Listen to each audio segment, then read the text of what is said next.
We're live, Cough. You're just gonna sit there, Hey, stare at the camera. welcome. I was looking to Slack. The Slack came in a hair later, I guess, on my screen than it did yours. Either Let's way, start. you know what? This feels like this is exactly the kind of day it's been. We could break it all down a little bit later on, but it's so appropriate as we reach the nooner and the start of your dream stream day. Half dozen Madden simulations coming your way. You got Reed T. Fowler, Sweet T, Adam Kaufman, the two of us together, reunited, and it feels so good. Speaking of feeling good, Tom Brady evidently in Tampa Bay, because among the things we'll get into, he has extended his contract. The Super Bowl champ of 7 times over has no interest in quitting anytime soon, and he seems to like that Florida weather. And fittingly, we have a Tampa Bay sim to tell you about, which we will here against Denver. But Reed, since I know you just stubbornly boycott joining our DK Sim Fan Friends League contests and competing against all of the friendly faces out there, I have a lineup that I am happy to share with you. But do tell me, who do you like today? Well, let's just go with Tom Brady. Why not? Why right? not? Like, there's no analysis behind this. There's no technical analysis behind this. I'm going with Tom Brady. He gets, that much richer. He gets that much better. He gets that much more better looking with age. He really some things in life aren't fair, Cough. Taxes, not fair, right? We know that. They're not fair. Family reunions, not fair. You have to go wrong. Not fair. Tom Brady getting everything that he's ever wanted is not fair. But he's one of the best. I fought it as long as I could to claim that he is one of the best, but he is, if not the best. I'm just mad that Brendan Glasheen is not going to be reunited with his lover boy Tom Brady. He can dress up, and maybe he does. Maybe Glash gets out of his own Patriot box, his own Patriot sandbox, and starts branching out like his mother, Madam Cleo, on his NBA TikToks. Maybe now he starts incorporating other quarterbacks. Maybe he brings Tom Brady back into the fold, not just the Patriots quarterback. I don't know. I'm just spitballing for Glash. Anyone who thinks that Glash is not at this point in time a Bucks fan because of his undying love for Tom Brady, more so than he is a Patriots fan, don't be fooled by the Cam Newton wear Sarah's clothes to play dress up. He's a Brady guy through and through, and that's not even an attack. He should be. I get it. I'm certainly more of a Brady guy than I am a Cam guy too, but I root for laundry more than anything else, Reed. I'm a Patriots fan over a Bucks fan. I'm not so sure that's true of our boy Glash anymore, but we'll get there. We are scoreless. Minute gone by. Sweet T, AK. We got Mads, our producer. Undercover boss Tom is our technical director. Cobra K, Tate, in game ops, getting it all done. We appreciate everyone being with us. My lineup, just to share with the people: Cortland Sutton in the captain spot. I also have Tom Brady and Chris Godwin and Mike Evans and OJ Howard and LaShawn McCoy. Yeah, it's a pretty hefty Buck stack that I'm rolling with today, with the exception of course, my captain. So we'll see what happens. Wow. I mean, how do you get all those guys in your lineup? Well, I will tell you. First off, there's the hashtag Team Always Play. Don't ignore the value of OJ Howard, $2,800. You got to get him in there. Sutton at a reduced rate, only $8K in the flex, $12,000 to captain. Brady's price, Godwin's price, Evans' price, all consistent. McCoy down to about $6,200, and so fit them all in. It worked. And actually, I say down on McCoy, his salary's actually jumped. Pick him up. Pick him up. Looking at McCoy's salary, this is actually the highest he has been in quite a while in terms of that $6,200. Last time out, his last sim, which was probably all of about 36 hours ago, because we do so many of these, he was $5,200. Before that, $5K. He was down below $5K a few sims ago, so he hasn't been up over $6,000 in a little while. So I guess I paid a premium on LaShawn McCoy, but nevertheless, I like this lineup, and we'll see what happens with it. Normally, when I do like my lineup, Reed, I wind up finishing like 134th out of 185 people. So we'll see today. I mean, it's not ideal.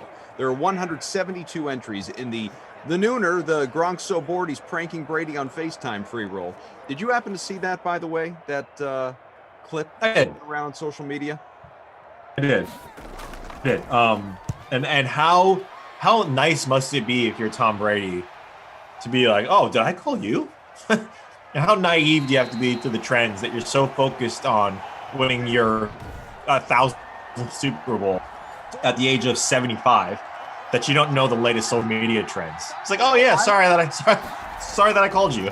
Well, I mean, I'm not yeah, for anyone that missed it, by the way, there is a new TikTok trend where basically what you do is you FaceTime somebody and they pick up and they say hi, and you say, you're really busy. Why are you calling me? And obviously the point, as worked flawlessly on a 43-year-old Tom Brady, is well, I didn't call you. What do you mean? And then like this long awkward pause where Brady goes, oh, I did call you. And then of course Gronk says, I got you. And then Gronk does it to his dad, and who knows how many people. Tom says Brady needs to start following Glash on TikTok, get the latest on trends. What I will say is this though, Reed. I was not familiar. I mean, I'm not a TikToker. I was unfamiliar with this trend. I didn't know this was a thing. Now, if we had to identify any of our friends to do that, I think chief among them would be Emerson. I bet he has probably been doing this to people. If he were to call me and pull that exact stunt, I mean, no, maybe I'm just younger than Tom Brady, a little less naive. There's no part of me that would be like, oh yeah, I guess I did call you. Like, no, I know I didn't call you. I'd probably get angry about it and wonder what the hell you're up to. Or maybe you're like, what about your kids maybe called him, or you butt dialed? I don't know. There could be options. Like in our generation where butt dial was a thing. Yep. I still randomly get butt dialed by one of my friends back home in Hawaii, and I'll get 7-minute long voicemails from him. I don't know how it happens because he's had an iPhone since, generation 1.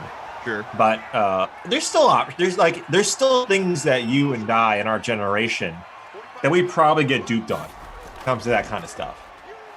Like, oh yeah, maybe I did butt dial you. Sorry. I guess not now because no one's sitting on their phone. Home. No, you don't tend to come across as many butt dials these days. Although I still get the occasional one from my brother, which I can't really figure out. I don't know what kind. I think he's got an iPhone. I don't know. I just don't really understand how that even happens. Speaking of things that I saw on social media yesterday, because we're going down that rabbit hole. Yeah, well, we're here. I saw a phone. I forget which. It has to be Motorola. It has. That it's a smartphone. Yeah, it's a flip phone. It's a smart flip phone, right? So like everyone who loved the flip phone, like me, they brought it back, but it's a smartphone. I don't know how they're doing it, but anyway, at any rate, or maybe it's just, I don't know. I know I'm butchering this. The moral of the story is there's an option that you can make it look like the Razor, like the interface, the screen. Yeah, I had a lot of good memories because that by far. The Razor Motorola phone is to phones. It broke everything to me. Like, I thought it was the best phone out there. Well, I mean, it wasn't always the most, sophisticated or user friendly or whatever. But if you, I mean, just looking at it, like it was the James Bond, the Tesla of phones. Like that was the one that you wanted to have appearance-wise. Just a gorgeous phone. So I'm right there with you. DFS Queenie says the worst is when you butt dial your ex because you never took their number out of your contacts. Oh. Well, there's a lesson to be learned there. Got to delete those digits. Ooh, no kidding.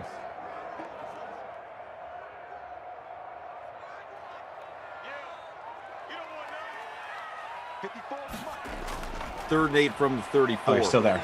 Yeah, still here. I thought my internet froze. You were so quiet and still. It feels like it was like cough. I hope you're moving.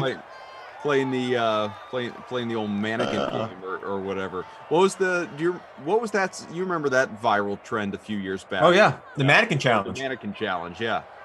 I always wanted to do that, and I just never. Not like it would have been that tough to do it. I just kind of never got around to it. It'd be weird, I guess, to do that in 2021. Hey guys, you can't even see people and get together in the same place. Let's all let's have a virtual Zoom mannequin challenge where we all just stay still. The internet will freeze. That'll be what it is. I guess I always confuse Mads with the those pauses too. Didn't mean to unnerve anybody. 3-0. Field goal good here for Brandon McManus. 3-0, Denver's in front. Well, here's an update, though, Cop, because, as you know, here's the thing. I am an avid golf fan. I cover it for DraftKings. Yeah, hey, that's something I do. That's something I like. Yeah. They have a little golf tournament going on. Little Players Championship going on right now. Yeah. Who's in front? How's that going so far? It's Sergio Garcia's in front. He shot -7 yesterday. Just a lot. Sergio Garcia in the lead at -7. He doesn't tee off until 1 p.m. Eastern, so a little over 45 minutes from now.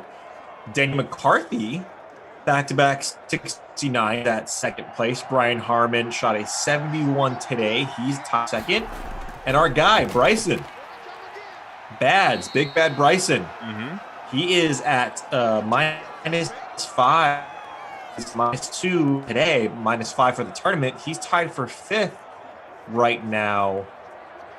Boy, he looks good. He looks really good. So, those are some of the updates that we got. It's a couple of guys that I chose for one and done, not doing so hot. Not doing so hot right now. Justin Thomas, all right. Patrick Cantlay, all right. Hideki Matsuyama, not so much.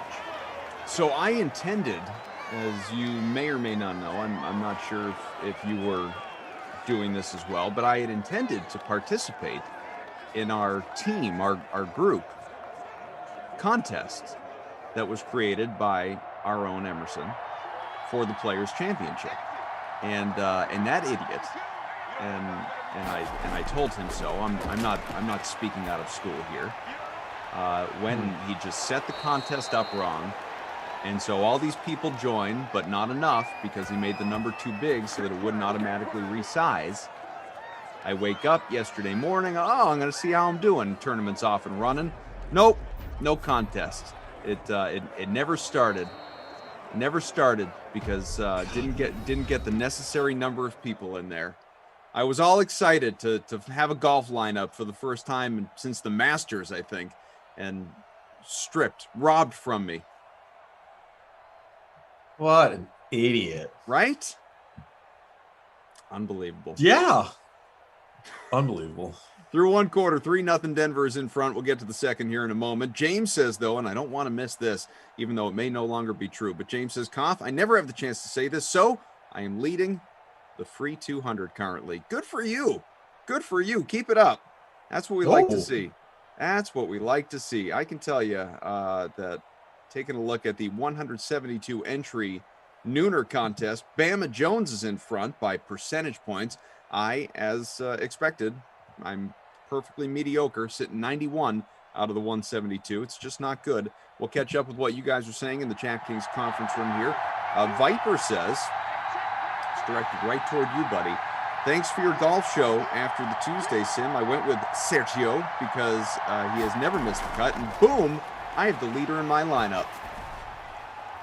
There we go. Yeah, he was also someone that I added in my Pivots article that comes out on Wednesdays. A little shameless plug on DK Nation. He was one of the ones that I was pivoting off of Abraham Answer too, because of that. Now, we've seen Sergio have rounds like this, but then not really follow it up. But whatever it is, he loves this course. Oh. So as I'm just taking a look at what we've got going on in the chat here as well. And smash that like button, folks. More than 400 people watching along with us. Greatly appreciate each and every one of you. And yes, Ralphie, I see it. He wants to get to the Cam Newton signing. We'll get there. And I want to talk about things relating to the Buccaneers here and the Tom Brady extension as well. Fitting time to do it, maybe, after this touchdown from Chris Godwin. Yeah, he's part of my group. That's a stack, baby. About to be 7-3. Tampa Bay in front here early in the second. But before any of that, I just want to keep going with the golf thing for a little bit because I have not had the chance to catch up with you, really. Certainly not in a Mattern format since you were in Florida and doing your own DraftKings-related golf coverage. I want to hear all about that experience. What was that like? Oh, it was great. I'm talking about the one where I was on PGA Tour Live. I've heard about that. Yeah, that's yeah. A little bit of this, a little bit of that. I was trying to really incorporate, and try to. I was inspired, let's just say, by you and Brendan Glass-Sheen on my announcing capabilities. Oh boy! So I know. So it was a lot of fun. It was a lot of fun. It was an experience that I will never forget, just because it's my first time calling professional live sports.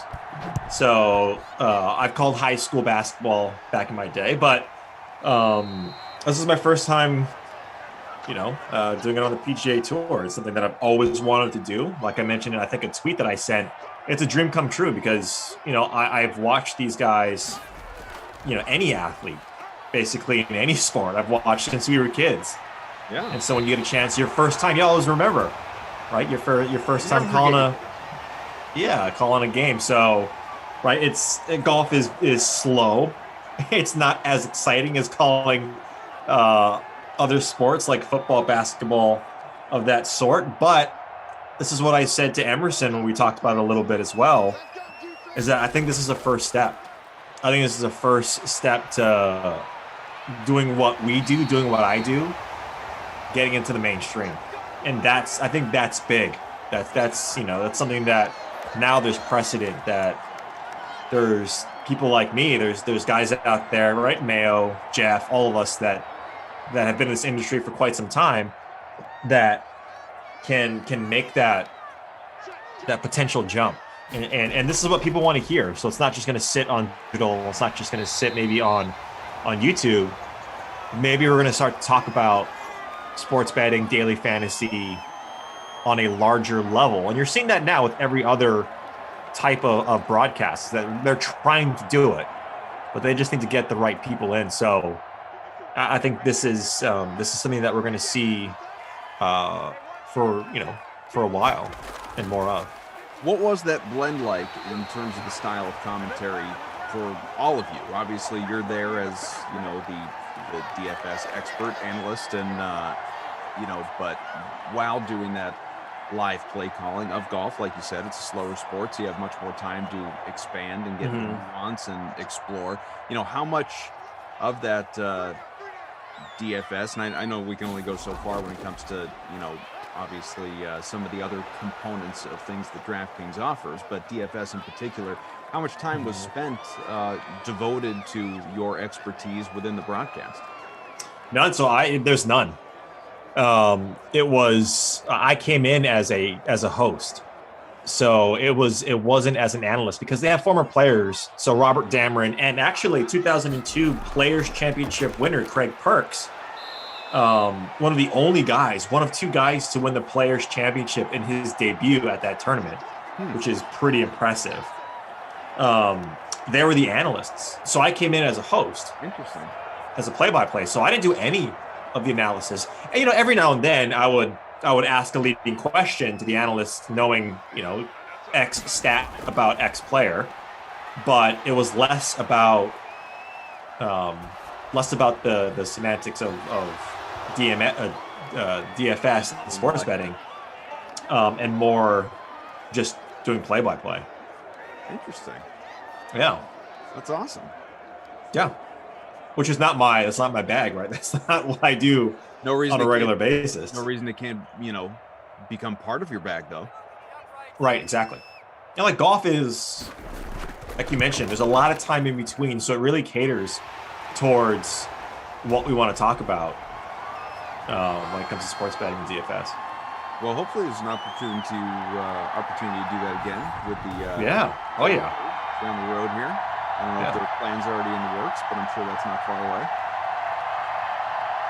Yeah, like it's who knows? We'll see. I think like if you look at golf when it came back from the shutdown, Yep. right? I think it attracted a lot of new people to the sport, and like people started to realize that it's a lot of fun to have that extra element to watching golf. So I'm one of the crazy people that watches golf without, or have been watching golf without daily fantasy or anything like that tied to it, any gamification tied to it. But this is just going to add to the popularity. 7-6 game, Tampa in front, and of course another Brandon McManus field goal. So we are halfway through this second quarter. Let's get to, because there is a tweet. It stings Patriots fans everywhere. There's a tweet from Tom Brady himself. It says, in pursuit of number 8, LFG Buccaneers, we're keeping the band together. And it's a picture of him signing his new contract and wearing a sweatshirt with the number 7 and all of the numbers of Super Bowls that he has won around them in a well-designed circle. It's a sweatshirt that I want, quite frankly. I'm sure it's part of the TB12 merchandising that you could probably find on his website. But good on you, Tommy. Taking obviously a discount, not chasing top dollar once again, and keeping that band together, as he said. So this is happening. Now, this has been, rumored, reported, expected for quite some time, Reed, that and even acknowledged by Jason Light, obviously, the general manager of the Bucs, that these conversations were looming, that in all likelihood, like, hey, we loved it, he loved it, of course we want to run it back, and there were already plans to run it back next year, but beyond. He has talked for a long time about playing not only until 45, but maybe even after that. Heck, he could make a push toward 50 if he's still producing at the level even close to what he has been doing. Goes out 40-plus touchdowns last year. Is awesome, wins a championship year one in Tampa Bay, believes he's going to be even better next year.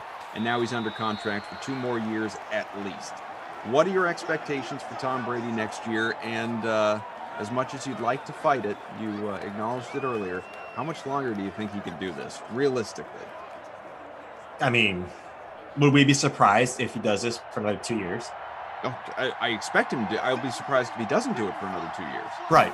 So that's the baseline, right? And look, Tom he's been, lucky is the wrong word. He's been very deliberate, I'm sure, of his health being number one. Like, I need to stay healthy in order for us to accomplish everything. It starts with my health. That's like, and what he's doing now, and I'm sure that we're going to see as the dominoes fall, that's going to be the case, whether it be to re-sign or get some free agents, or even the draft some offensive tackles, people on the offensive side. Like Gronk, he's great, but another year under his belt might, who knows if he's going to re-sign back. He probably is. He's coming back. Yeah, but at the same time, right, he was used predominantly as a pass blocker. What's O.J. Howard's situation, Cameron Brate? I mean, this team still has the foundation, and they re-signed, or they extended, I believe, Levante David as well on the defensive side. On the cheap. Yeah, and that's really, really, like, it's not going unnoticed, as O.J. Howard has a nice catch there. That's not going unnoticed, but it might not be as heralded as number 12 re-signing, and rightfully so, but that's huge. Now, Shaq Barrett, I mentioned in some of the stuff that we did talking about free agents yesterday, that might cause a ripple effect that won't necessarily be seen as much in the stat box as, because not only was he able to get to the quarterback a lot over the last couple of years, but just the pressures that he was able to put on opposing offensive coordinators and offenses, I think is going to be severely missed if he doesn't re-sign on the cheap. But, Tom Brady, like, if they bring this band back, who's to say? And if let's say they get a running back, right? One of these, like, Chris Carsons, these James Conner type running backs, and Uncle Leo is fine. So isn't not Adrian Peterson, who's pining for an opportunity to go to Tampa. That's not who you're talking. Well, of course, no. like, if they get a running back of a certain magnitude, like what if Aaron Jones says, I want to, take an extreme pay cut and win a championship? Like, who knows? What if he does that? Is Kenyon Drake better than Leonard Fournette? Right? Like, and let's not forget, like they have some young players in that backfield as well. So yeah, I think Tom is everything he does is deliberate. Everything he does, he's 3 or 4 steps ahead of everybody in football. John Delfino in the chat. Yeah. Gronk will retire with Brady. Honestly, I bet he retires even before Brady does. We've been saying Brady has 2 years left for the last 6 years. He's defied all odds. 2nd and 3. Speaking of, the man with the X Factor lid, Tom Brady. A long drop back, sacked. Too much pressure, 13-yard loss. You keep doing things like that, Tom, you're not going to last too much longer. You got to be careful out there on the sim football field. Your team up by 1. 3rd and 17 from the 18 coming up, less than a minute to go here in the opening half. It really is remarkable. It is jaw-droppingly astounding on so many levels what it is that, and removing any and all Patriots bias from this statement. Just as a fan of sports, never mind football, a sports fan in general, what this guy has been able to accomplish over the last 20 plus years, and the fact that, and whether it's the TB12 brand or, the nutrition and pliability and, the diet and the avocado ice cream and everything else that we've spent so much time talking about here over the years as it relates to Tom Brady and band resistance training, everything, his body coach, his business partner, a field goal there for Tampa, Alex Guerrero, whatever. I mean, put it all together, whatever it is that is just leading to, you made the joke earlier, but it's true, him, not only getting better with age, but getting better looking with age. Whatever it is this guy is doing, this Benjamin Button type of thing that he's got going on there, it is just so, I can't think of a time we've ever seen anything like it in sports. And yeah, and I don't think we ever will again, and the fact that he is not done, and it feels like, I mean, sure, he's closer to the end than the beginning, but so take these words with a grain of salt, but the fact that it doesn't even feel like he is close to done, like that he's not looking at the light at the end of the tunnel, that he is just going one season at a time. Obviously he's under contract for 2, but in his head probably going one season at a time and just thinking, I'm just going to keep on doing this until I stink, and then he doesn't stink. You put the right guys around him, as obviously you look from his final year there with the Patriots to year 1 in Tampa. You put the right offense around him. It does feel like he can do this forever. Right. And the sooner people, I take it it's the same way too, is, you get jealous of other people being successful. Sure. Right? You get vindictive of, yeah, absolutely. Yeah, like how is that guy? Like maybe you look through your old high school yearbook because you get an update on a certain person on LinkedIn, whatever it is. Like the sooner you realize that you need to appreciate success and appreciate how much of a sacrifice that he's made. And look, there's a lot of people who have made either a ton of money or who are really good at their sport or their job that have done some unsavory things. I get that. Everyone's not perfect. But man, if putting all biases aside, because trust me, everyone out there who's lost to Tom Brady, which is essentially every team, everyone, you're going to have a disdain for the guy, as Vita Vea gets to Drew Lock very nicely. Like, I'm a Raiders fan. You know what happens. You knew what happened. Right? Like, I have every reason to completely want Tom Brady to fail. But the sooner you realize that this guy is really good at not failing, to put it very simply, the sooner you realize that you have to appreciate, because this is probably, we probably won't see this for, a very long time. This type of dominance in any sport. The only other sport that I'll argue, which is, fringe for many, but not for me, is Kelly Slater in surfing. Kelly Slater is still competing against the young surfers in a very young sport. And the guy's in his 40s, right? Or he's maybe late 30s, early 40s. He's an 11-time world champion. right? So when you talk about greatness in a sport and total dominance, Tiger Woods, right? Tom Brady, Kelly Slater is someone who's won 11 world championships. And if you follow surfing, you realize how how hard that is. And at his age, right? These kids that are surfing at an unbelievable rate, young, 18 to 21, 25 years old, who are much younger than him. He's won 11 times, 11 world championships. So Tom Brady's going for number 8. Would any of us be surprised if you won it again? No. I don't see how you could. Yeah, I mean, yeah. And Madison says, we don't talk about soccer enough, but Ronaldo and Messi have to be in that conversation as well, for sure. But I mean, you can. I feel like you could look at maybe not every sport, most sports, and find those couple of people historically, right? You can look at obviously Ronaldo and Messi. You can look at soccer or pardon me, tennis. Look at obviously the Williams sisters and what they've accomplished. You could look at Joker and Federer and some of those guys as well. Obviously, you can go over to the NBA and not like this guy doesn't get his due.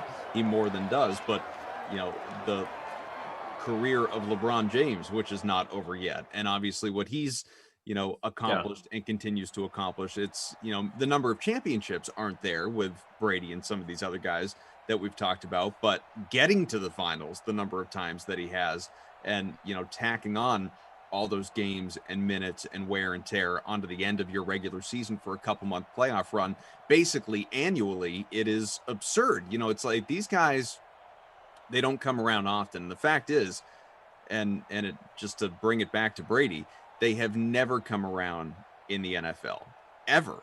The parity is too great. There's so much dominance. I mean, even when there were fewer teams, like, for me, like if I were to bring Celtics bias into the equation, and like I can throw out, Bill Russell won 11 championships as a player, 13 including his time as a coach, and that's nuts. That's never going to be reached in the NBA.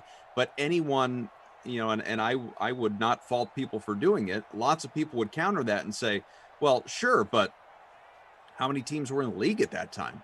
Look at how dominant the Celtics were, but they were going up against like 8 teams. There was no parity. You're going to win more than you're going to lose if you got the right amount of talent around you. Of course, that's not true, obviously, in today's NFL, maybe NFL, any NFL of the last few decades. What Brady is doing in this sport, just turning the thing on its head, rewriting the record books annually, and the fact that he is not slowing down, like all due respect to the old Kellerman Cliff, right? And he has even relented. He is not slowing down, and it's just I'm in awe of it. Just as a sports fan, I am and as a Patriots fan, I'm sad that he's not playing his entire career in the Boston area, and obviously achieving some of these later career accolades with the Pats and just having that perfect storybook ending. But nevertheless, the fact that he has gone on and continued to compete and be as dominant as he has elsewhere, it's just it really is. It's beyond comprehension is what it comes down to. Yeah. And look, this is an age-old discussion about greatness, about who's the best and time era and everything, which is fine, right? Like that comes with the territory. Comparing other sports to football, to basketball, to baseball, everything is a discussion. I understand that.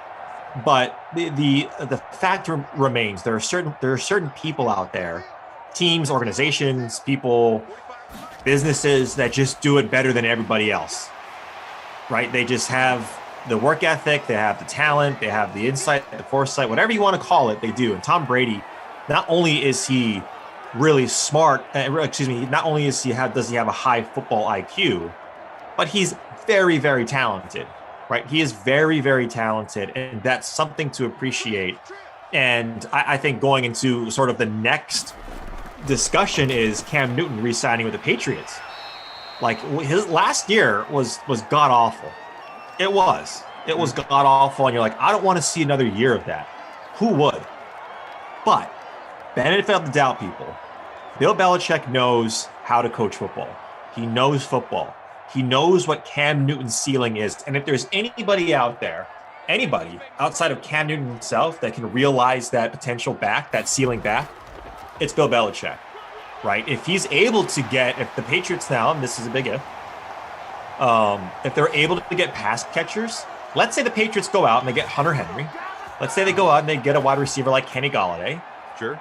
The whole Boston narrative, right? Talk radio, which you're very accustomed to, and every single New England fan out there, they're number one back in the NFC, the AFC East. Absolutely. Because it's all about narrative, it's all about momentum. And if Cam Newton starts to become a quarterback at even 50% of what he was doing, because he was probably at 25% capacity of what he was able to do. And let's not mistake, like he got COVID and he was not the same. And he mentioned that. He mentioned that it wasn't necessarily the physical aspect, but it was the mental aspect of being 3 weeks behind. And and we saw that with Ocho Cinco, that he couldn't get the playbook back when he tried to be a Patriot. It's very, very extensive in what they're doing. So I would give him the benefit of the doubt. It's 1 year. Patriots, you're not going to win the Super Bowl next year, Patriots fans. Just give it a rest. You want your team to have a good foundation. And if you're bringing in a guy like Hunter Henry, or you're bringing in a guy like Kenny Golladay, and you're bringing in a new quarterback, not named Cam Newton, you're going to be a lot worse off. Trust me. So, like, if you had your choice of quarterbacks, he ain't bad. He ain't good, but he ain't bad. It's 10-6 Tampa here. A few minutes gone by third quarter with Reed T. Fowler, Sweet T, Adam Kaufman, Mads, Undercover Boss Tom, Cobra K. We're all here with you. And yes, Jordan and others, Hyro, all of you. I've seen all the Cam talk, the Brady talk in the chat. I've not ignored it. I've seen it. I've read it. Just wanted to have the Brady conversation first, and now we can get to Cam. And I will be back later on, 8 o'clock tonight, the primetime game, which you can't draw it up like this, folks. Credit Mads, or me, I guess, based on the availability I gave her. Either way, chance happens to work out, and the Patriots will be the sim that I'm doing a little bit later on. And we will have an hour plus to talk all about Cam Newton, Jeff Ulrich and I, and I'm sure we will. We will talk a lot about Cam. You'll hear a lot about Cam over the course of the day today. So I will save some of my thoughts for then, and you can wait with bated breath on the edge of your seat. Reed here, however, though, will not be around later on in the day. So let's maximize his opinions here, obviously, in this second half.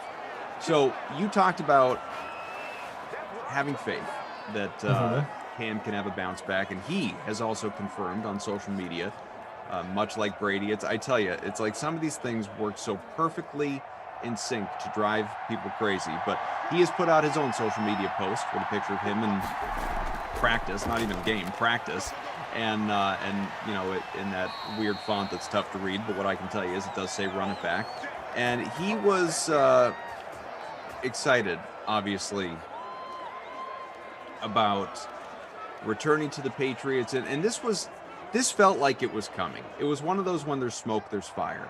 And we've talked about it. You know, he said on the I Am Athlete podcast with Brandon Marshall and Ocho Cinco, Fred Taylor, those guys recently, that he really wanted to give it a nice long gain here from Mike Evans. He really wanted to give it another crack in New England, where there was no pandemic factor, where, you know, he had a full regular offseason and mini camps and training camps and preseason games, and obviously no COVID like you talked about. And undoubtedly he was a different player when he came back from that, and you know how significantly he was affected by it, it's hard to say. And it's impossible to ignore that he did not have anything around him. You know, Julian Edelman went down early, wasn't great when he was out there, other than the Seattle game.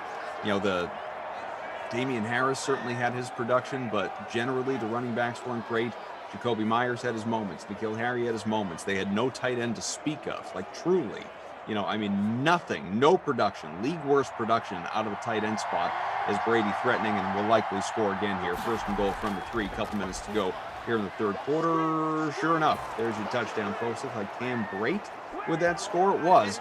So we continue on as Tampa tacking onto its lead. To Reed's point, you can get some weapons around Cam Newton. I absolutely will be, you know, I'm of the belief he'll be better next year than he was. But what to me is more interesting, because the timing of this I'm not surprised Cam is, I know I'm rambling a little bit. I'm not surprised that Cam is coming back. I'm really not. Much as it's not something I was rooting for, I'm not surprised by it. What I am surprised by is the timing. I'm surprised that this was announced when Cam clearly had no options anywhere else. I mean, I think we all know that. The fact that this maybe is Washington. Maybe. The fact that this is happening before even the start of free agency, and, you know, just reading some of the reports online, it seems like the reason for that is, you know, if the Patriots are attempting to lure anyone in, you mentioned Henry, Golladay, guys like that, right? You know, they got a ton of money to spend. They've got, you know, the third highest cap space in the NFL. If they're looking to lure anybody this offseason, obviously they are. They need pass catching help. You got to at least be able to point to a guy and say, this is a quarterback option for you. And sorry, Jarrett Stidham, not that guy. So the Patriots did not have that guy on the roster that you could say, okay, this is at least a guy. But based on the way this deal appears to be structured, and we don't have all the details yet, but what we know is that it's heavy on incentives, much like last year. It is very much incentive laden. Do you believe, Reed, that Cam Newton will be the quarterback next year? Or do you think, as Schefter and others have written, this does not preclude the Pats from going out and adding, you know, maybe it's a trade for Garoppolo, maybe it's signing a Fitzpatrick, or, you know, I don't know, a Winston, a Dalton. I don't think these things are likely. I'm just throwing out names of guys who could be available, obviously. Maybe Cam is the guy. He comes back, he's the starter, but they're going to trade up. They're going to take a Mac Jones or a Justin Fields or somebody like that in the draft to at least do what they didn't do with Brady toward the end, which is bridge toward their future, have a plan post Cam Newton. What do you think the Patriots' game plan is right now as we talk in mid-March? Yeah, that's a really good question. Stability. I think that's their plan right now, and that's always been the I hate to use a Patriot term, but the Patriot way. It's stability, it's consistency, it's doing your job. It's all the stuff, all the platitudes that we talk about that Belichick has instilled. And what really Brady, whether he likes it or not, is it brought to Tampa Bay, right? He brought his expertise, but he also brought that work ethic that he learned in New England. So, you know, you mentioned some of the other free agents that are out there, the quarterback position. I mean, who else is out there? I know, Ryan. Like, I love Ryan Fitzpatrick. I'll be the first to tell you that. Oh, I know, and everyone. Ryan Fitzpatrick. Thank you. And I'll die on that hill. Absolutely. But like, who else would you want to see in a Patriot uniform right now that's available, right? That you're not going to. And look, we can maybe talk about, like you mentioned, some of the other higher priced guys. Who knows? Maybe Josh Rosen becomes available. Maybe Jared Goff. I don't know. Like, if that it could become available with some contract, I don't know, arithmetic and hula hooping of how to make that work. That's just a name that I'm throwing out there. I haven't heard anything or have seen anything of the sort, but it's consistency and it's not overextending, right? How many times, if you're a Patriot fan, is Drew Lock just, wide open? Wide open touchdown there. Wow. Yeah. 1 yard score right there. Jeez. My goodness. Was that KJ? That was that was the Hamler, wasn't it? Yeah, I think so. Yeah. Number 13. Right. Yeah. Yeah. It was. I think that's their plan as they go for a 2-point conversion here to make it a 3-point game. I think it's their plan. And if you take a look at now, that was terrible. Maybe they're waiting, right? They're waiting till next year when maybe some of these other players are on 1-year deals, right? Who knows? Who knows what type of quarterbacks will become available next year? There's nothing out there right now. What are you going to do? Spend a ton of money on, like you mentioned, a guy like Andy Dalton, Mitch Trubisky? Do you want Trubisky back there? Like, the whole point of I guess, to use your words, like, this is, I'm being a little overly wordy here, is that right now you need stability. You need stability, and you need anchors on that team that when the switch comes, when the flip comes for the Patriots, when they become a team to be reckoned with, that you have players there, maybe like a Kenny Golladay, maybe like another, one of these wide receivers or running backs that you could build not necessarily around but build with. Cam Newton is not the answer long term. He just isn't. Like that's not what that's not what the Patriots want to do. Jimmy Garoppolo, if it becomes available at a cheaper price, right? Like that is the Patriot way. So right now, I think they stick with Cam Newton. Next year, if they wanted to go with Cam Newton again, I wouldn't be surprised. Especially if he did better than he did last year, this upcoming year. But yeah, like at some point, I think they're going to go away from, or not at some point. They've always gone away from overpaying for anybody not named Mohamed Sanu, right? Like that's just not what they do. And so this is a cheap quarterback that has the potential upside to pay dividends for this team.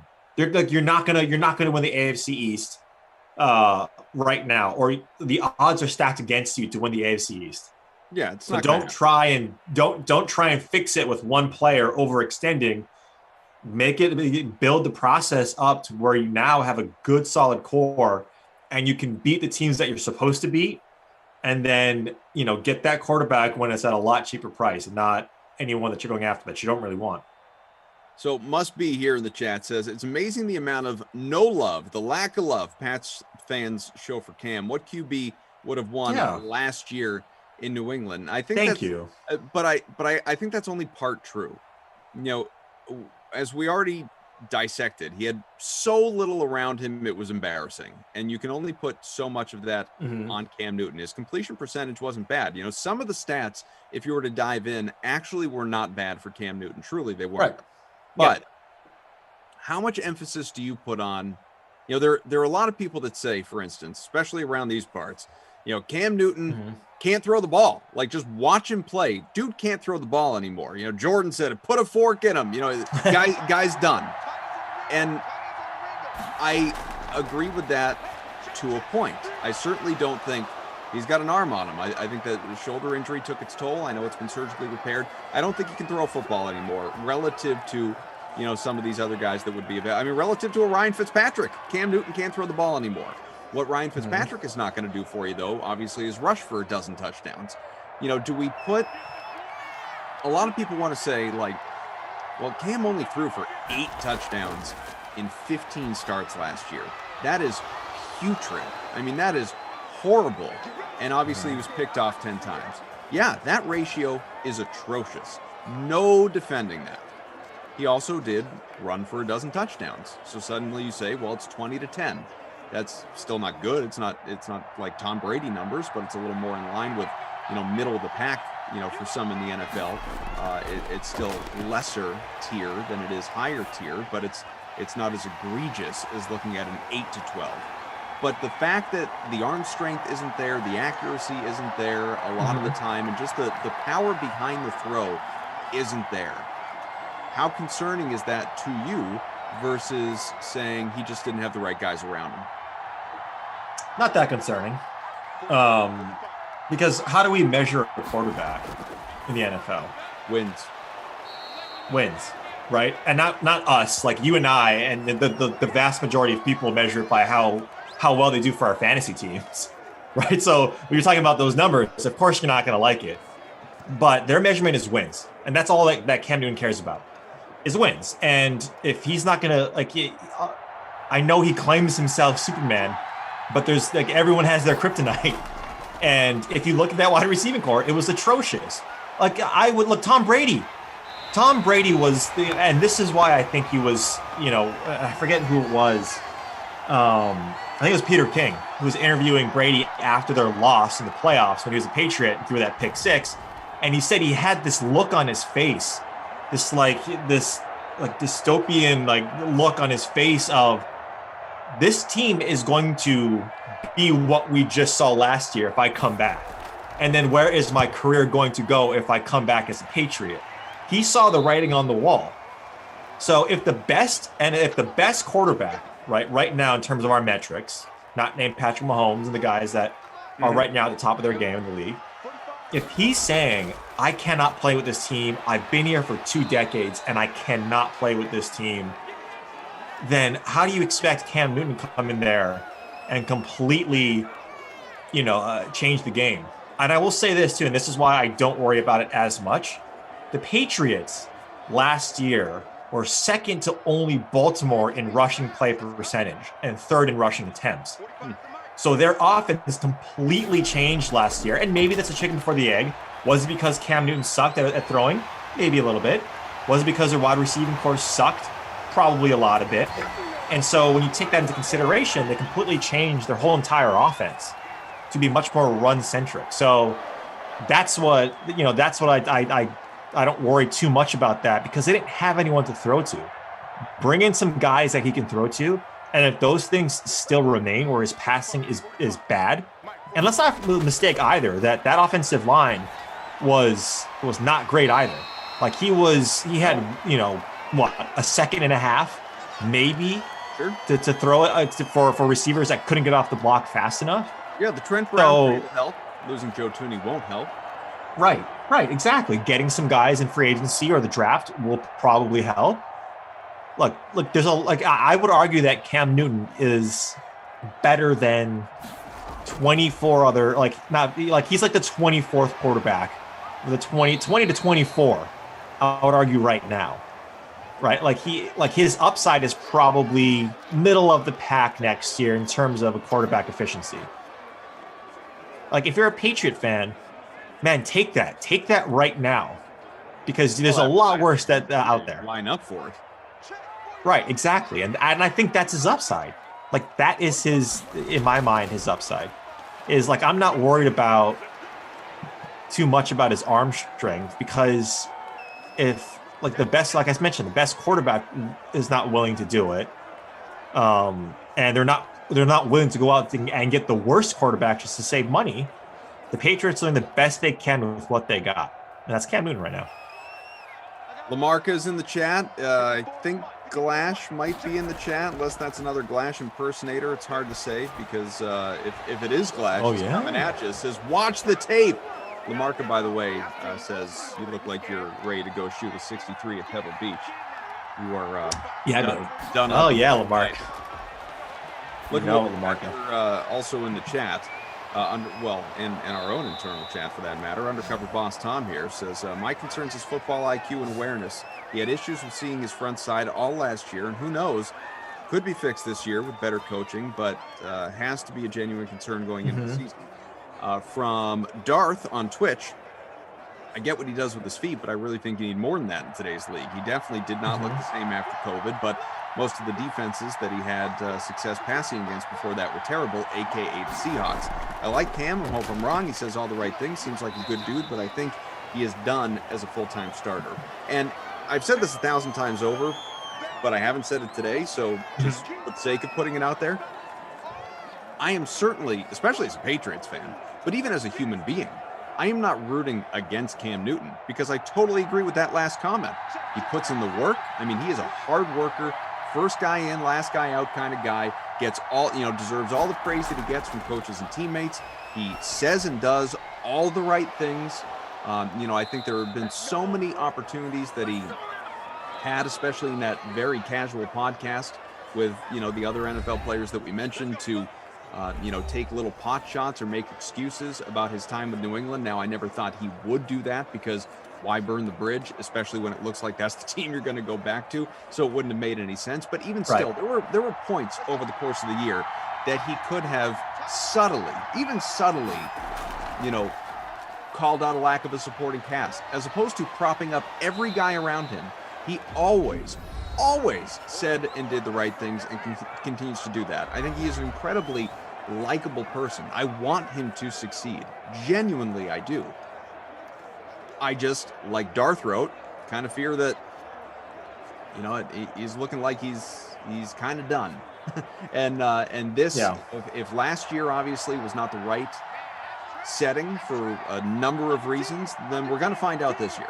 We're going to, if he plays, if the Patriots are done at that position, if he plays, we're going to find out this year if there is in fact anything left in the tank. Because, oh boy, Reed, I mean, you look at the first two games last year, those first couple games out of the chute, You know, I could pull up the numbers, but you think about what he did in those first couple games, including obviously that great game against the Seahawks, and he's rushing for touchdowns left and right. I mean, literally, you know, I think he had 4 or 5 in the first 2 games. You had people, especially around here, because again, Boston sports radio and TV, talking heads, you had people saying, man, like, do the Patriots need to lock this guy up right now? And what kind of contract is he going to get if this continues? And you have the Burt Breers of the world from SI talking about, you know, Cam's going to get north of $100 million in free agency. And it's like, look how smart the Patriots were for getting him on the cheap. Right? Bill Belichick does it again. And right. You know, whether it was the pandemic and falling behind from COVID or just underperforming and water finding its level, who the heck knows? Again, we'll find out. But whatever it was, it didn't ultimately work. And I'm really interested to see if it does this time around. Yeah. And one last thing I'll say, kind of to what Darth and what TP Are You With Me has mentioned is, yes, in a vacuum, he is not a full-time starter right now. Objectively, no, he is not. And to Glash's point, watching the tape, yes, he sucked, right? Like, objectively. But this is a business, and it's a market like any other thing in this entire world. He is like, and the Patriots have to take all factors in, right? Because we don't operate in a vacuum, and it's their best option right now. And as a starter, my response to that is, who else would you put back there? And this is not a rhetorical question. This is a question that who else would you put back there for the money that they're requesting and the money that the Patriots have? Right. And then when you start to whittle down, when you start to kind of go away, as just rolling up the points here with Scotty Doesn't Know Miller. Yeah, he got in. Scotty knows how to find the end zone. Who else would you put back there, like, as a full-time starter? You know, I would want to know right now, like, not just saying, oh, I'd love to have, you know, Russell Wilson back here. Of course you would. Of course, I'd love to have Deshaun Watson. Of course you would. But then the Patriots are not going to have any money. They're not going to be able to re-sign a lot of key players that they're going to need, especially on defense and especially on offense. Who else is out there right now? There isn't anybody out there right now worth paying for, unless you want to completely change how you've done business. Maybe that's the thing that they have to do. But I don't see, when I saw that re-signing, I wasn't surprised, because I don't see a better option right now for the Patriots. Not also, for your fan base, not for your success as a team, honestly. In the interest of time, because this sim is almost over and we are almost done, I just want to acknowledge this from Emerson's forehead earlier. Reed showing amazing restraint this sim while Koff goes on and on about Brady. A true professional, I'll say it for him. The Raiders were robbed. Now, here's my own... That's all I want. That's all I want. That's all I wanted, ever. But here's my question for that, to you, to Emerson's forehead, to whomever else. My only question is this. Oh! Yeah, off the Hail Mary. Yes, sir. Jerry Jeudy. That's a long bomb. That could shake the slate, huh? 5 seconds left. It's not going to win. There we go. But those garbage points could make a big difference. We'll find out what that does to the leaderboard here in a moment. He's owned about 40% of contests in the large free showdown. My question is this, just so I can spit it out. I wasn't expecting the touchdown there. We got a field goal game again, albeit in the waning seconds. Do people honestly believe that, let's say it doesn't go that way, Tuck rule doesn't go that way, Raiders win, okay? Yes, I already know I know the question you're going to ask. Yes, they would have won the Super Bowl. That wasn't my question. No, sorry, go ahead. I know that Raiders fan Reed would like to believe that they would have won the Super Bowl that year. That's sorry, not go ahead. Do people believe that if Tom Brady and the Patriots don't win that season, that, that magic, that whatever doesn't take over, they don't win that season, they don't beat the Rams, they don't, gain that level of confidence, when Bill Belichick very clearly had fallen, head over heels for Tom Brady, like he was out on Drew Bledsoe at that point. Brady didn't have to go win the Super Bowl for Belichick's mind to be made up there. He wanted Brady at that point, in the same way that a few years ago he wanted Garoppolo. Do people believe that if the Patriots don't win that Super Bowl, if that Tuck rule situation doesn't happen, that Brady's not going to go on and be great? Like that year just set his whole career up, that the Tom Brady that we've come to know, that Like it doesn't. The guy never wins a Super Bowl, or he wins like 1 as opposed to 7. Do people believe that? Do you believe That's that? how you can't say that. There's no way. There's no way that you can go back and revisionist history this thing and say he wouldn't have been as great. What I will say though is that some of those guys wouldn't have re-signed. Ty Law, some of the players that have come out and said, I re-signed with this team because I wanted to keep this going. This magical, aura around this team. And when you don't have that, when you lose in that fashion, then yeah, guys think about how, I need to look out for myself first, yada, yada, yada, yada. Tom Brady, maybe he's not the guy, whatever. Like, again, you can't go back and revisionist history. And I'm using that term in the incorrect tense, but like you can't do that. Just roll with it. Yeah, you can't do that. But I will say though that it changed the landscape of a lot of things. Not him being great. That's probably written in the stars. Lamarca says, Koff, there are people that legitimately believe Brady never would have happened without Mo Lewis. So, yeah, I get that. I really do. I do get that. And to a certain degree, I agree with it. But, because certainly that gave him his opportunity, that injury to Bledsoe. But I still think that he goes on somewhere, he does. Not New England, and finds success. He does. I don't think he just gets, career Maybe it's not married and never accomplished. Right. Yeah. Yeah, no, he was destined for success. Yeah, like the good ones emerge, Anyway, let's wrap this thing up. Who is your Krusty Koff player of the game? Who stood out to you most? It's TB12. I mean, he was the distributor of all these touchdowns. I mean, it's, like when reality matches imagination, it's Tom Brady. So he's my my player of the game, not my babysitter Billy. Like, I didn't see the running backs for Denver doing anything. I'm not too sure how much they were rostered. I would have said Jerry Judy before that bomb, and I would have said Drew Lock before that bomb. That definitely helped. I didn't see Courtland Sutton do anything either. Yeah, I think your answer is probably Rob Gronkowski, though. 4.6 points, 2 for 26. He was owned 60% of lineups and captained at 16%. Well, there you go. Yeah, Gronk then probably is the guy. But it's like the winning team. Like, it's hard to pick a guy on the winning team. That's not my babysitter, Billy. Co-leaders, co-winners, if this holds, barring any stat adjustments, are Guy Robbie Noble and PhD 1974. So good on you guys. There we go. Keep it up. There we go. So here's what's up the rest of the Dream Stream day here. At 2 o'clock, 1 hour from now, it'll be Kenny Ducey and Christian DeAndrea. So if you think we can talk, get ready for those two. It'll be the Ravens and Panthers for the Mad Matinee. And then at 4, Jaguars, Raiders, Brendan Glasheen, who I don't think was in the chat. I think we had another impersonator on our hands. He'll be with CDA. That is the early bird special. After the 4 o'clock, NBA pre-lock with full-time Felix, Edlow, and Matt Mieselman will be together to get you ready for the NBA slate tonight. It is not quite as crowded as last night, but a lot of action going on in the association. At 6, Happy Hour Sim, Chargers, Browns. It is Ducey coming on back with Moose, Jeff Ulrich. I will be with him for Patriots, Cardinals at 8 o'clock prime time, where, we will talk Cam Newton and all things Patriots for that entire sim. If you don't like it, fade the sim. And then Glash and BK, Brandon Cristal, Brendan and Brandon will be together for Madden After Dark here on a Friday to wrap up your work week. Bengals and Saints. So there we go.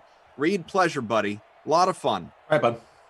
All right. Thanks to Mads, to Undercover Boss Tom, to Cobra K. I'm Koff. Talk to you later on.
Hey, what's going on, everybody? Kenny Ducey and Christian D'Andrea, right here where the only place that we would ever want to be.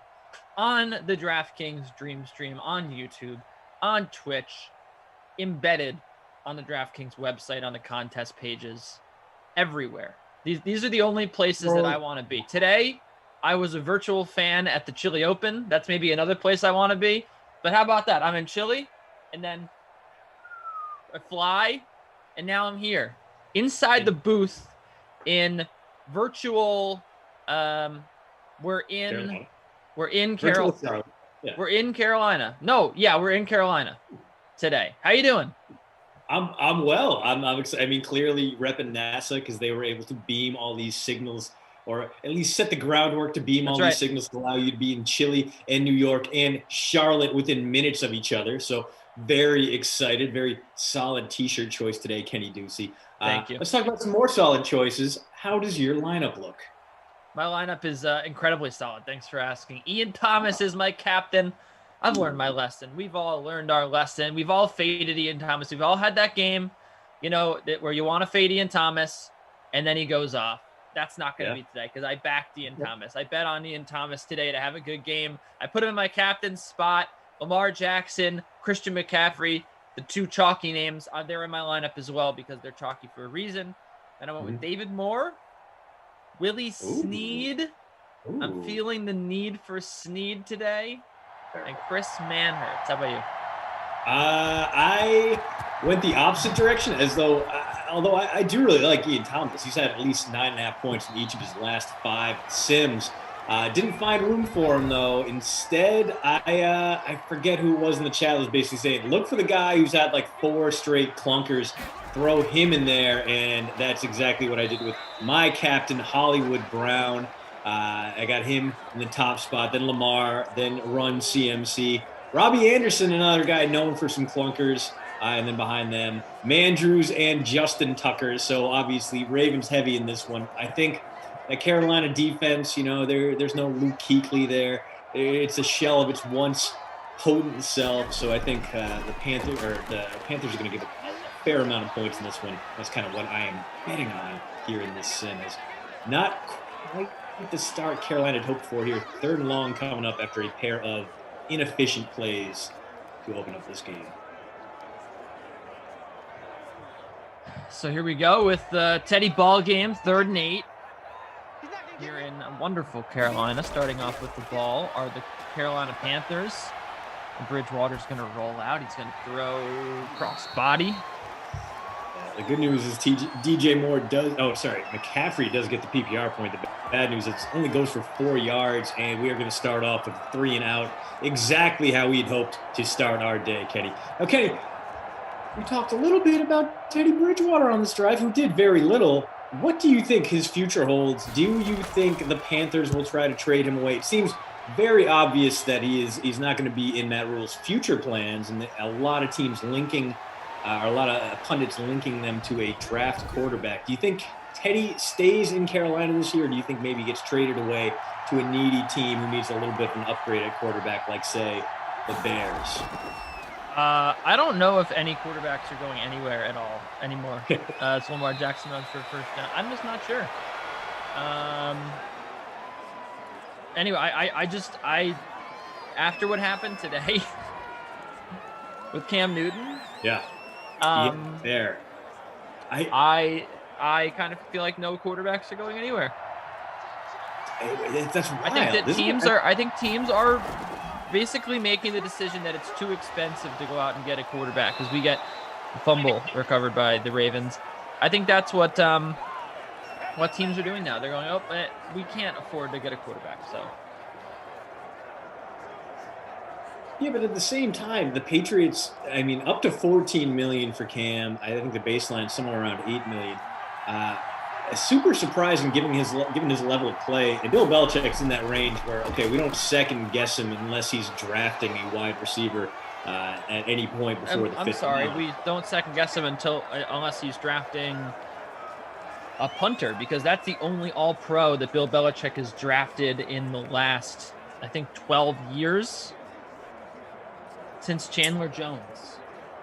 The Patriots have not drafted an all-pro if you don't count their punter, Jake Bailey. I mean, wasn't Joe Tooney an All-Pro? I think he was drafted before Chandler Jones. No, Or not drafted at all. Tooney was drafted. He was a third-round guy. He was part of some deal. I can't remember what deal it was. The Patriots traded down, and they end up bringing in Joe Tooney. He was never a first-team All-Pro. Okay, so first team. All right. So he has been a second-team All-Pro, but not a first-team All-Pro. So, all right, we got to qualify that. Yeah, he's drafted plenty of good players. Yeah. But just typically not really, though. Plenty? I don't know. Not really. Are you kidding me? He finds guys later. He's first and second round picks. Go ahead and name the players. And again, I'm talking about since, Chandler Jones, right? Since what year was that they drafted him? Because ever since then, it's been a steady decline. They drafted Chandler Jones, and so we get run up the middle here for nothing. Chandler Jones was way back in 2012, but Jamie Collins worked out just fine. Logan Ryan worked out just fine. Jimmy Garoppolo worked out just fine. James White should have been the Super Bowl MVP. Malcolm Brown worked out just fine. Joe Tooney, Jacoby Brissett, those guys worked out just fine. Just the high profile. Malcolm What's that? You said Malcolm Brown. Malcolm Brown, the guy who... interception! The Panthers have the ball back. Yeah, they're one of the 5 running backs for the Rams. Okay.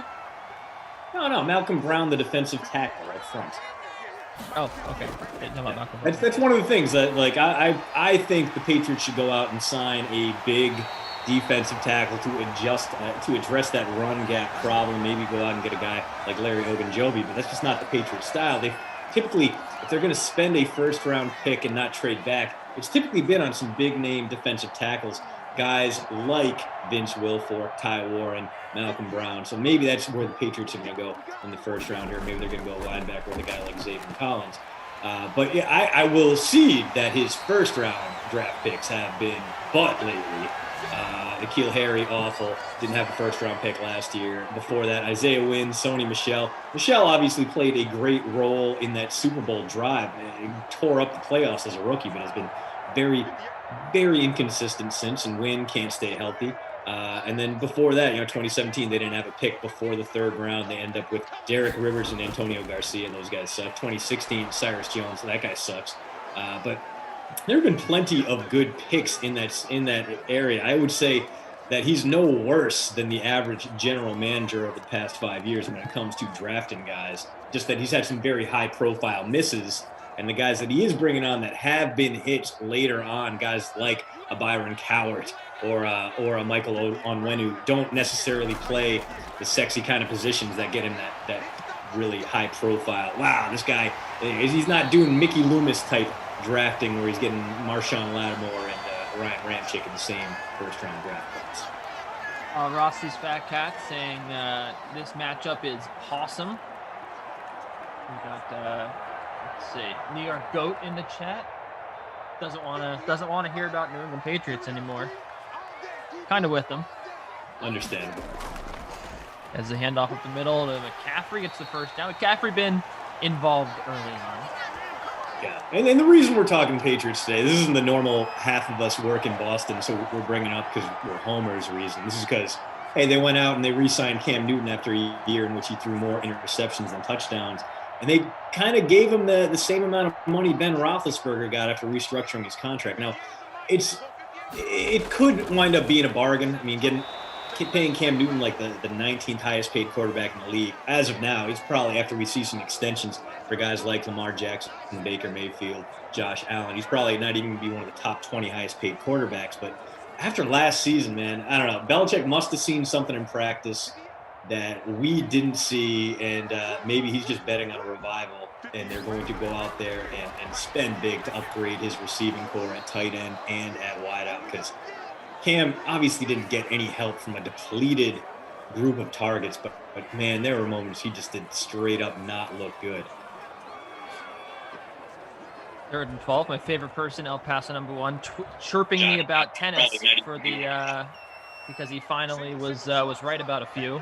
He hasn't brought up tennis in about 2 weeks, and now he brings it up today because I had He's coming at you after a bad day with the picks. Defeated record.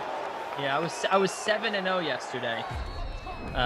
But yeah, today not my day so far. Still plenty of matches to go. As still plenty of game to go in this one, but so far not so good for either team. 4th and 13 coming up for the Panthers after this break. It is scoreless. Teddy Bridgewater 37 yards. We had an interception thrown by Lamar Jackson. Christian McCaffrey having a good one though. 30 receiving yards, 18 rushing yards, 2 catches. That's been a positive for Carolina, but other than that, nothing really. The defenses have been great. Yeah, I mean, we saw the Ravens put the ball on the turf once. They recovered that fumble, drove effectively, but then the Lamar Jackson turnover. He of the 20.8 passer rating right now. His passer rating would basically double if he just fired every pass into the ground over and over and over again. On the ground, not much to speak of, although McCaffrey, 4.6 per carries. He's not, it's too early to say he's in bonus range yet, but on pace for 90 plus, which you got to like if you spent up to bring him in. Also a handful of catches. So he's giving you that PPR value as well. But if you paid up for Lamar Jackson, you got to be unhappy right now. 0.42 points in the flex, 0.63 in the captain spot. Not what you expect from one of the most reliable Madden 21 superstars in the game. And, oh, man, look at his receiving numbers. Robbie Anderson, 1 catch, -2 yards. Mark Andrews, 1 for 8. Christian McCaffrey, 3 for 39. End of list. So really one guy you want to roster in this one, and it's Run CMC. Run CMC, indeed. That's usually, that's not usually the story with the Carolina Panthers. This guy is very up and down in Simland. Thank you everyone in the chat. Eric Court saying hello to us. We always love when people say hello and not and not chirp us about other stuff. So Mark Andrews has a catch, so that's kind of interesting, wouldn't you say? I mean, Mandrews doesn't get the same kind of sim love that he got in the real world, where he was by far the most targeted guy. He was number 1 on that Lamar Jackson wish list. And it's kind of surprising to see him down at only 8 fantasy points per game here in the fake football realm. But another guy that, hasn't been good for a while. 4 straight sims with under 9 points. So maybe this is the game he breaks through and breaks free and gives us something to talk about. As Lamar taking the read option right to the sideline. Picks up about 20 there. So not doing it with his arms, but getting some work done with his legs instead.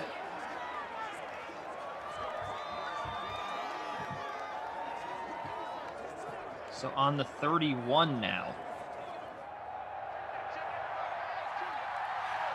Yeah, first time playing Fortnite. Broke the DK SimFam rule and captain CMC. Well, guess what? That's working out for you right now. We'll see if it holds up now that the Ravens are driving. We get a little Patrick Ricard action there. So the big Rocket Ricard, 300+ pound fullback / lineman getting involved. He is a guy that we don't talk about nearly enough in Simland because we never see him. So we talk about him an appropriate amount. 1,200 in the flex, only 2.3 fantasy points per game. But one of those guys carrying on the proud tradition of Kyle Juszczyk and standing up in that Harbaugh offense in Baltimore. I love watching Patrick Ricard until my guys have to try to get past his blocks. Dude is just a wrecking ball.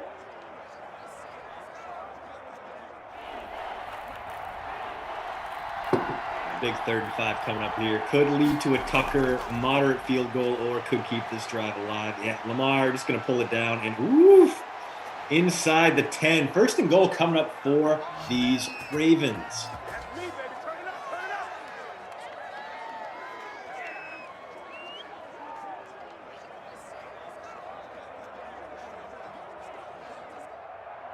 Big series coming to a conclusion here. Ravens trying to get on the board first, and it's going to be another read option. Plenty of room. Lamar, no problem. 9 yards to the end zone, and Kenny Ducey so excited he has logged off as he is having that DeAndrea internet issue right now. I can commiserate. Ravens up 6-0. Tucker automatic when it comes to extra points, about to make it 7-0 here. Yeah, lots of internet issues on our side. Tate behind the scenes on ops having some issues as well. This combo cap, I get you, man. I am also trying to speak Hollywood Brown into existence, and instead I've been rewarded with 0 points. This is Lamar Jackson, 8 passing yards, although he does have 61 on the ground. So a very service academy type day for the option running quarterback.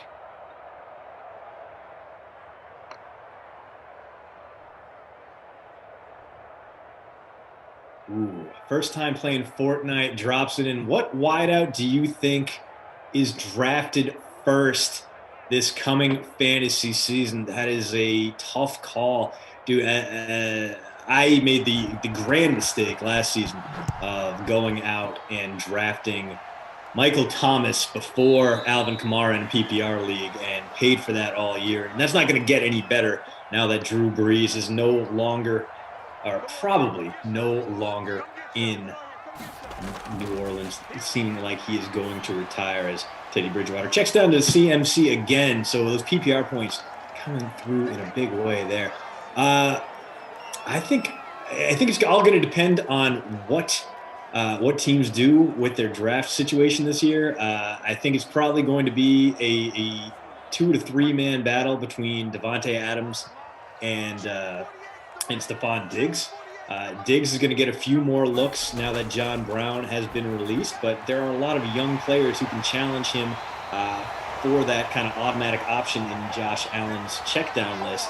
We saw a lot from Gabriel Davis. We saw a lot from Isaiah McKenzie last season, and Cole Beasley is still there. With the Packers, Adams is the unquestioned number one, a lot like Diggs, but you don't know what they're going to do if they're going to bring in some talent. A lot of people out there linking Will Fuller to Green Bay after they tried to trade for him at the trade deadline in the middle of the season. He could be a free agent addition there, but a very, very capable draft class coming through this upcoming year. And Packers obviously had a very polarizing draft. Some would say. I would say it was just outright bad. Trading up to get Jordan Love, dropping a second-round pick on A.J. Dillon, who, to be fair, may be the future, but is not going to be the guy who catches a ton of passes from Aaron Rodgers. Rodgers has kind of made it clear he's a little bit upset, a little bit miffed. So I think this is the year that Green Bay goes out and gets a proper wide receiver 2 for Devontae Adams. He maybe doesn't get the same target volume, but he gets higher quality targets. And then you got Tyreek Hill, who Sammy Watkins almost certainly not coming back.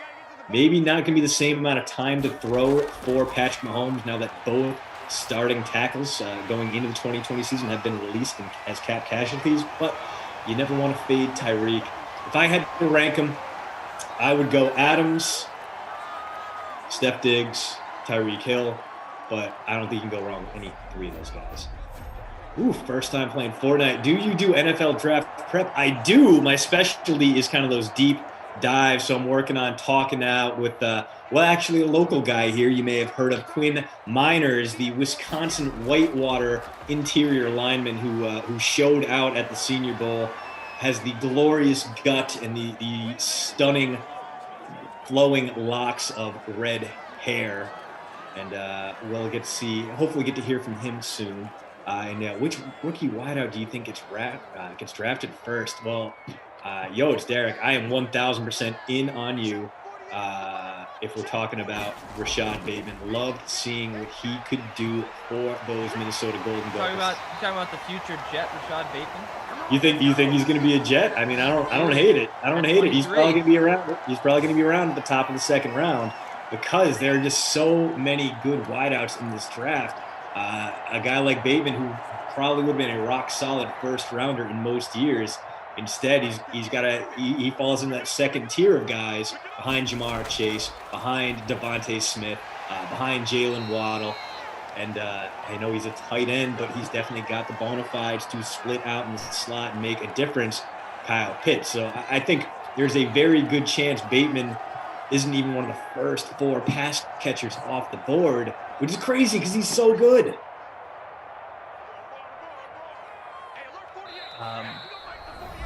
Mr. Hawk saying the one time Fuller stays healthy, he gets he gets in trouble with the league, Yeah. which is true. But he thinks that OBJ should go to the Packers. What do you think about that? I don't know if the Packers would want to take on OBJ rather than go out after a guy like Kenny Golladay. Obviously, two very different levels of talent there, but I mean, Green Bay, they know a lot about Kenny Golladay. They faced him twice a year since he entered the league. I feel like Golladay is a better fit. I agree with you, Congo Cat. OBJ, I mean, he's got that big contract. You're going to have to send the Browns something in return. I think this is a Packer team that would rather either invest in a top free agent or invest in the draft rather than go out and trade for a guy coming off an injury in that situation. But man, how cool would an OBJ Devontae Adams 1-2 punch at wideout be? That would immediately challenge the Tampa Bay Buccaneers with Evans and Chris Godwin for the best 1-2 punch in the league. Would do some work, man. I'm into the idea. You know what? I'm talking myself into it. OBJ as a Packer would, I think a lot of, as we get, is it your guy? No, it's my guy, Robbie Anderson. So don't play him for a while. Let him rack up some stinkers and then drop him into your lineup. Strategy works as Robbie Anderson gets the touchdown there. And we are a Joey Sly extra point away from being tied 7-0. We talk now? Yeah, Germ on Twitch saying that the first Panthers sim in 10 games that he didn't roster Chris Manhertz. Do you know what that means? That means that Chris Manhertz is going to go off. I'm excited about that considering I did roster Chris Manhertz. Robbie Anderson, $6,400, 35.6% ownership in the free showdown. And I'll direct another question at you in just a second here, but did want to appreciate Hugh saying that I had to go to the restroom because I ate too much chili while I was in Chile, and I really did enjoy being this was the first time I was ever a virtual fan at anything, and it was pretty fun. I mean, it was kind of I wouldn't say uneventful, but the way that this specific one was set up, you're just watching like the TV feed. Yeah. Right. Of the match, and then like you can see yourself on the screen, which was cool. But I also wanted to capitalize because I knew no one was going to sign up to be a virtual fan at the Chile Open. So I was like, oh, this is a perfect chance. Come on now, let's make it happen, baby. Let's make it happen. It's the time. But yeah, so I wanted to ask you, does JJ Watt actually make that much of a difference in Arizona? Bucky Brumfeld would like to know. You know what? I think he does. I think he opens up a lot of possibilities. I think especially if Hassan Reddick comes back, which is obviously no guarantee. The Cardinals don't have a ton of cap space, but they could make Reddick fit. They could. They failed to franchise tag him, which suggests that maybe they got something bigger coming in. Reddick was a guy I loved coming out of Temple because he was super versatile. Didn't really have a place in his first 3 years in the league. And then last year, Chandler Jones gets hurt, kind of unlocks something in Reddick. Now, get that guy back in the lineup after a breakthrough season. Get a healthy Chandler Jones. Get a healthy J.J. Watt up front. That's going to really create a ton of opportunities. His expected sacks are going to go up even after a double-digit year. So I think it depends on where they build around him, and I think Watt might not be the guy who has a ton of counting stats. He might have another 5-6 sack year, but he's going to open a lot of things up along that defensive line. Because you can't ignore even an 80% J.J. Watt. He is going to clog lanes against the run, and he's going to occupy double teams in the passing game. And I think it will make a difference. I don't think it's the difference between going to the playoffs and staying home necessarily. But this is an Arizona defense that was a bit underrated. They're going to have to do a little work to upgrade that secondary. Buda Baker is great. Patrick Peterson, not only old, but heading towards free agency. And that's a passing defense that was good, but not great. So they got some work to do there. As speaking of good, not great, a pretty dang good throw there from Lamar Jackson, who's starting to come alive with the passing game. My guy, Hollywood Brown, on the board with that one. Stayed in bounds, though. Wild. All right, we're about to get a Justin Tucker field goal here from about 43 2 round. No. What? Okay. Whew. I don't know. We got a timeout. They're going to take the timeout, and they're going to kick it here from 44. I thought that was going to end in disaster, but instead, a pretty tight 2-minute drill there, relatively speaking, for this Ravens team. Yes, Lauren Calendis. 2 seconds left. Here comes Justin Tucker for the field goal to make it 10-7. The kick is up. It is definitely good because it's off the leg of Justin Tucker, and we have reached halftime here in Carolina. Where in Carolina do they play? What city?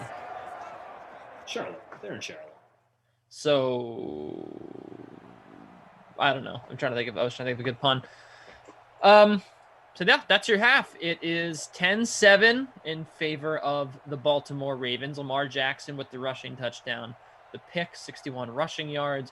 Christian McCaffrey having a good half so far. 60 receiving yards on 7 catches. That is great stuff in DraftKings because you get the 1 point for every catch. 29 rushing yards. Robbie Anderson has the receiving touchdown, but just 5 yards and a catch for a few yards after that.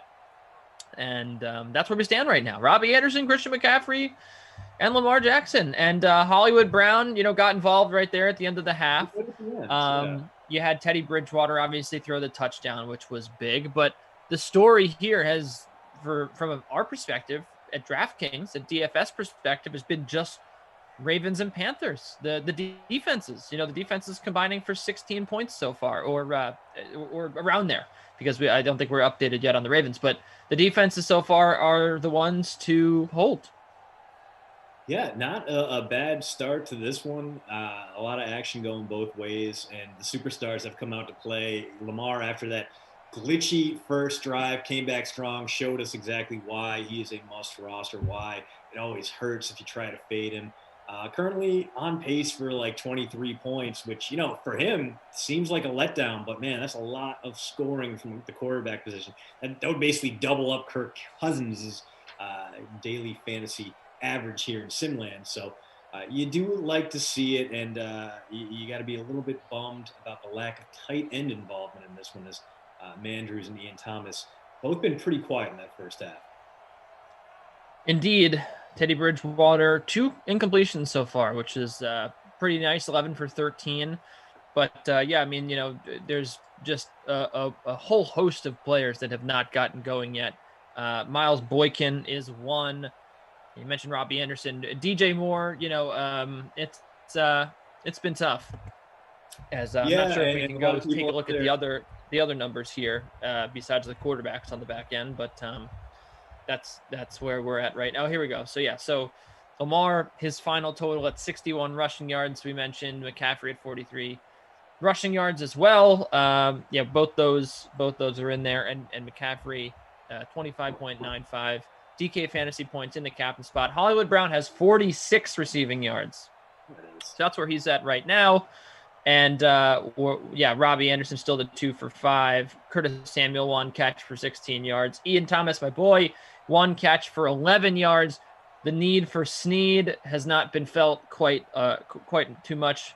1 catch for just 4 yards. Christian. Yeah, just a lot of you saying that you need Curtis Samuel, Dirty Curdy, to come alive. Very low key first half for him. There's been kind of a trend for him. His last 2 games. Has failed to crack the 9-point barrier. So maybe this isn't the sim he breaks through. Maybe he needs those 3 clunkers in a row to really get started. But obviously he has that high ceiling, and he's going to be a guy who's going to be very interesting to watch in free agency, just because he did come along late in the season as a versatile multi-tool. He was the Leatherman of that Carolina Panthers offense, where he was kind of in between McCaffrey and Moore and Robbie Anderson. So he didn't get a ton of looks, but you have former Big 12 head coach there, Matt Rule, who made sure he got him carries and end arounds and passing targets. So a very versatile performer who maybe doesn't blow you off the page with his stats, but very, very intriguing tool that you can place all around the offense. And he's only 25 years old, got a lot of good years ahead of him. I think he's going to be one of those guys who signs for a lot more money than you'd expect. He's going to get something like 10 to 12 million per year. And you're going to go, oh my God, that for Curtis Samuel? You sure about that, bro? And then you're going to go, oh, okay, I see. Okay. Yep. Makes sense. I mean, this is a world where Adam Humphries can sign for 4 years and 36 million. Imagine what Curtis Samuel is going to do. Eli Apple. I forgot that guy was on the Panthers. Did you? Yeah. We're just talking on the back end here. Yeah, I have no idea what to make of Eli Apple. A former top 10 pick, guy the Giants were relying on to upgrade their secondary, and his mom became internet famous for a while, and then just didn't really work out in New York, and now he's kind of been bouncing around. Had some decent moments in New Orleans, some decent moments in Carolina, but just seems to be a lot more potential than production in that guy. But he's still young; he can still turn it around. Just needs to find the right defense, I think, because he was uber productive in his last final season at Ohio State, and definitely has that length and size and strength and speed that you'd want from a corner. He's like 6'1", maybe 6'2", so he's not going to get bullied by bigger receivers, and he can run with smaller guys. Just hasn't really played out, hasn't really shined the way New York had hoped, which is why he was a Panther in 2020, and I believe he's a free agent right now. You really do have like a take on every player. What about Ardarius Taylor? What can you tell me about him? I can tell you absolutely nothing about Ardarius. Okay, so I did stump you. Yeah, you got me funny. on that one. Anyway, but yeah, we got a 10-7 game ready for the third quarter. Went through and we're updating the stats. DJ Moore still catchless, still without a catch. That is confirmed here. So that's where we're at right now. Solo leaders in both free contests, we are being told. Very nicely done so far. Just taking a peek here at the Carolina-Baltimore free showdown, which, of course, $250 prize pool. We do it every day. 10,000 of you, over 10,000 of you in there. With Bamboo Beamer in first place with Lamar Jackson in the captain spot. 20.61 DK fantasy points. And then you got Christian McCaffrey, 17.3. Ravens defense as well. I think we still have to do some updating on that one, but yeah, Hollywood Brown has his stats now with 6.6. Yeah, no, it looks like we're good. It looks like behind the scenes, we're all having internet problems today. So behind the scenes, we're working on it. Don't worry, even if it's not the fastest, it will be the most accurate. Because that's our promise to you, DK Sim family. We'll get it right. And Kenny, right now, that last play just dropped me down to 11th. But top 10% in the Kenny and Christian Ravens Panthers free roll out of 102. Where do you stand? Where do I stand? 76 out of 102. Not looking too good. Ian Thomas with the nothing in the... Yeah, Ian Thomas not helping me out at all. Just at all. And then DJ Moore. DJ Moore's done nothing for me. So that's where I'm at right now. Hand off to Dobbins, and he gets down past the 40. Now there's a guy who is going to be a very interesting fantasy player for 2021.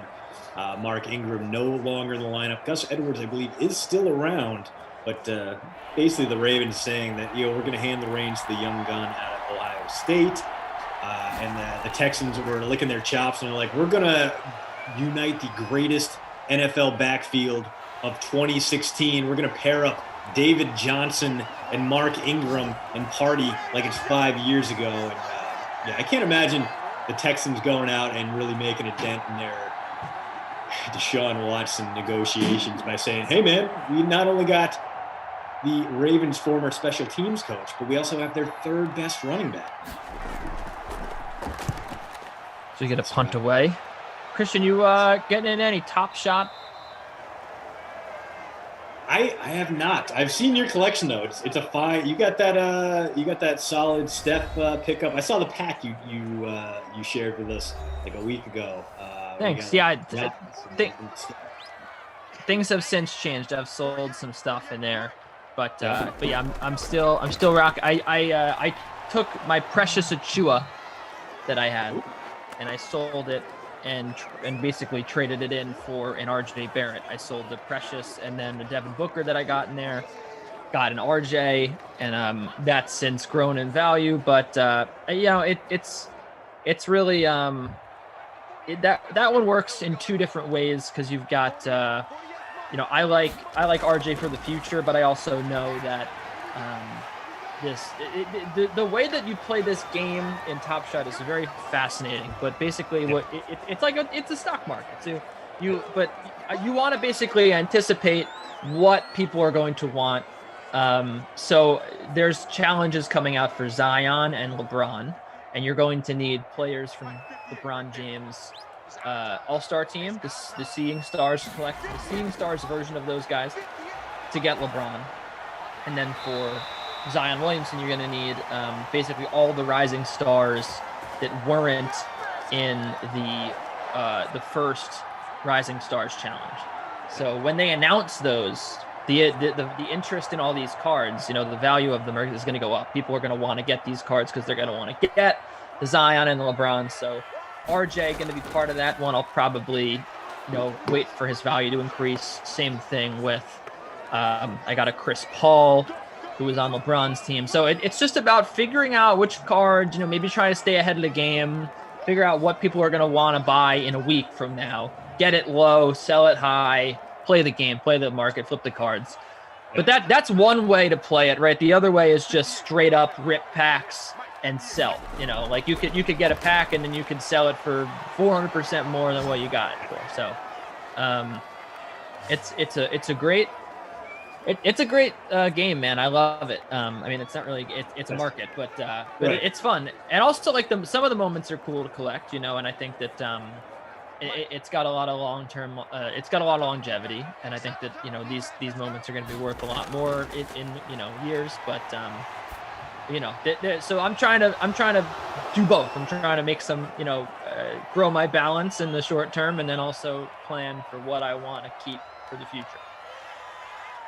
Yeah, very cool. I'm waiting for the NFL to jump in on it. Maybe then that'll be past the growing part of the phase. Yeah, and it'd be good for you because you're really big on a bunch of, you like every player coming out of college, like Devin Duvernay and all these. But the thing is, if you can identify some really good underappreciated talent, which I feel like you are good at, you can go out, get their rookie card. And then if they become really good, their value increases. Now, obviously, everyone in the world was on Lamar Jackson today, and this is why, because he jukes out a man, gets down to the 35. That's the bonus for him on the ground. Yeah, everyone who is, everyone in the world is going to want like the top 10 picks, right? But that's if you can find like some underappreciated talent, like even a guy like Kevin Porter Jr., his value's gone way up the last couple of days. Really? And because now he's on a new team. He had a great debut, value through the roof. So it's you got to watch a lot of stuff. But did you see the first NFL player to get in? I believe is Gronk, who is releasing 4 moments from his season as NFTs. And it's one of those where it's like, do I want to get in on this, or do I want to wait till we get an actual NFL tie-in that would kind of secure? Like, I feel like the Gronk things would be very, very bubbly, whereas one that has the actual backing of the league, like Top Shot does with NBA, would feel a lot more stable at least.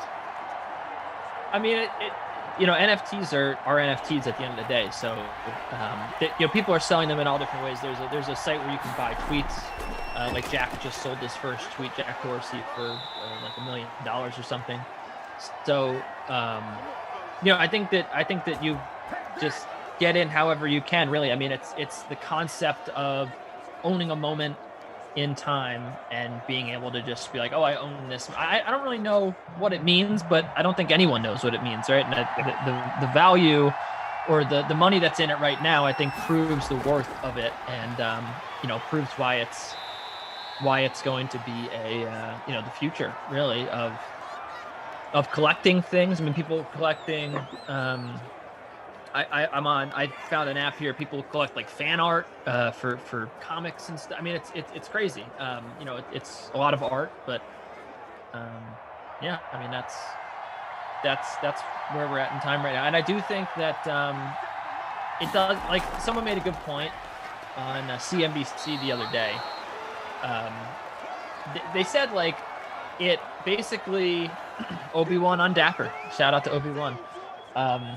The basically like at least Robinson said she thought that I thought Top Shot was stupid. I never said that. That was probably Kaufman who said that. Adam Kaufman, I'm sure, or Emerson said that because I've talked to both of them about it. But yeah, the guy was like, look, old people now with money, right? Like what they like to do is point to their artwork on their walls and point to these, you know, sports memorabilia, right? Oh, I have Don Mattingly's, you know, signed picture or signed baseball, whatever.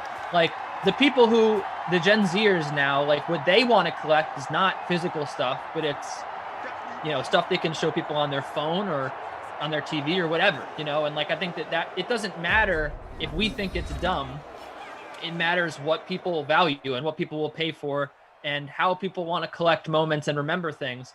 And that is, you know, to be able to own a moment and in time or like a big dunk or whatever, like that to people like, hey, I own this and this is my, you know, it's just about what people value. So people value this over, you know, physical trading cards right now, or at least the younger generation does. So that's all that really matters. Anyway, all that matters in this sim is rostering Lamar Jackson and Christian McCaffrey, because that's been it. Lamar Jackson, 105 rushing yards and a touchdown. McCaffrey, 43 rushing yards. That's been it, Christian. I mean, you had the touchdown Lamar catch by Robbie Anderson. Kenny, I don't know if you saw that last play where he just needed to pick up a few inches on third down, and he had a clear lane to his left, and in true Madden fashion, he cut back to the right and got stopped just shy. So we are on the brink of either a Justin Tucker chip shot or maybe a bold Harbaugh move that sees the Ravens go for it, because they should go for it on 4th and inches with that offensive line, that offense. Through the air, it's been all Christian McCaffrey, although Hollywood Brown has a handful of catches, a lot of deep balls, like 3 for 60 for him. Robbie Anderson, 3 for 15, but he does have a receiving touchdown, rather. And then everyone else, it's been real slow going. Neither tight end has shown up. DJ Moore not doing a ton. Curtis Samuel, 2 for 18, and that's it. Good news is, if you have a whole bunch of Panthers skills players stacked up, they are going to probably be throwing the ball quite a bit here, trailing in the 4th quarter. Bad news is not here, though. Yeah, not here. Justin Tucker's going to come on for the field goal and put it through. So just like that, another one on the board for DFS Queenie. Not a fan of Top Shot. And like, I get it, because it does, like, at face value, it does seem like almost bizarre. But then, you know, you kind of reduce it down to the same thing as trading cards, and like, okay, it makes a little bit more sense. And I think part of the reason why I haven't jumped in, Kenny, is because I don't understand it well enough to really want to invest in it. But like, I'm coming around on it as an idea. Like, I never thought it was stupid. I just thought, like, basically like okay, I need to learn more about this before I put any money in.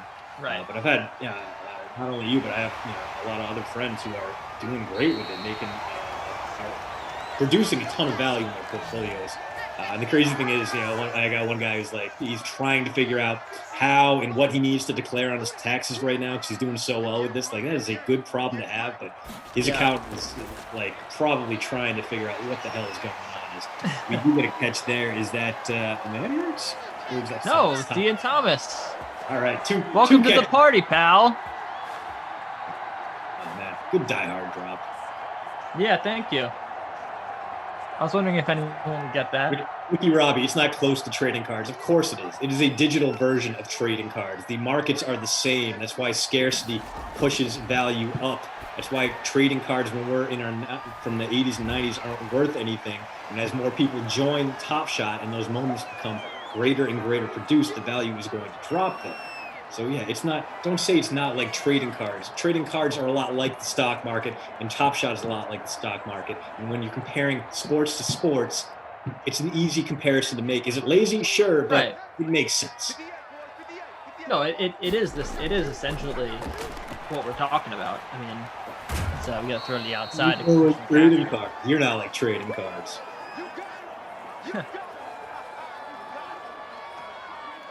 Yeah. Anyway, 3rd and 3 coming up for the Panthers here. Short yard situation. Need the first here, although they can still afford to punt it away. More than 6 minutes to play in this one. Easton Robinson said Top Shot's like an online gaming site. Don't even know what that means, but absolutely not. As we got Ian Thomas completion there.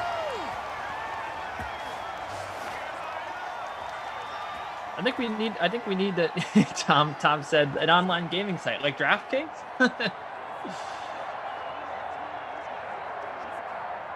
BW Park says Ducey tells everyone about how it's a good investment every day. If he's not trying to convince us, he's trying to convince himself. So probably a little bit of both. But honestly, the best way that I've found to learn about it and to research it is just to get in. And I've gotten into it, and it's not like I've really invested that much. I've invested more time than anything, really. But that's sort of where I'm at, right? Like it's not like I'm just pouring all my hard-earned money into it. I'm just spending some time on it, and like I said, got lucky and got a few packs or a couple packs rather. I guess a few because the pre-order pack counts. The pre-order packs are gonna. The thing is, the market's gonna get diluted. So we'll see. As more people, you can't even register right now, or you have to like join a waiting list to register right now. Yeah. I mean, it's one of those things where they do need to carefully control that market cap, because if they expand too much, all of a sudden the value is going to deflate. I mean, it's not insulting to call it a bubble. It is a bubble, but some bubbles last, and you don't want to overinflate that bubble so it pops. You want to make sure it's controlled. And people are hearing about Top Shot. There's a lot of buzz going on right now, and it is an exhaustible market. So they do have to control those things. You can't just have. They honestly do want a lot of less informed investors popping in to help boost things for the whales and sharks out there. But at the same time, you got to control that. You got to make sure it's not overrun by simpletons, basically, and who ruin the value of it. Anyway, I'm with you, Ricky. It's new. Let's see where it is in the year. Absolutely. Like we said, it's a bubble, but some bubbles last. There's a big 4th down here, and they're going for it, and they get it to Ian Thomas across the 5-yard line. On this drive, your captain doing work. So after a nothing first half, he's up into or near double digits now. I believe that's either 4 or 5 catches for him. So 1st and goal. Tom says 9.2 DK fantasy points now for Ian Thomas. Will he add to the total? He is not open. So Teddy Bridgewater rolling right. Is he going to try to throw it? No, he's going to go into the end zone himself for a touchdown. Teddy Bridgewater running it in from 4 yards out. That's why they call him Teddy Ball Game, because he just tied it up. And the Panthers would take a lead with an extra point here. No, by the way, no one calls him Teddy Ball Game. That's what Ted Williams was called. I just call him Teddy Ball Game, but I also wanted to say that for the purposes of the call. The PAT is up and good from Graham Gannott. It's not Graham Gano. And that's all that I care about. Joey Sly, whatever. I miss the days that Graham Gano kicked for the Carolina Panthers. 14-13. Yeah, you remember that when Gano posted the video on Twitter of him playing kickball with his kids in his yard and basically blasting? Yes. When I worked at Sports Illustrated, I ripped that video off his Instagram. I put it online. It got like millions of views. It was a huge hit. Oh, yeah. Same thing. Same thing with SB Nation. It was just like, yep, this is hilarious. Make sure we see it. Like the ball just like disappearing over the tree line and into the horizon was just glorious. And Bridgewater there. We had dueling rushing touchdowns from our quarterbacks in this one, which is not super surprising given Lamar is part of the deal, but kind of rarity that we don't see too often here in Simland is both QBs putting in some work. Ravens need to mount a comeback here, but they can get a field goal to take the lead back. 3:30 left in this one. Both teams have all 3 timeouts. As Lamar, oh my God, so much time in the pocket and just decides to run with it. Picks up an easy first down there against the 3-man rush, which, yeah, when you have an offensive line that performs at a high level like this Ravens one does, that's going to happen. But might be taking a hit coming up as Orlando Brown Jr., Baby Zeus, wants out of Baltimore because he wants to go somewhere where he can play left tackle. And that just kind of seems stupid to me, Kenny. I don't understand why a position change. We're not in a league right now. We're sure left tackles do get paid a little bit more, but there's been a rising emphasis on right tackles in the league as well. And, Orlando Brown, he's going to get paid like a franchise cornerstone no matter where he goes, whether or not in Baltimore or elsewhere. I just don't understand that trade request. Maybe he's just sick of blocking for a quarterback where he's going to be one place 1 second and a completely different place 3 seconds later. Part of the reason why the Jets are linked to Sewell right now, right?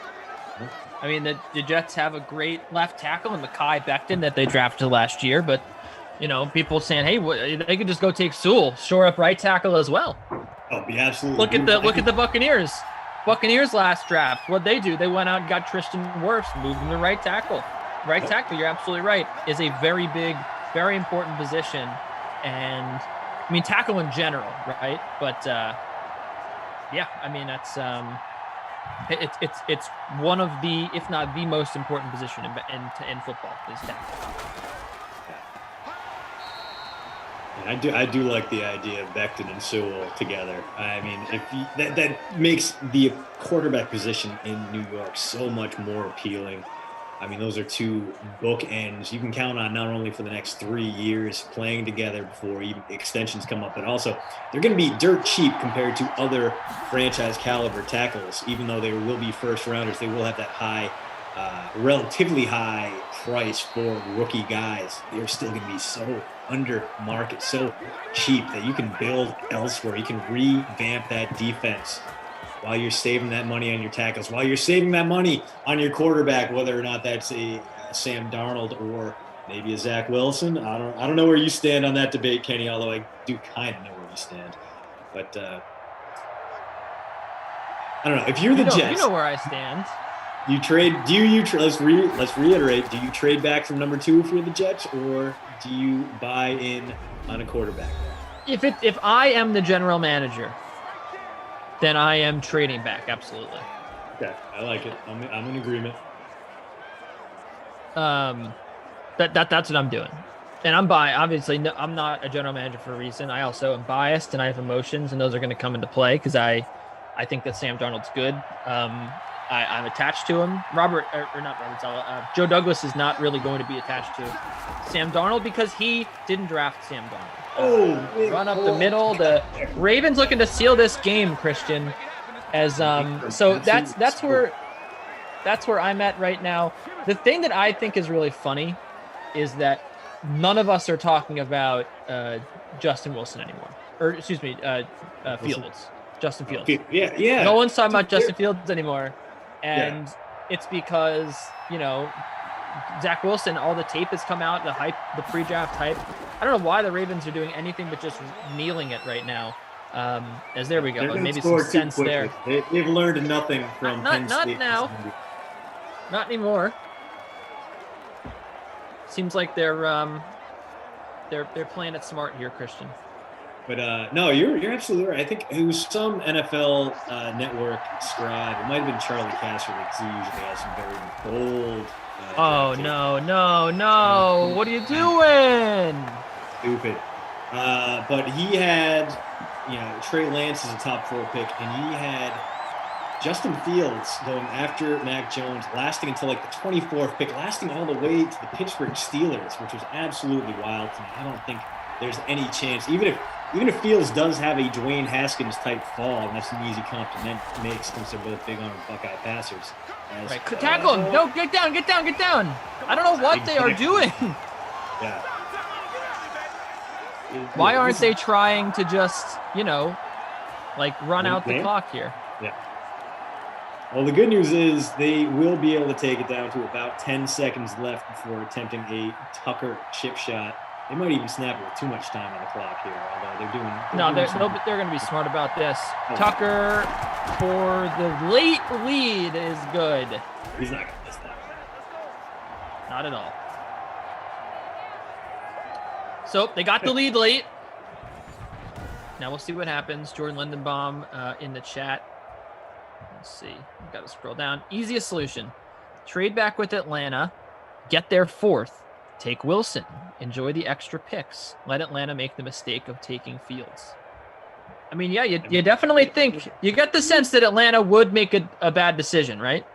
I mean, also at that point, you're assuming no one's going to jump the line and trade with the Dolphins for that third overall pick, which is what the Dolphins would absolutely love to see. So I don't think Zach Wilson, I'm not sure he makes it all the way to number 4 unless some weird things come out about him in the pre-draft process. We've already seen the hype kind of grow. I'm not sure he's going to make it back. Well, I mean, the Dolphins could always decide we don't need a quarterback. I mean, if they decide that, they're probably going to end up trading the pick. But there is a world where the Dolphins just keep the pick, right? Hail Mary time for Carolina. It is intercept. Oh, that's going to hurt. That's going to hurt Teddy Bridgewater Nation out there who drafted him. Boy. TB Nation. Where are you at? We have a final here in Charlotte. The Ravens getting a lot out of the Lamar Jackson running game. Not as much from the passing game, but it's enough to escape with a 16-14 win via last-second field goal. Justin Tucker, not a bad day from him if you're stacking up kickers. Teddy Bridgewater, 178 and a touchdown. Lamar, 116 and an interception from him. So, again, the passing game, not doing much from Lamar, but he still finished with nearly 26 points in the flex because he ran for 133 and a tutty. On the ground, run CMC, getting it done, 22-plus points from the flex there. Kept out of the end zone, which was good, but 10 catches for 81 yards. That's where he did the bulk of his damage. Yeah. Monster day for CMC, monster day for Lamar. If you got to pick one for your player of the game, who is it? You know what? Let's go wild with this one. Let's give Justin Tucker player of the game honors on this one because he had double-digit points as a kicker. I like that. Less owned. No and he hit a game-winning field goal with 10 seconds to play. Justin Tucker, you are today's Krusty Cough MVP. And let's babysitter Billy someone. It won't be Ian Thomas. He came off the milk carton. But DJ Moore, basically unheard of in this one. Willie Snead, Mark Ingram, DJ Moore. I'm just giving you some names here that are maybe in contention. Yeah, DJ Moore didn't have any catches, so DJ Moore's got to be it. DJ Moore, a guy capable of lighting things up, only flexed in about 27% of lineups, but a guy you'd expect to do something even against a very good Ravens defense. Instead, he gave you pretty much nothing. Was less productive than Patrick Ricard, the fullback. So let's go ahead and give him the babysitter Billy, not my kid award in this one. Well, all you Chris Manhertz owners out there, I know that you're out there. I appreciate you. I hear you. I love you. I am one of you. Nothing today. Nothing today from the Manhertz. Rocket Ricard was the best punt play if you had to pick one. All right. Well, my video actually looks fantastic despite being on. You look nicely trimmed too. Well groomed. Thank you. No, I'm on my.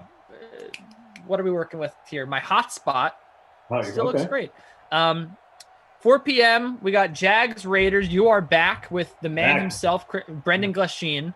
At 4 p.m. Or after 4 p.m. rather, maybe like 5, 5:15, 5:10, 5:07, 5:11, 5:14, 5:22. Game could go long. Pre-lock live. Julian Edlow going to team up with Matt Meiselman for that one. Should be good. Don't miss it. They'll answer all your questions about just about anything that's going on in the NBA world. You got the 6 p.m. Chargers Browns.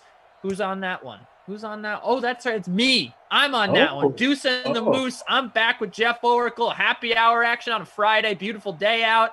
Go outside. Watch it on your stoop.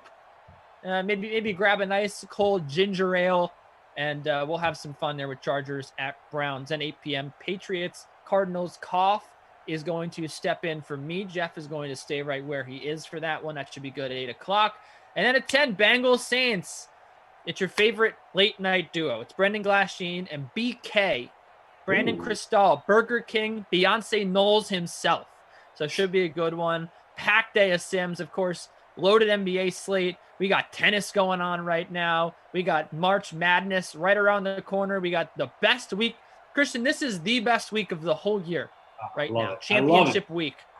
I know. I got my work schedule. I got to make sure I can at least watch the Badgers flame out of the NCAA tournament with aplomb. So I'm looking forward to that. Looking forward to being back with you, Kenny Ducey. I'm sure we'll be together next week. But for the rest of you, tune in at 4 for me and whichever Perkins brother Glash decides to dress up as today. I guarantee it will be very headachy no matter who it is. And be sure to tune back in at 6 to reunite with Kenny. I'll see you guys in a little bit. Kenny, anything I missed? Nothing that you missed. You were perfect. And I'll see you all at 2 hours and 50 minutes. Until then, so long, everybody.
So, so got some guaranteed money coming my way. Not as much as we thought, though. Not as much as we thought, but happy to be here. For the Pats than we anticipated, that 14 million number. Unless you're the best quarterback in the league, Cam, you're probably not going to even sniff it. I am one of the 32 best.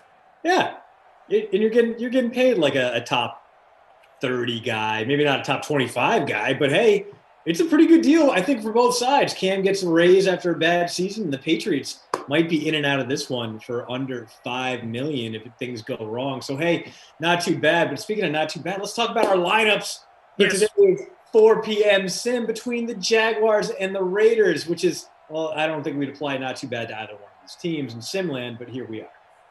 Yeah, who do you like in the captain spot? Lineups are going to lock any second. Well, two bad passing defenses, so I bet big on DJ Chark in this one. His price went down to about $8,200, so he's a little bit more reasonable to throw in that captain spot. He's coming off a down game, but before that 12-plus in his last 3. So my hope is that we will get a solid DJ Chark day. And in order to spur that along, I also rostered Gardner Minshew. I went sure to go ahead and get Tyler Eifert and Chris Thompson as well, because the last Chris Thompson sim I did, he was the only rosterable Jaguar, and I like to reward past performances despite them having no impact on future games. And my 2 token Raiders in this one, the Murder Hornet, Darren Waller, because Jaguar secondary is nothing to write home about, and Nelson Aguilar, who punt play, but maybe one who will provide me with some points. I took him over a kicker. We'll see if that one bites me. Flash, what about you? So I think I made a great mistake, but we're going to go with it anyway. I put Tyrell Williams in the captain spot to save some money. Typically, you want to do that. You want to put the quarterback with them, throwing him the rock. I didn't do that. I put Minshew in the flex, not Derek Carr. So who the heck knows how that's going to work out? I got Chris Thompson, Jalen Richard, Darren Waller, and the Lamborghini. Oh, yeah. I mean, you could not fire up the Lambo in this one. And we failed to point it out at the 2 p.m. sim. Kenny and I got too invested in quarterback talk and Top Shot. But the winner of our free roll, a hashtag always here team member of the DK Sim Fam, MacLion, took down first in that one by like a full point plus. So MacLion, I saw you in the chat afterwards. I apologize that we didn't single you out. Fellow Wisconsin resident, dropping a little Toppers reference on us, which it is a Midwestern pizza chain that's good but not great. Like they're great they're great like mid-range pizza, but like not good great pizza. No, it's like great after 11 p.m. pizza, and that is Toppers is fully aware. They buy into that. So we wound up with 174 entries in the Glash and Christian Skip to Maloo. It's Friday. Tribute to Skip Perkins, who we've moved on. You did a great job of putting him into the ground and murdering. Yes.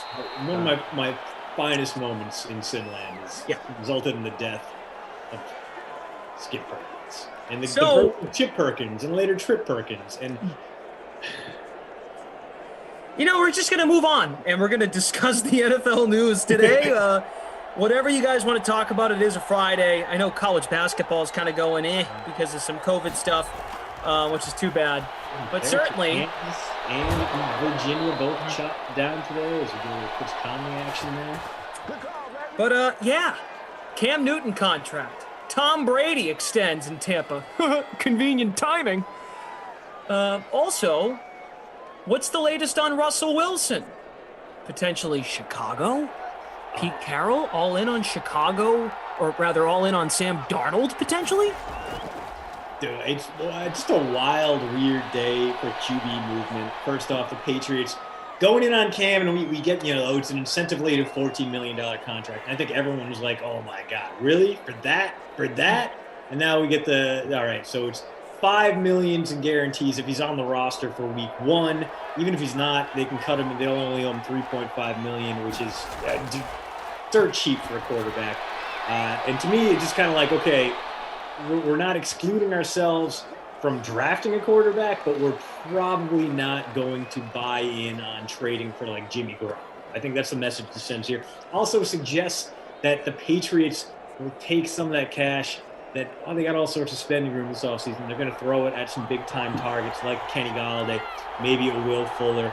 See if they can't go out and get themselves a useful veteran tight end. Maybe one of the guys playing in this sim here, Tyler Eifert or Kyle Rudolph. Not necessarily a game changer, but someone who can be reliable, provide the kind of presence they honestly just did not have in 2020, and provide a little bit of mentorship for Devin Asiasi, Dalton Keene, those guys who they were very high on after drafting them in the 3rd round last spring.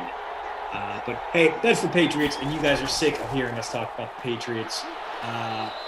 Let's talk about Russell Wilson. Throwing a picture of his adorable child on a private jet with him. Where's he going? What's he doing?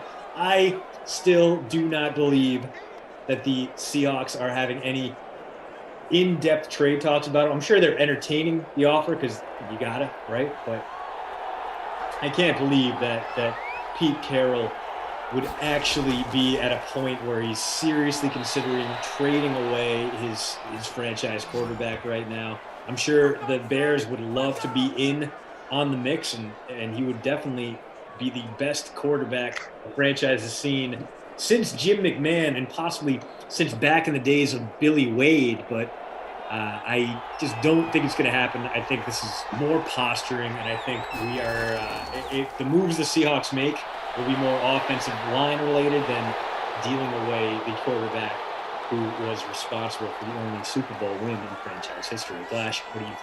There's also breaking news. Producer Madison has closed all of her rings on her Apple Watch. I just got that notification from Producer Madison. So everyone, hit the like button for Producer Madison putting in the work today, closing her rings. Yeah, I do find it a little hard to believe as Chris Thompson touches the ball again. We did see Raquel Armstead get a touch.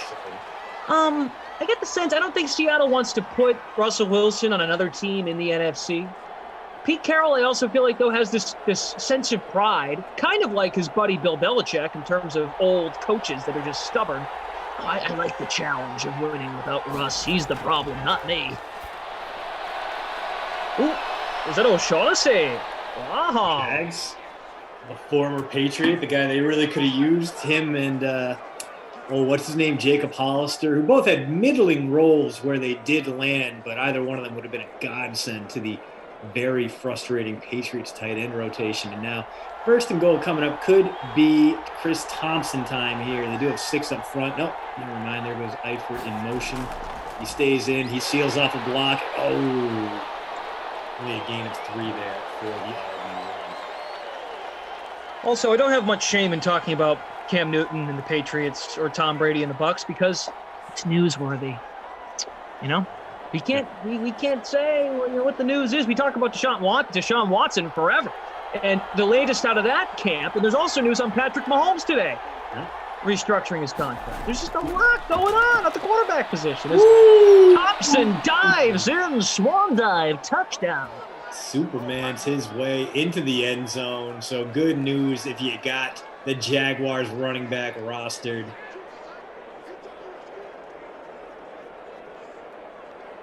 All right. Chris Thompson, 2nd highest owned in the free early classic at 60.3%.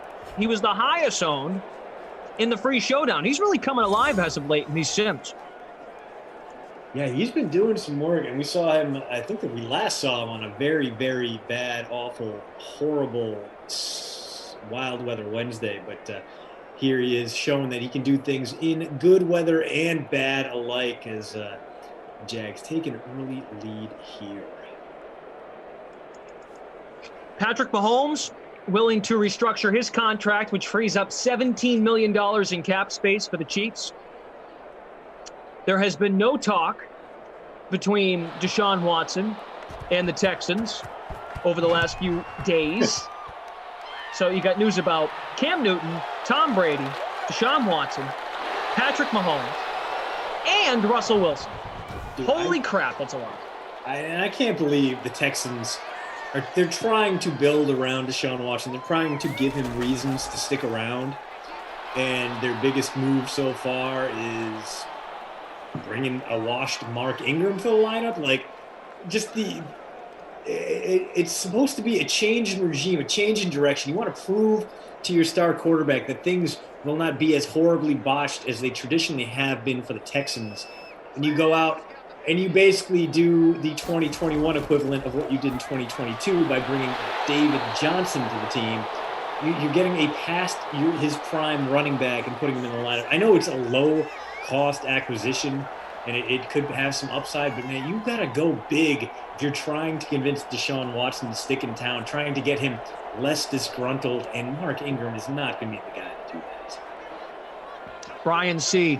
There's a good energy in the sim. You wanted me to do it at 25%. Yeah. So we're getting there. I mean, we are in the first quarter. Sure. Quarter of, 1/4 is 25. So that's math on the air. It's never a good idea. If you want to go into broadcasting, do math on the air. But I took that risk and felt confident. That's the key. You look ready to go to a Boston Bruins game with your hoodie and your headband, black and gold. What does that sweatshirt say? UWN, that is Wisconsin, Milwaukee, go Panthers. A team that I actually do not really care about, but I'm very much looking forward to watching the Badgers get absolutely thrashed in their first-round game after what has been just a horrific finish to their season, going from a top 10 team to maybe an 8 seed in the NCAA tournament. And last night, I don't know if you were watching, Glash, because why would you subject yourself to the torture of a Badger-Nittany Lion showdown? But Wisconsin was up 17 with 7 minutes to go and needed a last-second turnover to secure a 1-point victory against Penn State. Just, ugh. Penn State's better, though. Guy I do games with in New Hampshire, he used to coach, the head coach at Penn State. So I followed the program a little bit myself. They're improved. They're an improved basketball team. So. Yeah, I mean, they're always kind of in that weird limbo space where at their best, they maybe kind of sniff top 25, and you're looking at them kind of as a 6 seed. I mean, I remember the glory days of Joe Crispin for sure, but for the most part, I mean, Penn State's a football school the same way Rutgers is a women's gymnastics school. You don't think of them on the basketball court in that way. You just expect them to dominate elsewhere, or at least be notable elsewhere. As we are through one quarter here, Chris Thompson, 26 rushing yards and a touchdown. Hunter Renfrow, the punt play I did not invest in, 2 for 17, leading all wideouts and tight ends in this one, the most receiving points of anyone, the scrapper out of Clemson. So a very low-key first half here, Glash, which makes sense because you've only been going 25% when it comes to full energy in this one. Right. And you got to really space it out. This is your final sim. I'll be back tonight at 10. We've also been told that Tate has all the scores up to date. Ooh. Nice job, Tate. Very nice. Wow. Raucous. Stay hot. Knock on wood, we're putting the technical difficulties of the 2 p.m. behind us. And that was a terrible drop there from a guy who doesn't drop many passes, Jalen Richard. Not good. Third down back. Got him in my lineup.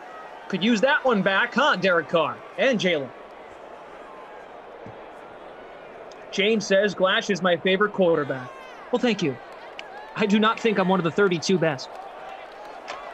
So, Christian, you said something that I slightly disagree with in terms of the new updates to the Newton contract. And the guarantees aren't as much as we thought. Yep. But it's $6 million guaranteed when you add the math up. I think it's only 5. And I think even then, a lot of those are roster bonuses. So I think there are a bunch. And I might not be right because the details haven't come all the way down. But the way I read it, it's 3.5 in terms of salary and signing bonus that are completely guaranteed. The rest, there's another 1.5 million in roster bonuses that depend on him being on the active roster during the season to make it 5, and then the rest are all various incentives. I got it right here. So this is Mike Garafolo. $5 million base value, $2 million signing bonus, $1.5 million base salary. Yeah. Then he gets $1.5 million total in per game roster bonuses. Yeah. So I actually think with this news, there's still a chance. I don't think it's great, but there's still a chance Is that Nelson Aguilar? It is Nelson. Aguilar, wow. So a all vulture drive here for Derek Carr, making his mark with guys like Hunter Renfrow and Nelson Aguilar, and we got a first and goal situation. Here's the Raiders looking to counterpunch after that opening drive TD from the Jags. But continue. Are you bringing up Jimmy G? Yes, there's still a chance with the money Newton's going to get, and then maybe, I don't know, a dude they draft. They're not taking someone in the top 10, New England. I think we all believe that. They're drafting 15. Correct. So could they move up? Yes, of course. I don't think they're going to. So it's Cam Newton and maybe Jimmy Garoppolo. Maybe. It could still happen based on the money. Yeah, and I mean, listen, you're paying Cam Newton like a backup quarterback with that deal. He's not quite, bottom barrel salary, but he's getting less than Marcus Mariota is going to get with this Raiders team, who just scored a touchdown by a murder hornet, is Darren Waller into the end zone. We are a Carlson extra point away from tying this game up 7-0. All right. D-Train McLean says, Inspector Gadget.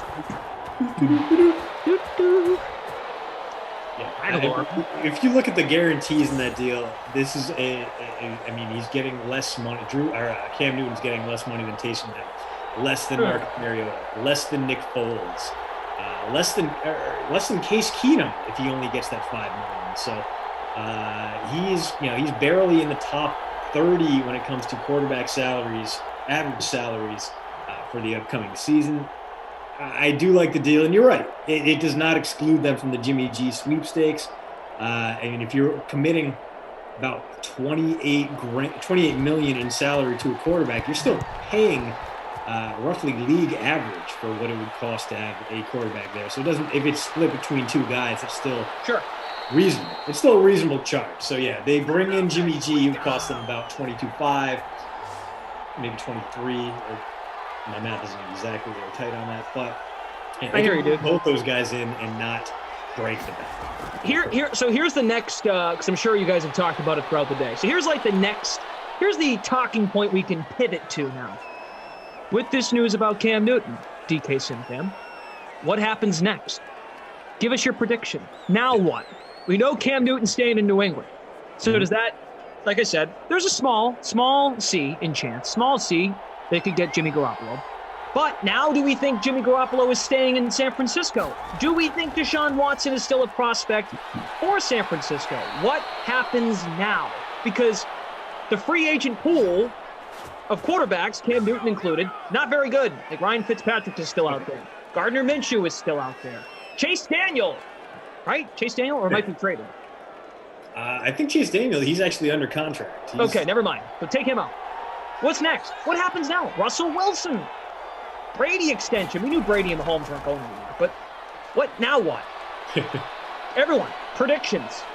Because that's what we live for. Instant gratification. All right, the news happened. Now what? What comes next? Do you have an idea of what comes next? Winner. Wow, Bill had this thought out. Push out Tom Brady for a washed-up running quarterback and Jimmy Garoppolo.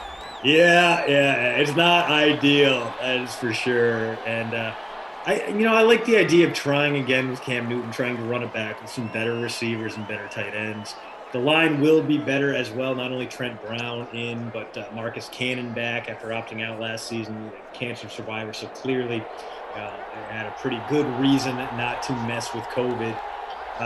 They're going to be better up front, and they'll be better when it comes to wideouts and tight ends, just because they probably couldn't be much worse. And they have a lot of money to spend to be able to fix that. Money they didn't have in 2020. We'll have to wait and see just how badly Belichick botches their next big wideout decision. Cal, what happened to Chip? Chip is missing. Chip was here. Then he got canceled like his brother Skip. So Chip is now missing. Can't find him. Let's see. Dwayne says, no more Cam talk. Well, Dwayne, what would you like to talk about? Dwayne, what's on your mind? I want to take. Don't tell me what not to talk about. Tell me something to talk about. Telling us not to talk about something doesn't do us any good. Give us productivity. Please. Be noble. Captain Doo-Doo Chark. He's going to bust like Diggs yesterday. Yeah, I wasn't here for that, but Diggs somehow threw up a bagel in the last sim. One of the easiest Babysitter Billy Not My Kid awards to award to date, I believe. But here, we'll see if we can't get a little DJ Chark going here as the second quarter winds down. That drive for the Jags stalled out near midfield. The punt netted them only about 26 yards after the touchback. And now we get to see if Derek Carr can go back to the well. What? Hot potato. Yeah. Third and long coming up, so we might get back-to-back punts here after a very promising start to this drive. Wayne says this new Glash look. Well, I'm trying to look like Cam Newton, so that means we'd have to talk about Cam. I mean, good effort. Low Cow Central. Diggs was my captain. Well, that's too bad. Oh, Derek Carr. Oh, no, Derek Carr. He held on to it at least as Miles Jack. The one thing that this Jaguars team does have going for it is they have two very good inside linebackers in Jack and Schobert, and that's a position of very, very big need across the NFL. We've seen the market go way up on guys who maybe don't rush the passer as much or bring you any kind of edge pressure, but do rack up a lot of tackles and cover tight ends reasonably well. And the Jags are insulated against that. They have a very good pair in the middle, and they can kind of build from the inside out. It's obviously this year going to be much better than last year for the Jags, much in the same way it couldn't get any worse when we're talking about the Patriots wideouts. Here's a good one from Tate from the Game Ops team. Who are y'all's tourney faves or picks to win? I like Alabama. They kicked butt today. We can't dive into specifics, but Alabama totally rolled in the SEC tournament today. I am such a fan. I'm looking forward to the possibility of a football and basketball champion from the same school. That's what I want. I'm going with Bama. And maybe Syracuse. I mean, good. Nate Oates turned into a great coach, but I will believe in an SEC team in the big tournament that isn't LSU or Florida when I see it. I feel like you're just crashing towards disaster with that one. I want to know who's going to stop Gonzaga, who's been absolute housing on fire. A little scare against BYU, but they held okay.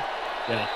I mean, not only is Gonzaga winning games, they are crushing opponents. They're getting in and out fast. No team in the country has more sub-2-hour games than Gonzaga. They are doing work efficiently, just slicing opponents to pieces, cutting them into ribbons. And they are a bit scary there, for sure. Mr. Hawk likes Baylor. And stumbling down the stretches. I think we finally got a Chark sighting.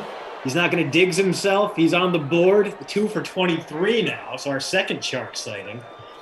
As DJ not going to bagel us, but only 4 points in the first half so far. Not quite the 15-plus point explosion I'd hoped for when I threw him on the Captain's spot. James Lacerenza. I hope I said that right. I know you've been here before. Hi, James. I think Jarrett Stidham is going back to driving an ice cream truck. Yeah, there's no guarantee Jarrett Stidham makes the team, especially if they draft a kid. Yeah.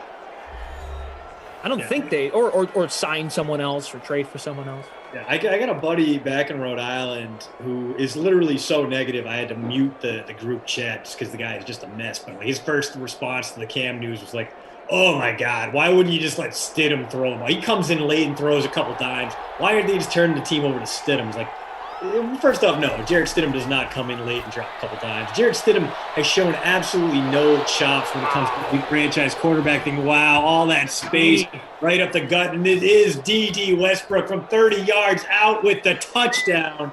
A 10-point play on the nose, 15 if you got him in the captain spot. Jags take a touchdown lead here with 44 seconds left in the second quarter. Wow. D.D. Westbrook, sir. Way to be. D.D., 37% in the flex and the free $250 prize pool. Free contest, which ended up with 10,588 entries. Great stuff, DK Sim fam.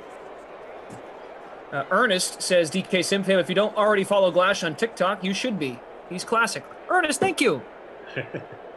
Appreciate the plug on the old TikTok. D.D., pretty solid ownership in the early classic, 28%. People saw the drought, and they're like, he's going to break out today, and so far he has. I mean, anytime you can rack up double-digit points on a single down, you got to be feeling pretty good about your chances. New York Goat says, Didi, let's go. Bo Nose says, talk about the Olympics. Are the Olympics happening? Are they happening in May? There's the plan, right? July and August, yeah. But there's been some trepidation in Japan, some internal grumbling saying they're not going to be able to do it. Publicly, they're like, of course we're going to be able to do it. Now I think it's all going to depend on vaccination rates and positive test rates. And hopefully they do. I love the Olympics. I love just having 2 straight weeks of in the middle of sports downtime, nothing but baseball on. You can just tune in and you get a different experience every day. You can watch swimming, you can watch track and field, you can watch basketball, you can watch fancy horse dancing or archery if you're so inclined. So just a lot of great stuff at the summer games. And hopefully we'll have a nice 16-day competition to soothe the aches and pains of having a relatively sport-free 2020. Ooh, as Ohio State and Purdue headed to overtime.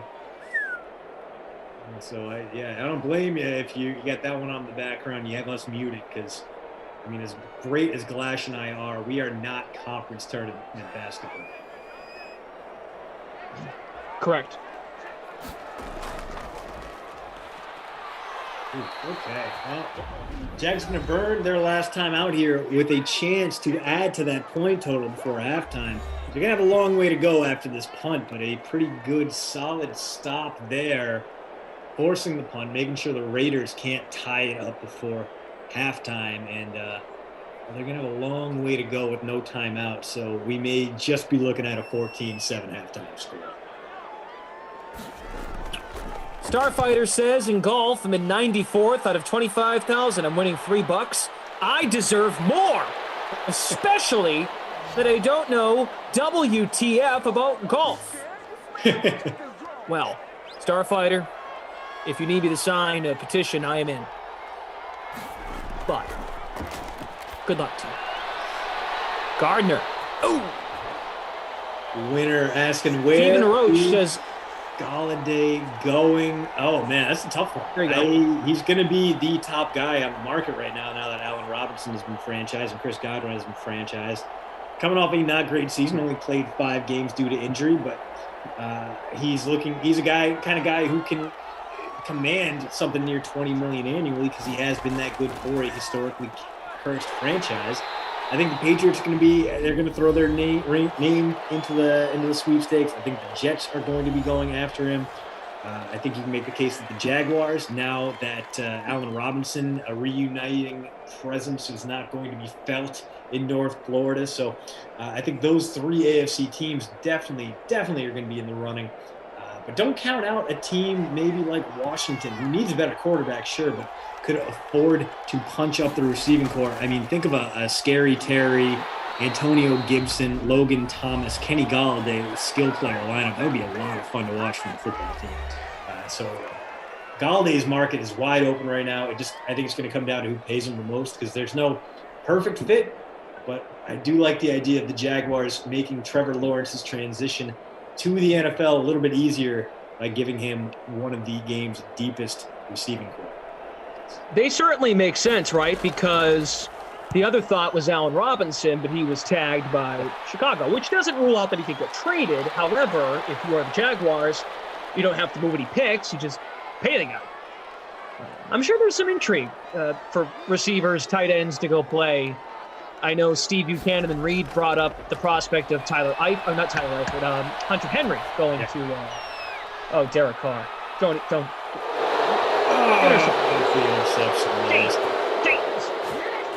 Good news. The Jags D just wrapped up a heck of a first half there, only allowing 7 points, getting a turnover on the Hail Mary there at the end. So not a bad day to throw the Jags beleaguered defense into your lineup.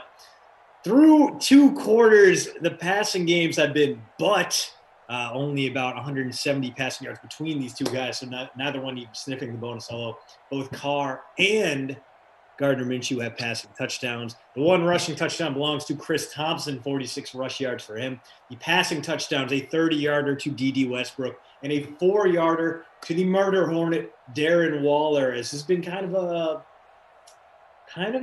vulture-y day in the passing game. Hunter Renfrow, 2 for 17. No, not Chris Thompson, but Westbrook, who can be real hit or miss, has the touchdown catch. Nelson Aguilar on the board. Jalen Richard. Well, no, he's not an underdog. He's just stinking it up for you right now because he has -4 receiving yards. And James O'Shaughnessy, the tight end, 2, 1 for 7. Clash, takeaways from that first James. Say it again. Takeaways from that first half? Darren Waller worked out pretty well. Right now, you had to have a defense to be in the first place lineup. Jags D, a sack, a pick, 7 points. I don't know. If I'm not sure if I'm loving the energy so far. Is everyone fired up? It's Friday. Skip's dead. Chip's gone. NFL news in a loaded day, a loaded weekend. NBA, NHL, NASCAR, golf, Sims. Show me, DK Sim fam. Show us you have energy. Hit that like. We need the energy. We need the good energy in the sim. As I go back to the nursing home and return my clothes. Or the thrift store. I really do appreciate people that think I spent a pretty penny on the on this wardrobe. Outside of Sarah's jacket. I mean, Cam's jacket. Yeah. What? But other than that, it's great to be here. Thank you all so much for being here on a Friday. Clash Queenie DFS sent you a NBA head-to-head if you're betting. I just wanted to make sure you knew that. So yes, we can continue the tradition of trickle-down Simonomics. As soon as I get more promo DK bucks, I will start those back up on my end. Oof, yeah, oof, you know, oof. it's Nice juke after the completion. That is Nelly getting downfield for about 25 on that one. Yeah, DFS Queenie wants to go down for a 3rd time. I mean, great things happen in 3s. I've already kicked his butt twice. I mean, I'm down. East Side Ray 23. Glass stole an outfit from Newton's closet. He never left. He's not leaving New England. That might be the one positive for me on the Cam Newton signing. Outside of, he can recruit weapons. The wardrobe that I spent a lot of time on last August when I was out and about in New Hampshire and Vermont at thrift stores buying hats and cheap turtlenecks, they get to last another year, potentially. I kind of hope he gets cut in training camp. That's what I thought was going to happen last year when they signed him in June. I'm like, there's no guarantees making the team. And what do you know? It's the final few weeks of the season. Cam's starting meaningless games. Just lording it over the rest of us that you had $25 to spend in northern New England thrift stores. Cool, Dash. Check your privilege, homie. Hey, man, small businesses was helping out. There was a dual positive from that. So you know what? I don't regret it. I kind of did, though, after watching Cam play. I'm like, there's no way they're bringing him back. I thought about all the hats and the jackets and everything. What a waste. Yeah, maybe not. Noah Moon. See, Noah, why can't you just wear the victory like a man? You got to get in here and start chirping. But it's fair, you know. I just chirped DFS Queenie, and you chirped me. You did beat me, fair and square. Yep, the moon is still shining. I'm enjoying the irony of you telling anyone to wear something like a man when you are that's very clearly good. rocking. That's a very good point. Lane Bryant ladies blazer. Wow, might have to take a lap after that. You know what? I will. I'll take a lap. Yeah. Doing a lap. Yep. Taking a lap for Noah. Walk it off, buddy. Walk it off. It's okay. Meanwhile, we get a little bit more Chris Thompson, one of the must-roster guys in this one. Thompson, Westbrook, and Darren Waller with your scores so far, and that Jacksonville defense has been pretty useful. Only the 1 touchdown allowed and a turnover to its credit. We get a 3rd down coming up here. Thompson up over 50 yards, got a shot at the bonus, especially the way they're using him, but he's probably going to need to break one for 10 plus before we start playing pretty good. All right, felt good. That was necessary. Dwayne says, I look like I'm ready for a fiesta party in San Antonio. Okay. Starfighter says, seriously, you're so close to a prince that it's kind of scary. It's the best song and the best video because it's ridiculous. You guys are all so kind. Yes, Christian, by the way, you're right. Tate from Ops is crushing it, updating those scores. After the technical difficulties, coming back with a vengeance. He heard the disrespect, the slander you put on his name, and this is his I'ma show you moment right now as we have been just killing it behind the scenes in the past hour or so. The man is half machine. I once asked Tate to find the cube root between two 15-numbered digits, and he got back to me in seconds. I don't know if it was the right answer or not, because I couldn't tell you what it was, but the fact that he responded with that kind of confidence really showed me what he's all about. Oh, Gardner. Just so many incomplete passes. Minshew's been better than Carr. Oof. All right, so I told Noah Moon to send it. He said, play me in NBA tonight. Don't be scared. Oh, no! Breaking news from producer Madison. Uh-oh. A-Rod and J-Lo break off their 2-year engagement. Love is dead, man. Never love anything. If J-Lo and A-Rod can't make it, what hope do we have? What the hell? Like, A-Rod and J-Lo were doing, like, TikTok videos together. That inspired me. Now what? I think it all comes down to that cake that she brought him to the MLB Tonight booth that never got eaten. I feel like the lingering bad feelings just persisted there. Well, now A-Rod can get back to his one true hobby, kissing himself in a full-length mirror. Dwayne says, Glash, sign that jacket and I'll buy it. How much? Sarah's not here right now. How much? Oh, Chris Thompson, just keep on plugging. We get a flag, though. Holding on the offense. Going to make it a little tougher for the Jags here as they go back 10 yards. Wow. First and 20 from the Raiders 45, 14-7. D.D. Westbrook and Chris Thompson have the touchdowns for Jacksonville. There is Eifert with the reception. The Vegas touchdown belongs to Darren Waller. Flash and Christian wrapping up the early slate. We will have NBA pre-lock, so Noah, you want to be sure to check that out to get all the advice you need to beat me. I won't hold that against you if you take the advice of Julian Edlow and Matt Meiselman. It's totally okay. So check that out, guys. Right after the sim, don't leave. NBA pre-lock with Jules and Meiselman. DFS Queenie, Goodwill has that jacket for $2.99. You watch your mouth.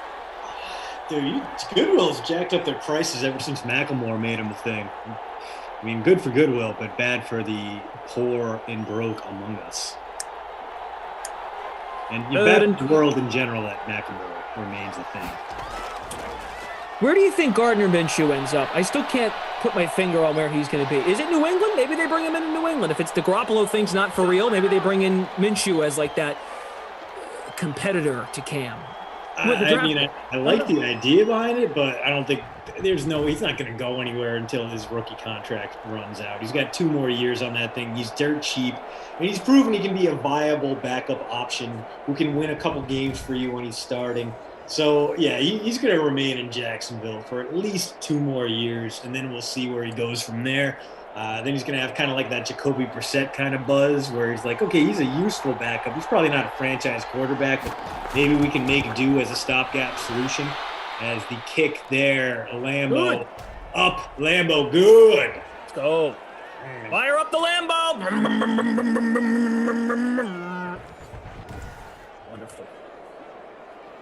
Noah, I'm checking my inbox now. Yes, Noah. I got it. For $1? Wow, okay. This should be fun. I have a lot going on tonight in NBA now. Very good. You guys are a good time. Mockingjay thinks the NBA is going to be a bleep show tonight. What makes you say that? When isn't it? I mean, Current events.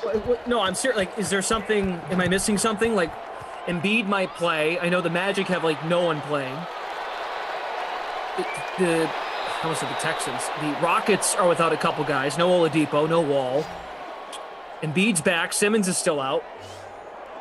I mean, a lot of course. I mean, really, if you want to say that, Mockingjay, which you're totally entitled to, I feel like it's that way every night with the news. Joseph Marr says, if Glash wants, despite the inside scoop, he likely has over me. I'd play him too if he wanted. Well, see, this is what happens. You know, there's a lot going on, especially if I lose. I'm in a lot of trouble. You know, then I'd have to really consider taking this jacket to the Salvation Army to get more pennies to play head-to-head. Oh, okay, Mockingjay. Mockingjay says there's a lot of teams on back-to-backs. Oh, yeah. Okay. That makes a lot more sense. Yeah, so you're going to see some minute restrictions, some days off. You got it. Not nearly enough there for Tyrell Williams. Going to set up 3rd and short, and the Raiders really need to get things started here. They need to drop this into gear because they pump this away, and the Jags score a touchdown on the ensuing drive. This game pretty much over for them. The fans in their beautiful new Vegas home will be headed back to the Strip to drink a few yards of margaritas or giant plastic Eiffel Towers full of horrible slush beverages. Vegas has lost its appeal to me just as a city. Like, it was one of those things that always sounds better than it actually is. Like, you kind of run out of things to do early. I don't know. I'm much more of like a beach house guy than a Vegas Trip guys weekend kind of guy now. Yeah, but don't you want to check out the stadium? I do want to check out the stadium, and I do like the first 2 nights in Vegas are a ton of fun, and then if you book anything more than that, it's like, oh my god, what did I sign up for? This is way too long. Like everything just kind of gets that like tobacco stain to it where everything just feels kind of awful and grim. Like you're just sore the rest of the trip and you don't really know why.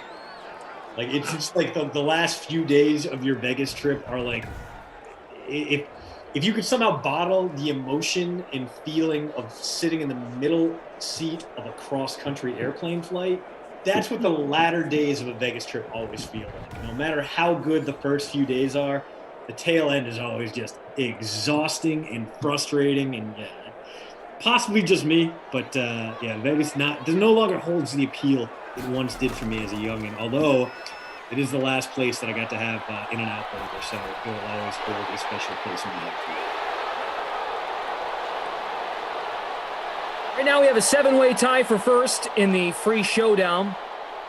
Chris Thompson captained, Minshew in the flex, Chark in the flex, Williams flexed, Westbrook flexed, and then the Jaguars deep.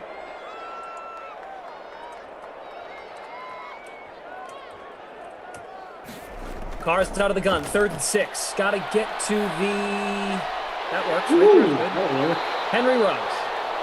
Ruggs, we haven't called his name a lot today, possibly because his quarterback only has 134 passing yards, but that'll help get him off the milk carton. 2 for 25 now for him. And more importantly, this drive continues into Carlson field goal range. It'll be a 49-yard field goal from here. If the Raiders don't gain another yard, at the very least, we're in position to make this a 1-possession game headed into the 4th quarter. Excuse me. Oh, you're excused. Here we go. Carr. Well, that's gonna make it a little bit more difficult if they can't gain any yards from there. As Schobert, the Wisconsin Badger, the guy who went from Cleveland to Jacksonville, which is a lateral move at best, but picked up $52+ million to do so, which is a very nice incentive, getting the sack there. Not something he does a ton as an inside linebacker, but blitzed, well-timed. Carr, no longer the spring chicken he once was, although he's still good for 1 or 2 baffling fumbles per year in the real NFL, typically out the back of the end zone in a 1,000% maddening way. I want to shout out the Twitch fam, by the way, and Fooligan sending over the invite for the NBA that the Twitch fam does. 65 people on Twitch. Fantastic. Obi-Wan, it's over, Anakin. I have the high ground. Obi-Wan. Send it again. I didn't see it. Chris Thompson falling off his early pace, 55 and a touchdown for him. But if the Jags continue to lead this game in the fourth quarter, you're going to get plenty of chances to burn down the clock. Through the air, your leading receiver, DJ Chark, 4 for 56, but he doesn't have a touchdown like D.D. Westbrook does. He's got 12 points in the flex right now, 2 for 40 and a tutty. Darren Waller also has a touchdown, and that is his only catch in this one. So not a lot of big-time receiving performances. In fact, both quarterbacks been pretty low-key here, although Raiders inside scoring range could be time for a big Henry Ruggs touchdown or maybe a deep ball to a guy like Tyrell Williams, the former Raider and current Detroit Lion. Yeah, they're going to try to replace Kenny Galladay with Tyrell Williams, which is a bold move, but hey, it's a rebuilding year. Why not give him a shot? Michael Lilly is wondering what I'm wearing. It's honor of Cam Newton's 1-year, $14 million contract, only 5 of which is guaranteed. So happy for Cam. Yeah, that's all. It's just the damn cough, man. Pointing out that you look like Mephisto from South Park. Like you're going to go try some cloning experiments after this. There's a big spot. So that helps right there as Aguilar continues to be one of the more reliable pieces of that passing offense. He was a useful punt play, pretty inexpensive. And there he is, getting this drive into the red zone. Andrew Duke 34 on Twitch. No, Skip is dead. Skip was killed, and I'm with his killer right now. Mm-hmm. You can, someone could do something if you'd like. I have no regrets. I'm innocent. Mockingjay, good question about the Pelicans. I know I had Zion last night. He let me down. I won last night. Beat Koff head-to-head. Won a showdown against Koff. I'm on 2-0 against Koff in the second half. Shouldn't last long. Lindenbaum thinks if I lose to Obi-Wan, I should retire. I'll get a speech ready, Jordan, just for you. Ooh, play action. Plenty of protection. Waller time again. No, it is Ruggs on that one. Yes, and should have been enough. Yeah, he did pick up the first. So Ruggs unable to punch it in. Could be Josh Jacobs time. Ball at the three opportunities here to make it a 3-point game, but a field goal helps as well. Should things get pear-shaped in a hurry for John Gruden's offense. Here we go. Ooh. Hunter Renfrow. The punt play, slot receiver, down the list on the depth chart at wideout 5, but that slot receiver label does benefit. There he is. So now about to have a 3-point game.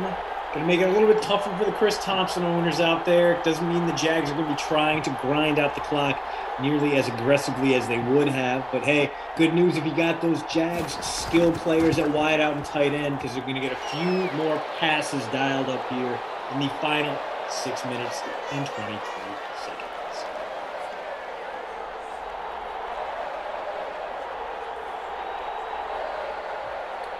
Joseph Marr. Totally cool. $5 is fine. Send it over. I make my own lineup. Send it. Peace of Mind says the hate is over. I love you, Renfro. Yeah, look, he's been good lately.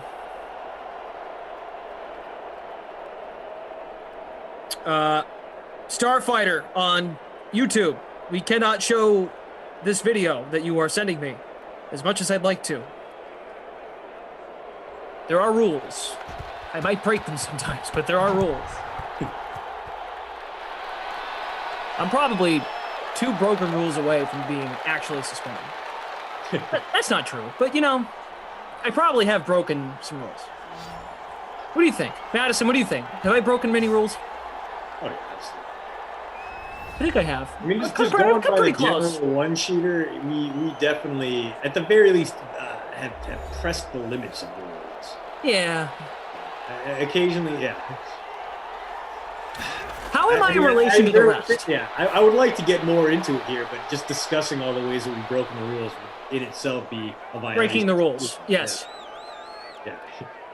This is accurate, producer Madison. You may have done things that have resulted in rules being made.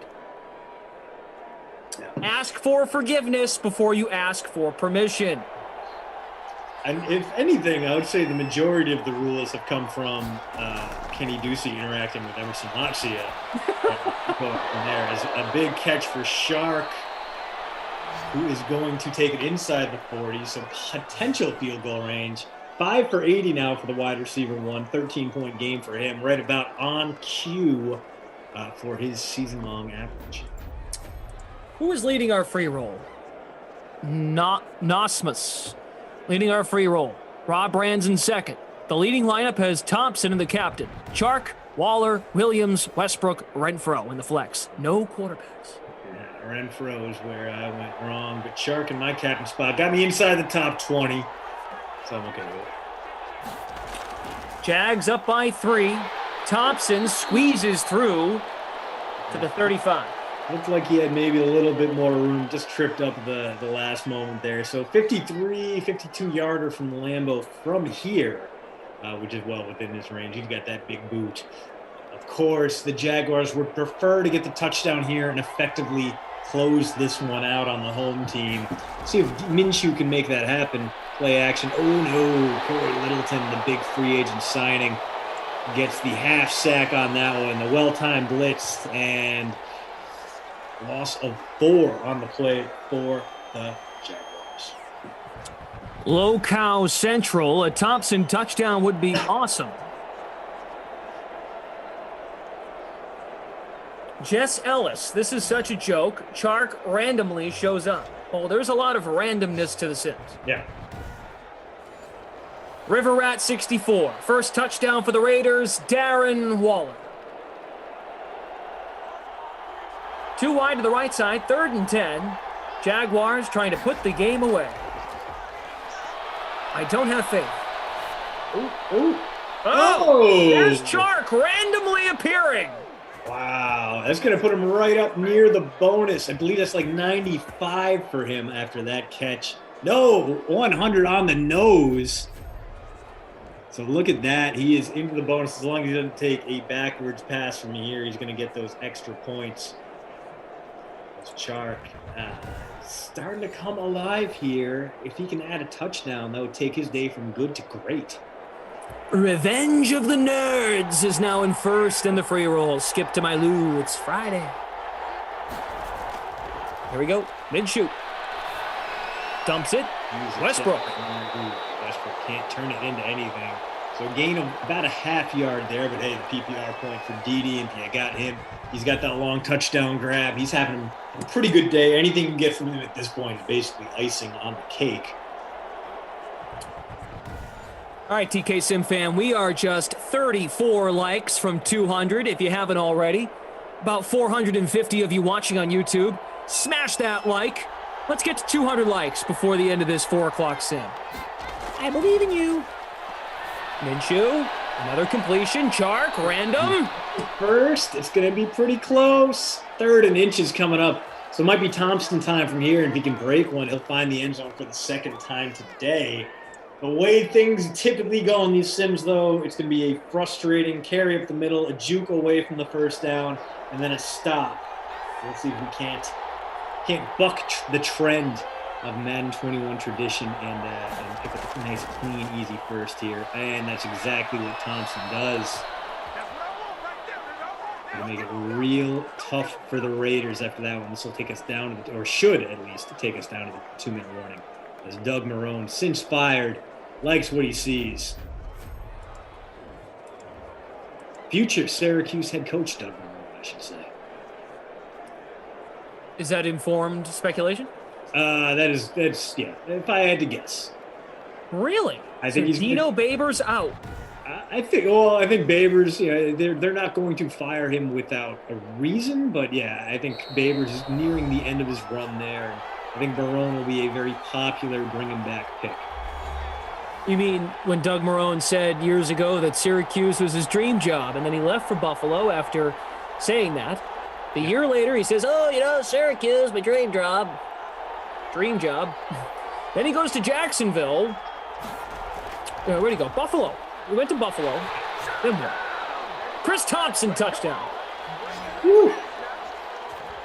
Well, it doesn't burn up nearly enough clock. They scored as easily and quickly as the Raiders would allow there. But hey, if you got Chris Thompson, you are jacked up about his second touchdown of the day.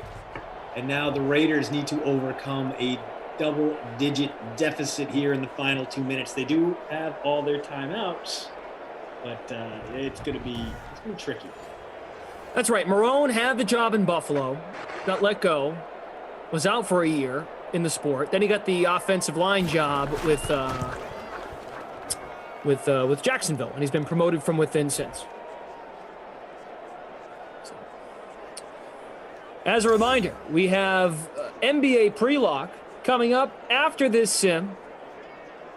I think the Jags are going to hold on no matter what the Raiders do on this next drive. But, of course I say that, any given sim day. But we do have Matt Meiselman and Julian Edlow coming up.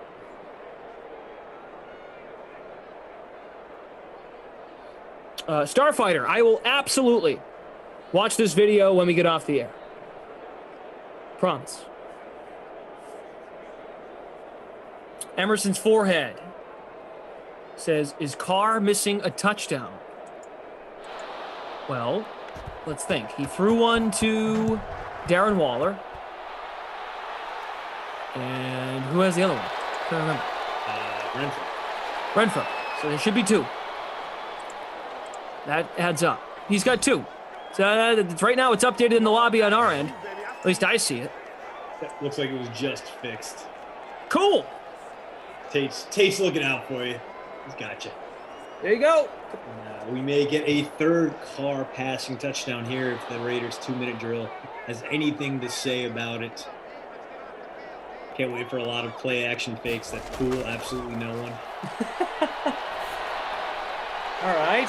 That's a completion. Ruggs, what are you doing? Look at that bounce. You know what? No, that was actually a smart decision there. Normally, the get out of bounds AI fails you completely, and a play like that burns about 35 seconds off the clock. That time, yeah, Ruggs could have picked up the first down, but he guarantees the clock stoppage. I don't mind it. That could have been worse. He could have got the first down, but you're right. Stop the clock. Probably should. We take the good with the bad, right? Darren Waller, middle of the field. Second catch of the day for him. It helps if the first one was a touchdown. Trent says being fat sucks when the weather gets nicer. The rest of the time, it's great. This is true. Wow, I mean that you asked me in the first quarter, what's your takeaway in the sim? That might be the best takeaway of the whole sim today. The 4 o'clock sim. Use that natural insulation. Richard for nothing there. Just a wasted play that's going to burn some clock down. But it does get Jalen Richard up to -2 receiving yards on the day. Well, Trent, I'm not sure if you're asking for motivation or if you just wanted to share that, which I think it's the latter. You gave me a laugh, so you got that going for you. Hey, a first down pickup for Ruggs. Does stop the clock. Get out of bounds.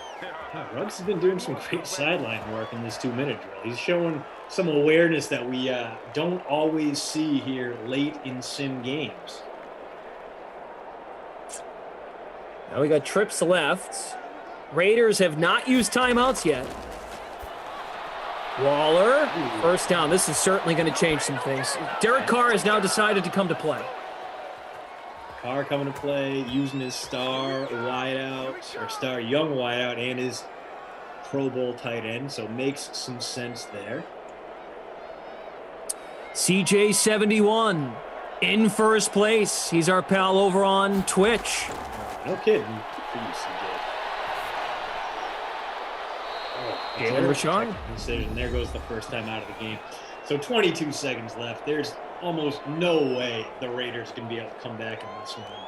But garbage points still up for grabs. We'll see if the Raiders can't find the end zone one last time and potentially shake up our leaderboard. Trent says, LOL, my phone is resting on my belly, and the kids want to go out and play, but it's hot. So the thought came in my head.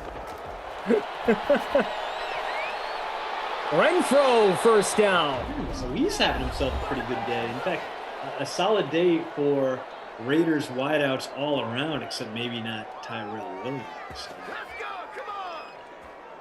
Will we get a garbage time score? Three-way tie for first place in the larger free showdown. Robbie Noble sitting in 8th place, now 7th in a tie with Captain Blood. Oh, touche, Captain Blood. There we go, from the 12. We got one. Car end zone. Ooh. You know what? I don't mind it. Stops the clock. He could have hit Waller and would have had about 5 yards, but would have burned his team's last time out there. So, for once, I'm okay with the lack of check down, even though Waller is on my roster, even though I'm currently top 15 in our free roll rate. Oh, no, not. Yeah, that Renfro catch ruined me. Oh, Waller. Oh. They took the timeout. Took the timeouts down to the 1. I don't think you can really afford to run it here, although they might anyway. Because Waller took it to the brink. Sometimes you get to see those guys finish off the drive when they get that close. I'd say it's about 50-50. This ball goes back to Waller, especially considering running the ball here would not make a ton of sense. Here we go. Out of the gun. First and goal from the 1. Carr. No. Game-winning sack. That will do it. Rashawn Melvin coming up from the safety position to extinguish that drive. There will be no garbage points for the Raiders. And you just lost to the NFL's worst team at home by double digits, John Gruden. All right. So that's how this one ends. 24-14. Jags hold on. Let's go to the stats. Yeah, let's see. There are a few candidates here, but I think clearly the Krusty Koff player of the game. Going to have to go to Chris Thompson, his 2-touchdown effort. Puts him above a crowded field because TJ Chark had a decent game. Hunter Renfro really did show up as a punt play, but even though he was chalky, we're going to give it to Chris Thompson on this one. 2 touchdowns, 67 rush yards. Really the only guy to have any kind of sustained success on the ground. Josh Jacobs, one of those running backs, him and Mixon. Superstar traits, it just doesn't matter. 7 for 14. And let's go ahead and babysitter Billy. Ooh, tough call on this one because there are a few guys who didn't show up. Let's babysitter Billy Josh Jacobs on this one because 1 catch for 9 yards and like 15 rushing yards. Just a nothing performance out of a guy with superstar traits. You hate to see it, but I mean Jalen Richard at least had 3 catches for 2 yards. Somehow that was able to give him more points than Josh Jacobs. Terrible day for them. And who did you say what the player of the game was? I'd give it to Chris Thompson. Okay. Yeah. All right. A couple of things to go through. Let's start with first off, make sure you check out the post route substack.com. It's a laminated sign. The website I can't confirm is nice and laminated, very clean picture. Be sure to check it out. I want to shout out the winners of the contest, the $250 free early classic Shockers 74. Chris Thompson in the winning lineup. Darren Waller was in there. Jaguars defense at 21% owned, scored 7 points. And that is, of course, once Tate is done updating. Looking at the Skip to My Lou, it's Friday, Glash and Christian free roll. Nosmus comes in first with Thompson captained. Chark, Waller, Williams, Westbrook, and Renfro in the flex. No quarterbacks to be found. Oh. And a 5-way tie for first in the larger free showdown. Chark in the captain spot. Carr, Minshew, Thompson, Renfro, and Aguilar in the flex. Where do you finish in the free roll? The Skip to My Lou. 138th place. Oof. Oh, 21st for me, just outside the top 20. I think it was that last Hunter Renfro catch that really did me in. Although if maybe Darren Waller could have stretched the ball out at the end of that last play, that could have been the difference maker. Very sad. Very sad. Some of our great SimFam members finishing towards the top. Scores have now been updated completely. That from Tom, our technical director. So, CJ71 finishing in 3rd place. Rob Rand in 5th.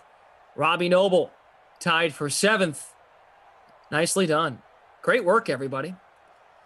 All right, Christian, you got anything else? You good? I'm good. Everyone have a great weekend. I'll see you guys next week. Go enjoy some college basketball. Go enjoy some NBA basketball. And if you need some hints, some hot takes, well, we got just a thing for you coming up right after this. Yes, we do. We have Sims at 6, 8, and 10. Kenny and Jeff, Deucey and Moose will join you at 6 for Chargers Browns. Kaufman and Jeff at 8 o'clock for Patriots Cardinals. And I'll return with Brandon Cristal at 10 p.m. Eastern Time. But yes, we do have an NBA slate tonight. And some folks are really concerned about the furniture in my apartment, and I've been losing money lately. So I hope to listen to the advice of our great DraftKings analysts, including Julian Edlow, who just wants to help replace my couch cushions because they're sagging a little bit. So I am going to tune in very closely to Julian Edlow and Matt Meiselman for NBA pre-lock and hope to upgrade my couch. Julian, the floor is yours. Well, certainly don't replace your couch with anything that looks remotely close to that jacket. I understand that we're going the Cam route, so I get what's going on.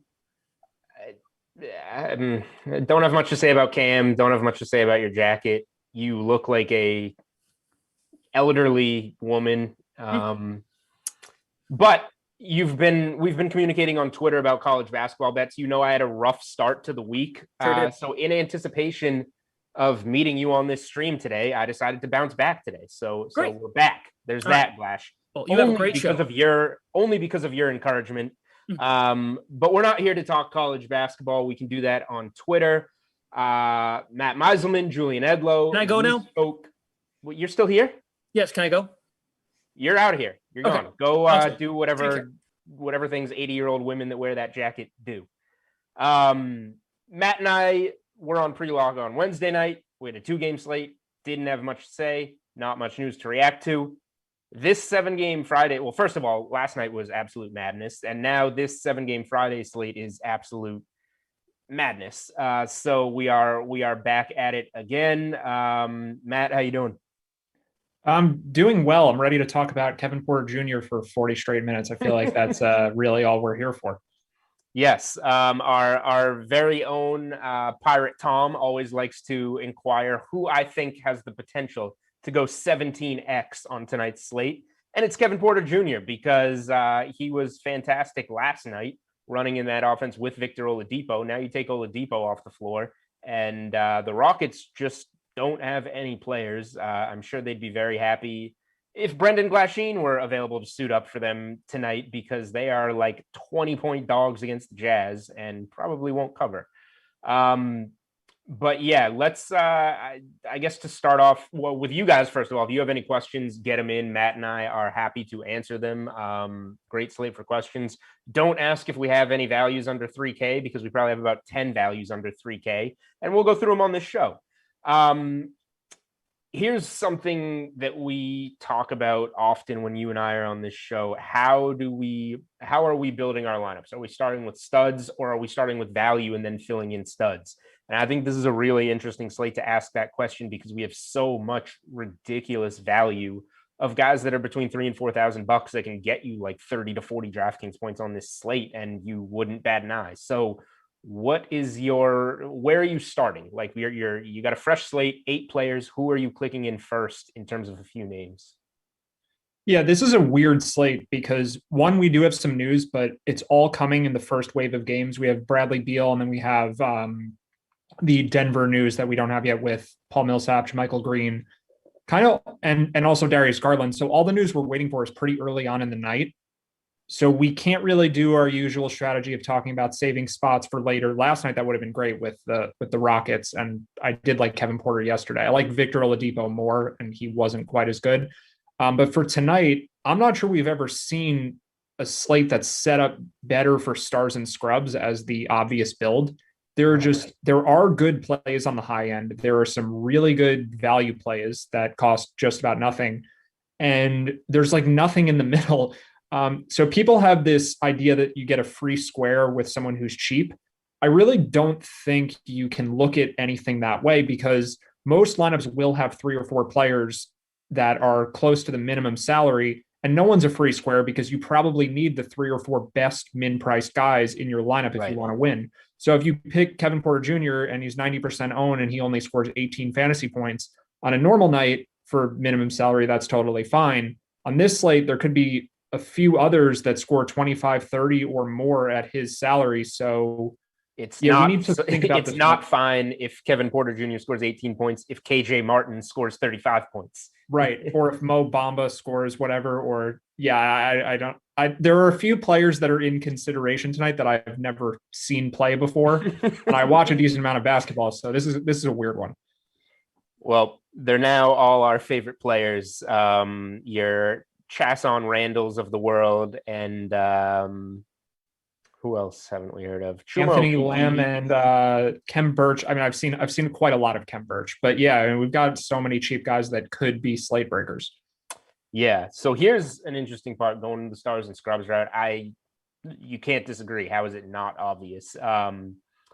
But so like, fortunately, I guess Bamba is the only one of those guys that's just center eligible. Oh, well, Birch is too. Okay. So those are two $3,000 centers.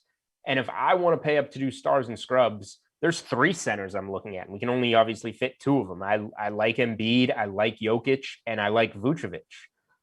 You can obviously only play 2 of those guys. And if you did, let's say, build a lineup around Embiid and Jokic, then you can't use any value on Bamba or Birch. So I think center is the key position on this slate for both stars and scrubs, just because if you're kind of being almost contrarian, like let's say you played you probably don't want to double down on Orlando guys and go like Vooch and Bamba. So like let's say you went Embiid and Birch, just picking 2 random names. I think you're almost already contrarian because now you're fading Jokic and Vucevic, and Bamba's another guy that could be in there. But just how many combinations of each star and scrub can there be? Because a lot of people can just go, okay, Embiid Jokic or Embiid Vucevic. And then you don't even have any of those cheaper guys because you can fit a Kevin Porter Jr. and Ben McLemore and Dwayne Bacon or whatever. Like center is the key spot on this slate for me. How do you handle that, I guess? Yeah, all of that makes sense to me. I think if you are starting a lineup with Jokic and Embiid and 3 or more Rockets wings, you should be in a cash game because you're like the odds of winning a GPP with that construction, it's just what everyone will do. So that's where all of the best projected players for their price ranges are. But yeah, I think it could be a decent rule to have one Orlando center in every lineup of some kind, whether it's Vucevic, because he probably will be lower owned than Embiid and Jokic. Or if you're not playing Vooch, then you play Mo Bamba, who will be low owned because of that positional lack of flexibility that he has. So it's not that you have to fade some of this Rockets chalk. It's that you need somewhere else to be different. And I think that a center on the Magic is a good way to do it. Or maybe it's a center on Washington. It's not like the Wizards can go small ball against Embiid. I don't know which center it'll be, but there are cheap guys with upside who will be 5% owned or less on this slate. One more quick thing before we get into some questions. And again, if you have questions on the DFS or sportsbook side, shoot them in to the chat. I always miss things in the chat, so our awesome production team will pop them into our Slack channel, and then Matt and I will answer them. Let's say that you do play Embiid and Jokic in a GPP, and you're not playing cash. I think that I then want to play one of either Chuma Okeke or Gary Clark, both of who are power forward center eligible on the Orlando side, and give you almost a why am I blanking on the word? You're pivoting off of Bamba and Birch, who are probably the more popular plays, and you slot one of them in at power forward. Does that make sense to you? Is that where your head's at on that? I think it does. I'm not sure it would be my first priority in a lineup that started with those 2 guys. I think what I would want to try to play for in a scenario where I'm playing the 2 chalk centers, who are both really good plays, but they'll just be very popular, is play for Utah to just run Houston out of the building. Because like you said, I mean, this line has moved 5 points towards Houston or towards Utah already, but I'm not sure that 18.5 is enough, as weird as that is to say.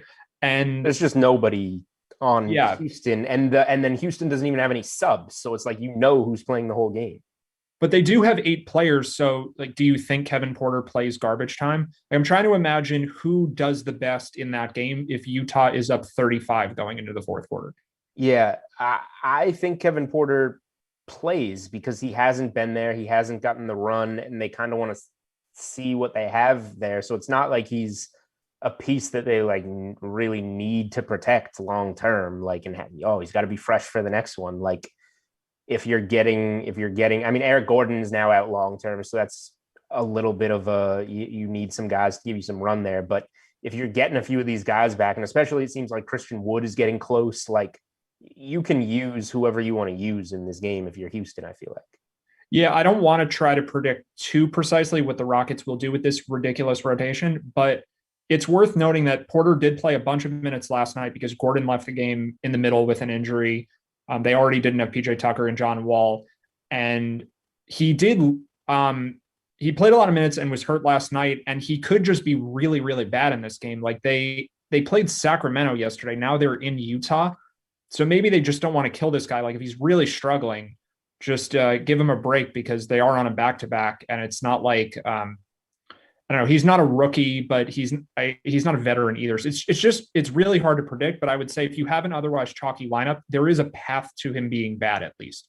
Like the Rockets could score 70 points in this game, and they just don't make a lot of shots, and everyone on the team is bad. And maybe one or two of their players picks up a few assists or rebounds and gets there from a fantasy perspective that way. But it doesn't have to be Kevin Porter Jr. Maybe he only plays 20 minutes because he really struggles. So I do lean towards playing him in general, but I don't think I want a lineup that has Embiid, Jokic, and Porter in it. I think he's probably the least likely of those guys to fail for their price, but that's a very chalky construction if those are your 3 starting points. All right, fair enough.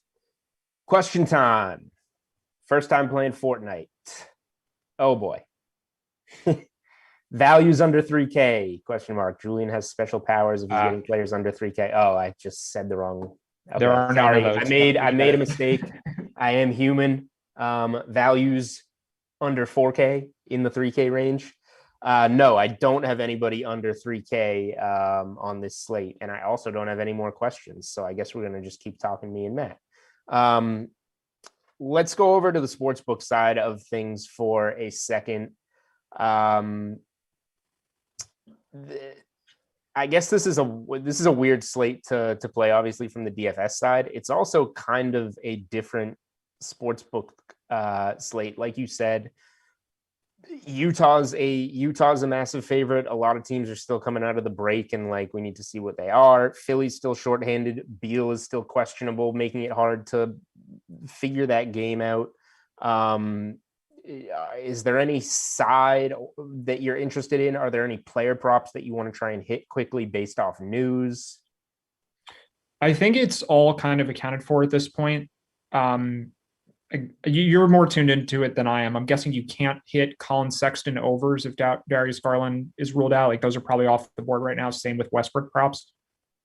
Colin Sexton, 24.5 points is on the board. That seems like it might already minus 134 to the over.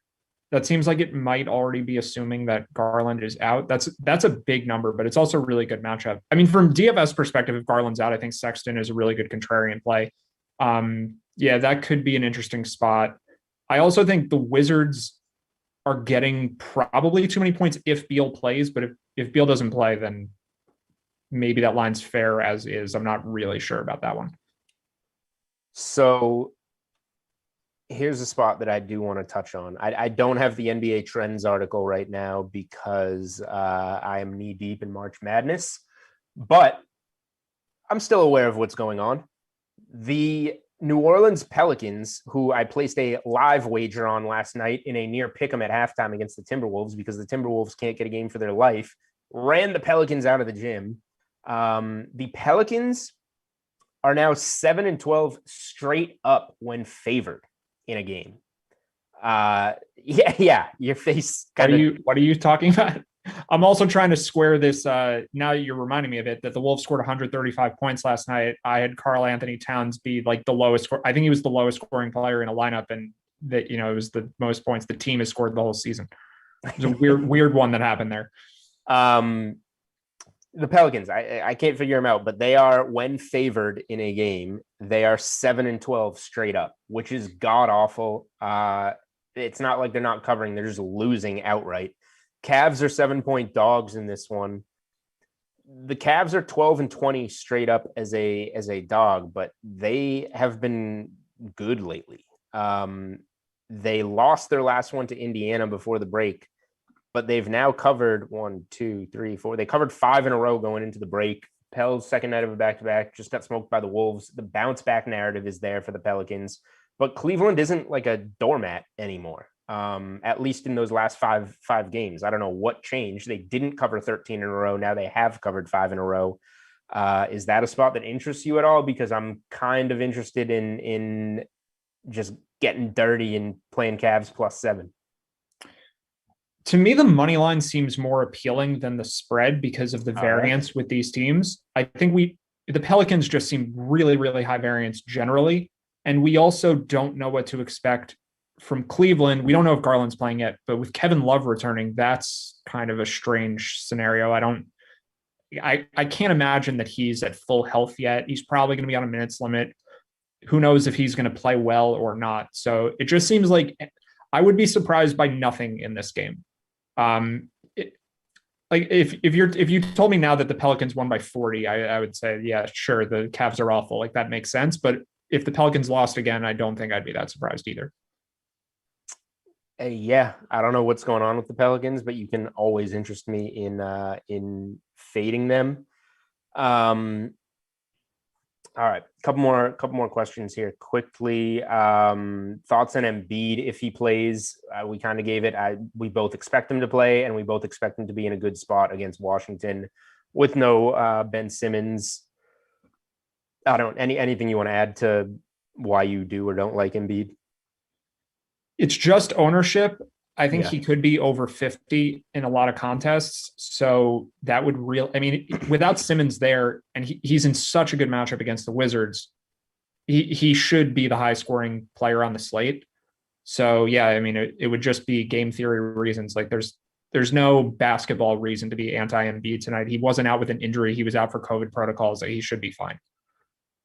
Yep. All right. Couple Spurs questions. Thoughts on Vassell on his first night back from COVID protocol with DeRozan ruled out. He is 3K, and you will get low ownership on him because there are some ridiculous 3K plays on this slate.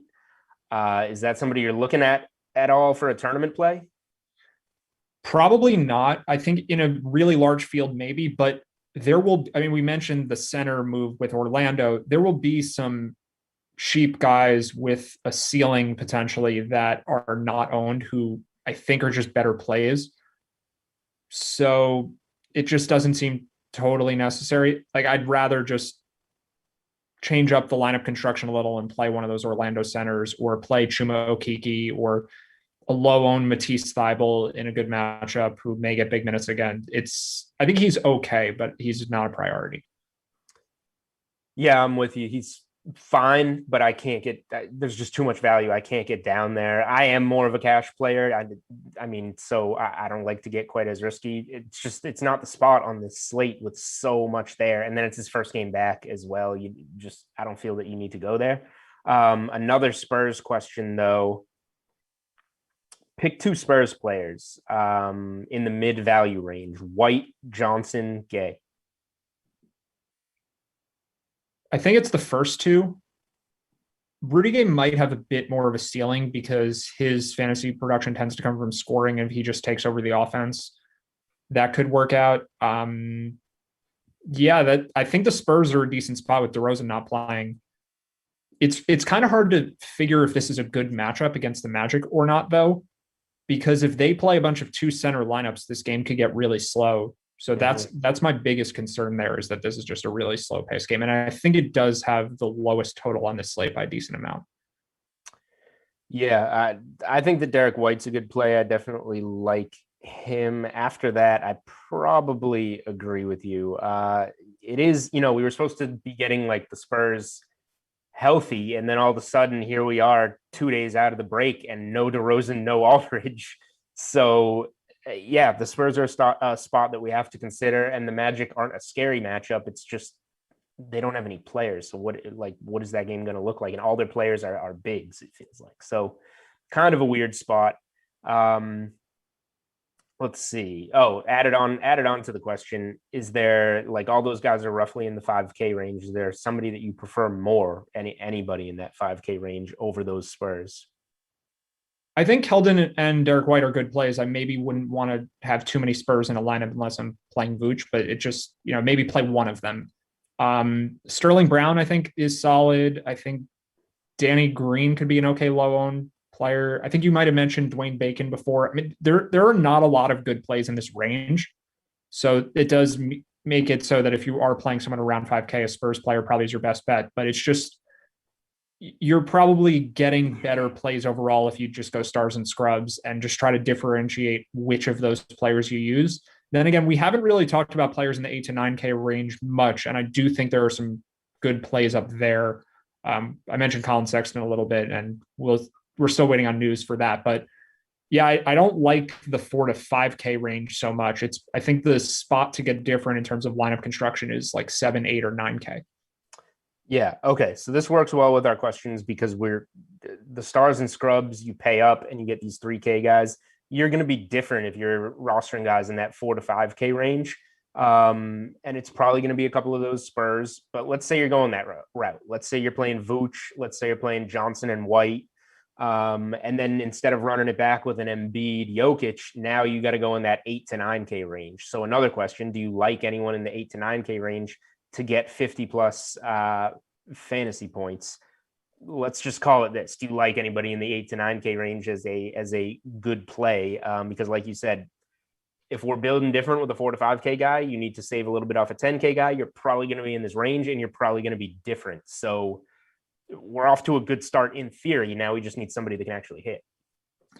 Yeah, I think the best play in this range has to be Tobias Harris.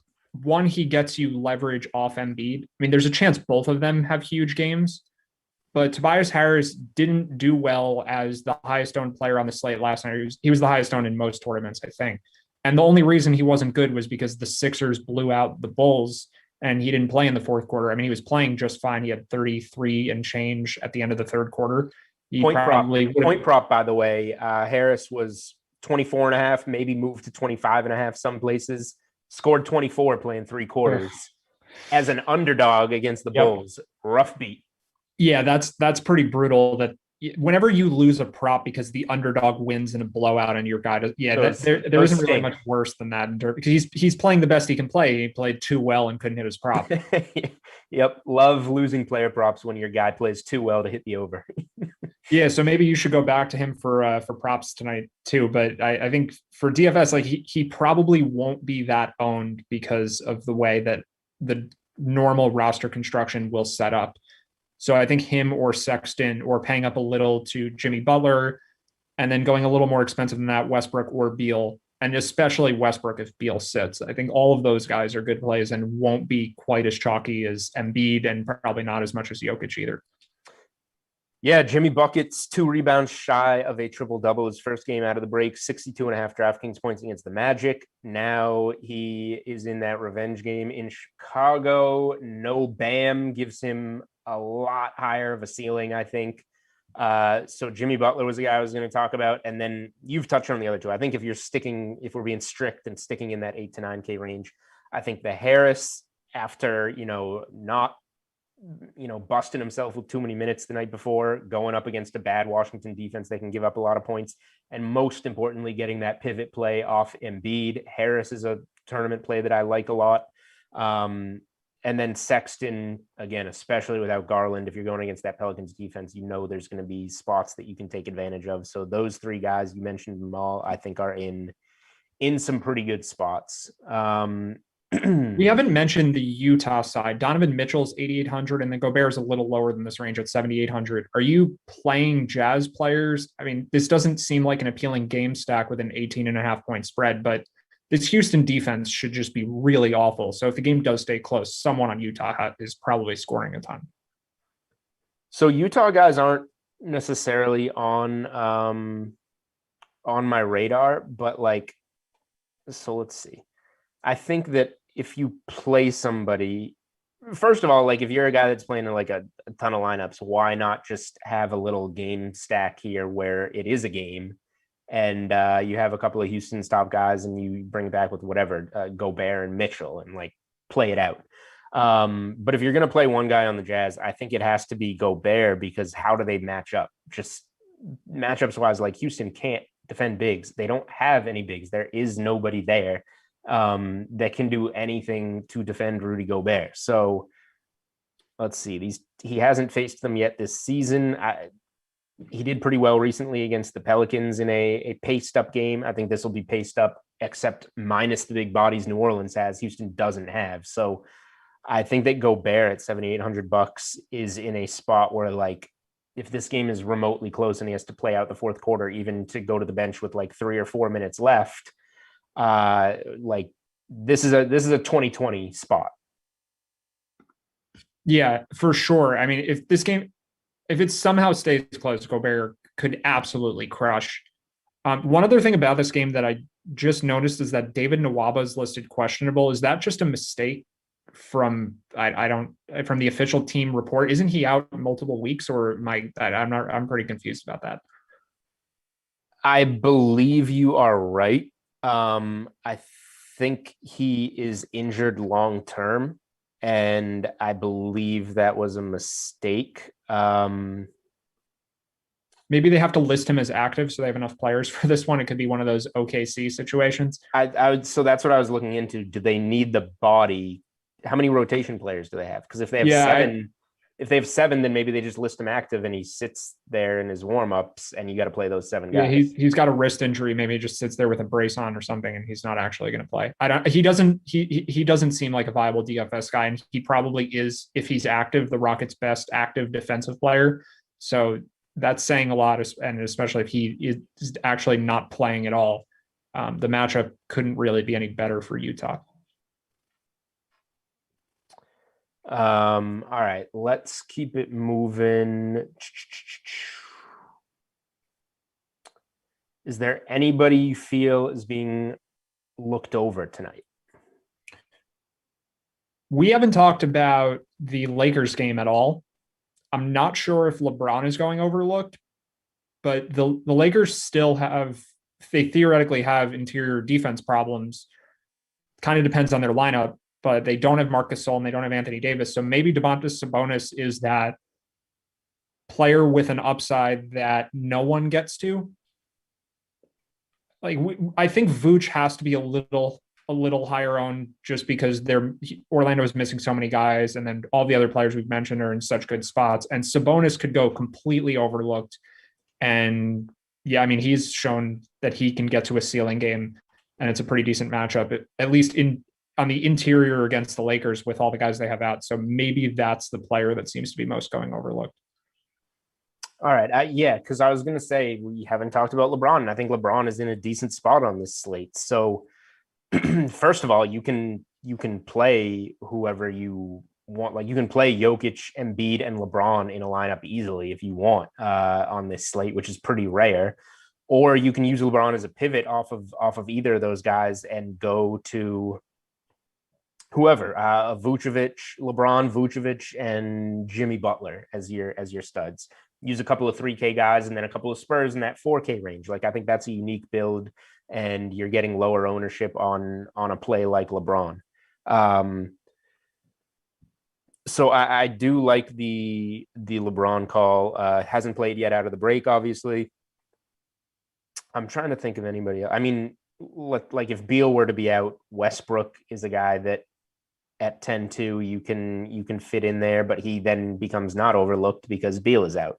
Yeah, specifically on those two guys, Ben Simmons isn't playing, and with the Sixers, the guy that's missing for them, whether it's Simmons or Embiid, I mean, when it's both, their defense is absolute trash unless they're playing the Bulls. But if it's just one of those two out, it's kind of positional specific who benefits from it. If Embiid's out, big men benefit, and with Simmons out, like the perimeter defense is going to suffer somewhere, whether it's for Beal or Westbrook. So yeah, those guys could be pretty good contrarian calls. All right. Spurs question. We're talking a lot of Spurs. Let's see. It's a little weird to me that people like the Spurs this much. It makes sense with DeRozan not playing, but this should just be such a slow game with the lineup that Orlando has. They don't really have anyone to push the pace. So this question is Luka Semantic a good play? 1 minute 2 nights ago against Dallas. He played great against the Knicks before the All-Star break. Correct. Yeah, I don't know. No thoughts? I don't know if he's even gonna. I mean, he should play, right? I think he's in the rotation. I think he'll be low owned and he's cheap, and maybe the Spurs blow him out. I think that's your best bet there. Is Orlando just kind of craters because they're missing so many guys. If the Spurs win in a blowout, he'll probably play a bunch in the fourth quarter. All right. Let's see. No more questions right now. All right. I guess do you have any more DFS thoughts, or should we close up with some sportsbook stuff, I guess? Yeah, just a final thought on LeBron. I think stacking up LeBron with Sabonis just as kind of a mini stack there will be a really contrarian way to get away from some of the higher owned expensive guys. So if that game happens to turn into more of a shootout than we expect, or it goes to overtime or something, like that could be a pretty big edge. It doesn't seem like a slate where there's as much edge as we would like. There's not as many things to get to because we don't have the late injury news that we like so much. But it'll definitely be worth keeping an eye on some of that earlier injury news with Cleveland and with Denver and with Washington. All right, so let's go into the player props section then, because I think it's a wild slate to get involved in that. I'm scrolling through them now. There's obviously not everything is open because of the injury situation with so many teams. Colin Sexton at 24.5. The over does interest me. It's getting bet up. I don't think we see Sexton, but either way, matchup wise, I like it. Nothing crazy there. That's a DFS play that we gave, and then we just back him on the player prop as well. Let me see. I want to try and find some Orlando side things. Michael Carter Williams at 14.5 points. He's been playing a lot. He can only play more now with, like, Gordon only went 14 minutes last night, but now he's out. No Fournier, no Ross. Like, there just are no guards. He has to play and, contribute. It looks like from a points prop perspective, MCW and Vooch are the only two Magic that you can bet on, but they are listed up on DK Sportsbook. Houston side of things, Kevin Porter Jr. Good luck over there. What does Kevin Porter Jr. have lines for things? He does. What do you think his point prop is? I'm putting you on the spot. Yeah, just shy of 20, maybe 17.5. Okay, so you're right there. The question is, would you rather back him? Let's see if he has points, rebounds, assists. Would you rather back him on that because he had how many assists? 10 or something last night? So he got to 7. We can double check that. 7. Okay. Well, either way, like, he was very involved as a playmaker. Yeah. Kevin Porter Jr., 26.5 points, rebounds, assists. That might be a way that I'm more interested in backing him if I was going to, and he might not come off the floor. Let's see. Those are the Houston and Orlando props just getting down and dirty. Those are the spots I'm interested in. Last night I had Michael Carter Williams points, rebounds, assists, and Oladipo points, rebounds, assists. Both hit, and hey, looky here, they're both on the card tonight. Obviously, no Oladipo though. Yeah, I'm really kind of stuck on Kevin Porter Jr. overall. Like, it would be good to have a strong take. I think both of us are a little conflicted on him. Just how well he'll play. I'm leaning towards it being more likely than not that he would not play in the blowout. If it's a really substantial blowout, like, I just think with the back-to-back and him playing a lot last night and taking a lot of shots and doing a lot of, you said it, he was very involved yesterday.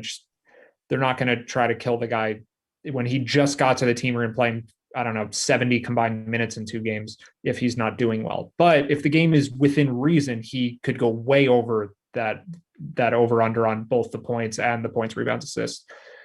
So I'm just kind of scared of that market in general. I just think it's a kind of like with the Cleveland New Orleans game. predicting Houston seems difficult. So I don't know. I think it'll be interesting to watch that one just to see how it unfolds. All right, we're going to throw up the 5:30 injury report here. Please do not hold your breath. I'm going to run through this as quick as we can, but stuff that we've touched on, stuff that we know. For Cleveland, no Dellavedova, no Prince. Garland and Kevin Love are questionable, which is interesting. Ben Simmons obviously out this one for Philly after he missed last night. Embiid is expected back, though, so we should see him out there. Bradley Beal on the other side of that matchup is questionable for Washington, so a big piece there to look out for. Denver side of things, no Gary Harris, and then JaMychal Green and Paul Millsap are both questionable, so two guys in that power forward spot that we might not see for Denver. Orlando side, a million things going on. No Terrence Ross, no Aaron Gordon, no Evan Fournier, no Cole Anthony, no James Ennis. So there's only so many players on that team, and most of them are big guys that are left. San Antonio, all of a sudden, we have DeMar DeRozan and LaMarcus Aldridge out. Devin Vassell, as we mentioned, is back from COVID protocol, so he's going to be active against Orlando. On the Miami side, Bam Adebayo is out once again. He remains out with some guys that have been out long term, but Gabe Vincent is probable there for Miami. On the Chicago side, Garrett Temple is probable for the Bulls. And then then we have Houston. Houston and Orlando just jump out on this graphic. Houston, no John Wall, no Victor Oladipo, no Eric Gordon, no PJ Tucker, no Daniel House, no Christian Wood, and David Nwaba is questionable, but we think no David Nwaba because he's probably not healthy to play, which just furthermore leaves absolutely nothing there for the Houston Rockets. Here's another question that we just got thrown in the chat. Kelly Olynyk, no Bam Adebayo. Is this a spot that you can play Kelly Olynyk? Yeah, I think so. I don't think he's an especially great play up to 5,700, but I think he's fine. Like he would be, he's one way to get a little bit different with a mid-range salary guy. So yeah, I think he's just okay, and I have no issue with using him. Yeah, he's interesting, right? 37 and 35 minutes his last two games, 45 DraftKings points against New Orleans, 38.75 against Orlando. Decent matchup against the Bulls.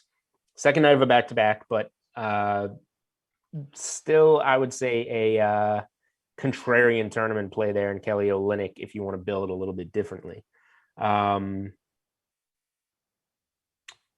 Why is Shake Milton so priced up? What is Shake Milton's price? He's close to 6K, right? I think it's 5,800. His last game just before the break was his best game of the season, or one of them anyway. I think he had a couple good games while Tobias Harris was out. The Indy, so it's a couple games back, but the game against the Pacers, he played 30 minutes and scored 37.5 DraftKings points. Since then, though, so he was 4,500 for that game, went up to 5,000, let us down, went up to 5,300, was 25.5 DraftKings points, and now he's up 500 more off last night. So he is kind of inexplicably going up off two bad games, but it's clearly due to that big game against Indy that you just mentioned.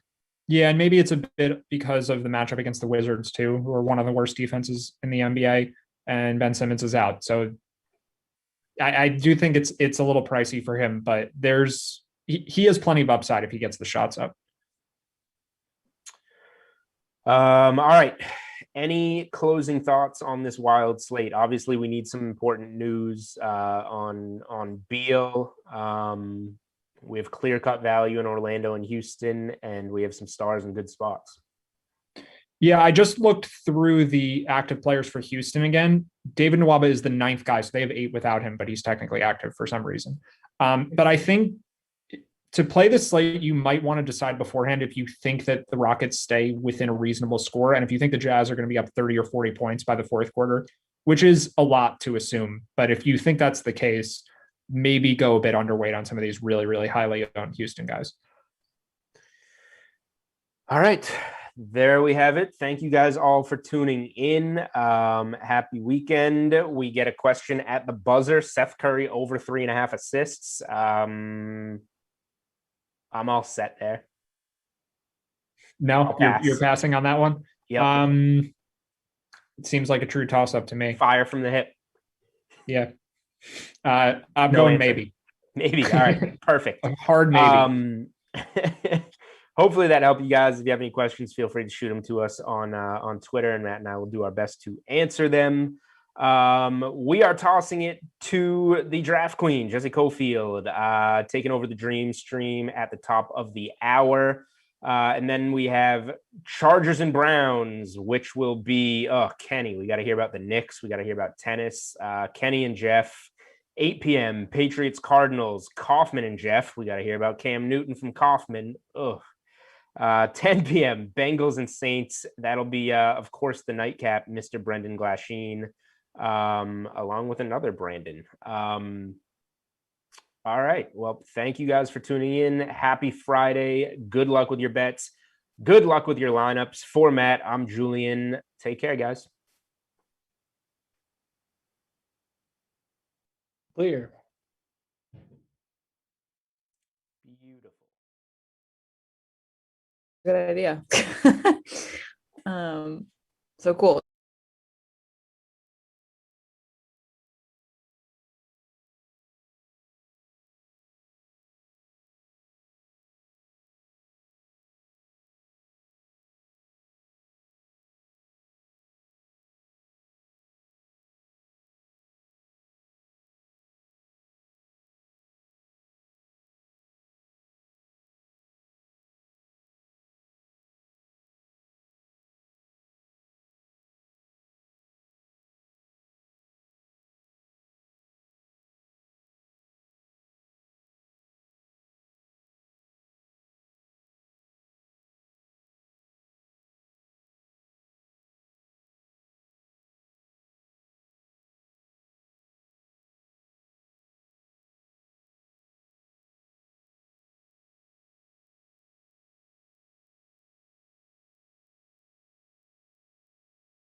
He was the same size as it when we brought him home, and now it's like the size of his head. I saw your picture with his feet. It's just ridiculous, man. He's so big. It's like he's like a bear.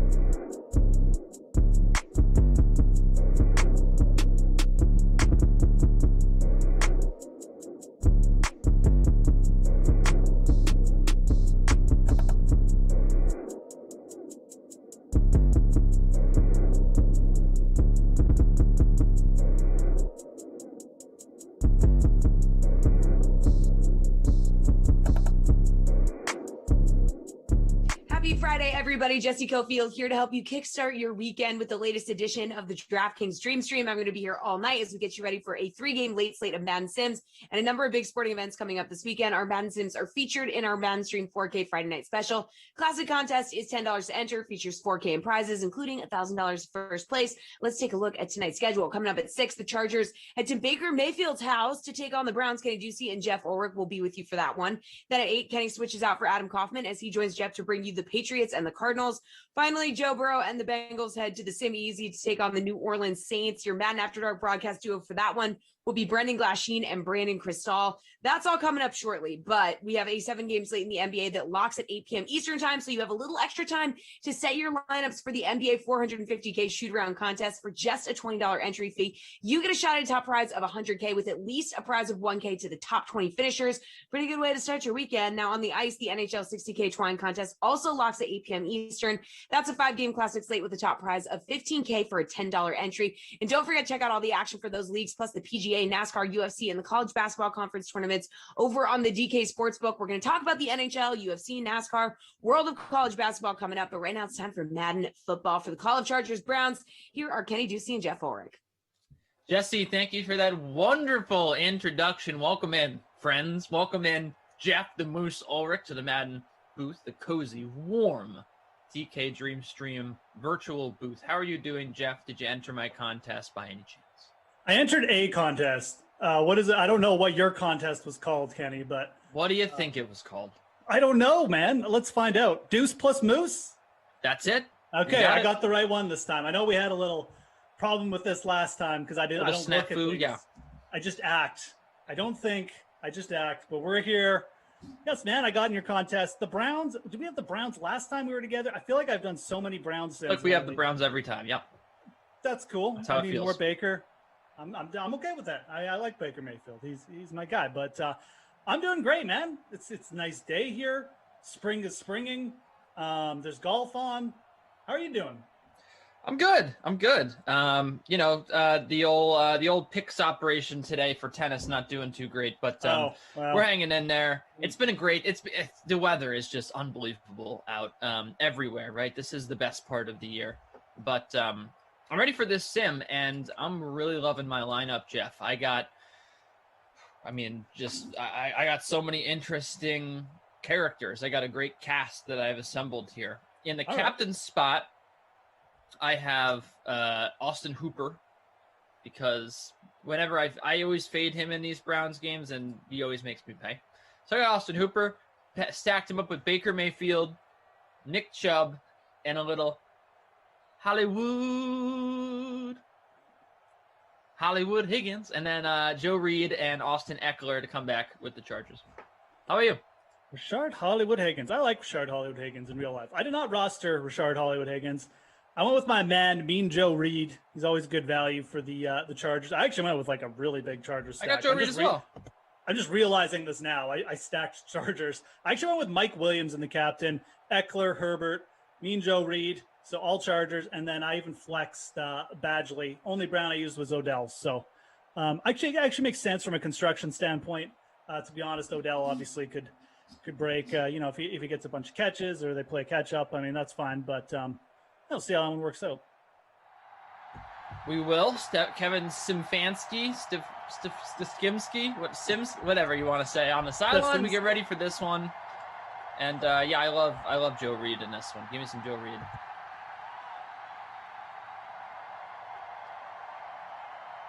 What did you think? Who you got in the golf this week? Oh, the golf's interesting, man. I mean, it's a fun tournament. Who you got? I mean, who's going to play the player? Who's going to win the players? I mean, I'm hoping Casey can make the comeback here. He's playing really well today. He had just a crazy round yesterday. He didn't really play bad. He just he got a couple bad breaks, and then he made them worse by missing short putts. But he's hitting the ball well. So right now Westwood looks good. He's in the lead. I also got a piece of Chris Kirk up there. He was kind of my long shot play, so that's going to be fun to watch. I mean, if you ask me who's going to win right now, it's probably Bryson, because Bryson's in that in the zone, so to speak, right now. He looks real good, Bryson. So he's a favorite for sure. But Westy's playing good. Kirk's playing good.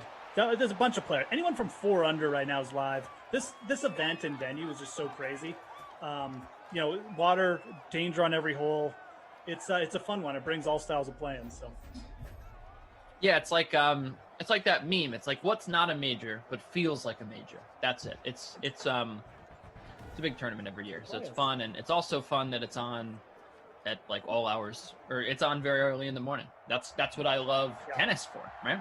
I like the Florida events for that too. I like to just wake up and have it on. Some people prefer the opposite. They like the prime time. That's okay once in a while.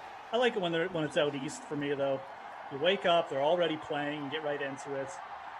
You don't have to, talk to people at breakfast. You can just look at your phone and watch golf.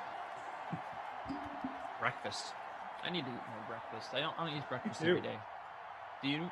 I feel like you don't. I've gone into a kind of a routine where I just fast for the first 4 or 5 hours of the day. It actually works well for me, but I don't know if it's good or not. It seems to be. It seemed to be fine. I'm still working. Heart's beating. That's good. I had a really cathartic experience earlier. I was a virtual fan for the first time ever. A virtual fan? Yeah. At the Chile Open. Oh, okay. I see. Yeah. So you were in the stands, but you were virtual? Yeah, it's the first tennis tournament that they've ever done virtual fans, and I was there. I felt like I was a part of history. It's kind of cool. Yeah, it's just they got the boards there with the people watching. Yep. And they freeze it obviously during the point because they don't want people or they freeze it during the game because they don't want people moving. While that would be distracting. So once they're done with the game, they'll unfreeze it. It was fun. I had a good time. And did they put a picture of you on a hologram or anything like that? No, it was my video. I was watching the match and you could see me in real time. Oh, really? Yeah, they showed a shot of the guy, the guy I wanted to win sitting down, and you could see me in the background above him, and I was just pointing at him. It was fun. It's a good time. It was how I entertained myself this morning. Wow, what a punt, by the way. It was great. I mean, it's I had a friend who was a virtual fan in the bubble. He's a Mavs fan, and so he was a fan in the bubble for some of those Mavs games. And he told me that it was really disorienting, the way that you watch the game on your computer. But this one was, I don't know if it was different. This was just they just showed a stream of the match, the feed that they were giving to, I don't know, whoever. As Nick Chubb gets out of the end zone. It sounds very Inception-like, yeah. But yeah, I don't know if in the bubble they gave you a literal camera of what was happening. Yeah. But, we just got to watch the broadcast. With no announcers, obviously. I honestly didn't even know they were doing things like that. I didn't even know about that in the NBA bubble. So you haven't seen it? When they show, it's basically I probably did see it, and I just don't remember it. But because I definitely have boards, and they'll just have people you join a video chat, and they take your video, and they green they green screen. They crop out on your background. And it's just your head and torso, right, on video, they're at the game, and they had Snoop Dogg there for the Chilean Open, for the NBA Finals. It was yeah. So that's surprised you haven't heard of it. Like I said, I may have, and I'm just forgetting. But either way, sounds like a good morning. Yeah, it was good. It's completion out to Hollywood Higgins. No. I beg your pardon. David Njoku. I can tell you who isn't having a good morning. That's Patrick Cantlay, or anyone who rostered him. That guy can get lost. God damn, Patrick Cantlay. Well, Plus the 5. Tony Finau Nation out there is they just stopped caring. Tony right? Finau, yeah, Tony Finau Nation didn't even have a sweat. Neither did Rory McIlroy Nation. Unreal. Actually, Finau bounced back a bit today. What did he end up at? Still plus 3. Terrible. Yeah, we're not going to have to worry about him choking on Sunday. I mean, that's the nice thing about this event. I mean, it's not the nice thing. That's what this event is known for, man. I mean, it just has tons of big names always coming here. You think they're playing well. You're like, oh, yeah, this guy will compete. Plus 8. Couple balls in the water. Toast.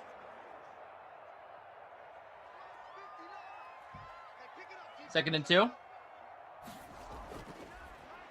Baker, where are you going? Where was that to? I'm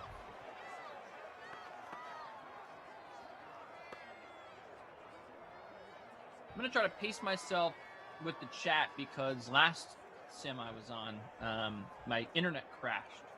Oh. I think it was because I had too many streams going on at the same time. Usually when I have YouTube open, it's very difficult to run everything smoothly. I want to say your internet crashed last time we were on. Maybe that wasn't Really? you. That was Brandon Christel. It was BK. Oh boy. Cater said that he thinks at least half the lineups at the Players this week have someone not making the cut. Oh, it's over half. I mean, one person, yeah. I mean, the 6 of 6 is going to be like 2%. I'm pretty sure. I haven't checked the stats yet for it because my main lineup is going to be like 3 of 6. Now that Hideki's going to miss the cut too. We got Hideki, Grillo, both at +1. If those two losers could have made the cut, oh, it would have been a pretty good spot, Kenny. But I'm not going to lie. Robbie Noble checking in. Deputy Ducey gang, what's going on? Deputy Ducey gang. John Delfino brings up a very good point, and that is that there's only 182 likes, and that means that 100 of you guys are lazy because there's 295 people in here, and we only are up to 184. So there are more likes out there. Just want to see you guys like the video. We put on these big productions. We fire up the PS4. We get together on Slack. We get Jessie in here. She's famous. We don't even have to pay her an appearance. Actually, we probably do. And we get these great commentators together. Jessie just works for free. What are you talking about? We get these. We put on the Color Rush Tuesday. We got Wild Weather Wednesday. We have themes for the Madden streams. The least you could do is throw us a like. Even if you hate me, you probably like Jeff. You definitely like our production staff. Hey, it's Mean Joe Reed. You like Mean Joe Reed? 30-yard catch there. I do. I rostered Joe Reed. Me too. I do too. And nobody hates Kenny. That's ridiculous. We all love Kenny. But do hit that like button. Let's go over 200 likes, guys. I know it's Friday. It's Friday afternoon. Everyone's chilling.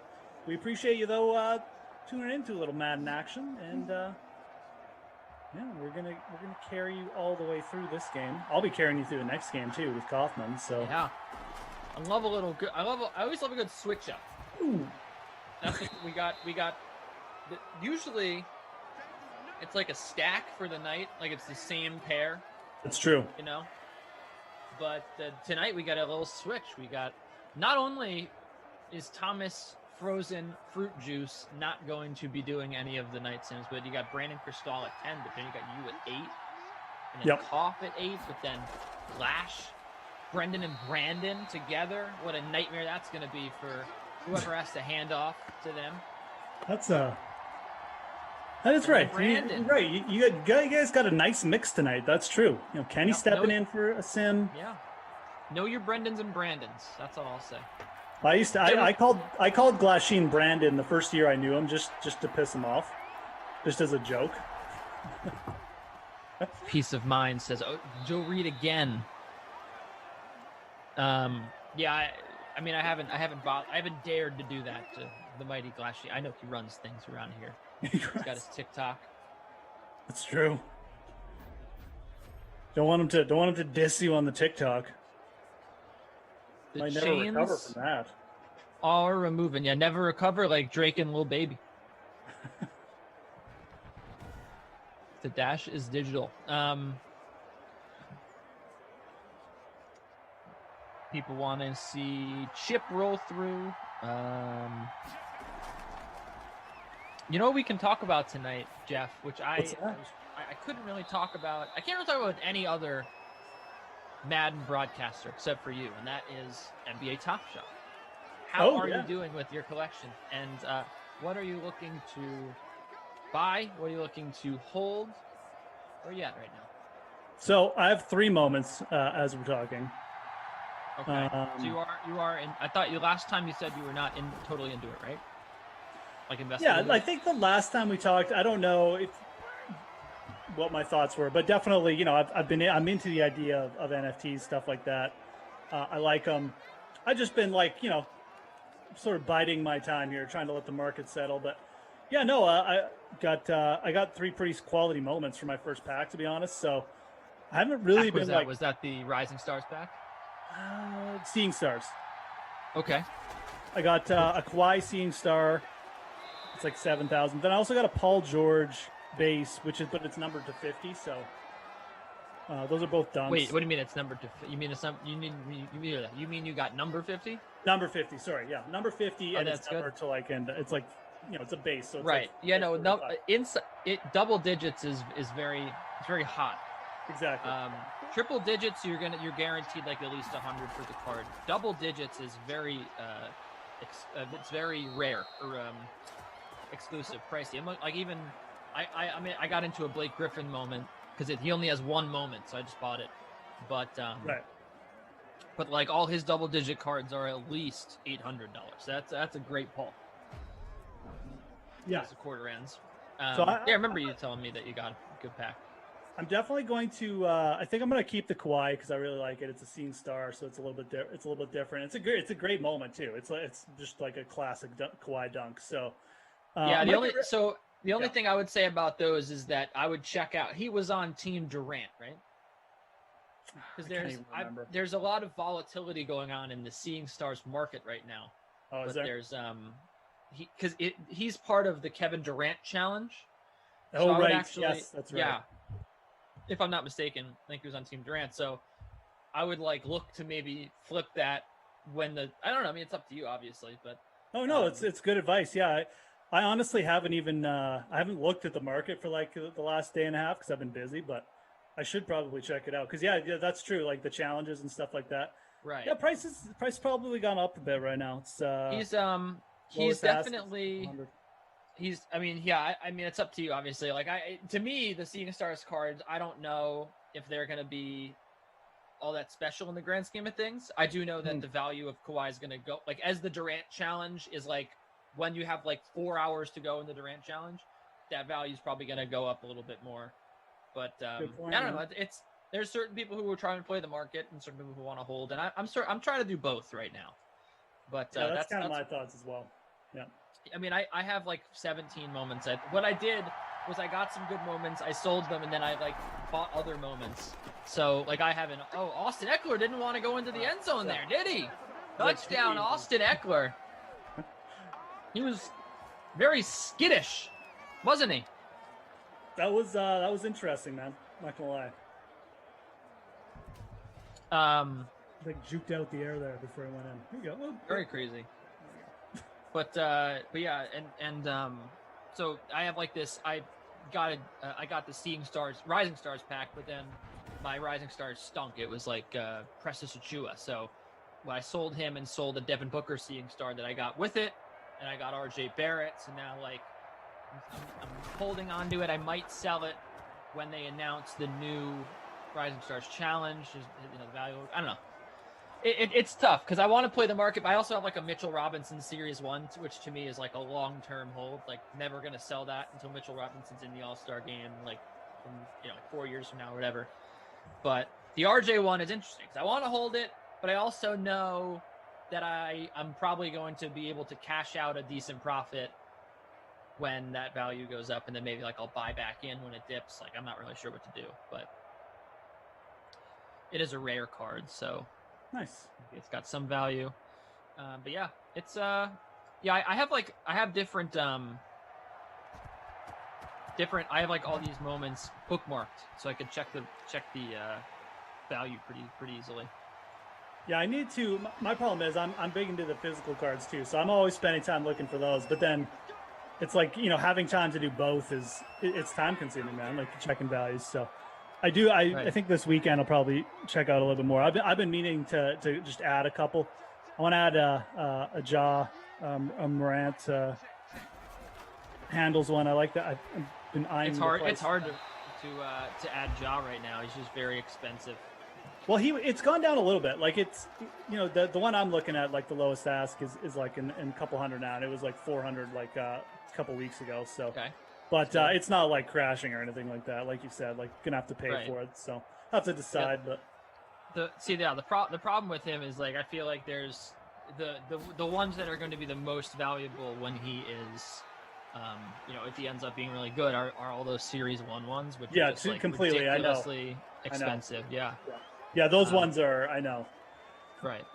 Series 1 is definitely what you want if you believe in a guy like long term. Series 1, I think, is where it's at, and that's where you want to go.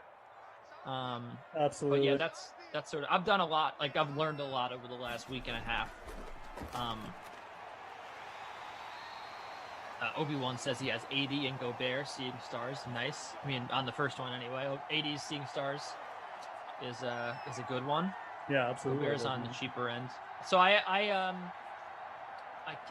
sold my Giannis, which was probably a mistake because I sold it way too low. And I wound up getting I bought a little dip on Chris Paul, and now I'm gonna when they announce the challenge, I'm probably gonna sell it. When they announced the LeBron challenge. Right. So that's where I'm at right now. Anyway, Edward Pride wants to talk about the New England Patriots signing Cam Newton, which it Drew jokes that we're going to have, one of the Drews, we got the Drew stack in the house, jokes that we're going to have plenty of Patriots talk next time, or next sim rather, but so you can obviously hang on for that. That's true. Mr. Hawk. All Kaufman will want to talk about. So. Right, exactly. So I'll let him talk about it. And honestly, like I don't know how much there is to hit on. I mean, Kaufman will give me his view, but the Patriots basically made a security signing, in my opinion. It's a highly incentive-laden contract. They're not really on the hook for much. They could easily add or make trades from here too. It just makes sense from an organizational standpoint to have a guy who's familiar with it last year. I don't even think that, you could even make the case that he's like probably only 50-50 to start day one. I mean, there's still so much movement that could go on, but I think it makes complete sense for them to bring him back because he's comfortable with the offense. They like him there. Worst case scenario, now they have a starting quarterback in the building under contract. It's kind of an important deal to do things like that. So. Yeah, I mean, it was certainly shocking that it happened that way, but yeah, this quick. I mean, I wasn't really expecting it either, but again, I think the Patriots probably learned from last summer by acting too late, and then so. There's Juice Landry with the catch. So I'm sitting in 34th place right now. I got nothing from Hooper, nothing from Higgins. I guess Joe Reed. Joe Reed had a catch, right? Yeah, he did. He's had like a couple catches, man. Get stats updated on him, but yeah, just got the one catch from Higgins. That's it. And then Chubb, 22 yards. So I could really, I would stand to benefit from some improvement here from the Browns. They need to really step it up for me. There's Hooper. That's going to come back, unless it's let's see, could be roughing the passer. Nope, it's a hold. Oh, it's a hold on the defense. Nope, it's against the offense. It threw me off with the camera there. So now it's a 1st and long. So anyone who has Austin Hooper, sorry, heart goes out. Chubb up the middle for a few, and Get, oh yeah, 5 yards there. That's a little bit generous. Drew has Austin Hooper. It's all coming up pain today, Drew. All pain. Everywhere. Just so much pain. I mean, so far the Chargers stack that I made is working out pretty well. Of course it is for you. Over the middle caught. Absolutely. 5. So 3rd and 10 now. Added 3rd and 11. Really out of nowhere. Some short plays. Jarvis Landry that time. Yeah, we need some Odell action, or Chubb needs to get on guard here. You a big college basketball guy? No, not anymore. I used to be. It's just one of those things. It's like there's too many other things going on for me to follow anymore. Yeah. Hard, I like watching college basketball. It's great, but I don't follow like I used to when I was younger. And it's hard to follow. It's a very hard sport to follow. It is. I will agree with you there.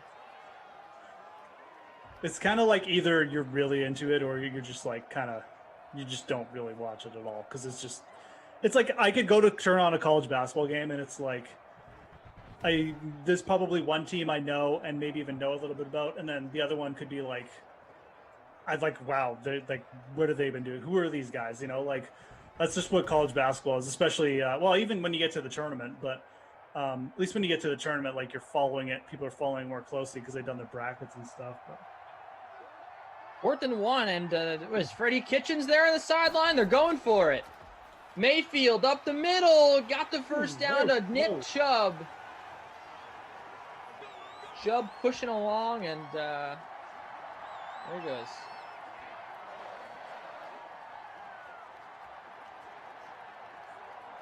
So 1st and 10 from the 24, 2:34 left in the half.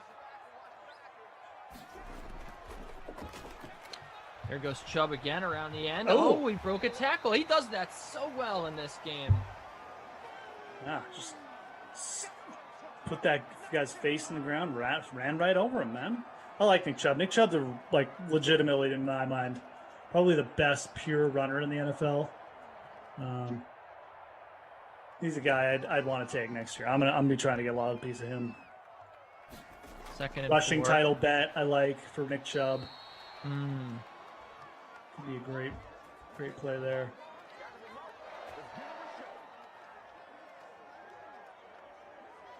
Girlfriend just found out about the A-Rod and J-Lo news. Oh yeah, big time. Yeah, just texted me. J-Lo Tragic. back on the market. Absolutely devastating.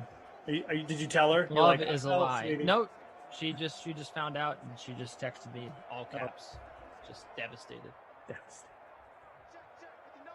mean, devastating for A-Rod because he legitimately can't do any better. You know, J-Lo is probably just like, well, I'm sure she'll be fine, but. Baker got a man. Spin move for Landry. Then he's wrestled down there. I always found that a weird combo, though. A-Rod and J-Lo. Yeah. I don't know. I guess I just have like that A-Rod, when he was still a player and no one liked him and stuff like that. Image of him in my mind. He's kind of like softened ever since he retired and stuff, obviously. Yeah, he's much more likable now. Yeah, exactly. Much more likable, yeah. Drop there or an incompletion at the 8 or at the goal line. 3rd and 4 from the 8 upcoming. Way bigger loss for A-Rod, though. Not going to lie. Oh, without a doubt. J-Lo will bounce back. We know this. What's up, everybody in the chat? Oh, we got a touchdown! Kareem Hunt. Mr. Hunt.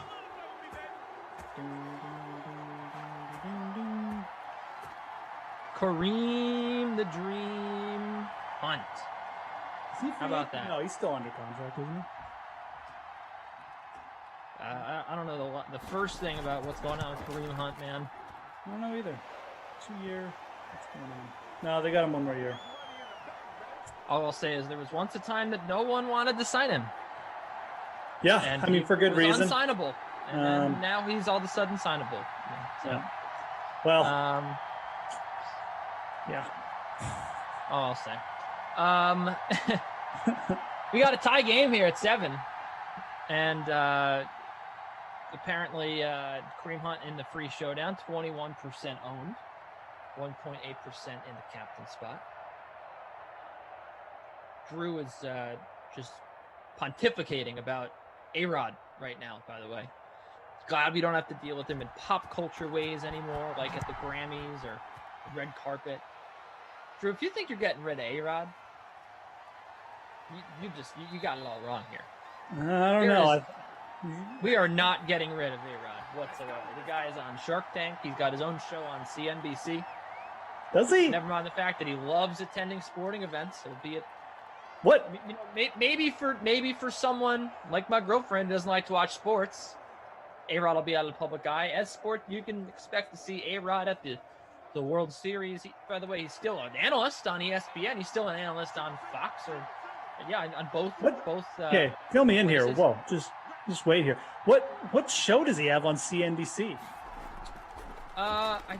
He does a show where he interviews small business owners, I believe, or invests in their company. If Really? I'm not mistaken. Yeah, pretty sure. Okay, I did not know that. And you say he's on Shark Tank now. I didn't know that either. Well, he's on Shark Tank in more of like a guest spot type of situation. Guest spot? Like, he'll pop on. He'll He'll fill in for one of the sharks or something. He's like a guest judge sometimes, or a guest Guest investor. shark. Yeah, A-Rod. Let me look it up. I watched it once. It was pretty good.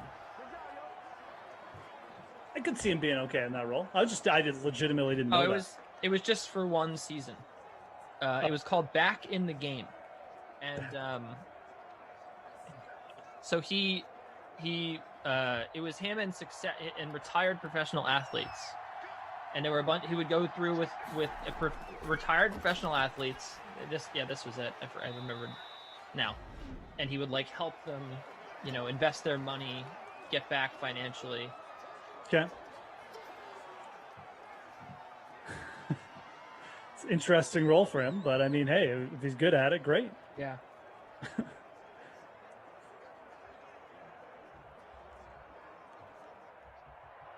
He signed the first super baseball contract. Hey, Rod. He did. I remember. I remember where I was.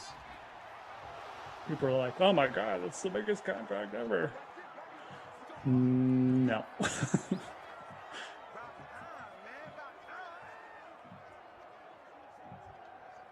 Ooh, Mike Williams there with a nice snag. First and 10.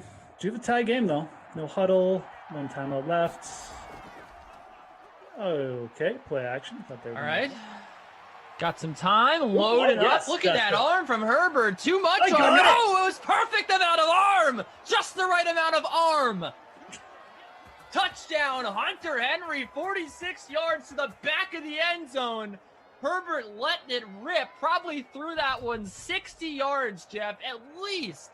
No, more than that. He was probably 65 yards. Right to the back, a bullet to Hunter Henry. And we get a touchdown right before the half. Tell you, man. Wow. How about that one? Huh? Great. How about that? Break out the Justin Herbert MVP bets, folks. Break them out. I don't think it's going to happen next year, but I think it could happen. Who do you like as some long shots? To not specifically about I'm not talking about. I'm not A-Rod, right? I'm not telling you how to land on your feet financially right now.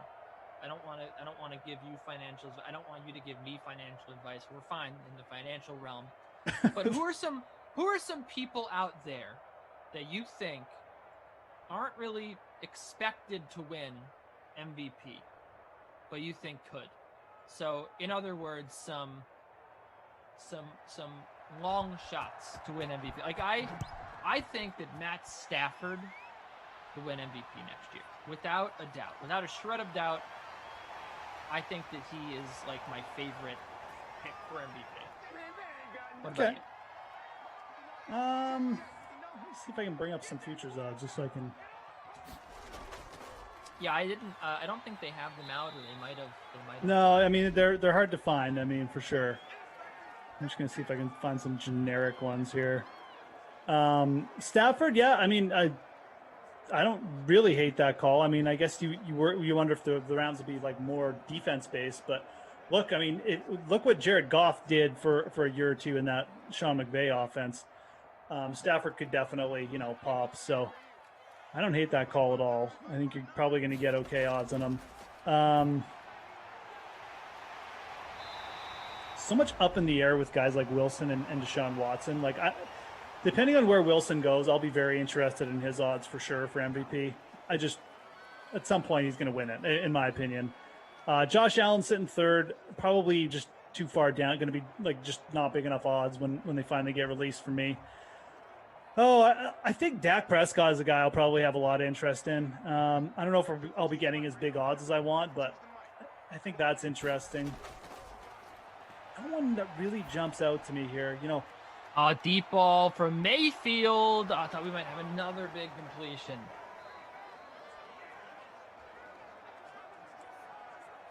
Yeah, looking down here. It's hard to think, like, you got guys like Baker, just as an example, who might be available, 50, 40 to 1. You get pretty good odds on someone like that. I mean, kind of at least a little bit of interest there, I guess, just from an odds perspective. I mean, I don't know if he's going to do it in like a run-based offense like Cleveland, but at the very least for, just from those size odds, I'd be a little bit interested. It's hard. I mean, MVP is like, I've considered defensive players and stuff and for the MVP futures before, but like, it just never happens. They have to have such perfect seasons, non-QB position players to go off for MVP that I just don't really think it's worth it. So, a guy like AJ Brown, who like legitimately might lead the league in like receiving next year, or has a chance. It's just the way the NFL works. I just don't see him as having even a chance at MVP. So yeah, from a long shot perspective, that might be interesting, but I think you got to stick a QB. So guys like Baker might get a little bit of interest from me. Maybe even go a little deeper. Maybe Derek Carr, 80-1. But I think you got to stay at the top. I think Stafford's fine. I think Dak and Russ Wilson, depending on where he lands, are probably where I'll be going. Dak, I don't think that injury is going to hamper him at all. It's just, I don't want to say it's just an ankle, but I think Russ and Dak might be the ones that give you the best odds next year. All right. Well, that was a pretty extensive answer there. Once you bring up the odds, you got to dive right into it. I mean, I don't know. MVP is weird. Like I said, I think you're better off MVP not going too deep. So I do like that Stafford call, but. Well, a 7-point edge for the LA Chargers right now as we get ready to start the second half. Thanks for being with us, Kenny Ducey and Jeff Ulrich. I'm sitting in 84th in my own free roll here in 132nd place. Wow. Ouch. I'm actually doing pretty well because I got that. Oh, no, I'm not. Wow, that all switched with the, because Hunter Henry caught the ball. Ouch. Oh, I don't know if we're updated either. Doesn't matter. It's manual. No, it's not sure. We might be and we might not. I don't know. I was doing very well and now I'm not. So I think the Hunter Henry touchdown may have. Yeah, Hunter Henry really stuck a fork in a lot of us. Yeah, Kareem Hunt did too because I didn't roster Kareem Hunt. I only have Odell Beckham. What does Beckham have? One catch. What do you do? You think Beckham ends up with the Browns next year? I don't know if they'll be able to get rid of him. I think they might be stuck with him for at least 1 year. I don't know who wants Odell. The thing is, like, that's the other thing. Like, who wants him? I'll never forget. I was out for drinks with my coworkers when I started at SI, and one of my coworkers invited his friend, and he was like, "Oh, I love to talk about this. It's one of my favorite questions, one of my favorite debate topics." I was like, "Okay, sure." And he was like, "What is like one generational talent that we're all gonna forget about in 5 years?" And I said Odell, and this was like after Odell's rookie year. Right. And the thing is, just like wide receivers, like no one really cares. There's, you know what I mean? Like unless like even a guy like AJ Green, like you have to be so good and so consistent and have such a good offense and such a good quarterback. Like look at a guy like AJ Green who was like widely regarded as like one of the best receivers, and now no one gives a crap about him anymore. Yeah. And I mean, he was great at his peak, but it's so dictated on how good your team is. And when the Bengals were good, everyone was talking about him. He had a great season. And like, and then there's injuries. Like, I just feel like Odell, I don't know if I remember AJ Green, because I think Odell is like probably one of the most talented receivers in football, but he's just got he's got all the tools, but he's got a bad combination of like a really inconsistent aerial attack that he's with right now. And then, he also only caught 50% of his targets last year. And like, I would actually love to look more into it's not like drops is a very good stat, because like, receivers have like 5 drops all year like that. Obviously like I'd like to know like how many were on him and how many were on Baker. And the thing is, okay, he was catching more balls from Eli Manning, and I refuse to believe that Eli Manning was like that much better than Baker Mayfield. So something's not going right with him in Cleveland. Yeah, there's something with their scheme, right? Like maybe he's just not a good enough route runner in certain situations. Or again, I don't want to make that call either, but clearly something isn't clicking for him there. So yeah, I don't know what it is, but like I think that he would do himself a favor to just stick with Cleveland, put in some work, try to stay healthy, have a really good season, and then like he'll either he'll be able to like, maybe sign a franchise tender and then get traded somewhere, or, increase his value just leaving free agency. But right now, like no one's throwing Odell the bag right now, and no one is throwing the Browns anything close to what Odell thinks he's worth and what he probably should be worth. And by the way, this is all like aside from the fact that he's got his own, issues with like his attitude and, whatever that we've seen in the past. So like, he's obviously got some baggage that comes with him and might be affecting him. But yeah, I mean, at any rate, it's sort of sad, but at the same time, like, other guys have made it work in Cleveland. Like, Jarvis Landry's been great, right? So like, I don't know.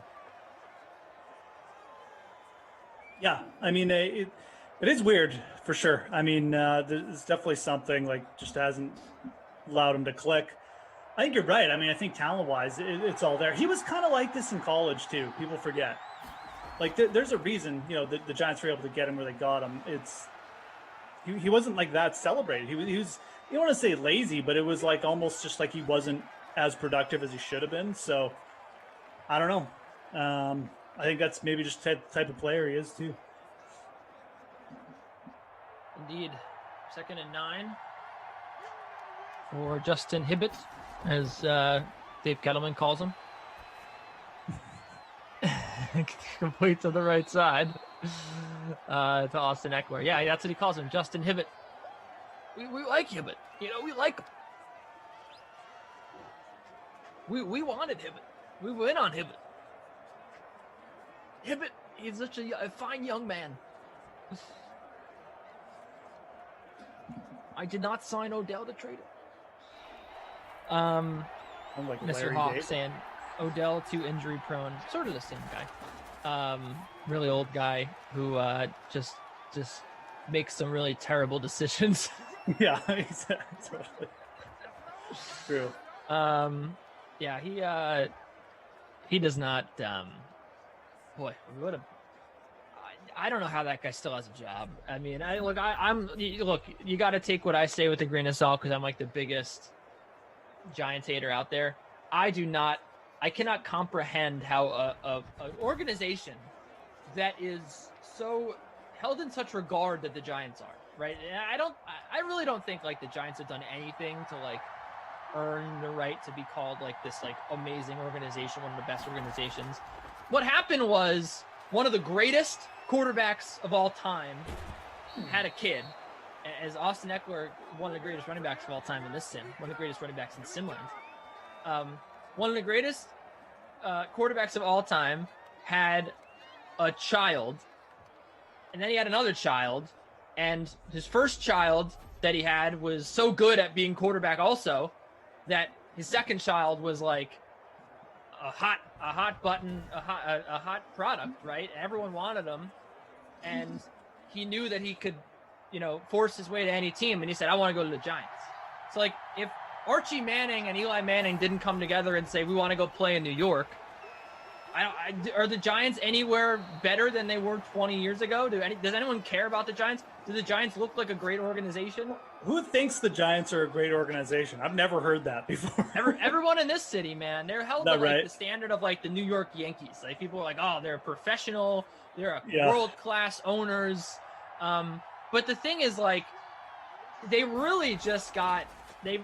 Drew's pointing out that that's because they're compared to all the other terrible organizations in New York. It's because they're compared to the Jets, who right, or any of the other organizations. Look at all the other owners in New York. That's true. Yeah. So, anyway, yeah, it's weird. Like, if it weren't for Eli Manning choosing that he wanted to go to New York, and by the way, I still don't think he was really that great. Like he they did put a good defense on the field for him. And anyway, all that said, right.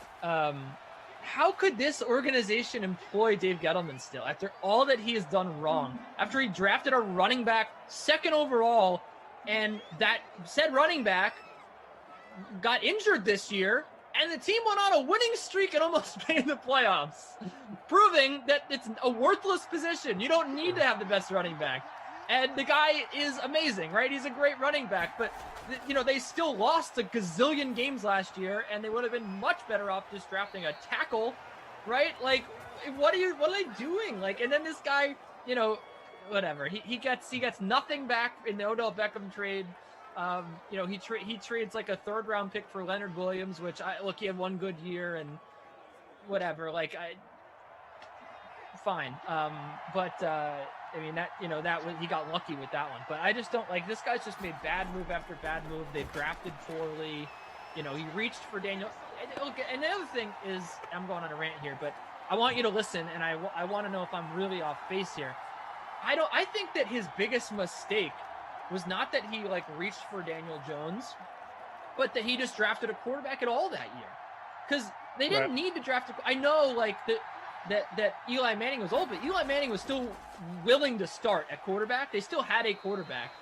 And if we've learned anything from the last 10 years, it's that you don't need to have a quarterback sit on the bench anymore. That's a waste of time. It's a waste of money, right? It's a waste of your 4-year rookie window to have your rookie quarterback sit on the bench, right? So they didn't need to draft a quarterback. They could have waited 1 year. And if they waited 1 year, this guy throwing the football right now, we all knew Dave Gettleman was in love with Justin Herbert.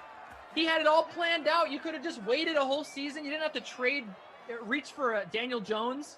You could have just drafted Justin Herbert last year and you would have been fine. Instead, like it blows my mind that they had the right read at quarterback. He actually read it right. He knew what quarterback to take. And instead of waiting 1 year and just having Eli start, he just decided, no, I need to get a quarterback right now. And they get some really incredibly average quarterback, like at 9. Like, it just didn't make any sense, right? 6, not 9, 6. 6. Like, again, it's not. It just wasn't a good quarterback draft. Like, it wasn't. And if it literally, and this is something that other teams need to learn from.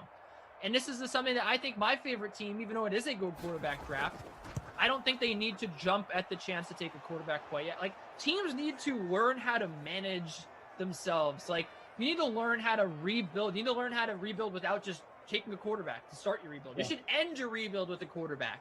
Build that defense. Trade those picks down. Take advantage of those dumb GMs out there that want to take a quarterback or that are ready to take a quarterback, right? Like, if you're not ready to take a quarterback, you don't need to just pounce on a quarterback the minute you have a vacancy there. Like, sign a stopgap, sign Teddy Bridgewater. Like, look at the Panthers. Well, I mean, that's the one thing that I think Detroit did smart is in getting Goff, right? Mm-hmm. Now they don't have to draft a quarterback, Yeah. So. And right, and they have like a few more years, right? Until like they can I mean, it's hard. They can rebuild now because they got the picks with Goff because of his bad contract. Yeah. So they can keep rebuilding, and then when they're all ready, they'll draft a quarterback. Yeah. And you look at the Panthers, right? By signing Teddy Bridgewater, I think a lot of people thought, oh, this is great. They're taking a flyer on a talented quarterback. They are, but in a larger sense, they're just biding their time until their team is good enough where they're a quarterback away. Carolina's hot to trot for a QB this year, man. Like, they're out there. They want everyone, so. Right. And so, even if they don't get it this year, maybe 2 years from now, they just decide to go all out. They trade 5 draft picks to move up to the top 3 and take the quarterback. And we've seen it work for teams. I mean, it sort of worked for the Rams. Goff kind of stinks, but and the other thing is one thing my friend brought up one time, we were talking about baseball, which I really think I always think about a lot, and I think it's true, is when you cover the sport, you're kind of when you get a peek behind the curtain, we all just assume that these GMs, that these scouts, that these executives are smart because they are where they are. I don't assume that, but I think a lot of people do, and I have. I know a lot of people do, for sure. I'm not a football general manager for a reason. I'm not qualified.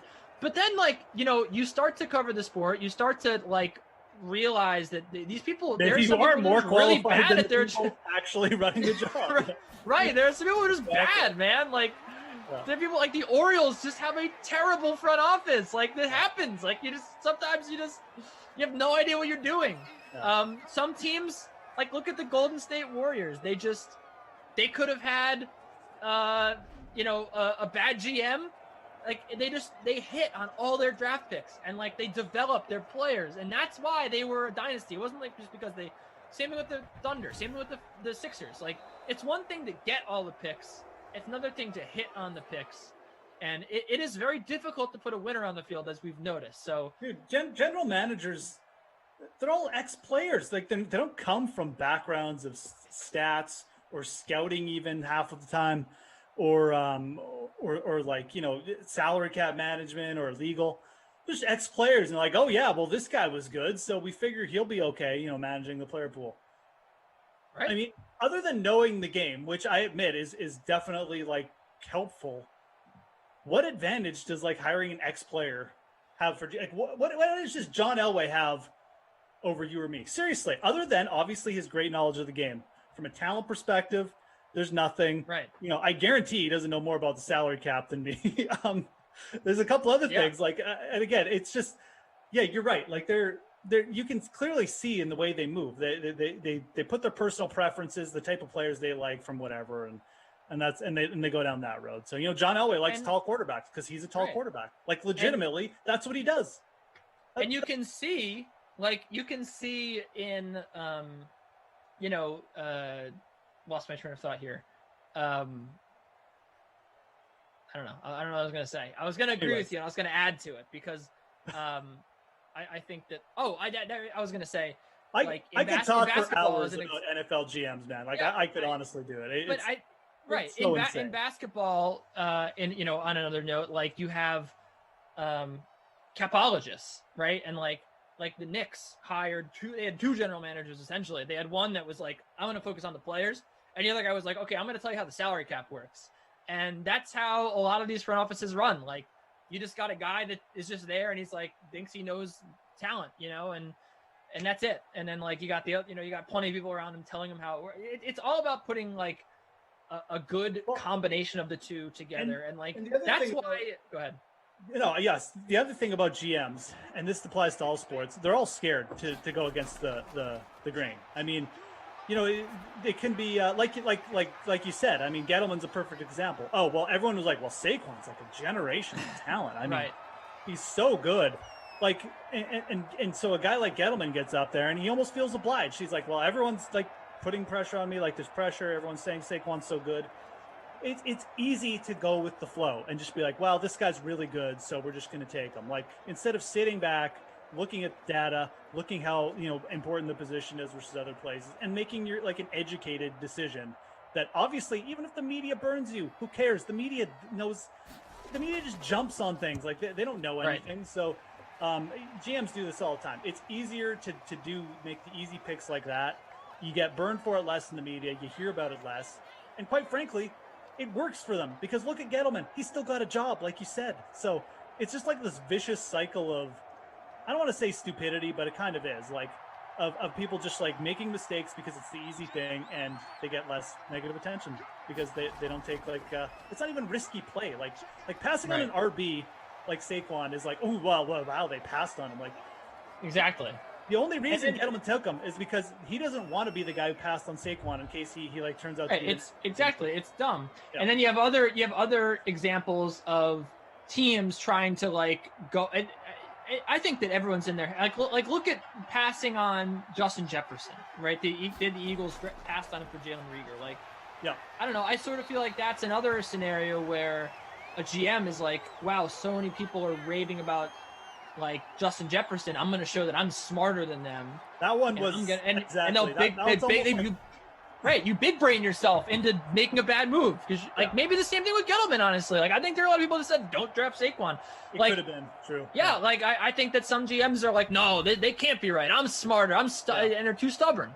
But it works both ways. You're exactly right. It's right, and you're absolutely right about the whole media thing and the pressure that's the external pressure. Like that is a real thing, man. Like that happens, and I don't know. Anyway, like what I was going to say earlier, though, with the combination of good scouting and good money people is like, that's what really upsets me about the Tampa Bay Rays. And I'm so glad they didn't win the World Series because they just have a bunch of Harvard Business School guys running that team. And it's like, you need the mix. Like it's for me, especially with baseball, but in a larger sense with sports, with analytics and the eye test, like you need that mix. You need to have a healthy balance between this is what the numbers are telling me and this is what I'm seeing, because like there's always that, it's like momentum. It's like, you can't quantify momentum, so people don't believe it exists. Like it does exist, we just can't prove it. Like you see guys hit 6 shots in a row all the time. Like, it happens, or teams rather.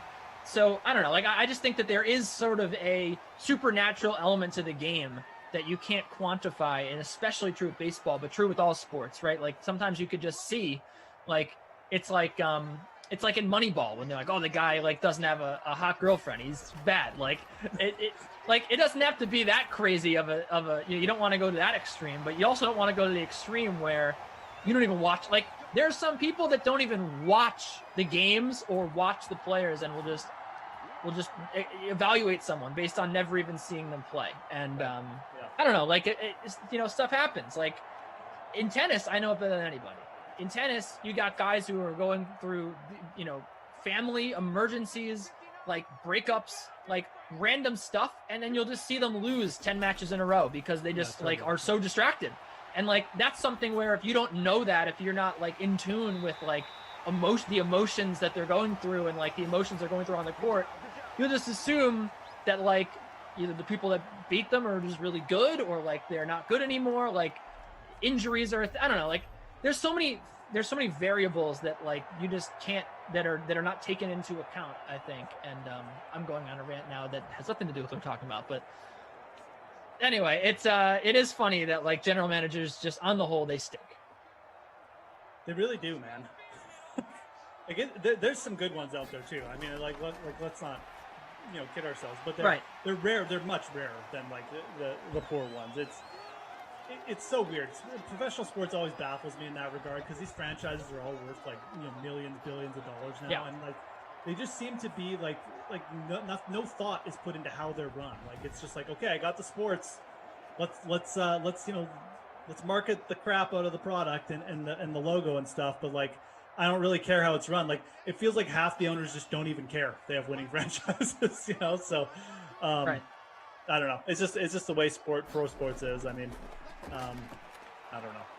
Yeah, I mean, I agree with you that there's some owners that are just kind of checked out and checked out, or they just don't know. Like they almost get, it almost feels like they get conned, like they're the rich people. They don't know enough about it to have an opinion. And then they get some ex-player and they're like, well, this guy was, like a famous player, so I'm going to trust him.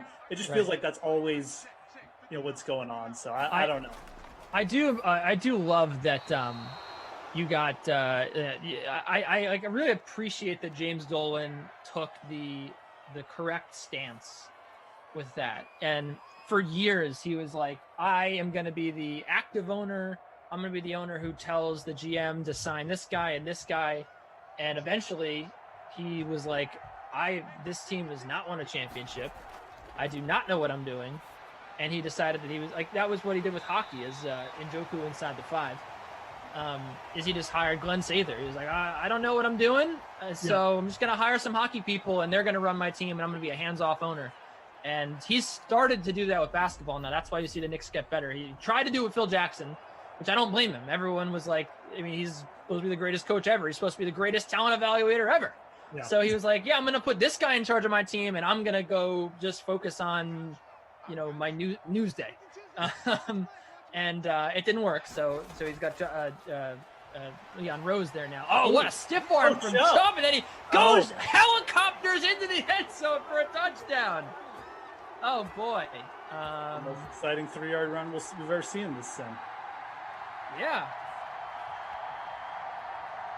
So that was pretty intense. But, yeah, I mean, it's... This all gets back to our discussion about, the draft and how teams are going to build. I mean, this is why I love the draft. It's not even for necessarily the players. I mean, obviously I'm interested in the players. They're all going to be, there's a ton of interesting prospects again this year, but I just like to see how the teams what they're going to do. Like you mentioned the Jets. I mean, I think the Jets are in a situation where it's a little bit different from, like the Giants, because they could still get value for Darnold if they trade him. They have a lot of draft picks going in, so even if they do take a QB here, they're going to be set up. But you're right. I mean, they're just in such an interesting spot where their GM has a real chance to just either load up, move back and potentially, sucker some people in, maybe even get a QB in the later round or something, something really ridiculously good that could just set the franchise up so good. So going to be interesting to see where teams like the Jets, what they do this year.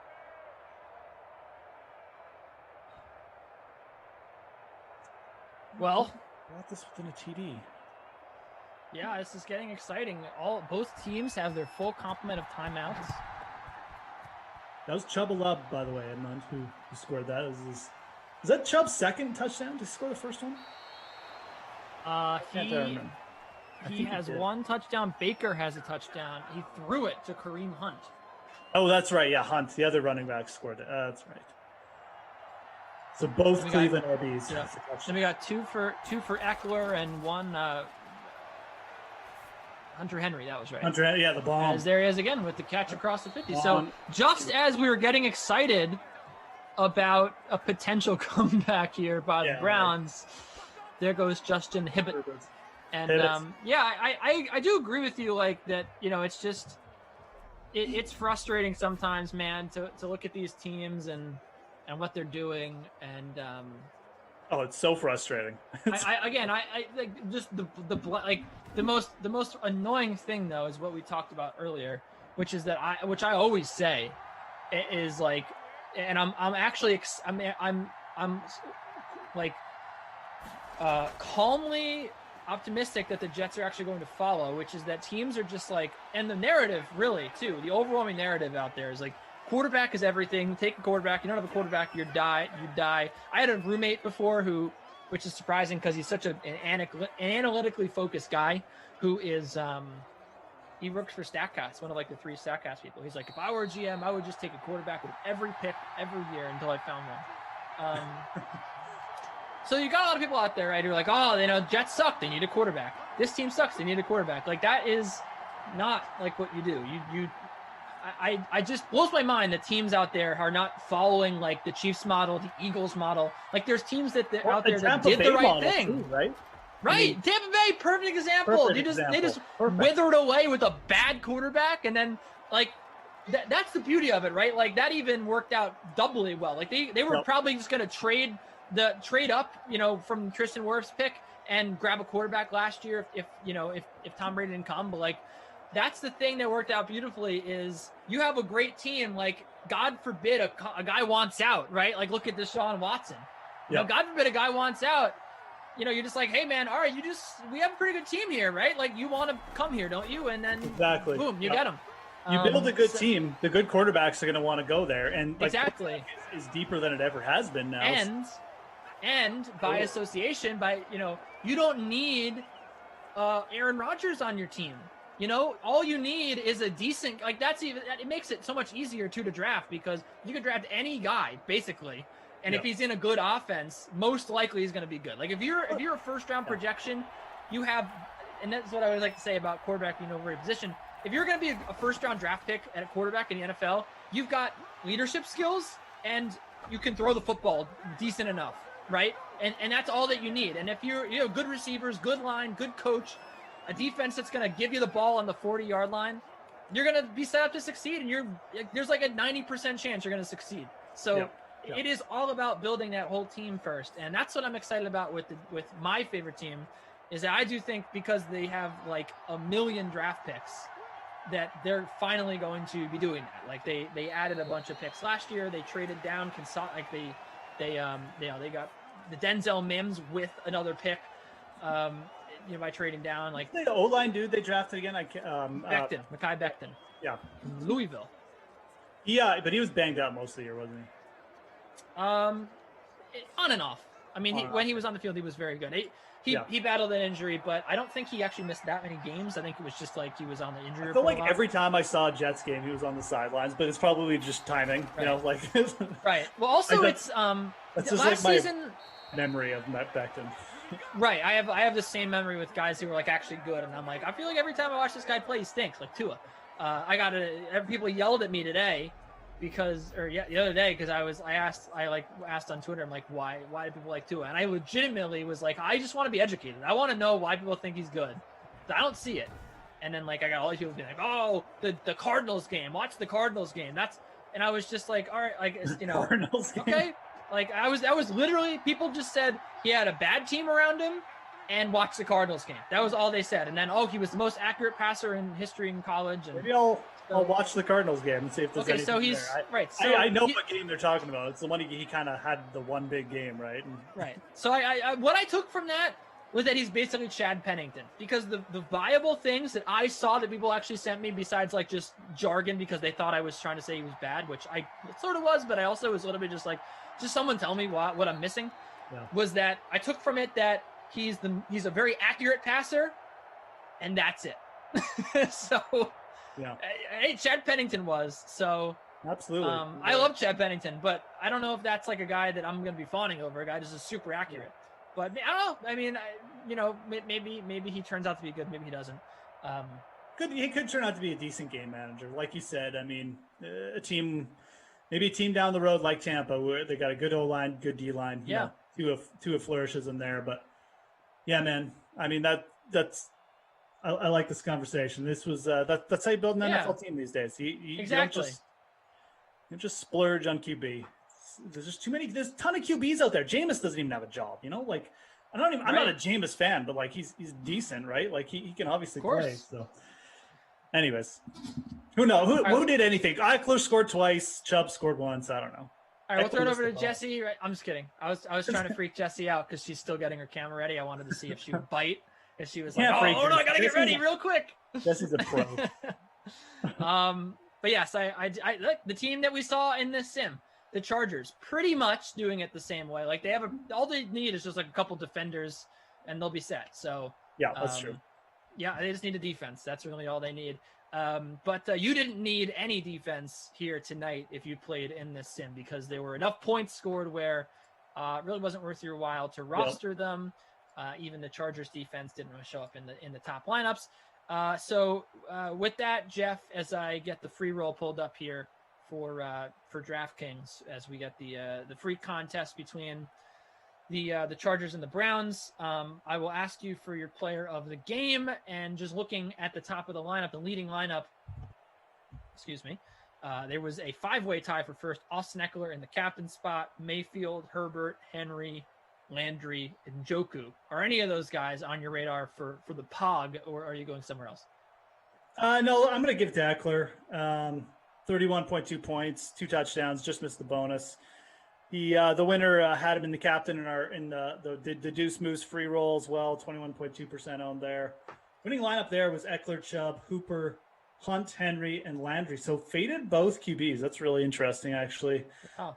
I guess that actually makes sense because, we had 4 running back touchdowns, although one of them was a receiving touchdown. But Yeah, Number good- one in the free showdown did have both quarterbacks. So I That's feel yeah, that is obligated to add. Yeah, absolutely. But okay, I'm gonna give it to Eckler, and then the DFL the what do we call it? Babysitter Billy, not my kid award. Who are you gonna give that to, man? Well, let's give it to Mike. The beauty of the free rolls is that you're actually able to go down to the worst lineups. No, I That's know. Pretty, so yeah, Mike Williams, great Mike call. Williams, 2 catches, fairly decently owned. That's not going to cut it. 3.8 points. We'll give it to Mike Williams.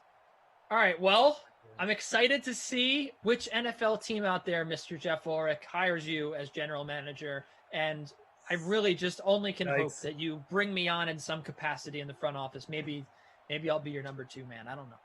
That's could be like Step Brothers. We just need the presentation now, and then we just need to make the circuit until someone hires us. That's right. So, hey, if you learned anything tonight, it's that you out there can be a general manager. Probably true. I would like to thank the Drew stack, Andrew Connolly, Andrew Johnson, aka Drew and Drew. You've got Tate doing an amazing job behind the scenes with ops. For Jeff, I am Kenny. And speaking of learning and educating, I will throw it over to Jesse Cofield. I am really excited to be educated on what's coming up on the Dream Stream. Jesse? Well, let me just do some teaching coming up at 8. Kenny gonna say goodnight. Kaufman gonna join his pal Moose for the showdown between the Patriots and Cardinals. That game is featured in the Mountain Stream 1K Flea Flicker contest. $5 entry gets you a shot at $150 top prize. And of course, the free contest for that showdown has a $250 prize pool with $25 going to first. So much going on right now with the NBA, NHL, and college basketball all in full swing. But of course, the NFL still controls the headlines. One of the biggest stories of the week was Dak Prescott re-signing with America's team. For more, here's Pat Mayo. Let's talk Dak Prescott, because we actually know that he signed with the Cowboys for 4 years, got all of the guaranteed money in the world. Good for Dak. I'll throw this to you. If you were to start your team right now, you could have any quarterback today, and you needed one quarterback for the next 4 years. Where do you think Dak would rank on that list for you? That's a good question. Next 4 years does take age out of the equation a little bit, because Rodgers. I think Rodgers is going to be a Brady-like player, where he is successful into his early 40s. With Brady, who knows, perhaps beyond. But the way that these guys are starting to take care of themselves, 40 doesn't hit like it used to, which is a good thing. We're going to continue to see more and more of these players. So Rodgers is in there, but he's not going to be at the top of the list. I mean, Patrick Mahomes is obviously at the top of the list. I think Josh Allen with the upward trajectory is there because of his age as well. So Dak, my one major concern with Dak is that we don't quite know what he is post-injury. Now, I don't really have any major concerns in the fact that this team was able to pony up essentially the largest amount of guaranteed money in NFL history does at least, ease my apprehension there. And then we, of course, saw the historic pace that this guy was on at the start of the 2020 season. I mean, he had over 1,800 passing yards in 4.5 games, basically, which is unheard of. Now, I don't think he kept that up through the course of the season, but could he have had a 5,000-yard season? For sure. He definitely could have. I would say top 5, not top 3 with Dak Prescott. There's a lot there that you like. I just want to make sure that the mobility is still there, because that's a key part of his game as well. And we just don't know exactly where he's going to be after this injury. I had him at number 6 in my rankings, behind Mahomes. Mahomes was one, then I forget the order of everyone else, but it was Rodgers, Wilson, Josh Allen, and someone who's good that I am completely spacing on in my mind. Deshaun Watson? Deshaun Watson. That was a guy. I had those 5 ahead of him. I buy it. I think that's spot on right there. Rodgers is just the tricky one, whether to put him in the top 5 or not, because if Rodgers was 3 or 4 years younger, then yeah, it's an easy slam dunk.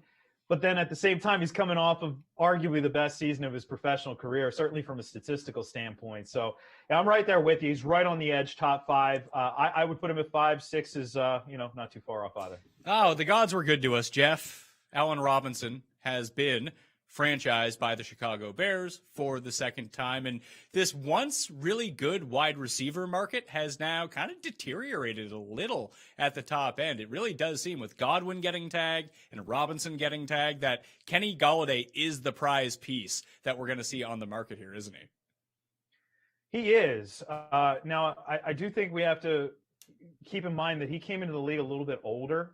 You know, he's not one of these young receivers. Like Amari Cooper came into the league so young, and that's such a difference there when you consider the amount of seasons accrued, and he's still younger than Kenny Golladay. So from a fantasy mindset, I do want to, I do definitely want to keep that in mind. I keep talking about, for my dynasty people, my criteria. So criteria is pretty simple. It's the age where I'm no longer comfortable rostering that guy in a dynasty league. And it's sort of, it's a two-pronged approach. It's not just age, it's also years in the league. So for a wide receiver, I'm really looking at age 29. I'm looking at 8 years in the league, whichever kind of comes first. And if they both collide, which they usually do, then I want to move off of those guys. Kenny Golladay is already 27 years old. So that's a little bit of a concern for his long-term outlook. But you're absolutely right. In the short term, this guy's going to get paid.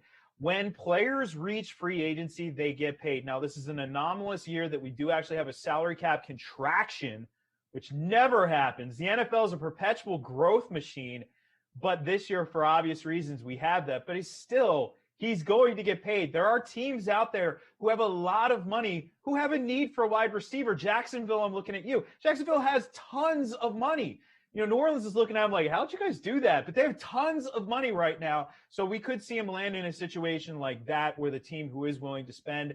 There are some other teams out there. Regardless, Kenny Golladay, definitely going to be one of the most high. He's not going to be the highest paid. I don't think he breaks DeAndre Hopkins' numbers. But could we see close to $20 million? It wouldn't shock me, because when good players reach free agency, they tend to break the bank.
It is time now to be joined by our favorite Canadian, or at least the one who knows the most about hockey. Jeff Ulrich, I'm Adam Kaufman. Moose, what's up, bud? Yeah, I mean, I guess Garion wasn't available, but that's okay. I'm here, and I do know lots about hockey. So, and I am eager to get into tonight's slate. Normally we start these things off with, well, the slate's underway, but let's look at this showdown and this late slate. Well, every game available to us here in this chat. You got all 5 of them starting after 8 o'clock Eastern time. So, early on here, naturally, there are big names. There's Nate McKinnon. There's Connor McDavid, guys that almost automatically people want to roster. But who does jump out to you on this slate? Yeah, look, I mean, I think people are going to be gravitating towards the Oilers on this slate. It's natural. They've absolutely destroyed the Senators, 28 goals against them in 6 games this season so far. McDavid, 16 points over his last 10 games. That's with a three-game pointless streak mixed in there. So, if you're looking at the Oilers, I mean, Draisaitl and McDavid playing on a line tonight, you could definitely try and stuff those guys in. If I was choosing between the two, I'd just pay up for McDavid. The salaries are so tight. I tend to just side with Connor when the salaries between him and Draisaitl get tight. But I like the Sharks. I go into the Sharks tonight. The Ducks are playing horrible. They're averaging 4.5 goals against over the last 6 games. And look, the Sharks' top line doesn't get that much love. But I mean, you've got Logan Couture, you've got Evander Kane, guys who are averaging around a point per game coming in. They're still relatively inexpensive. Couture at $7K, Kane at $6,500. These guys are playing big minutes together, going to get power play 1 minutes together. So I like Logan Couture just as a natural pay up option. And you can definitely stack him with Kane and even Kevin LeBanc at $3,900. Makes for a really actually pretty cost effective stack for DFS tonight. So where's the value on this 5-gamer? Yeah, I mean, there's definitely a couple spots you can go to. You can look to a guy like Kyler Yamamoto. I mean, again, a pretty obvious target for the Oilers playing alongside Draisaitl and McDavid. I think we know by now, if you're playing alongside him, that's going to be a pretty good situation for you. There's a couple other names you could throw out. Vladimir Tarasenko is back in the lineup for the St. Louis Blues. It's not the greatest matchup, but at 4,700, I mean, I think that's a player you can pretty much consider regardless of the matchup. When Vladimir Tarasenko is under 5K, even coming back from injury, you still got to kind of like him. I'm going to throw out a couple names here. Nick Bjugstad for the Minnesota Wild, playing in the middle between Matt Zuccarello, Kirill Kaprizov. It's been a great line. And look, Bjugstad has been kind of an up and down player during his NHL career, but he's got a lot of offensive potential. And just playing between Zuccarello and Kaprizov right now, two guys are playing really well. That makes him a good value target for me. Just because of the top 6 minutes that he's getting and just win more of an offensive situation. You also have a couple guys, though, under 4K. Jesse Pulpujärvi and down to 3.9K now on DraftKings. He's still playing in the second line. This guy's been an offensive catalyst for the Oilers. I almost like going to that second line for the Oilers tonight. You can play Nugent Hopkins and Pulpujärvi for cheap. These guys are really cost effective. And then one more defensive target, Kevin Shattenkirk for the Anaheim Ducks. The Ducks are terrible, but so are the Sharks. They're allowing a ton of shots on goal, second most goals against per game as well. Shattenkirk's been really productive on the top line power play for the Ducks. And at 3.9K, I really like him as a value play on defense. If anyone misses the boat on the 8 o'clock, this 5-gamer, of course, don't worry. You still got hockey in front of you. You got a 3-game late slate available to you at 9 Eastern. Who stands out to you there? Yeah, again, I mean, I've obviously talked about a lot of these guys already, but I really like going to the Sharks top line here. I think for a 3-game slate, again, this is the line that not only can you roster Logan Couture and Evander Kane, but you can, because they're cost effective, they're only 7K and 6,500. You can still go to the Oilers and use a McDavid, maybe with the Tyson Barrie or something like that. So, I like starting with San Jose tonight. I really do. Again, the Ducks, they're bottom 5 in terms of scoring chances allowed. Their goaltending has really sort of given up lately because they're allowing so many scoring chances. Again, coming off a couple bad games against the Kings where they allowed 5 goals against, 6 goals against. This is just not a good Ducks team. And quite frankly, I think that the best line in that game is still San Jose's top line. So I like starting with them, but the Ducks have some value here as well. I mean, the Sharks give up a ton of shots on goal as well. Maxime Comtois, I mean, a guy I mentioned a couple days ago, he didn't do anything for us, but he's only 4,400. He's getting top 6 minutes as well. So there's a value play on Anaheim you can definitely go to as well. You could pair Comtois with Kevin Shattenkirk as well at under 4K. I like going to the San Jose Anaheim game for more of the value. And then you can go to the Edmonton Oilers because, again, they're going up against the Senators, probably going to score some goals. Let's pick up right where you left off. Ottawa and Edmonton, these teams obviously clashing, part of that 3-game late slate. And you already mentioned, well, we should expect a lot of goals. Certainly, it's tempting to try and roster both McDavid and Draisaitl playing on a line together. DK Sportsbook has this game over/under 6.5. You think this one goes over? So, I mean, we should expect some kind of production from the Oilers' offensive stars. I mean, I don't think McDavid and Draisaitl get held off the score sheet, but if you look at the history between these two teams, I mean, 4 of the last 5 games have been 6 goals or under between these two teams. I actually think this is a pretty good spot to take the under. The last time the Oilers blew out the Senators, which was, about a month ago, they won 8-5. The next game they came back, it was a 4-2 game, it was a little bit more muted. I'm kind of expecting a similar response here. Pride does tend to show up for these NHL teams after a blowout. And again, like the Oilers goaltending has played pretty well. So of late, I'm not expecting them to necessarily give up 5 goals to the Senators, even if the Oilers, come out and just play kind of lackadaisical for the first period. So I think the under here is actually the play. Again, I'm expecting one of Draisaitl and McDavid to potentially get a couple points, but and probably for the Oilers to cruise to an easy win. But again, I'm not really of the opinion that you should be taking the over in this spot. On the DraftKings Sportsbook right now, the under is minus 106. I like that bet rather than the over here because, again, the trend between these two teams has tended to be play a little bit tighter after a big shootout performance. The Wild, the Oilers, the Avs, there are some lopsided projected games here on this late slate, and obviously the home favorites are big favorites. Any chance that we do see an upset here from one of these underdogs? Yeah, I like the LA Kings tonight. I really do. They're sitting up plus 195 on the DraftKings Sportsbook. They've played Colorado. These two teams have only met twice so far in 2021, but they split the two games. And I mean, the Kings played them really tight. And it was 2-1 win for Colorado, and then LA bounced back with a win in the second game. So the Kings are coming off a pretty nice series against Anaheim, a big 5-1 win in their last contest. And look, the Avs are coming off a series against Arizona. They really didn't look that good. They squeaked out a win, but they also got beat by the Coyotes, a team they typically dominate. And Colorado, they look good in the offensive, the advanced stats and stuff like that. But this is a team that's still banged up on the back end.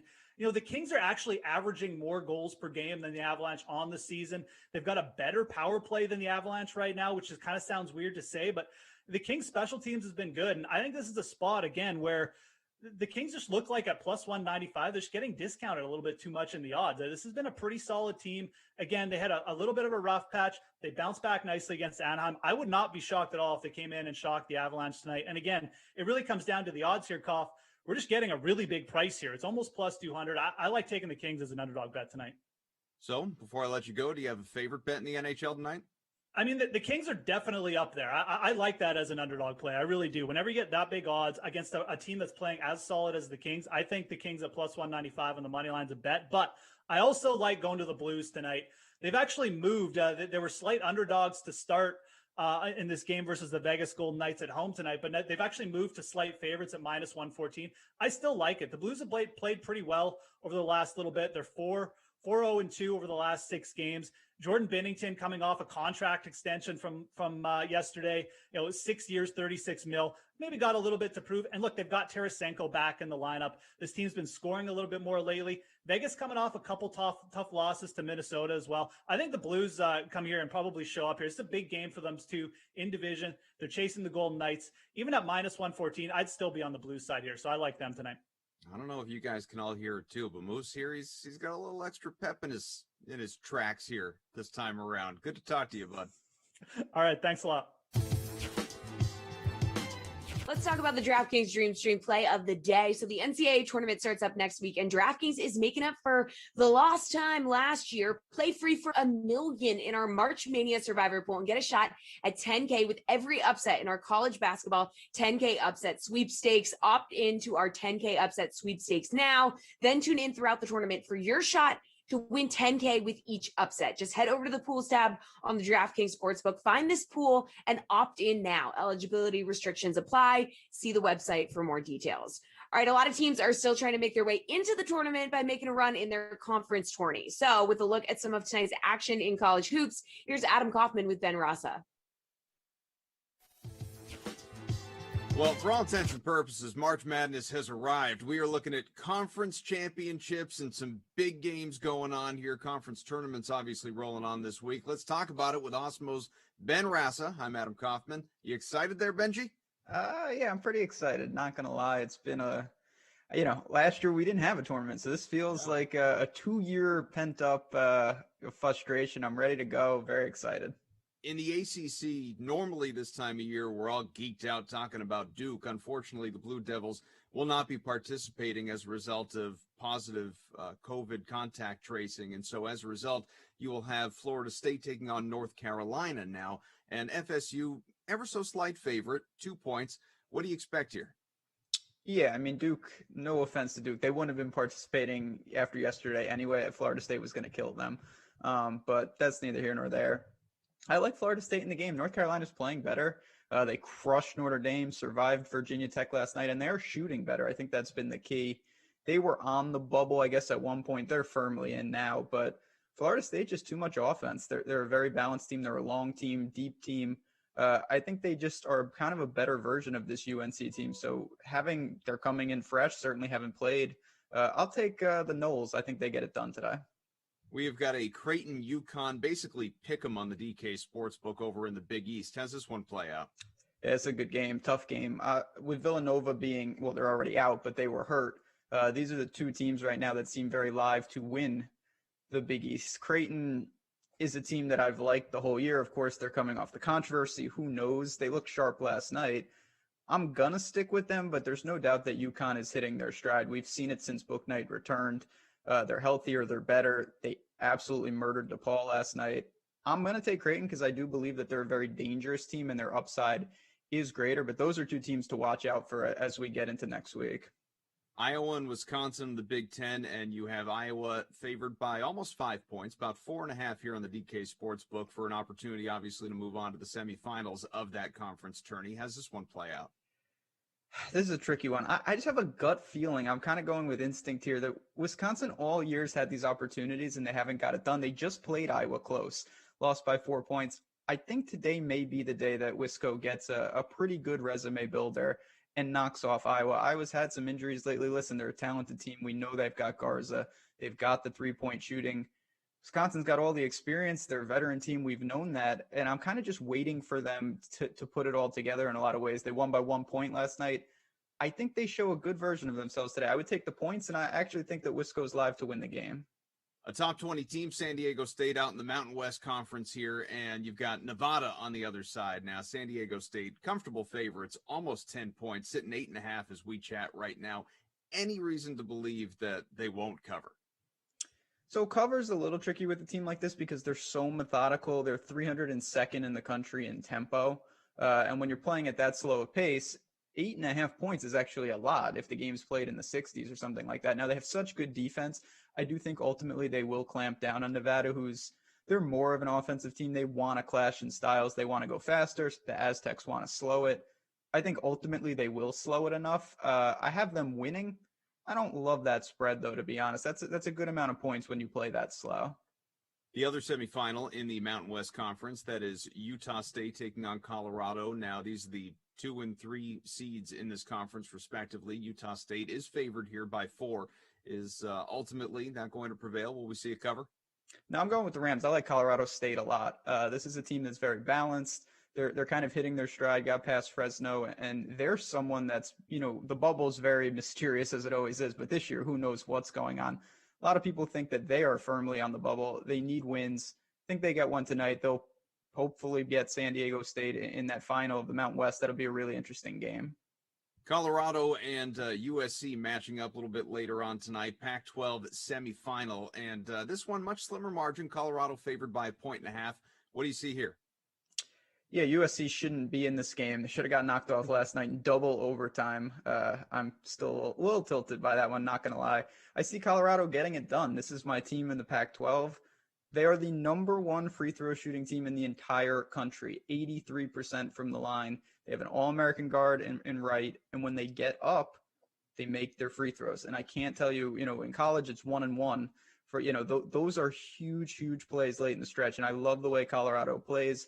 Yes, they have to worry about Mobley on the inside, no doubt about it. But this is a balanced team, a dangerous team.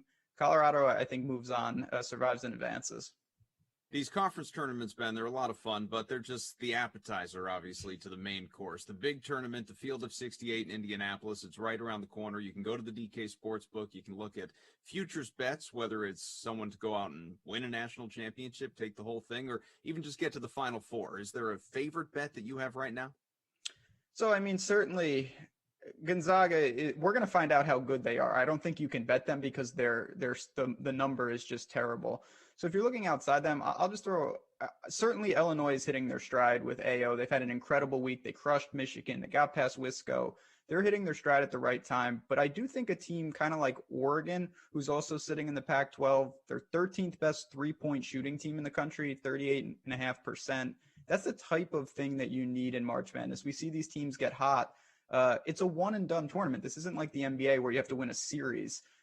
Getting hot, getting in a groove can carry you all the way if you need it. So I think when this bracket unfolds, there's going to be several teams on that 3 or 4 line that are extremely dangerous to come out of regions. And honestly, they could cut down the nets at the end.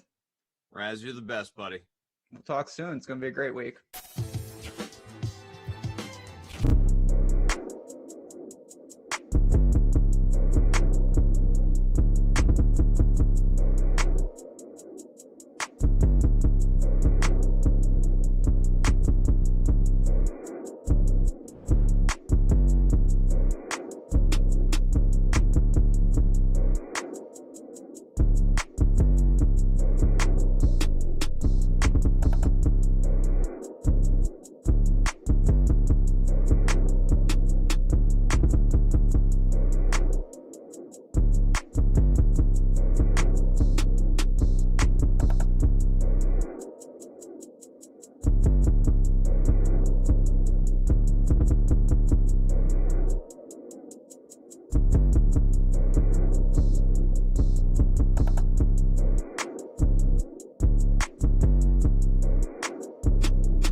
check. I'm Peter Dietrich. Let's look at the salaries for Phoenix. Whose salary jumped up this week? Kevin Harvick, $9,700 to $11,900. Formerly the King of the Desert. Those days are gone. Make no mistake, he's got to lead laps at this price point. Joey Logano, $10,000 up to $11,100. He almost won both Phoenix races last season. Statistically, last year, he was the best in the low downforce package. Chase Elliott, $10,600 up to $11,500. Look at the last 4 low downforce races at Phoenix. That's 2020 and 2018. He earned over 16 fast lap points in each of those races. Whose salary dropped this week? Ryan Blaney, $10,800 down to $9,300. He wrecked in the spring race, but in the fall, he may have been one of the best of the non-championship racers. Ricky Stenhouse Jr., $6,800 down to $5,500. The price is interesting, but he's starting too close to the front, and Phoenix is one of his worst racetracks.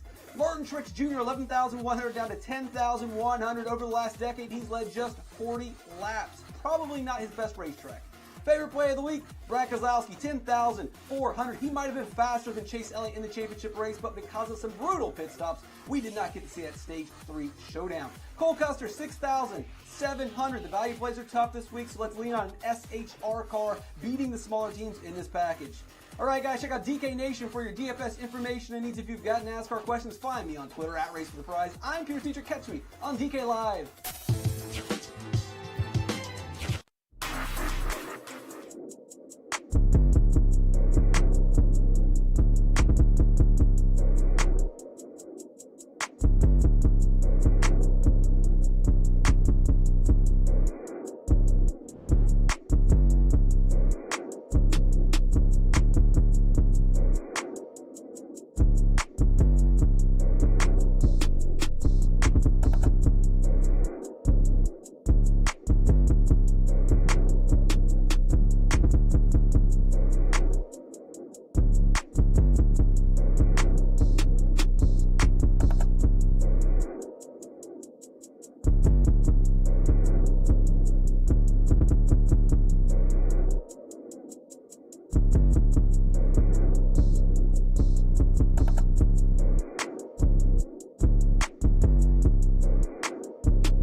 p.m. Madden Sim is coming up, but first, here's what else is happening on DraftKings right now, so listen up. We have a 7-game slate in the NBA that locks at 8 p.m. Eastern time, 3 minutes. You still have a few to set your lineups for the NBA 450K shoot-around contest. So for just a $20 entry fee, you get a shot at a top prize of $100K with at least a prize of $1K up to the top 20 finishers. Pretty good way to start your weekend, if I do say so myself. Now, on the ice, the NHL 60K Twine contest also locks at 8 p.m. Eastern. That's a 5-game classic slate with a top prize of $15K for just a $10 entry. And don't forget, you can check out all the action for those leagues, plus the PGA, NASCAR, UFC, and the College Basketball Conference tournaments over on the DK Sportsbook. All right, we have UFC Fight Night preview coming up, but right now it's time to get back to our 3-game late Madden slate with game 2 of the evening. We have the Patriots and Cardinals next, so let's send it out to Adam Kaufman and Jeff Ulrich with the call.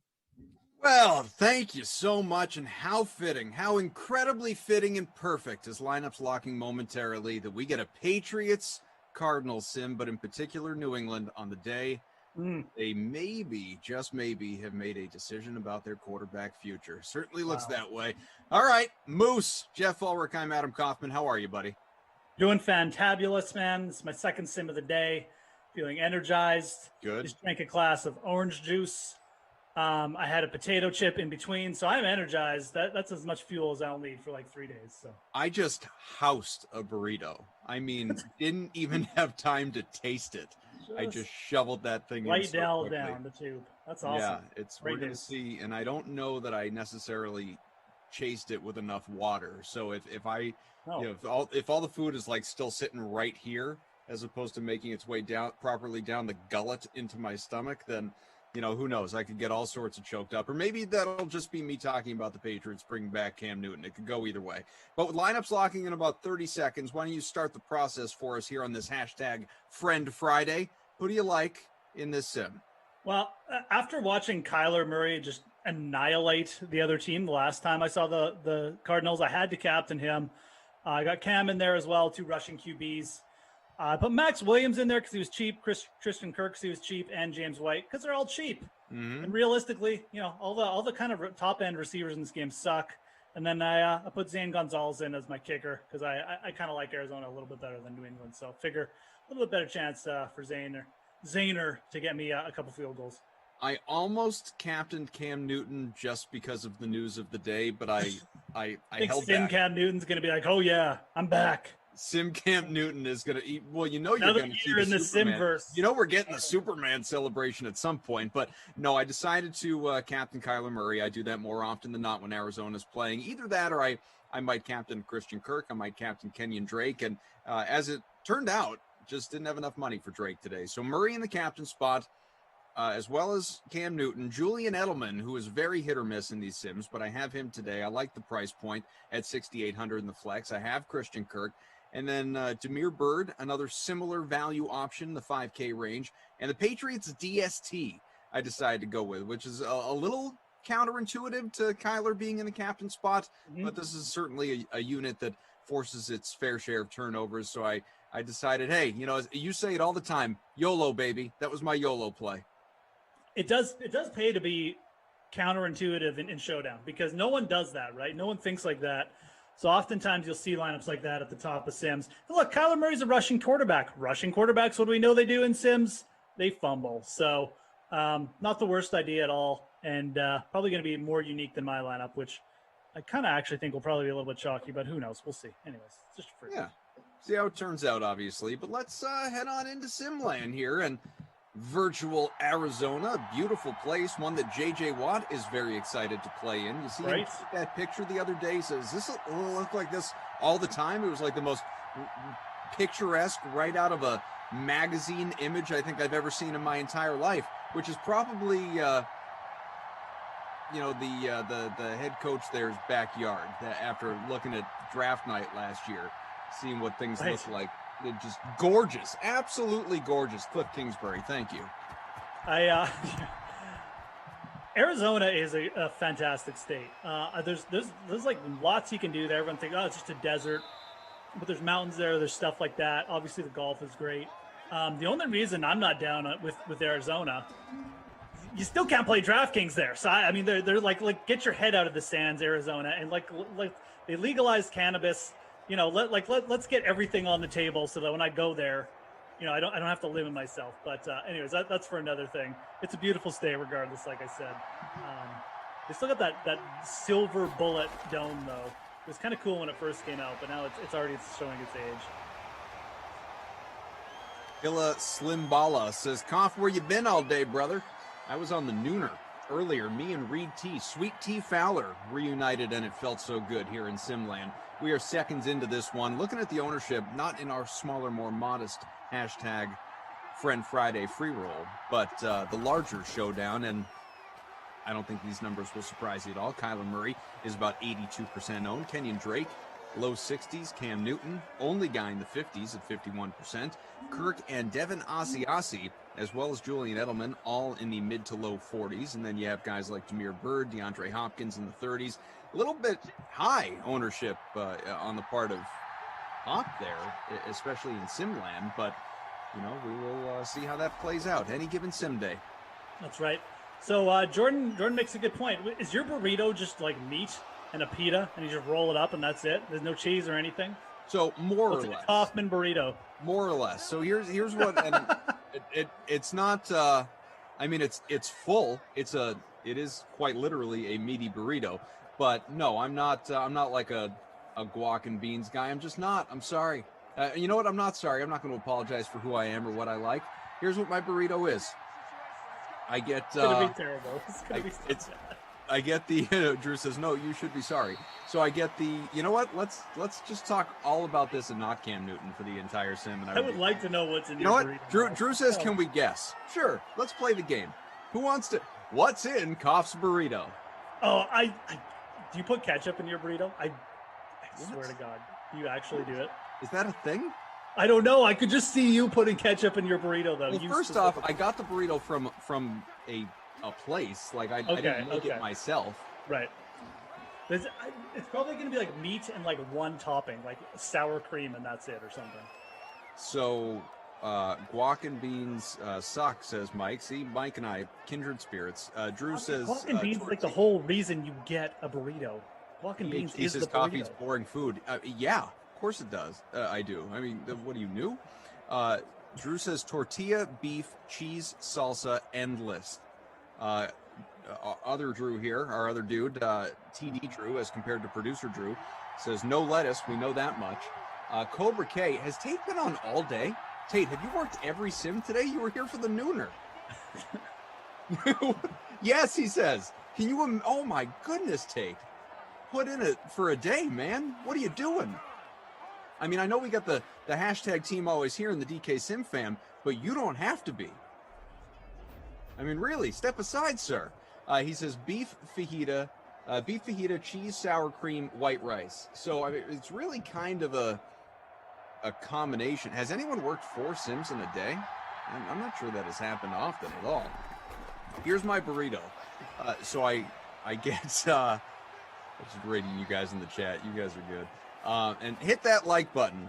If not for yourselves, do it for me and my burrito. So I get a white tortilla, and I get beef and chicken. I get the double meat, and I get the full portion of each. So it's not the half and half. It is a sizable, meaty burrito, and then cram that sucker with rice and roll it up. So it's chicken. That's it. It's meat and it's rice. That's all it is. And you know what? There's no like you put salsa. And you know what? It's burrito, do you get burrito sauce or anything? Like nothing. Nope. That's it. Oh my God, dude. What? I am on the verge of breaking Jeff, and I'm here for it. Sony Michelle gets from the 8 to the 4. That's not even a burrito. That's just. That's not. You roll it up. It's a burrito. That's just chicken and beef, like with rice together. In a. Oh my God. In a thing, in a wrap. Oh. That's so plain. There's no wonder you're worried about your water intake. That's what I'm saying. I wouldn't even be able to eat it because my mouth would be so. There's a touchdown to Julian. Hello, Edelman. Oh my God. Making a burrito without like sour cream and salsa. Exactly. 8812. That's a rap dog, not a burrito. That's a rap dog. He's right though. That's a no for me, dog. Which, by the way, fine. Like at what point in time? I have to text Glasheen. I'm just gonna text him. This is Do it. At what? This right here. This is historic. This is the first time Jeff has ever initiated a text, as opposed to perhaps responding. Tate says Koff has that I lift 3 times a day burrito, that protein intake. How did you know? Oh, wow. We got a trade, by the way, in the NBA. Just came through from Woj. Just want to mention it. OKC is dealing Diallo to Detroit for Svi, whose name I can never pronounce. Maha, whatever, the Mahe Legilaka. Not going to work here anymore. Yeah, Nanaja. It's not that hard to say. Mikhailuk. Thank you, Drew. Svi Mikhailuk. And also a 2027 second round pick. Ooh, seriously? Jeez. Are we really that far out when it comes to picks now? I thought only the Rams were allowed to do that. The Rams are like into 2030. Legit. So Diallo, who's been very good this year when available, in exchange for Mikhailuk. I wonder if this is the beginning, quite frankly, for both those teams. Some people wonder if the Thunder could deal Al Horford. Some people wonder, obviously, if Detroit might consider moving Jeremy Grant. Curious to see what direction all this goes in. Who broke this? Woj? Woj, yep. Okay. I went to Shams. And I was wrong. Yeah, Shams has not yet tweeted it. I've got the notification. God bless you for attempting to say that name, by the way. Right? Holy cow. I almost wanted to say, like, Hakuna Matata or something like that. Svi Hakuna Matata. AE says, what a meaningless trade, but hell yeah, breaking news on the DK Sim. Well, yeah, I mean, obviously we're not breaking it. We're just, literally reading it from Twitter. But I don't think that's meaningless at all, honestly. Certainly not from a fantasy perspective. Both those guys have had their moments over the course of this year. Yeah, like you said. Even Diallo. Diallo had that stretch for like 2 weeks where the guy was fire. He was automatic. Especially playing for OKC, who's kind of starved, right? So, and there have been so many occasions over the course of this season where, they've been down to their minimum 8 guys, or, whether it's because of COVID contact tracing or injuries, what have you, that, Diallo has not only started, but had to step up. SGA's been out, or Horford's been out, or obviously, George Hill has been out. So, that team has been thin. I think this is, just from a fantasy perspective, never mind real life, obviously, I think Mikhailuk could be in for a real strong second half. There you go. Some excellent basketball analysis from Mr. Heads Up expert, Adam Kaufman. Hello. Did Glash get a lineup? Yeah, he did. So the second year or second night running, got a head-to-head, speaking of head-to-heads, that I've got a head-to-head going with Emerson. Did I tell you that little backstory? No. Is he playing you in basketball? Yeah. So that's not going to work. That's not going to work out well for Emerson. No, it's really not. So here's but I knew that, which is why I was not going to even bring him into this. It's like Glash and some of the others. I just knew Emerson just doesn't have the attention span for basketball. I know, because I don't either, and we have the same kind of attention span. So. Sure. So here's what happened, though. We have an internal Slack channel, for many members of our production crew and group. And so Glash, at the start of the NBA All-Star break, sends out a, at channel kind of thing, sends out a message to everybody. Right. Says, happy NBA All-Star break, everybody, also known as no one receives head-to-head contest from Kaufman. So trying to be funny or something like that. And so Emerson, because, he can't not reply to something. And he writes back, Conf, you never send me a contest. And then typical Emerson fashion, ends it with coward. So, like you said, I texted, I don't remember who it was. I texted someone with our team, and I just said, this is going to end poorly for him. So I said, don't worry, I'll get on that, pal. as soon as the NBA comes back, I'll shoot you a contest. So last night I sent him one, just a modest little $5. I'm not out to exploit the guy, and I don't know, I won by 40 or 50 points, and so he texts me today, this morning, when he obviously woke up and looked at the score, and just a series of emojis and just like, I'll be better next time or something like that. And I said, do you want to go again tonight? And he said, send it. So I did. And, we'll see what happens. I mean, maybe he takes it tonight. We'll see how this unfolds. I don't think he will, but we'll find out. There's just too much reality. There's just too much reality TV on himself. Too much reality TV going on for Emerson, I think, to get really into the basketball as much as he needs to. A different sport, Emerson, it'd be good at. The golf, he's got a lot of days. He can text, read, or eye. The basketball is kind of all on his own. He's really got to focus. I just, like I said, it's really not his sport. But anyways. So quarter in the book, 7-0. Larry Fitzgerald is the only guy with multiple catches, if I'm seeing that right, 2 for 19 right now. So that's a thing. But I assume more offense to come, obviously. As far as where things stand with our lineups, let's see. I'm actually sitting top 5 right now. Oh, well, there you go. Led obviously by the 10 points that I have from the Patriots DST and the Edelman touchdown, and Cam for that matter. I had that stack, but out of the 184 entries, where are you, my friend? I'm way down there. 90 something. Wait, where did I go? 57. I'm not 90. What am I talking about? Yeah, 57. That's actually not too bad. I don't have any of the defenses, so that's actually pretty good for now. Got James White. He's got a bit going on. Kirk's got a catch. Old Maxi Williams, Maxi Pad, got a catch.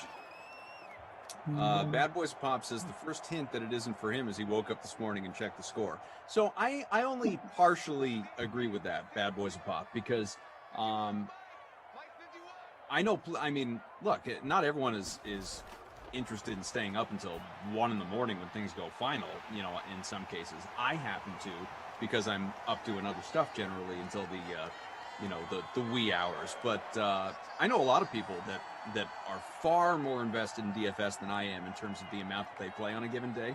And yeah, they don't play professionally, that is how they make their living. And they'll play 150 lineups a night or whatever it is. And they don't sit there and sweat the thing. They build their lineups and go to bed. Yeah, the work is don't track it at all. The work isn't watching the games for most of those guys or a lot of those people. Some of them will watch all the games, and I think it benefits. But the work is looking at lock, the news before lock, making any late swap decisions. Right. So, and it depends on the slate too. But if there's 2 late games, maybe you don't have any exposure to it. Maybe you just stay up till lock, and then you just don't worry about it because you've been watching basketball all night. It's multiple reasons why. As someone more on the West Coast, the Mountain Standard Time, I don't remember actually if I've ever gone to sleep without a slate finishing. In the days when I have played basketball. There's a Kyler touchdown. Captain Kyler with the rushing score. Get on the board here to get going. But yeah, I don't really remember doing that. If I've ever done that before, maybe with I might have done that with a basketball or a baseball lineup once. I think actually with a baseball lineup, I might have done that a couple times. But generally, yeah, it depends. If you're on the West, then the games will finish at a reasonable hour. Like Drew says, Drew says technically, you could set your lineup at 10:30 in the morning and call it, which is true in a literal sense. You would never want to do that, as I'm sure Drew knows in basketball with the late swaps, obviously. Drew's saying also, you could set it just right before lock and leave it. It's just the thing with the late swaps, and I like it. I like that it exists. I like that it's a possibility. That being said, anyone who longs for the days before late swaps where you could literally just set it and forget it and not worry about any of that stuff, I totally get that too, especially if you are someone that isn't interested in sitting there and actively monitoring and watching the games and every little possibility and who's in, who's out. Like you're just pot committed. So I do understand that.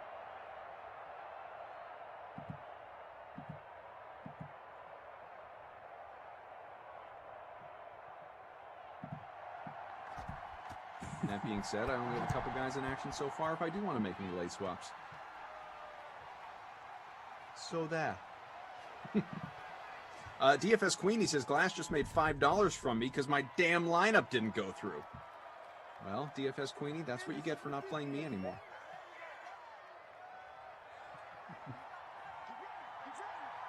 Sounds like you got to get Emerson there, DFS Queenie. If you need to make it up. Yeah, build your bankroll. Lana says, happy hashtag Fetch Friday, unless Fetch isn't going to happen. Solid Mean Girls reference. Appreciate that.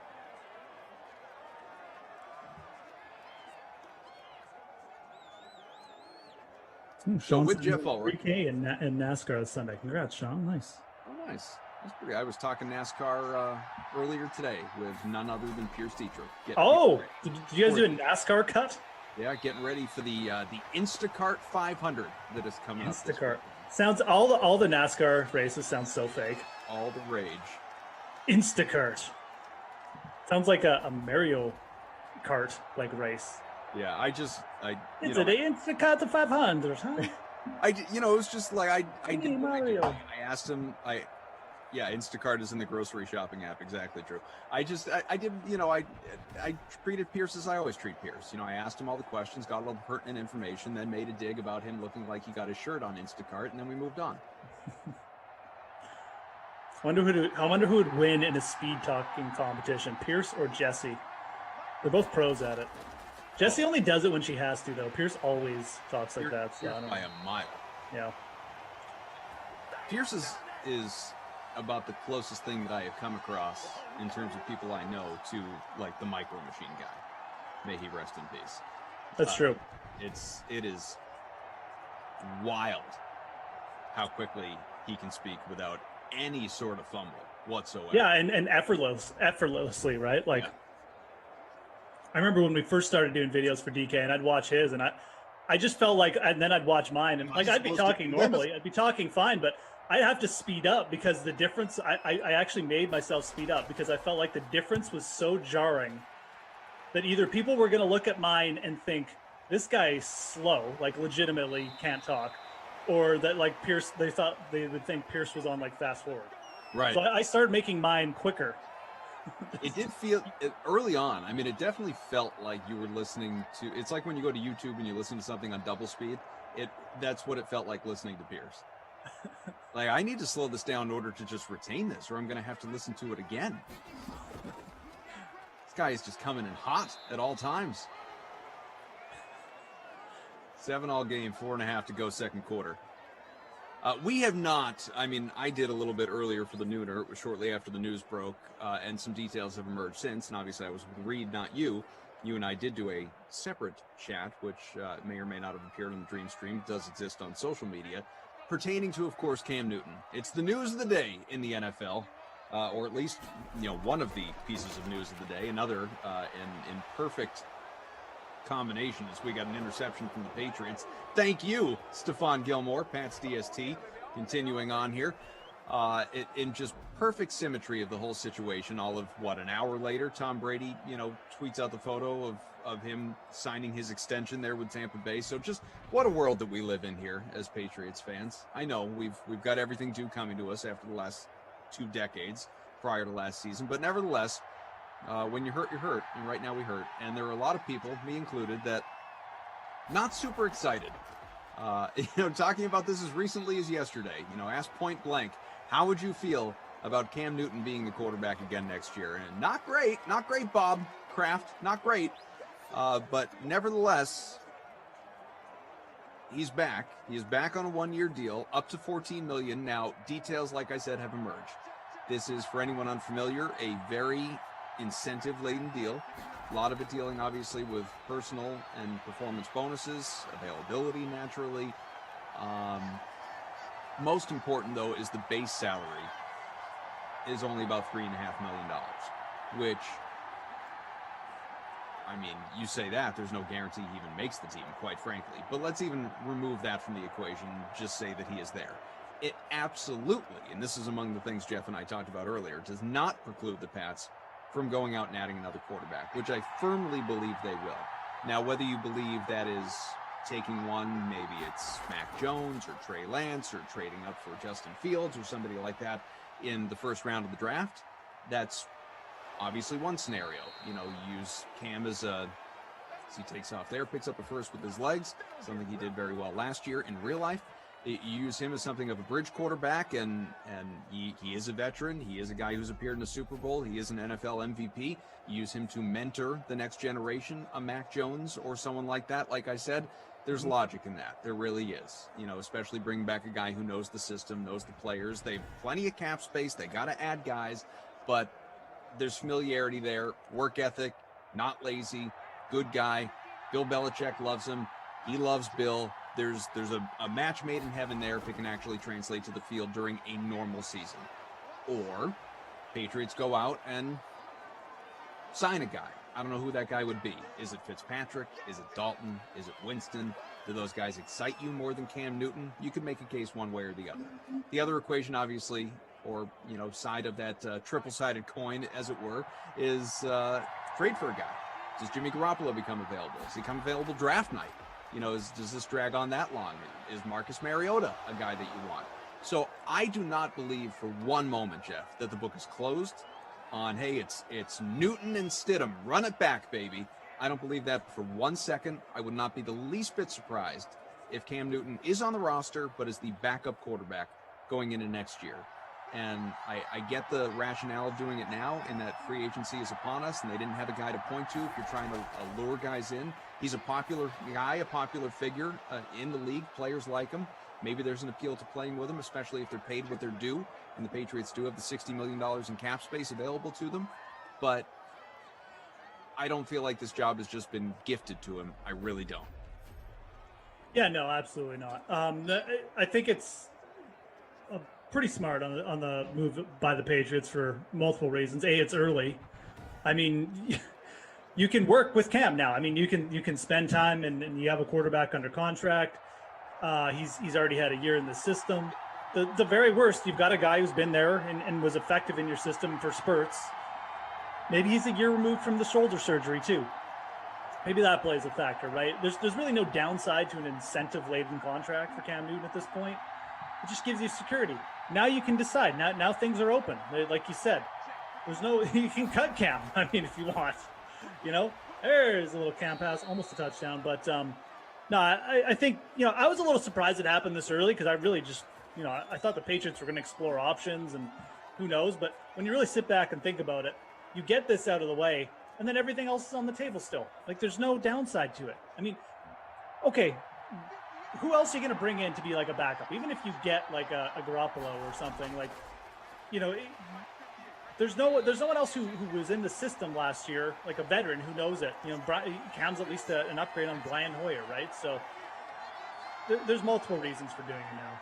I agree completely. I think everything is still on the table with the Pats. I do kind of feel like at this point they may be leaning towards the draft, but who knows? Who knows what'll come up? Maybe San Francisco makes a move for Kirk Cousins and Garoppolo's back on the table. Who knows? And for anyone out there, and I don't even know if there is anybody out there in the chat saying this, but if anyone is or is thinking it, you know, we're watching. The idea of, or watching, yeah. As Patriots, James White was stopped there from the 1 back to the 3, couple yard loss, but see if the Patriots can get in here. For anyone that wonders, well, why would Cam do this now? Well, Cam didn't have any other options. He didn't. There's, you know, I know Reed said to me earlier, well, what about Washington? Maybe. But where offered him the best opportunity to start? Clearly the Patriots. Oh, absolutely. Yeah. And it's not close. So if you have an opportunity to sign that deal, as we got a touchdown here, and it's Sony Michel getting in. Patriots take the lead here. Minute to go here in the opening half.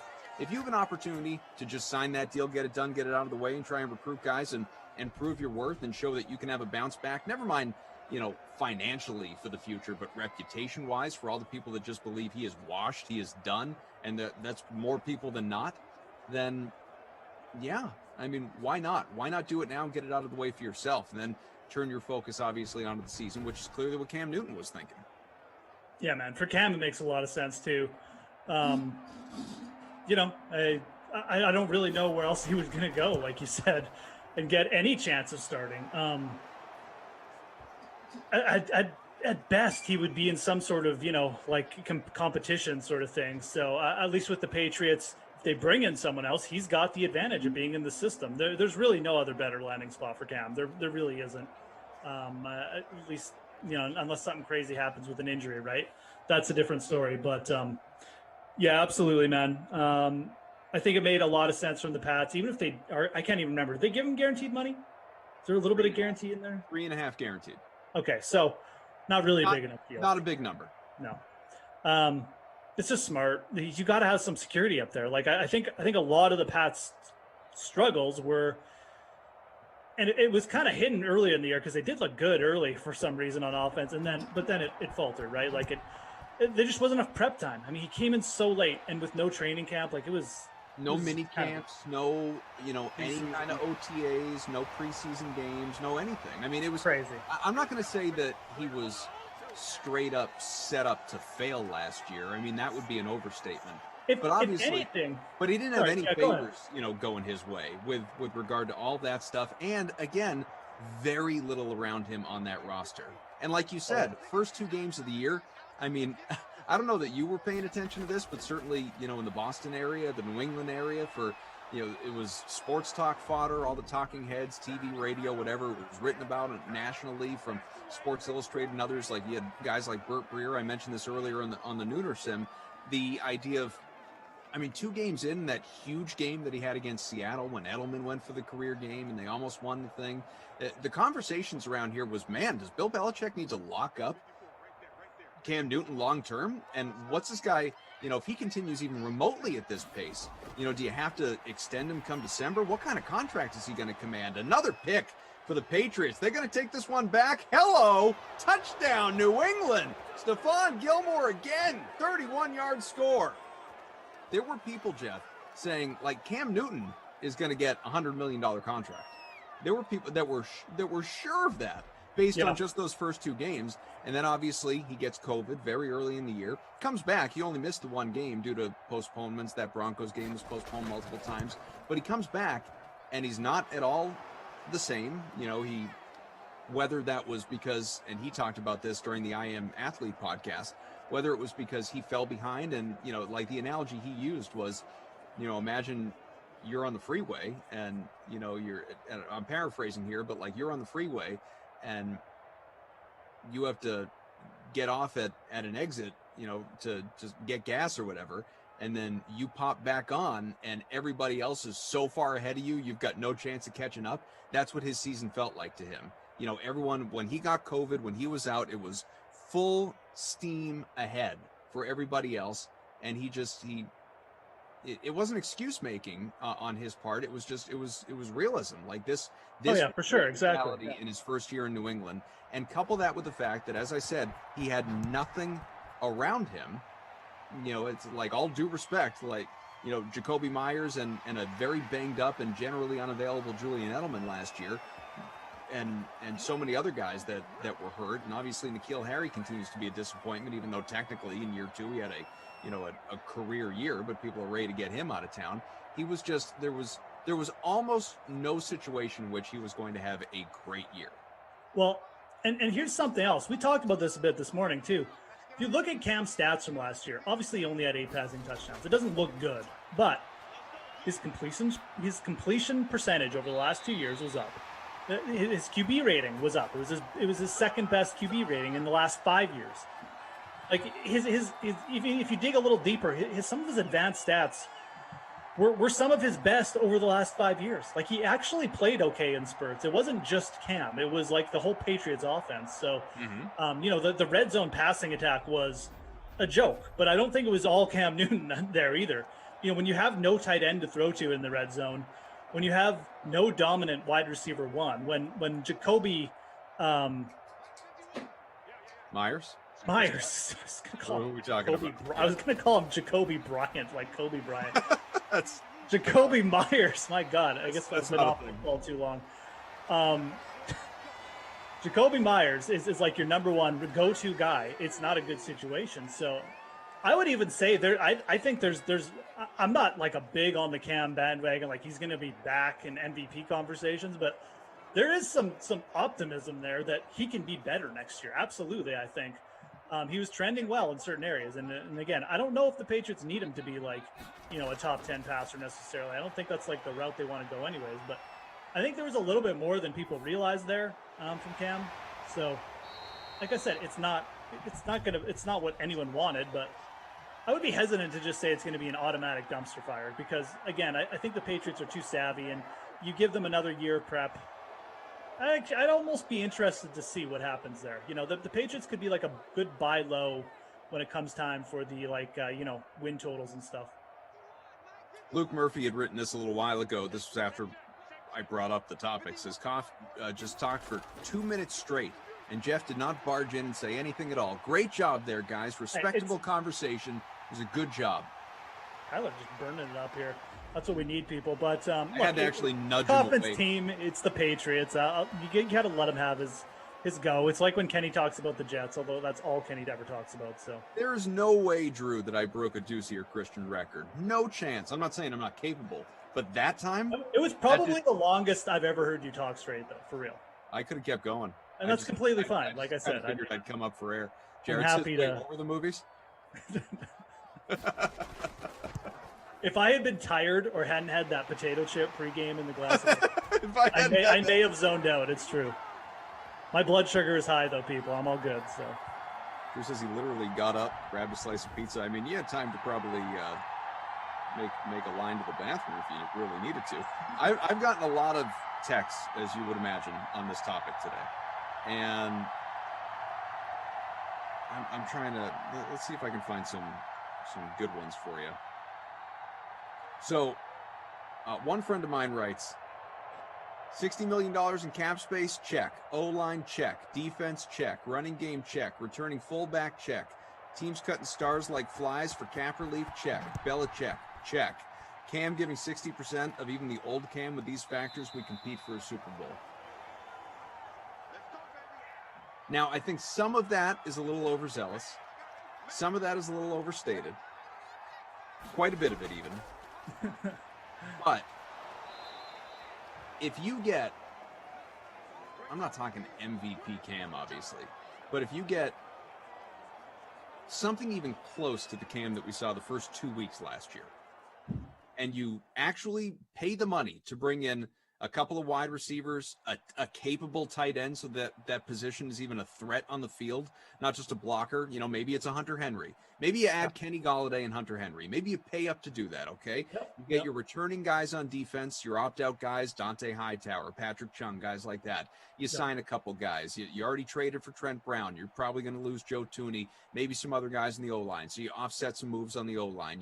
You draft a couple guys who could potentially be impactful. You add a pass-catching running back if they don't re-sign James White or, say, Rex Burkhead.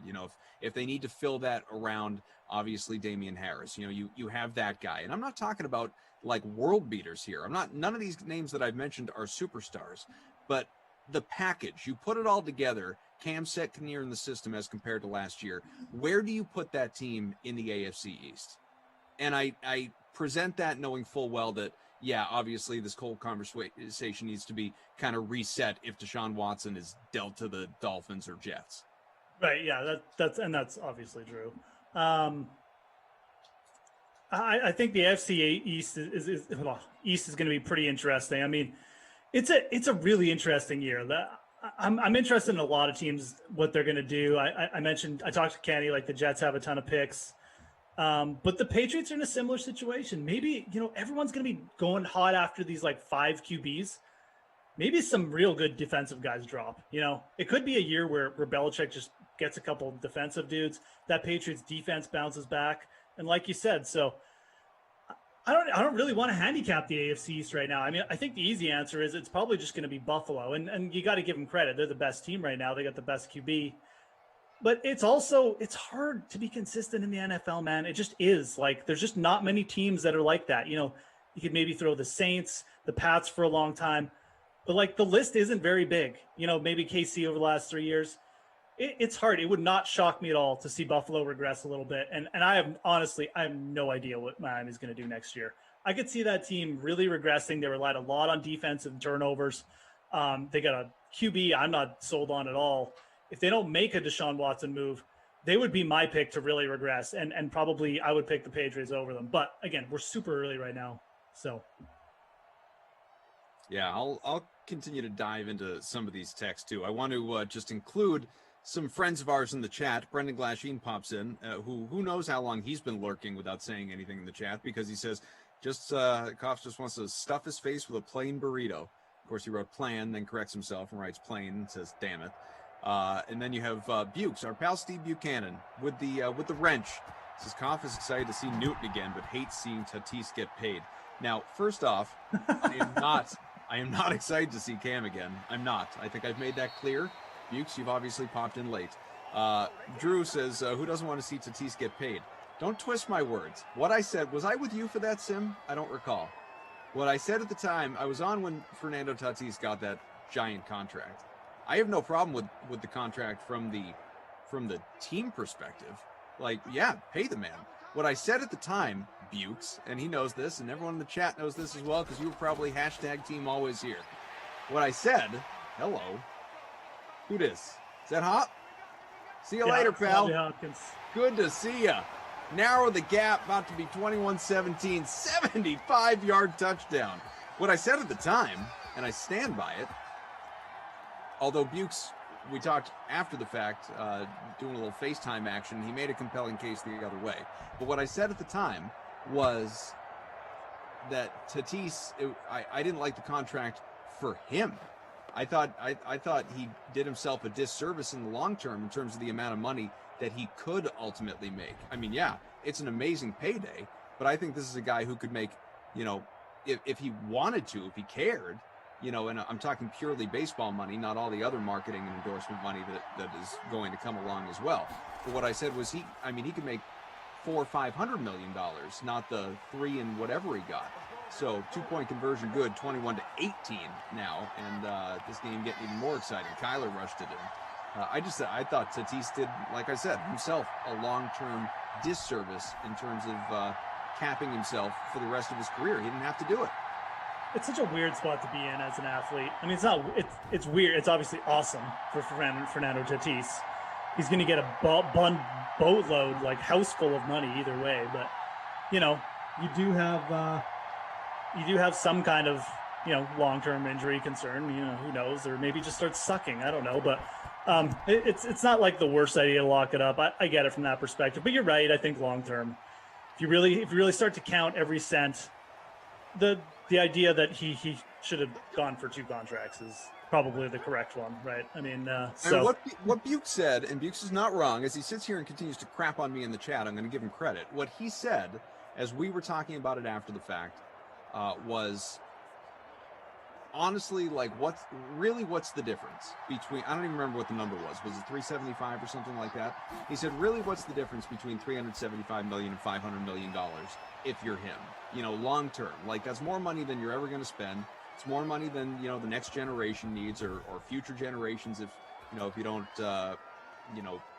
blow it all. Obviously, if you're even remotely responsible with your money, what's the difference? And what you do achieve by locking that massive deal up is now you have effectively made yourself the face of baseball, and all of the endorsements, all of the marketing opportunities, everything is going to follow immediately with that contract, as opposed to if you did not hold out but not sign such a lucrative contract for the intention of an even more enormous payday down the line for the purposes of like you're speeding up the clock on the other stuff. So I get it. I get that. I do. But I don't know. I still stand by, he could, if he wanted to make more, he could have made more. But I'm not blaming him for not caring about that. Yeah. Ooh, he's gonna get cornered. He didn't get that. Asiasi. Decent little catch there. Drew says Tatis probably looks at the Koff's contract, sees the spacious Koff compound, and is like, "Yeah, that's all I want. Just give me the $340 million." It's fair. Just give me the DFS sim announcer special. Give me the Emerson special. Let's see, what's a good... Padres are definitely good, El Paso. No doubt about it. El Paso number Even one. I know that. Even I, baseball expert Jeff Ulrich, knows that. Who do you think, just going back to this Cam and more so the Patriots conversation, we can do that. It's a Pat Sim. We can even not get in trouble for it. We can talk about the Patriots offseason and not be called, well, in my case, a homer for just spending time talking about the Patriots as if they weren't involved here. Who do you think, based on the available free agents or expected free agents, especially after guys, you know, who were not franchise, guys who were cut loose, those who are going to be available? I know I mentioned Kenny Golladay, Hunter Henry, guys like that, and they will be sought after. They will get paid. Who that is available do you think, one, would make, you know, would be a good fit for New England and the scheme and the way, obviously, the Pats play, but related, realistically, who do you think will land with the Patriots? We're talking quarterbacks still, right? No, I'm talking pass catchers. I'm talking pass catchers. Like, yeah, okay. If they actually are committed to Cam, or you know, Cam and drafting a guy, you know. But if it looks like Cam, who do you feel like makes sense for them to add around him with all of this, you know? Yeah. I mean, I think amount of salary. Looking at Cam's history, Kenny Golladay would be the perfect target. Kelvin Benjamin, a big dude, bigger than opposing quarterbacks. He basically boxed them out. Cam, I mean, the chat's right. I don't know who's typing in there. Like, Cam's not really an accurate passer. He's never really been about the passing, quite frankly, even in his best years. So you need a guy who can just go up there and get it in the red zone. And Cam has made, you know, guys like Kelvin Benjamin good. I think Golladay would be good for the Patriots. I don't know if the Patriots would be good for Golladay, but you know, they offer the right contract. Maybe just they're probably gonna have to overpay him, quite frankly. But it could happen. Golladay for me would be the best. He would be the best fit. The guy's versatile. He's really good, Kenny Golladay too. I think people kind of just underestimate how good he is. So that to me that would be like numero uno, like not even close. Allen Robinson would be good too. I don't think he's gonna be available, but I also don't know if Allen Robinson wants to go to another sketchy quarterback situation. So. Probably not going to happen there, but Golladay for sure got to be their number one target. Off the top of my head, you know, Marvin Jones might be semi-interesting. I don't know if that's going to solve all their problems, but you know, another guy who can definitely go up and get it. Good red zone target. Now I'm just drawing a huge blank on who's a free agent. And I've talked about this like multiple times. Juju might be okay. You know. Bit more of like a Edelman slot guy. I don't know if they really need another Juju in there. I don't know if he'll make that big a difference. I don't know. You got any names? I'm probably forgetting about 10,000 people, but no, I mean, I think you've hit the big ones. Obviously, you know, those are receivers, tight ends, Hunter Henry, Jonnu Smith, guys like that. Tight end would be just, you know, to me, their scheme, like they need a capable tight end in there, a guy who can stay on there and block when they need him to, but like also obviously catch passes in the red zone and stuff. Like Jonnu Smith would be good. Hunter Henry, those guys got to be on the radar for the Pats. You got to figure. So I would think so. I mean, and Cam had good chemistry with Greg Olsen over his career. So again, I think a guy like Jonnu Smith would work real well. Give me your thoughts on this. And again, there's probably not just probably, but there's, you know, some Patriots homerism in this text exchange again with a friend of mine earlier. So, you know, we were talking about all this cap space. I mean, there's a lot here, but I'll only read a portion. Yeah. I said, here's my question. And Drew's certainly weigh in. Tate, anybody else?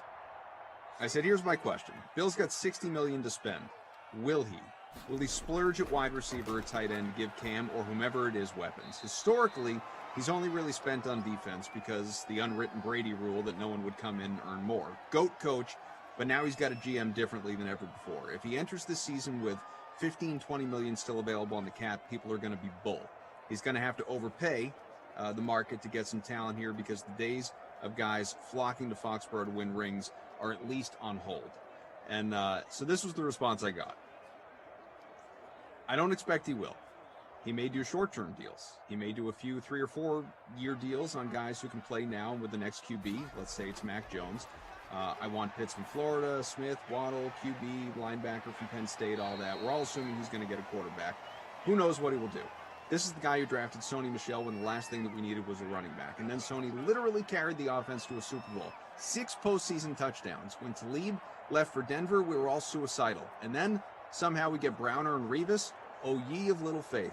Sure, some picks have fizzled, but always tends to prove us wrong. I think he passes up sizzle for guys who have character and may take a discount, or leaders and captains who bring intangibles. Why? Because they'll stay. He won't have to pay $200 million for a wide receiver. He never blows the cap for the fancy prize ever. Sure, splurges on defense, but the results speak for themselves. Malcolm Mitchell wasn't Julio Jones, but sure worked well with Brady's limited arm. He's disciplined. He thinks different than us. That's why he's the GOAT. Same as Brady is disciplined and different than us and everyone else. He's the GOAT too. Hell, they held the Rams to 3 points after holding Mahomes scoreless in the first half of the AFC title game. Same game plan the Bucs used to go and beat Mahomes 2 years later. Bill has 8 rings, beat Parcells head-to-head, playoff with the Browns. This narrative that he sucks without Brady, it's a lie. He beat Parcells the next year, and Modell announces the move to Baltimore in a season the Browns went to hell, and these are facts.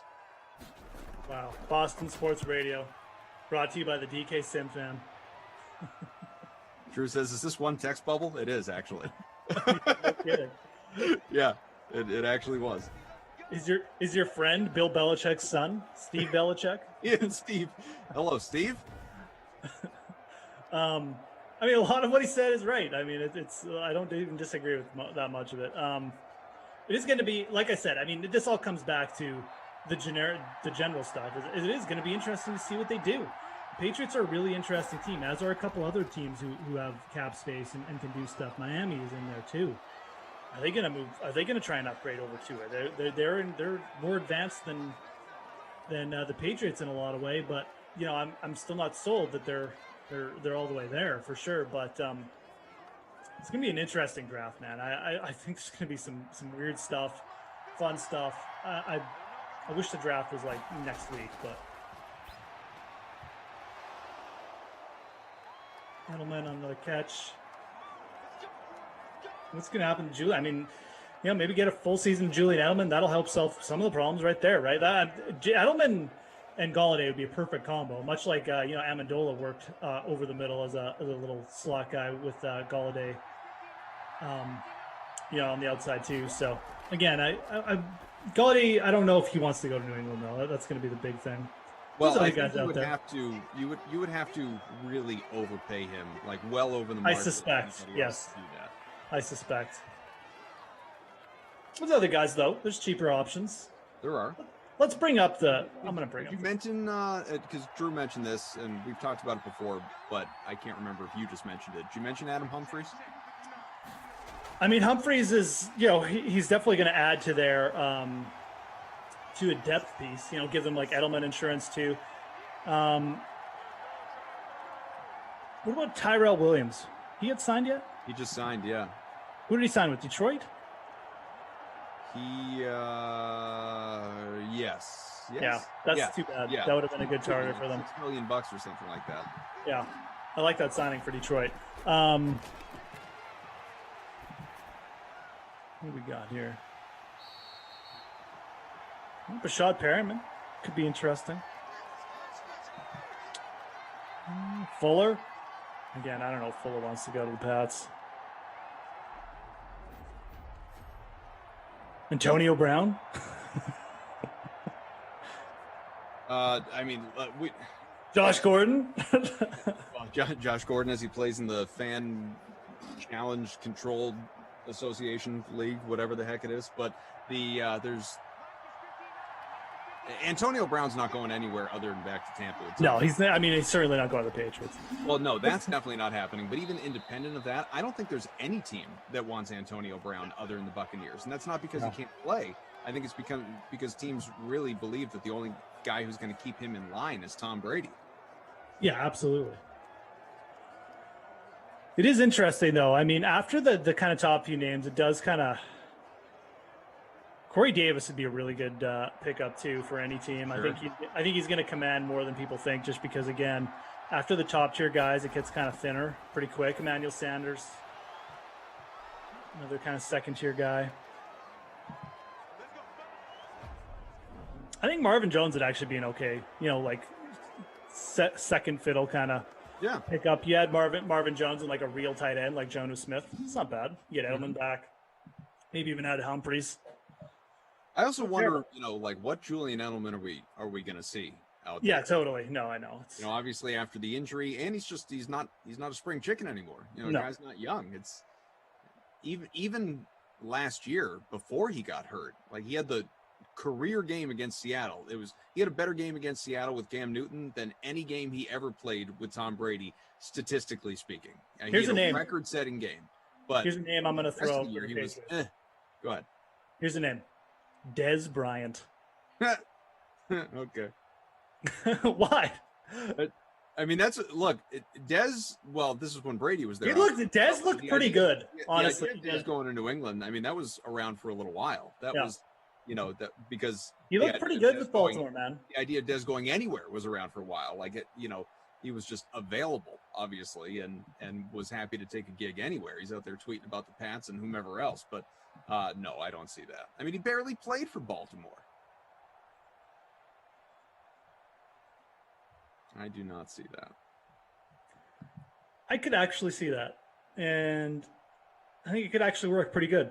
Dez being a good red zone target. He's got that year under his belt. Now he's back. I'm not saying it would fix all their problems, but if you can't land Golladay, maybe you sign like Humphreys and you get Edelman back. Throw Dez on the outside. Use him as a red zone target. How far do we think, and not literally like go out on the field and just chuck a ball, but in a competitive game of football, like how far do we think Cam Newton can still throw a football?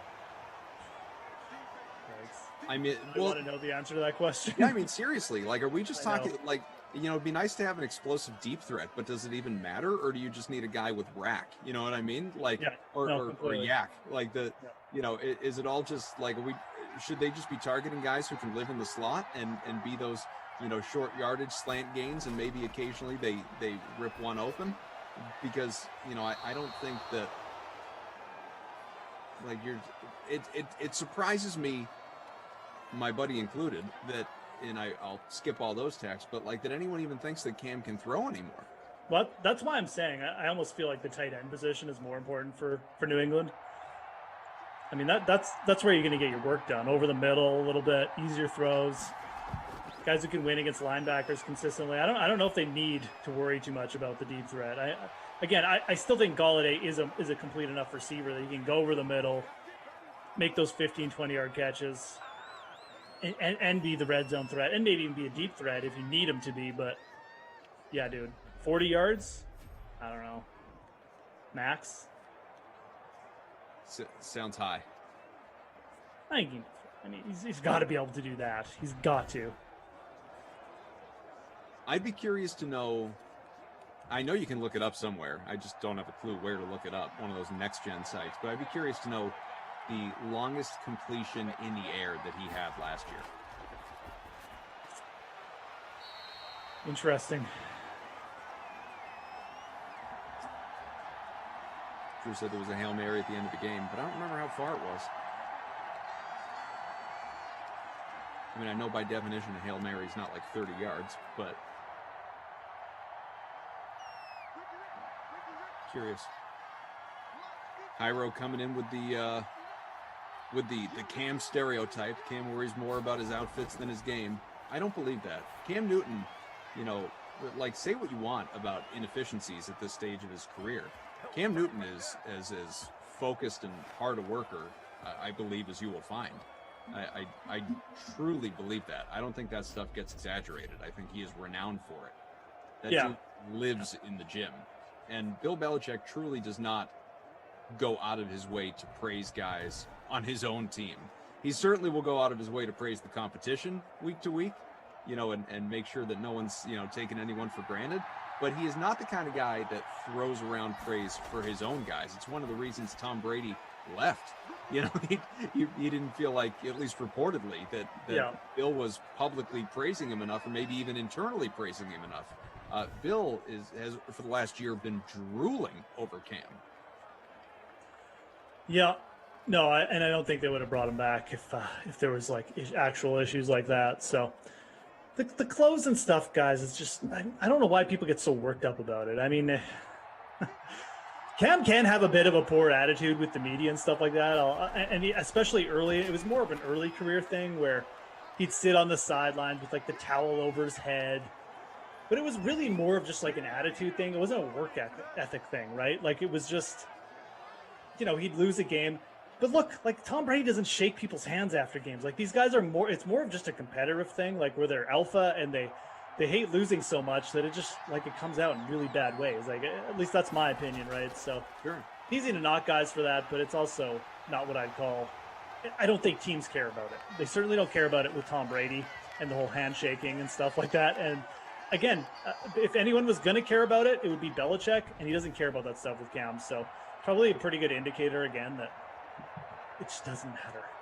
It's just the way he is. He likes to dress up in crazy stuff. Like Drew notes, by the way, it was a 50-yarder, sure enough, against Houston. Final play that game to Ryan Izzo, of all people. So, all right, we know at least he's still capable of tight end one, Ryan H to the Izzo. Yeah. They got to upgrade tight end, man. It's pathetic. Like how did they address that last year? There we go. Here we go, Cam. All the way, buddy. 17 or 16. It was unbelievable. Yeah. You know that Cam and the Patriots aren't losing this sim, man. In the wake of his big day, no chance. Coming out with a big win over Arizona today. He's going to finish the job right here. 3rd and goal from the 3. Jared, well, I'll give you that comment in a second. Let's see if Cam does, in fact, get a touchdown here. Keeps the ball. And, oh, wow. Well, that was a bullet. Proper representation to kill Harry of what we needed. Look how big my arm is, Kaufman. Right past the guy. Jared says, in Bill I trust. It's not like I'm going to stop being a Pats fan. What are my options? LFG Cam. And honestly, I mean, like just the fan in me, I completely agree with that. Like, what am I going to... Oh, they're going for it. 4th and goal. Don't even have to. You're up by 6. Oh, you probably shouldn't. Sacked. What was the reasoning there? Make it a, kick the field goal, make it a 2-possession game. Like, what are you doing? The sim lives and dies by its own rules. There's no rules in Simland. I don't even understand that. I really was not expecting that. I wasn't even watching the play. Yeah, I was getting ready for Nick Folk to come on out. All right. Well, they wanted to make it exciting. Steven Gostkowski.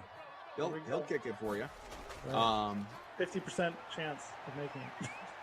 Oh, we're gonna get a 99-yard Kyler run? No. Oh boy, I'd root for that. He's my captain. 7 yards. Where, by the way, are we in the standings here? He's still sitting 12th. Yeah, I don't have DeAndre Hopkins. That's the only thing holding me back. I assume in our free roll, the Happy Friday #Friend Friday, Cool Keg has the Pats D. Oh, that's right. They got one on a turnover. I forgot about that. Yeah. So he's got the Pats D in the captain spot with Cam, Kyler, Asiasi, Sonny Michel, and Julian Edelman. He doesn't even have DeAndre Hopkins. Wow, that's actually crazy. Second place lineup has Hopkins. Oh, DeAndre still only has 1 catch, so I guess that's why. 75 yards, 1 catch. It's crazy. 1 catch, 75-yard touchdown. Jared's point, though, like, and I say this just as a Patriots fan now.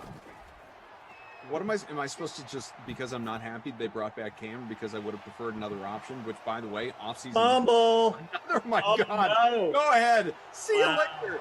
2 defensive touchdowns. YOLO indeed. Patriots DST, baby. Woo. That might tilt the chat. Yeah, you think? That wasn't Gilmore that time, but impressive no less. Gilmore does have a couple of takeaways. Jones that time. Gilmore the forced fumble, yeah. Just waiting for some reactions here. Yeah, Stephon Gilmore. Jim likes it. Milkman. Bad Boys of Pop says I just ruined my entire slate. PhD thinks he's down. We getting a review? It's coming back. It is coming back. Brutal. Well, so much for tilting the chat. Oh, you've all been Adam's saved. a ride or die Patriots fan, as I am a ride or die Giants fan. I mean, I think any fan should be ride or die if they actually care about the team, which to the point where I was starting to go before I was distracted by that would-be Patriots touchdown. Yeah, am I supposed to just root against Cam now because he wasn't my top choice? Like, no, I want him to succeed. I want him to prove me and everybody else wrong.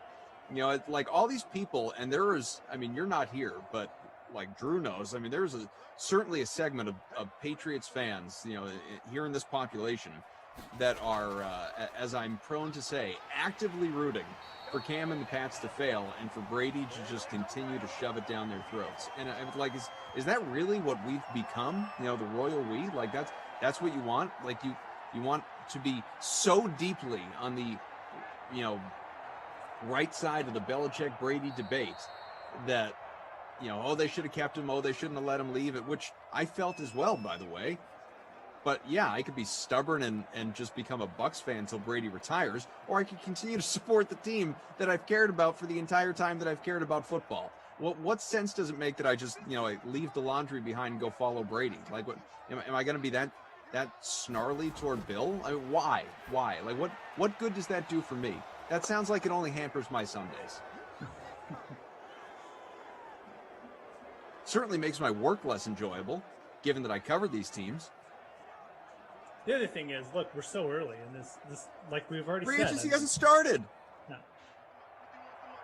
Cam might not even be on the opening day roster, Really? legitimately. No.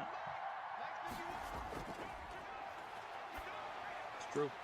Makes so much sense, though, for them to do it now. It just does. People forget. I forget. Like, you get excited about trades and guys going to new teams, man. It rarely works out right away. Even look at Brady going to the Bucs. It's terrible the first 8 games. Maybe even the first 10 games. Brady didn't start to play good until like week 12. Like, I mean, I think terrible is overstating it, but maybe not lived up to the wasn't hype. very good. He really wasn't. He really wasn't very good. Like, for large swathes of the year, he was like, he looked okay. I don't think it was like he was like losing it. I never was like, oh, Brady looks so bad he should get out of there. But they were missing plays, like, you know, almost got beat by, like, I can't remember, the Broncos or something. Like, well, buddy, how differently would people talk about Brady's season if, you know, those 3 interceptions in the second half against Green Bay led to a loss in the NFC title game? Exactly, right? So, I mean, that's a whole different discussion. I mean, Tampa Bay just had a good team last year, period. So, but, you know, again, you know, Brady to me really didn't hit his stride until the second half, especially the last kind of 6 games. That's when he really started. And for fantasy, you could just see it. I mean, he was like, you know, 30 points per game kind of thing. They were just hitting on those long plays more, and they were just more in sync. And you could see the offense getting comfortable with the ideas. Okay, we're going to take some shots. Some of them are going to work out. We're not going to freak out. Whereas early in the season, none of those shots were even coming close. Like, just, you know, either they were air balls or they weren't. The receivers were off, but they just got better and better at doing it. And once they started clicking, like, you just saw the game plan for Tampa Bay. We're gonna take chances when it's third down. We're gonna throw it long if it's third and long. If you pick it off, fine. If it doesn't work out, our defense is gonna hold you. And if we start hitting, like, you're toast because we're gonna get out in front, and there's not anything you can do about it. So.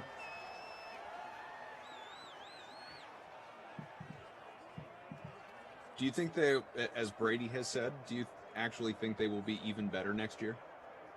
And that doesn't necessarily mean like, oh, they're going to repeat. I'm just talking about, you know, regular season. Do you think I'll tell you, man, like, were this past year? As far as recent Super Bowl champions go, let's just watch this Kyler play. I was going to slide. Wimp. As far as recent Super Bowl champions go, I give the Bucs a real good shot of getting back because who have they lost? No one. They have good D&O lines. It wasn't like you could look back, even just going to the Chiefs. Their D line is banged up. Their O line was really good, but it got banged up. You know, the Bucs even drafted an O lineman last year in the first round. That's a touchdown. Is that DeAndre again? See the hair. The Yep. second catch is going to be a touchdown, too. This is For ridiculous. Hop. 2 catches for D-Hop, 2 touchdowns. We got about 80 yards now, but wow, that's going to flip things. It's going to let Arizona win this game. But yeah, man, I mean, you know, the other question to that is, who in the NFC is going to rise up? I mean, the Rams made a big move. Okay. The Packers, we know their deficiencies. Maybe they've got, you know, moves to make too, defense and wide receiver, but like, who else is there? I don't even have a team to throw at you, man. Like, those are the 3 teams. Do you have a team? Because I don't. I really don't. I mean, I would be shocked. I would be shocked right now if anyone, if someone other than those 3 NFC teams won the NFC next year. I would be pretty shocked. I'm gonna be honest. And I think the NFL is huge parity, but like, you got to give the Bucs a real good shot next year again. So, man, it sounds sick to even think about, but like, we could be talking about like Brady in the Super Bowl again. It absolutely could. Sick for people like me who are just like, you know, we're sick about it like 5 Super Bowls ago. Yeah. Actually, that's not true. 2 Super Bowls ago. Well, whatever it was that Brady tweeted with the picture of him signing his contract earlier, the quest for number 8 or run to number 8 or yeah, I mean, guys. Go for 8. 8 is great. 8 is great. He is singularly focused, man. 8 in the house. You gotta love him, or even if you hate him, you gotta respect him. All right, 2 timeouts for the Patriots, who should have taken that field goal earlier and would still be up by 2. 12 seconds left. Goodness gracious, Cam. Throw the ball or get out of bounds. 5 seconds. Now we're going to see how far Cam Newton can throw the ball. Well, good. Yeah. Robo-Cam. Get your work in, folk. You're at the wrong 31 currently. Dead or alive, you're coming with me.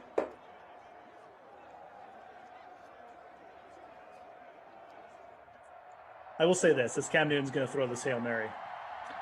If Aaron Rodgers loses, throw a football.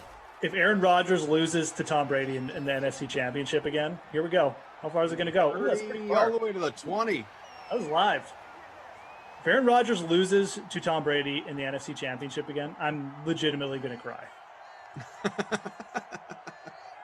No, I will. I'll cry. I can't. I can't take that kind of heartbreak anymore. Like, I want Aaron Rodgers to win at least one more Super Bowl. He's happy. He is spiritually at peace. Oh, I know he's happy. I don't care about his spiritual health. I care about mine. He has a fiance now.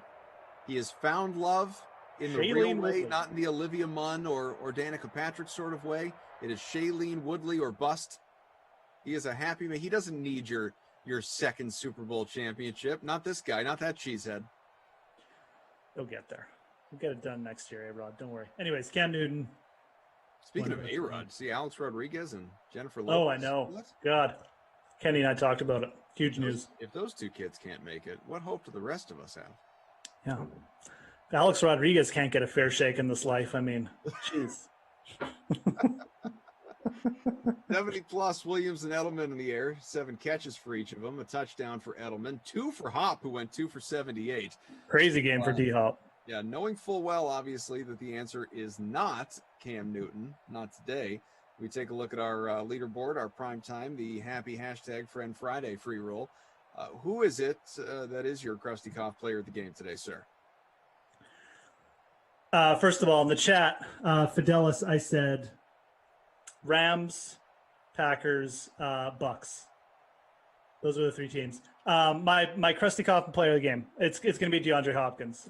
You just don't get that kind of efficiency very often. So Kyler Murray had a great game too, but I'm going to give it to D-Hop.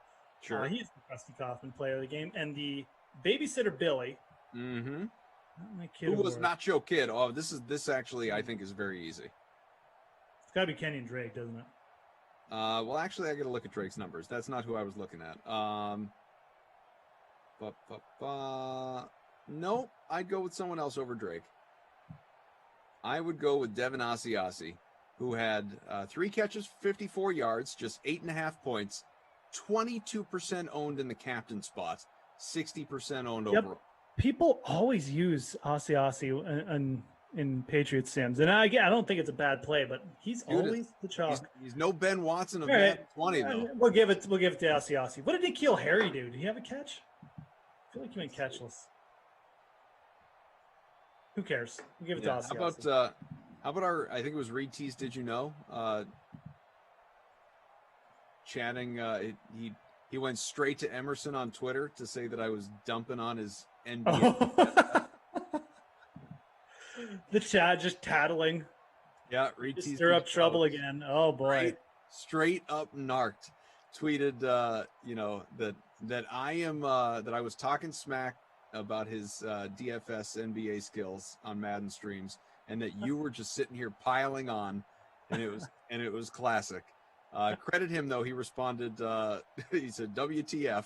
But I'll take Koff kicking my rear in NBA DFS over Ducey cheating and beating me in rocks paper scissors. So it's so much drama on the Madden streams. Always, man. It really is. Okay, just Madden After Dark to follow tonight here on a Friday to wrap things up. I don't know that you'll get a hashtag FilmFest Friday at 10 o'clock like we normally do with the next couple that'll be with you, Brendan and Brandon, Glasheen and Chris Dahl for Bengals and Saints. There's one team anyway, Nollins with a question mark at the quarterback position, that's for sure. So I'm sure they'll get into some of that, the Cam Newton stuff, and who knows what else, obviously. But Jeff will be back for a couple of sims tomorrow, 8 and 10 for him with Rossi for the first, Lamarca for the second. So look forward to that. Should be a couple entertaining sims. I will be with you for the 2 and the 4 with Tom Carroll and Kenny Ducey, respectively. So look forward to it. Going to be a good time. Our thanks to the Drews, Drew Stack, of course, Cobra K, Tate getting it done. Tate, are you done? Are you going to keep going? You going for 5 today or 6 or who knows? I mean, how many of you worked? This is insane. Tate just killing it. He's doing all 6. He's doing 6. Tate is doing 6 sims solo scoring today. My God. Give this man a raise. All right. Thanks to everybody. Thanks to all of you. Smash that like. I don't think I've mentioned the that ops yet. team? What, are you serious? What's that? I thought the ops team just worked for free, man. He says he's doing the early slate tomorrow too. You're doing 9 straight just sims? insane. That's just insane. This is like Drew joked. This is Tate's flu game. No, man. This is like Mount Rushmore kind of status. This is unbelievable. All right. See you later. As Cal Ripken's the Iron Man streak, putting any and all accomplishments I once had in the early Madden days to shame. Let's go to Jesse, get ourselves out of here. Hit the like, folks. We appreciate you. All right, that Madden After Dark matchup that Koff was talking about is featured in our Madden Stream 3K Flea Flicker contest. $5 entry gets you a shot at $1,000 top prize. Also, the free contest for that sim features a $250 prize pool with $25 going to the winner. Now, the franchise tag deadline has passed in the NFL, and free agency is just around the corner. Plus, the NFL draft is just over a month away, so there's never a shortage of things to talk about when it comes to the NFL. And one guy who can never get enough of that football talk is our pal, Ross Tucker. Here's a clip from the latest edition of the Ross Tucker Football Podcast.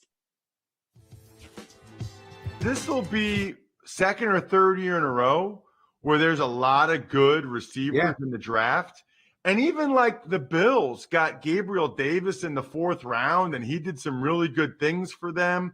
I guess I just think these teams realize there's a lot of good receivers in this draft again, and they can save a bunch of money. You know, last week we talked about Jamar Chase, Jalen Waddle, obviously Devontae Smith, and Kadarius Toney.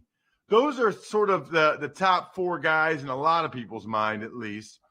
Is there a 5th guy that you think is the next guy, Greg? I think I see Terrace Marshall listed a lot. I see Rashad Bateman sometimes. Maybe there's somebody else. Is there a 5th guy that you think is in the same class with those other guys? Well, let me just start by saying this, and then we'll get to players. Receivers are drafted more than any position in most NFL drafts, receivers and corners. So receivers, with very few exceptions, I don't want to say they're interchangeable. That's too strong a negative word, but there's not 15 transcendent receivers in the NFL.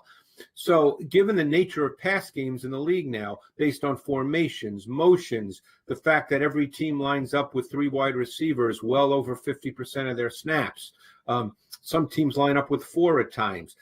Receivers, a lot of receivers play in this league, Ross, and a lot of receivers put up numbers in what is clearly a passing league in terms of volume.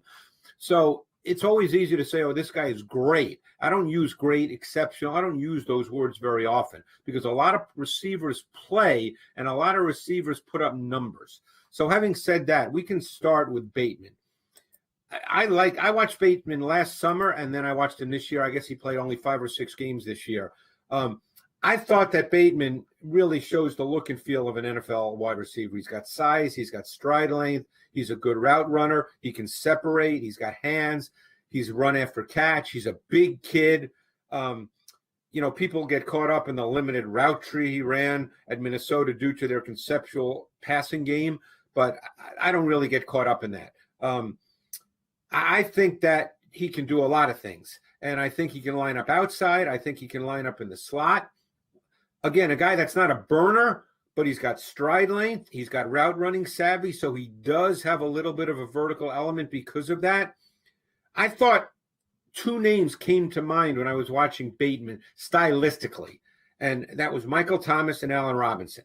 Those 2 receivers stylistically came to mind when I finished watching Rashad Bateman. Got it. Well, that's pretty good company right there, especially Allen Robinson, what he's been able to do with the quarterbacks and situations he's been in. And by the way, he was a second-round pick. Both Thomas and Robinson were second-round picks, if I'm not mistaken. So, again, a perfect example is that you're dealing with 2 receivers, Thomas and Robinson, who would certainly be considered, I would think, top 10 receivers in the NFL, and they were second-round picks. And very often guys become second-round picks like that because people get caught up in 40 times. All right, what about Terrace Marshall from LSU? They've been kind of a wide receiver factory. He's been the guy under the radar. Yeah, and I watched him last summer too, and this year, and he's long, he's fluid. I actually got his height and weight from a scouting friend of mine who went to LSU. He's 6'2.5", 205. He's an easy, sudden, explosive mover.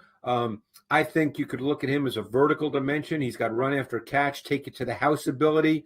I think he has the skill set and traits to be a factor at all 3 levels of the defense. He can line up in multiple locations. The big question when you draft someone like Marshall is, do you see him developing into a volume receiver? The kind of guy you're going to throw it to 130 times in a season, give him, 130, 140 targets?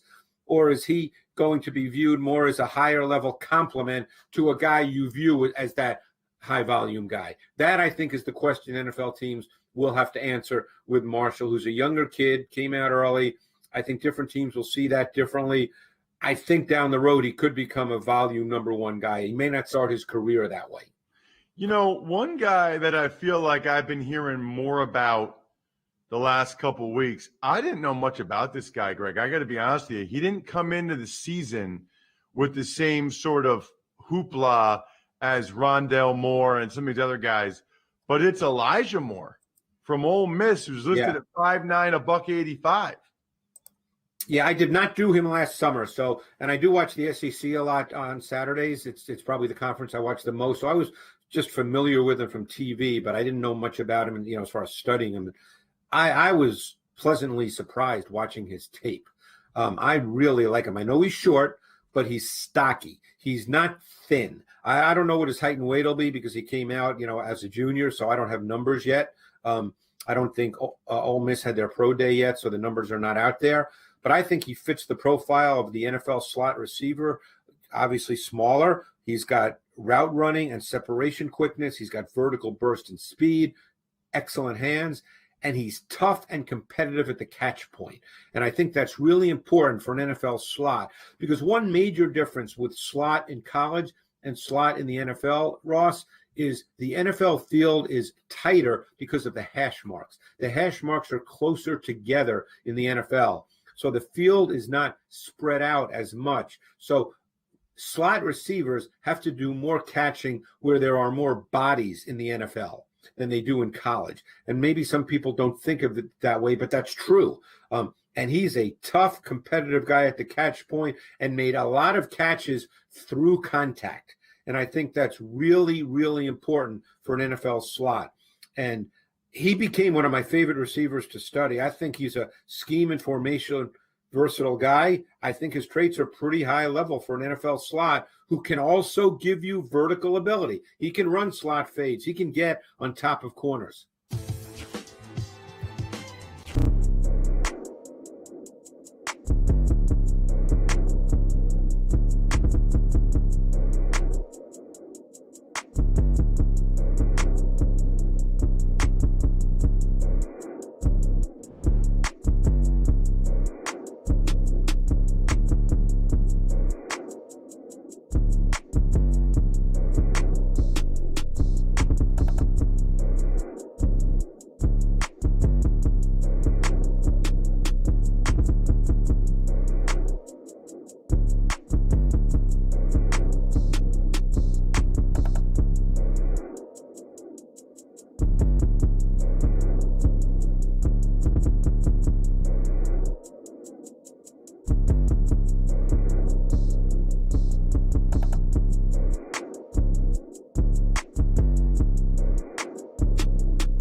Weekend's upon us, and we have UFC Fight Night taking place Saturday night. And here to talk about it, of course, is MMA contributor here for DraftKings, Tim Finnegan. I'm Adam Kaufman. Tim, what's up, man?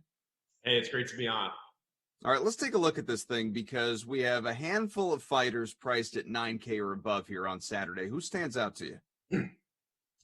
So actually, there's not a lot of great high-priced options this week. Like, there's a few big DraftKings Sportsbook favorites. But in terms of fantasy scoring, it's really not that great. Like Leon Edwards has the highest DraftKings fantasy point average at 73 among the fighters who are priced above 9K. Most of them are under 70 DraftKings fantasy points per fight, which is pretty poor. Because last week we had multiple guys averaging over 100 DraftKings fantasy points.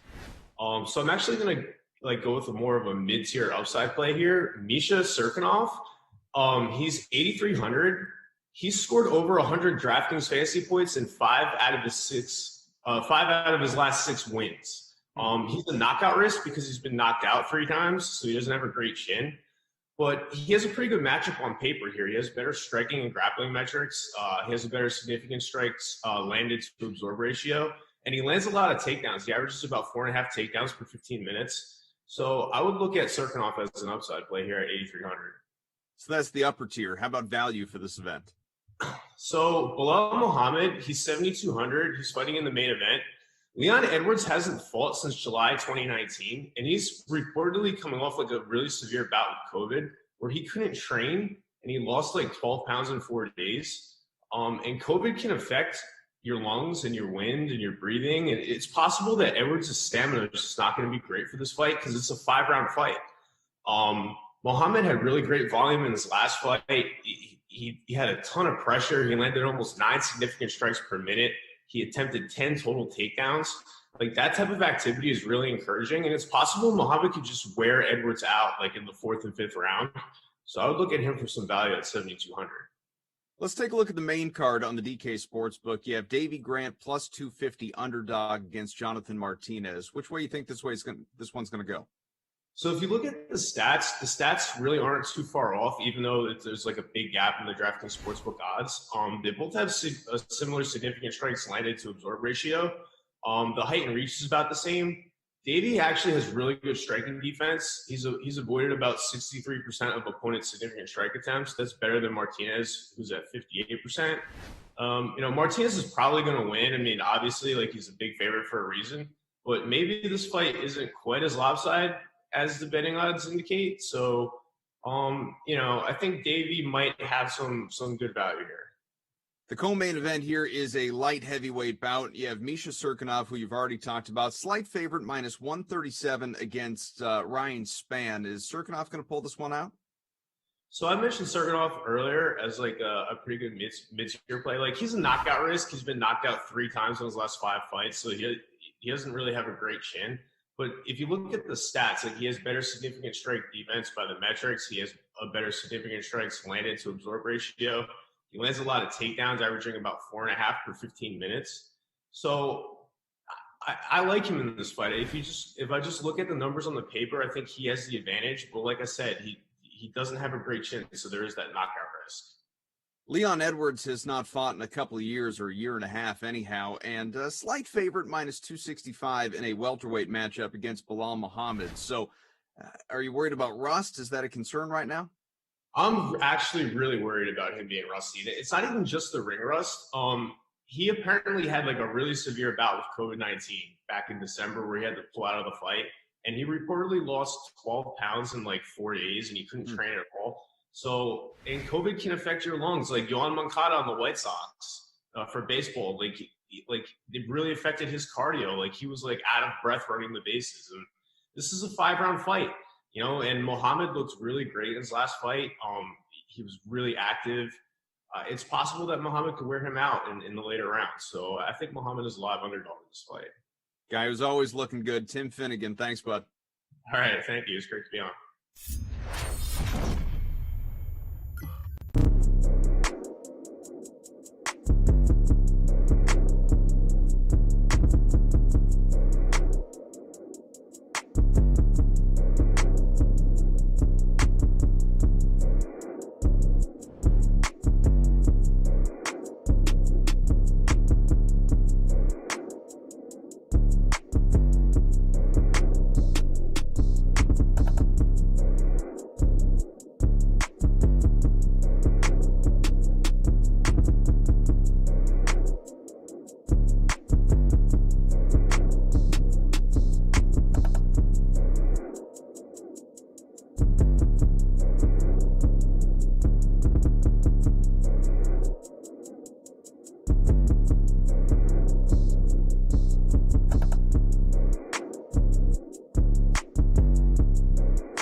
and Newton have reportedly agreed to a 1-year deal worth up to $14 million, even Jeff before the start of free agency. Are you surprised that it happened, period, and also happened now?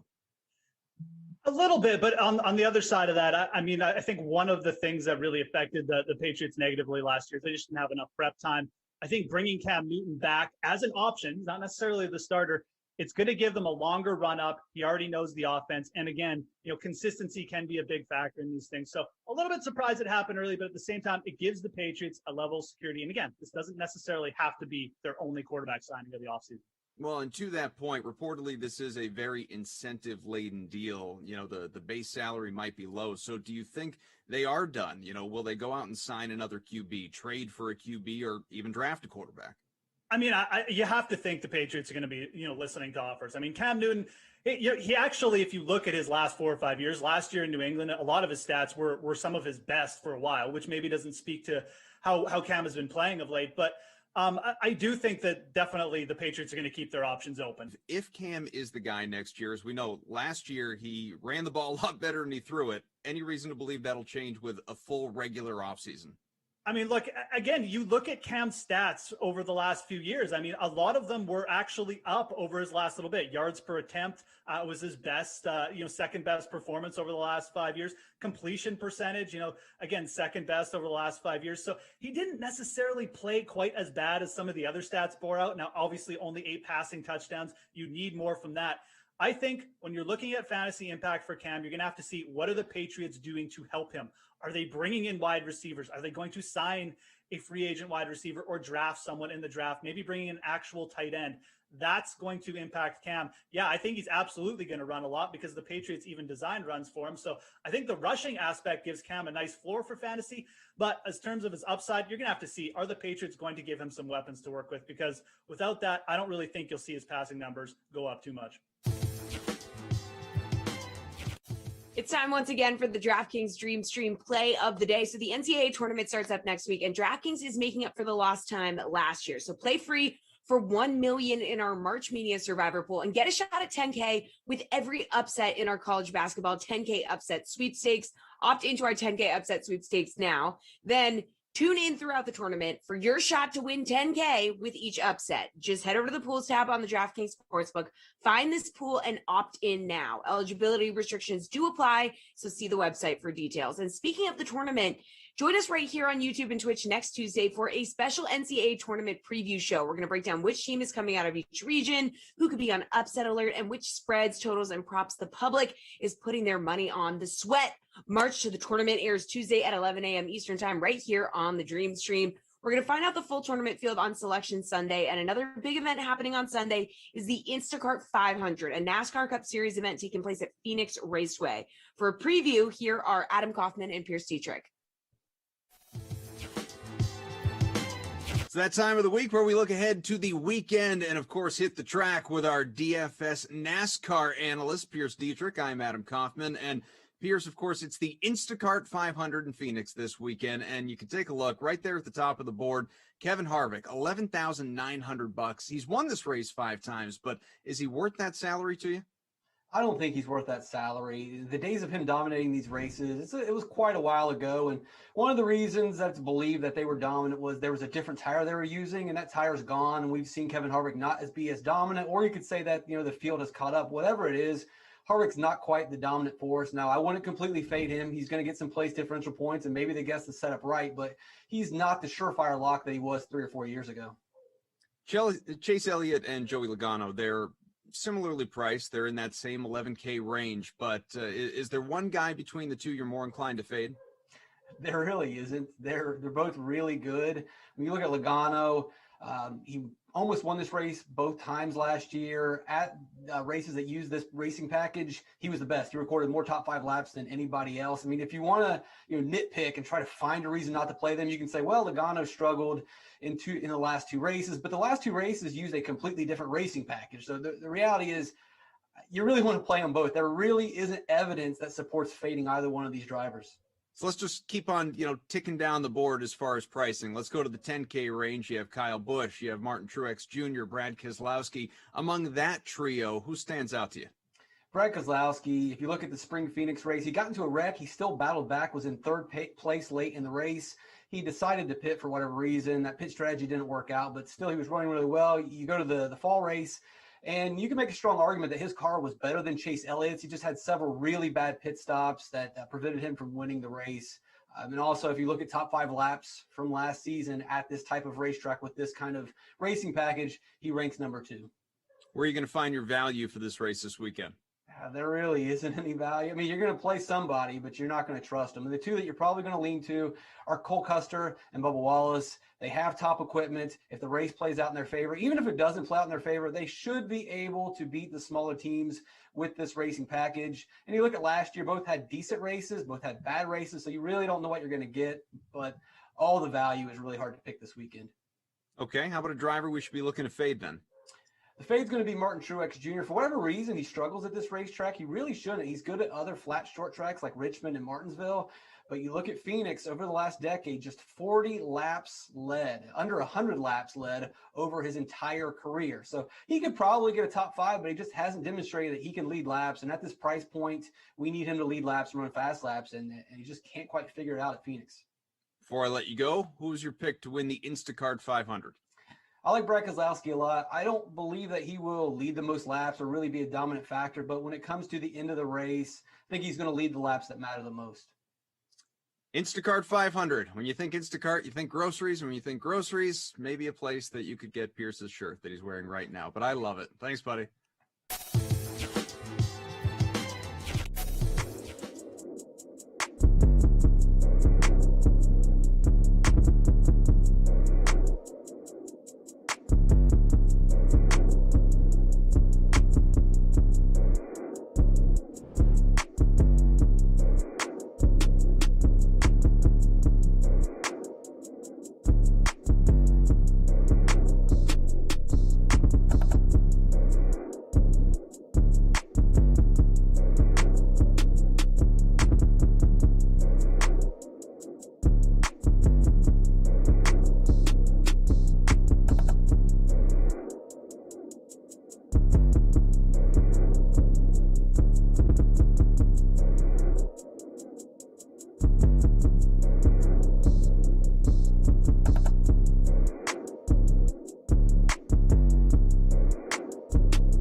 10 p.m. Madden Sim is next. But guys, there's a 2-game night slate still to come in the NBA. You can get in on the NBA 150K fadeaway contest. A $15 entry earns you a shot at a $50K top prize in this classic contest that locks at 10 p.m. Eastern. So you got 3 minutes.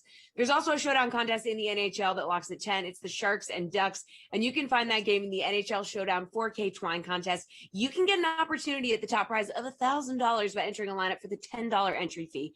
And don't forget to check out all the PGA, NASCAR, UFC, and college basketball conference tournament action over on the DK Sportsbook.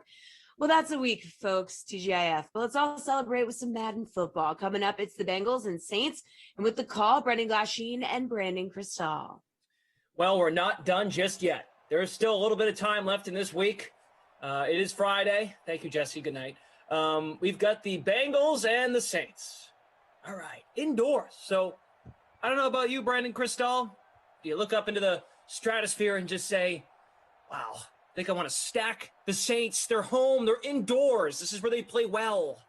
I thought about it, but I was getting more value stacking Bengals. And then I ended up realizing that, so I flipped out one Bengal for Jared Cook. So 3 Saints, 3 Bengals. 3 Saints. I mean, there's a balance. That's Yeah. nicely done. Did you stack Saints? I did. Stacked a lot of Saints. I put Traquan Smith in the captain spot. He's had good games. A couple games ago that you and I worked a Saints sim, he scored or had a couple big catches, maybe. Yeah. He did something. You definitely said his name. Typically, he's one of the better wideout threes in the game, I feel like. Yeah. The Sims. So I thought about him. I went with Emmanuel Sanders only because Traquan has scored more recently. And I figured with Emmanuel getting cut, virtual Emmanuel would catch wind of that and try to impress some of the other GMs around the league. So we'll see. I'm sure that's a failed strategy, but, you know, you got to throw something against the wall. Mm-hmm. Hope for the best. Is this your first sim tonight? Yeah, I'm only doing, I did 1 yesterday, 1 today, 1 tomorrow, and then 2 with you Sunday. I believe they're both with you Sunday night if, you know, the snowstorm doesn't knock out all my power. But now people are saying it won't be as much snow as they thought. They're predicting like 2 to 4 feet in parts of the Denver metro area. So we'll see. Yeah, it's going to be a lot of snow. We think. I don't know. Now they're kind of tampering that. Certainly, we can discuss anything that you took away from today. A lot of news, quarterback news today. Yeah. Brady. Yeah. Mahomes. I talked to Ben Volen for a little bit. Perfect. So had him on my podcast and had him on my happy hour that I'm doing for our website. So we talked to Cam Newton, we talked Tom Brady, we talked Chiefs. Yeah, so we can cover all of it. Wow, perfect. Trolling Volen. He does a good job, and he doesn't have to cover the Patriots every day, which is even better. Globe pays him to cover the league and sometimes the Patriots. Right? Because Jim McBride covers the Patriots. Yes, and McBride's the one. The Globe had the news this morning. Yeah, and I think there's somebody else too. There's 2 like full-time Patriots, and he's NFL and Patriots, I believe. Yes, I think so. I can't name up. Well, Chris Gasper used to be there. He's with TV now. Tara Sullivan. There you go. And then there's a fourth person, right? Are we missing someone? I would think. No. Well, maybe we'll make one of them. Maybe we'll make Volen the buzzword, and he gives us good content tonight for the next hour or so. But, you know, I know I typically say this. I get excited when the Bengals play in Simland because, well, they tend to do well. But every time I say that, I feel like they don't do well. So I'm not going to say it today, even though I kind of said it in a sense. So I stacked the Saints. Lineups have locked so we can reveal construction. Captained Traquan Smith. The only Bengal I played was Joe Burrow. Got Kamara in, Breeze, Cook, and Will Lutz. Wow. Joe Burrow, I mean, if you're going to take a swing, you swing big there. Right. But my lineup, like I said, it was balanced. So I didn't think I got into your contest. I said it was full, something I clicked on. Maybe I clicked on. You're in. Yeah, no, I know I am now. I'm saying earlier. So I went ahead just to let everybody know if I end up winning, figure out what I'm going to do with my $250 or whatever the top prize is. But I got in both contests. So I'm in the $250 free showdown because I'm not a full-time DraftKings employee. I can do it. I'm currently in fifth out of 185. I'm in 304th in the other one. So My lineup, I captained. I feel like he's helped me out so much. I captained Joe Mixon, and I may end up regretting it. But the last game he played, he had 3 touchdowns. Only 45 yards, but 3 touchdowns. Joe Burrow, Kamara, Cook, Boyd, and the Sandman, Emmanuel Sanders, instead of Traquan Smith. All right. Very good. Bunch of people in the chat saying hello to us. Oh, Joel Embiid not returning in tonight's game. Hot off the DK Nation. Oh, no, he's got an MRI coming, says Woj. Uh-oh. Hard fall. Didn't say, I haven't seen video yet, so. Bad enough day for my Jayhawks. Don't need Joel Embiid done for any real length of time. All right, so that's news. If you played Embiid, and of course, just for his own personal health, we hope he's okay. Yeah, so I had this conversation today before we get into some NFL stuff. Okay. Because Embiid came up. He's one of my best friends in the world, my buddy Timmy. He's a comedy writer out in LA / bartender. He actually wrote a great movie about a local high school legend that had to quit his pro ball, take care of his dad, becomes a bookie bet, and they start betting on little league games. So, but anyway, I digress. He is Philly through and through. He's right outside Philly, and he's going over. We're going Embiid versus Joker MVP. Does Embiid feel like he's your MVP right now? I mean, they're in first place. Yes, and only because LeBron has dropped off a little bit. I don't think this is fair to LeBron, but the Lakers have dropped off a little bit, at least before the break. Didn't they lose 4 in a row at one point? Well, and they're trailing, but you also don't give out the MVP in the second week of March. They're trailing the Jazz, obviously, right? Yep. The third guy in terms of odds is Jokic. He'd be the next guy in line, but I don't think Jokic is getting it. Well, the Nuggets, I think, would have to jump way up, right? They're in 6. Sure. If they all of a sudden are a top 3 seed maybe, and they're right there neck and neck, and he's averaging a triple-double, but with a 3 seed, because one year Russ did it, and I think they were not even a playoff team. So he just got an assist kicking it out to Michael Porter Jr. for it. So they're playing Memphis right now. But I think you can make a good case for all of them. I don't think you can make the winning case for any of them today. Talk to me in another month when we've got, or maybe even a couple of weeks. Well, no, because the season's going way later than normal. So talk to me in another month when there's still a month left in the season. Chris Paul, I think, deserves some recognition. Sure, absolutely. Tons of play. Absolutely. Mm-hmm. It's just tricky because, I don't know. I mean, MVP, when they have 2 or 3 other star players on their team, really good players, it gets a little muddy, I think, versus, although Steph did it. Steph won it with a bunch of stars, so I don't know. And LeBron did with 2 stars on his team. So maybe I don't know what I'm saying. Edward Pride says the people want Chip and Skip Perkins, some Elmo, a little Marv, and fourth quarter Tony Romo. So I didn't really get the details as to, has Skip been resurrected from the dead? No. Why did Skip get killed, or how did he get killed? The like button did it. Oh. Kaufman and Christian tempted people to hit the like button to cancel and also destroy Skip Perkins. But his very sad story. His twin brother Chip showed up. Chip is now missing. They can't find him. No. So no one is covering sports in Simland. We have no beat reporters. Who wants to be a beat reporter? Chip and Skip can't be found. Skip's gone forever, and Chip is missing. Oh, and you know something? I'm happy you brought this up. Well, the chat kind of did. Producer Drew, you deserve a round of applause.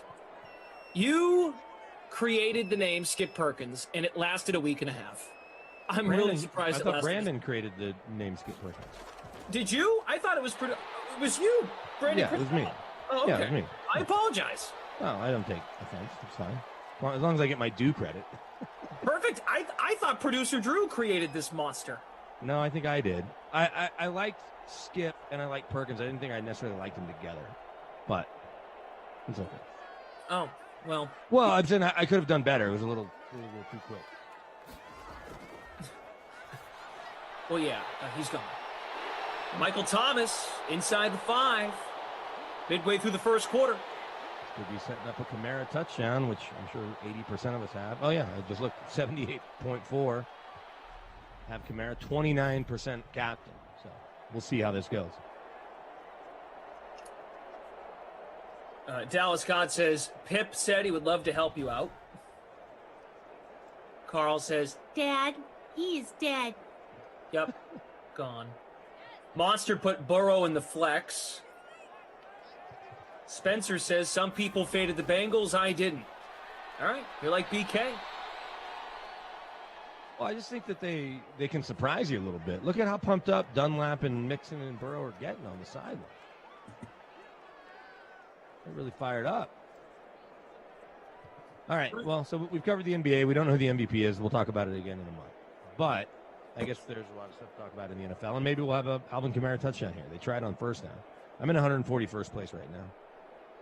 So, to go, maybe to kind of start this in your wheelhouse, because you had Volan on your podcast. Oh, is this Latavius Murray? Wow, Okay, short. yeah. Down at the one. Thank you. Goodness. So now Kamara's a third down back, right? This is I true. have Jared Cook. Throw it to Jared Cook or Emmanuel. They're still at the goal line, so technically they could go back to the goal line formation. But there's Drew Kamara. Brees, there's Kamara. There's Cook on the right side of the line of scrimmage. All right. He fell in. Easy money. All right. That helps everybody. Helps everybody. Alvin Kamara, the highest owned in the free showdown. Let's just get his ownership. 78.4% in the flex. Very good. Kamara, 29% in the captain spot. What was your biggest takeaway? And folks who don't know, Ben Volan covers the Patriots. Covers the NFL, I should say. Put it better. Covers the NFL for the Boston Globe. What's your biggest takeaway from your conversation with Volan? Shed some light.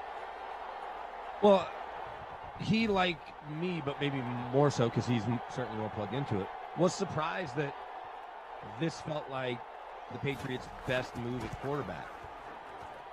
And maybe it's not ultimately their best move, but that they felt strongly enough about what they saw from Cam to bring him back. And when you look at the details of the deal, and I think Ben had it at one point, a couple people did, it's only is it really only like 3.5 guaranteed was one tweet I saw after he and I talked. And so 14 million and 3.5 are way different numbers. So they absolutely could still draft a quarterback. They could trade for a quarterback. But his point about getting Cam back was there are plenty of people that if you say we're going to kind of play like we played last year, we need to upgrade in all these spots, which they certainly do. But, with Cam, we're going to play this sort of style. It's going to be ball control. We're going to run. We need a lot of help on D. We need him to have a little more weapon, a few more weapons, a better tight end for sure, some more pass catchers, maybe a more dynamic back, although I kind of like their back system.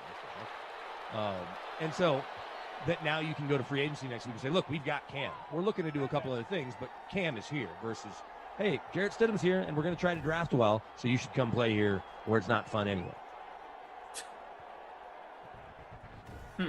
He said, long gone are the days of people taking veteran minimum kind of deals to go try to win with Brady, which I think we talked about. I know I've talked about it off. There's the appeal of going to New England to work really hard, which really everywhere should do that. But you hear the stories of, the way they kind of treat everybody there. Yep. And I get it. It works for him. Like you can't criticize the results. But it's one thing when it's Tom Brady. It's another thing when it's anyone but Tom Brady until they have their next guy. So I don't know how many people are going to rush to sign there that don't have some sort of history. Trent Brown was happy to come back. Who knows? Kyle Van Noy may come back, right? But in general, I don't think you're going to get like Emmanuel Sanders is about to be a free agent. He's not looking at Green Bay. And I get he's 33, and so he's maybe not the best example. But or not looking at New England. He's looking at Green Bay. He's looking at maybe Kansas City, right? He's looking at places like that. Seattle, who knows? So Tennessee, I don't know. I'm just making teams up that feel like they'll be more fun than playing in New England. And it's expensive to live, and the weather can stink during football season at times. Right, and never mind that, but like when you mention places to live, like who knows if Belichick is willing to commit a long-term deal. The last time he did that for someone was Stephon Gilmore. Right. Doesn't happen often. It doesn't happen often, and that was for a guy that was worthy of that, right? Stephon Gilmore was a true frontline Day one free agent. Yeah, top 1, top 3 kind of corner in the whole league. And so even if you're willing to make somebody the highest paid player, that's what they did. Stephon Gilmore was the highest paid corner in football when he signed that deal coming over from Buffalo. But unless you're willing to make a guy the highest paid at his position, I just don't think people are going to race to go there if it's a competitive deal somewhere else. Sure. Yep. I think you're going to have to overpay a little bit. Certainly, you're going to have to pay top dollar, which is something they haven't done. And because they were able to sprinkle in enough good vets at bargain deals and make good trades, it's funny, they make really good trades. They've just been really bad at drafting and developing, which is something, every GM will tell you they want to do, or they'd like to be able to do. Certainly what the Broncos' new GM is saying, and certainly what, GMs with young teams say we have to draft and develop. Dougie30 saying hi to the fam in the Twitch chat. I think the Twitch chat overall is very sad about Joel Embiid's injury. Well, we saw where it doesn't appear to be that serious, right? Well, I meant for their lineups tonight. Oh, yeah, that's probably not right. Yeah. Well, I see the Joker finished. If you played Joker at center instead of Embiid, he got you 28, 15, and 7. Yeah, I played both Embiid and Joker. I'm not feeling great because I think I'm playing like 5 head-to-heads. I'm playing Noah Moon, DFS Queenie, who forgot to submit a lineup. I'm playing Obi-Wan, Joseph Marr. I'm turning into Kaufman for crying out loud. Are you playing Koff? Koff sent me a text this morning, but after he and I had a close game last night, and he snuck it out again. So I was like, I'm good. I just didn't even think about it. I was busy getting my snowblower fixed. I beat Koff twice in Showdown and Classic last night, so off to a good start. I got a feeling he's got LeBron tonight. LeBron or Sabonis? I'm reaching out to, he almost always has Sabonis. I've been reaching out trying to make everybody my friend that works behind the scenes so that we can just have our I'd rather just have nightly where everybody throws in money instead of and get everyone to come together to not agree to play Koff head to head. So collude. Right. And then of course, like he said, you'll go through all that work and invite everyone and he'll join, but he will not invite. You will I just saw this note. I was planning on being kind of distracted right now with the second half of the Kansas-Texas game during this sim. Not happening. Well, it's certainly not happening. But there's a note from the NCAA that as long as teams have 5 players, that is the COVID rules. As long as you have 5 players that are on your roster that can play, then you will get your tournament invite. So Virginia and Kansas both, and any other team that might fall in the category of dealing with COVID protocols or positive COVID tests, they will be able to compete and, for a team like Kansas, keep their tournament streak alive that dates back to 1990. And we would have made it 89, but we had to be on probation Roy Williams' first year, thanks to Larry Brown. Well, I think that's great. You ever hear that story, by the way? Have you ever heard that story about why Kansas was on probation in 89 instead of 88? No. So, in 88, when they found some recruiting violations against Larry Brown, Danny Manning and the other seniors just said they were all going to sit out for the year and all red shirt and then just come back in 89. And the NCAA was like, well, that's stupid. So the NCAA basically said, okay, you guys can have your postseason ban in 89. And Kansas went into that tournament. They played pretty well during the year, but they were a 5 seed in that tournament and then went on a crazy run and got to play in the Final Four in Kansas City, 40 minutes from campus. Wow. Wow. Yeah. Well, the closest thing to that was Michigan State got to play in Detroit and still got beat by Tyler Hansbrough and Ty Lawson and company. So if I got your reporting / you reading the report about the tournament. I'm reading this from another radio person, okay. But he's reading a quote that says 5 players and you can play. That sounds a little reckless, don't you think? I mean, I think it's great, but come on, if they're playing 2 games in 5 days or 3 days, isn't that how it works sometimes? Two games in a weekend? Yeah. Yeah, no, it's certainly 2 games in 3 days. It's a Thursday, Saturday, Friday, Sunday. Right. Well, it'll be reckless at the same time. I guess it depends. Like a school like Kansas or a school like Virginia is going to be seeded high enough that they'll probably have a chance to field a relatively competitive team against a team. And I know that the tournament has certainly gotten a little murkier, if you will, because you have so many teams that have upperclassmen that are, from these smaller leagues and all of that. So, and murky may not be the best word, but you know what I'm saying? The gap between the haves and the have-nots isn't that significant. But on paper, you're like, okay, Virginia and Kansas, if they're 3 seeds, 4 seeds, there's my man Joe Mixon. Oh, boo! That's Gio Bernard, dude. Go shave your mustache, Gio. What a jerk. But I get what you're saying. I don't think they're worried about player safety. They'll argue, hey, there's 5 guys, they'll play a game, and they might lose, and then, you just move on. Yeah. That's the other side of it. Is like, well, they've only got 5 guys, no subs. They're probably, if they get in foul trouble, they have to play 4 and then 3. Oh, was it Alabama a couple years with Colin Sexton, right? Yeah, they had 3 or 4 guys on the court. That was excellent theater. Yeah, absolutely. That was a couple years ago. Yeah. Who were they playing?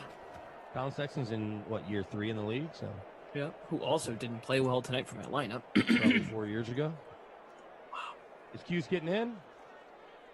I think so. They played Virginia pretty well. Came down to a buzzer beater 3. They beat NC State. He's going to have 8, 9 teams in there. One of them's not named Duke, though. One of them not named Duke. I like that with Duke having to withdraw from the tournament or the ACC. They're like, and their season's done. Like, okay. So they're just saying we're good on the NIT. Yeah. We don't play for NITs around here. We'd rather not play. Okay. Spencer put Gio in the captain spot. Let's go. Brad Wallace says, let's go Cincy. Just rooting for the Bengals. Love it. Respect it. Relly Rel, what's good? Nice having you here. Daryl Cunningham. So we covered Patriots / Cam. I saw you react to your guy, Tommy, and his new deal. He may really play until he's 50. Legit. Which would be amazing. What folks have to remember too is what he did today by restructuring saved $17 million in cap space. This is something he was not down to do in New England because there's a history of Bill not spending. Right. Bucks the Bucks are the opposite. Want to put stuff around him. Right. They're like, no, we're franchising Godwin, so that's $17 million for him. Evans already makes $16 or $17 million. They're paying JPP a little bit. They're paying their left tackle, and then they just got back David. Yeah, they just re-signed Levante David, and by doing this, they're saying, hey, Shaq Barrett's coming back. That's the way I read into it. $17 million. Sure. I'll be about to go in market for Shaq, give or take, and they'll convert a lot of that into a bonus, and so it'll be structured, with a lot of it being a bonus, but they talk about the way these salaries work and spreading out the cap, and some people call it kicking the can down the road, and at some point you have to pay the piper, which is kind of what the Patriots had to do this year, cap-wise, right? And so with somebody like Shaq Barrett, though, it's not, assuming you think he's going to produce 10-ish sacks a year, right? It's not that big of a gamble. It just means you're guaranteeing him more money. Essentially, you're basically saying like, hey, let's make up a number, right? 4 years, 64, and the bonus is 32 or whatever. It's like you're definitely playing, all 3 years, or if not all 4 years, or the bonus is 40. You're like, what I'm saying? Like, you're not going to cut him anytime early. Mm-hmm. He's gonna count against the cap every year. Here's Breeze on 1st and 10 from the Bengals 46. Just got it off. Ooh. Had Kamara nearby. No, it makes a lot of sense. I think the fact that Brady said that, like, he's down. He's down to take a little less if it means they're going to spend elsewhere. And He's actually not taking any less, by the way. He's still getting $25 million. They just converted it to a bonus and added years to his deal. Right, which is like they're fake years. Yeah, well, they're potentially fake years. They had to add more years because they couldn't just convert it to a bonus and then cut him. Or, he can't just retire because there's some cap implications like rules. So they had to add at least one more year. We'll just rework it every year until they say, okay, he's told us he's playing until 45 or whatever. Or hey, he's playing 2 more years. We'll work it out, fix the cap. And notice the contract. I think the David extension was what, 2 years? Yeah. Who else is? Well, Godwin's tagged. Who else is up? I can't remember Evans' contract. I mean, I feel like a lot of these guys 2 years and that's it. Well, right, and Godwin is kind of the future. Evans is kind of the present and not the future. I mean, Godwin's certainly the future too, but it doesn't feel like Evans will be on another big contract with him. I'm not saying he didn't have good football left, but let's see. Got Cracker.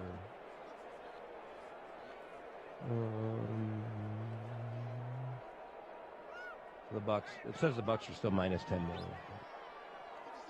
I imagine they'll adjust all of that accordingly. So Evans is making 12 this year. He's making 16.3 with all the bonuses. He's only 27. Never mind. And he's under contract for, apologies, 3 more full seasons. Okay. All right, that adds up. So I was looking at last. So he's making 12.25 this year. That's the cash. The cap hit 16.6.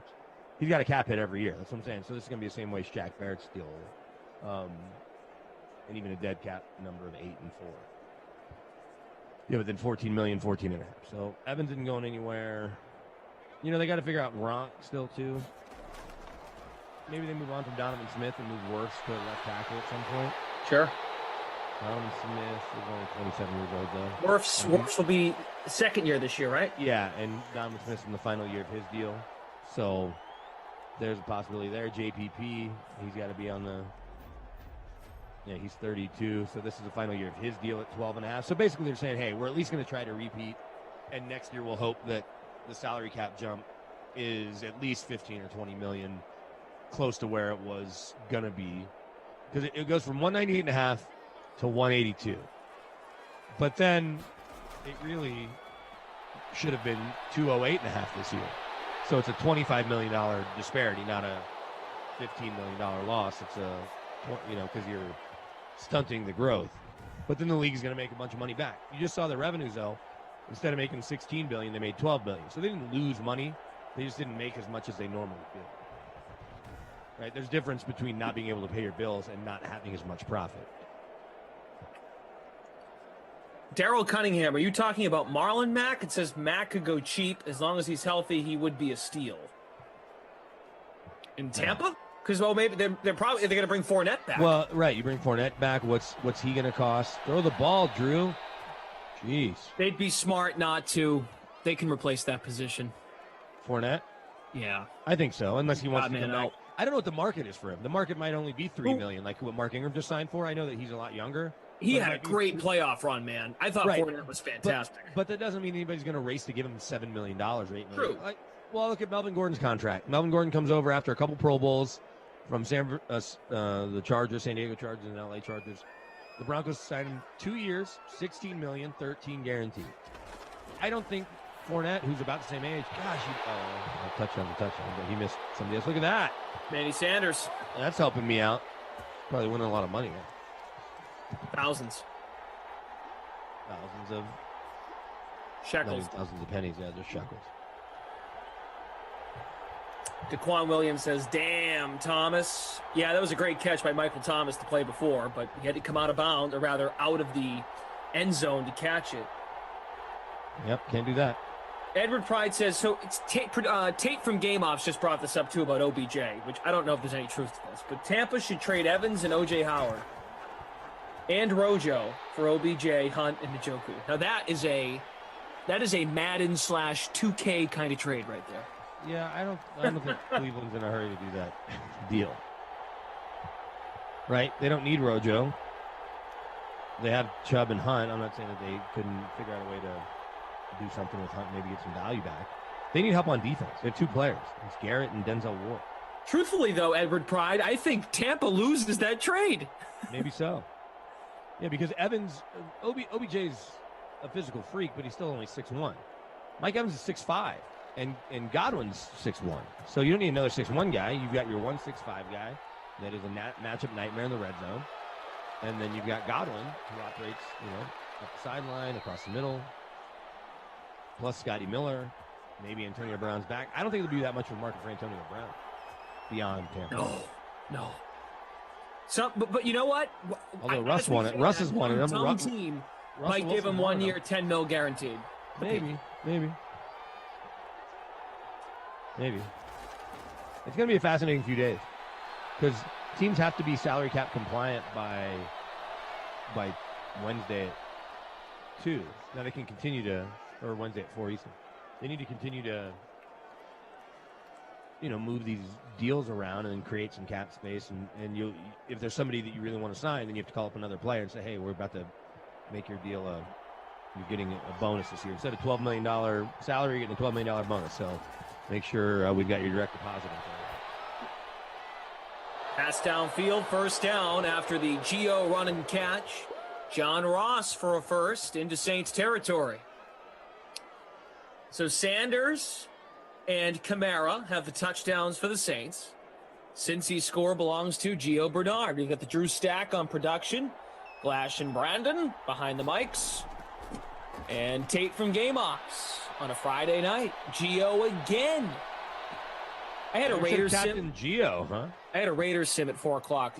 It's just so true. Josh Jacobs and Joe Mixon, they have these wonderful superstar traits. They just don't get used. And they stink. In Simland. Appreciate the shout out, Bruiser B. I think it's just from playing a lot of fantasy football. Bruiser B had something else, by the way, that he mentioned way earlier in the chat. Meant to say it, forgot to. Any truth to this, to the Broncos looking at Trey Lance? George Payton was there today, and so there's a couple ways to look at it. Okay. Trey Lance is very intriguing, and he seems to check a lot of boxes other than the competition he played against. He's drawing comparisons to a lot of players, but Josh Allen, I think, is a good one. He's got a huge arm, probably the biggest arm in the draft class. He's just a shade under 6'4". He turned down a couple Ivy League opportunities, which obviously is not great football, but not a lot of dummies walk around Ivy League campuses. He's loved by his teammates, apparently just a great leader. So, he's that guy. But there's question marks when you're coming from an FBS school, even if it's the best one out there, right? The Broncos pick at 9. So at 9, they could move up, but they're probably going to have to because I don't know if Lance makes it to 9. But let's just say that a bunch of players go before him, and Kyle Pitts goes, and Micah Parsons, and all these, the Sewell and the other quarterbacks for whatever reason, or, because people just like those quarterbacks more. Mm-hmm. And he does get to 9. Because George Payton's seen him, and the Broncos will certainly have a top 30 Zoom that'll be made public or get reported one way or the other.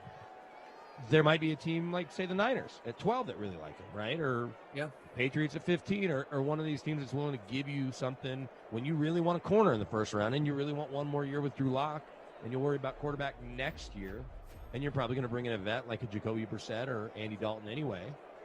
And so I think that they're looking, but until we hear that they're doing all they can to trade up to get to 3 with Miami to jump in front of Atlanta to almost ensure they get Trey Lance,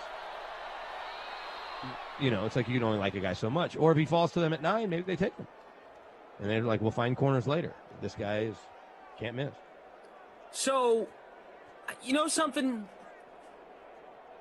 just occurred to me. Producer Drew has just pointed out, this is Tate from Ops' sixth sim today. Wow. Tate, I remembered you being on the 4 because I'm saying the Drew stack, that makes sense, but I feel like I said Tate's name at 4 o'clock today. Tate, you are the Tate is Tate. I would wish you unmuted yourself and you have a speech for us. Is Tate the buzzword? Oh, for sure. Tate is the buzzword. Hit the like button for Tate, working all 6 sims. Edward Pride says BK Glash BK is the guy who said Cam wouldn't return. Yeah, I was saying that based on I didn't think he would either. Ben Volen and talking to people like Glash and Adam Kaufman and people that are either around the team or know people that are around the team and trust their opinions, that the sense he got was they were going to move on from him. So I don't have a problem admitting I'm wrong. I didn't think they'd bring him back. Well, there's 2 angles, right? You either think, will they bring him back? Which I started to believe more oh, they really might. Do you want him back? And I figured there would be a feeling they wouldn't want to bring him back. But I guess you can make the case that, and I say this with Drew Lock going through any kind of offseason workouts in the second year of his time with Pat Shurmur, first time he's had the same OC, since his junior year of college. Cam Newton, who got there super late, will have as many conversations and has had plenty with Josh McDaniels, that if he gets together with whoever the collection of players are on their own in April and in May, he can now just run practices, right? Everyone's on the same page. It's not let's guess what should we do today. It's no, let's run this practice like we did before the game against the Jets. You know? Tate, do you want to talk or do you not want to talk? You should say something at halftime about how amazing you are. OBJ and Von Miller working out together. I'm not allowed to. Oh, I didn't know that. See, here I am getting you in trouble. Sorry. And not asking my production team if that's okay. I did mention something today at 4 o'clock about how I am probably the reason why we have a sheet that has do's and don'ts. So there's another one. Do not tell the ops team to unmute their microphone. Sorry, Tate. Hey, a Bullock field goal to make it 14-10. Tate, you're getting a lot of... Tate, you're in the chat usually. You're getting a lot of love. Brad Wallace says, nice work, dude. Hope you're getting paid and an education. That's funny. I just don't know why they think that's really random, but I think it's funny. Maine Max says, nothing better than hard work. Keep it up. It's a long day. It's a long day to be on Zoom. Tate, why is this the case? You just helping out because you were the only one available? Right? Like we do, sometimes I've done 3 in a day, and I'm toast. I did 4 once. That was a lot. I did 4 once. But all 6? That is something. That's awesome. I mean, you're probably like, all right, let's go. Let's move it along. Love you, mean it. I think when I did 4, it was a lot for the Sim fam. I don't think they were feeling me by the end of it. That's probably why I picked up a lot of people that don't like me with just that one day. Producer Drew, this is like doing the high school football Super Bowls, man. I mean, damn. I'm looking at pictures of Von Miller and OBJ working out, and so I tweeted at my friends in Cleveland because they had me on the radio yesterday on the afternoon show there at 92.3 The Fan, and they were talking about, hey, what will it take to get Von Miller? I'm like, well, the Broncos need to cut him, but Joe Woods was here in Denver for 4 years, calling the defense for 2, and then OBJ and Myles Garrett are 2 of Von's closest friends in the league. And now he's working out with OBJ. Doesn't really mean much, but because they work out together anyway. And they went to Europe together a few years ago. You know, but if they offer J.J. Watt $15 million, Vaughn will take their $15 million if the Broncos decide to release him. Doesn't OBJ work out with everyone now? Maybe. I don't know. I'm not tracking his workouts. Somebody here in Denver had Vaughn. So. Edward Pride has a plan for the Patriots. They sign A.J. Green. Dez for cheap. Dez Bryant. Draft Pitts at tight end. He's not getting to 15, dude. I don't think he's getting to 15. Yeah. Knowing the Patriots, they'll probably trade that pick back. They've been known to do that. Mm-hmm. Yeah. Oh, didn't they trade up last year? They traded up here recently. Did they trade up last year? They definitely traded back into the first round to get Sony Michel a couple years ago. Michael Thomas has been the best receiver in this sim, 5 for 67. Not a bad first half, not terrible. Jordan Lindenbaum, back from his cigarette run. That's good. Glad you're back. But you were watching the whole time. Let's not. I'm surprised that smoking's still a thing, but I get it. People need to smoke. We don't need to dwell on it. People do what they want to do. You live one life anyway. Hasn't this taught us? Who cares? Yeah, absolutely. Right. I mean, go live your life. Jeez. Don't put that on a poster or anything. Yeah, I'm not telling people to not smoke. Who cares? Yeah, I don't go around telling people not to smoke. It just always surprises me, like when you walk through or you walk around a group of people smoking or whatever. Justin Gardner, this is frightening. You have to see the Snapchats I have on you guys. Are you sending your friends us on camera? That's frightening. Should I pose? We are in the disco ballroom and the planetarium. Not after dark. That's how we do it. Love that setup. Says the guy in Colorado. I guess I mean smoking cigarettes. That surprises me still when people smoke cigarettes. We'll leave it at that. We can move on. Okay. Relly Rel. What's up, dude? How are you? Let's look at the contest. How we doing? I am in 171st. Here, I'll look. I was trying to ignore it. See if I can find you faster than you can find you. Oh, think about that. Well, I don't even have it open. Yeah, I mean, you're down here. You're 174, bro. Wow. Yep. 174. What are you in? 171. Oh, on your heels. Well, when Joe Mixon scores 2 more touchdowns. And in the big contest, I'm in 9,921st place out of 10,700. But in my golf lineup, I'm in second. I told Koff that yesterday. He goes, out of how many? I was like, I don't know, 130,000 or whatever it is. He's like, man, that must be nice. I'm like, oh, no, I mean 17. 17 people. But it would be cool. I got Sergio in my lineup. I got Sergio and I got the Kirk kid who's in like 3rd place. Yeah, I'm kind of mad about golf because I don't know if I told. Did you put Ricky Fowler in like I did? Because no, that's not great. Better yet, I don't even remember my lineup. So Emerson made a contest for the production team, like producers, just like the staff. Sure. Yeah. And he went to go pick up his new puppy, of course, and for some reason the contest didn't load. 10 of us entered and it didn't load, so it just didn't happen. That was the only thing I entered. So could have won like $10. Top 6 guys, I bet. I don't remember who I had. I mean, I read Jeff Ulrich and Reed Fowler's article. They helped me a lot.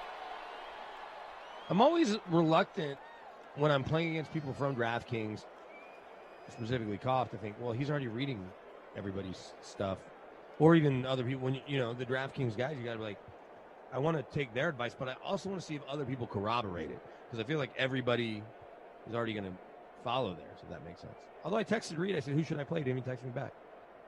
Wow. Now might have been midnight his time. Ready to call him out on the sim. It's well done. Mark the tape. Oh, that looked It'd be like one thing if he and I didn't text from time to time. Okay.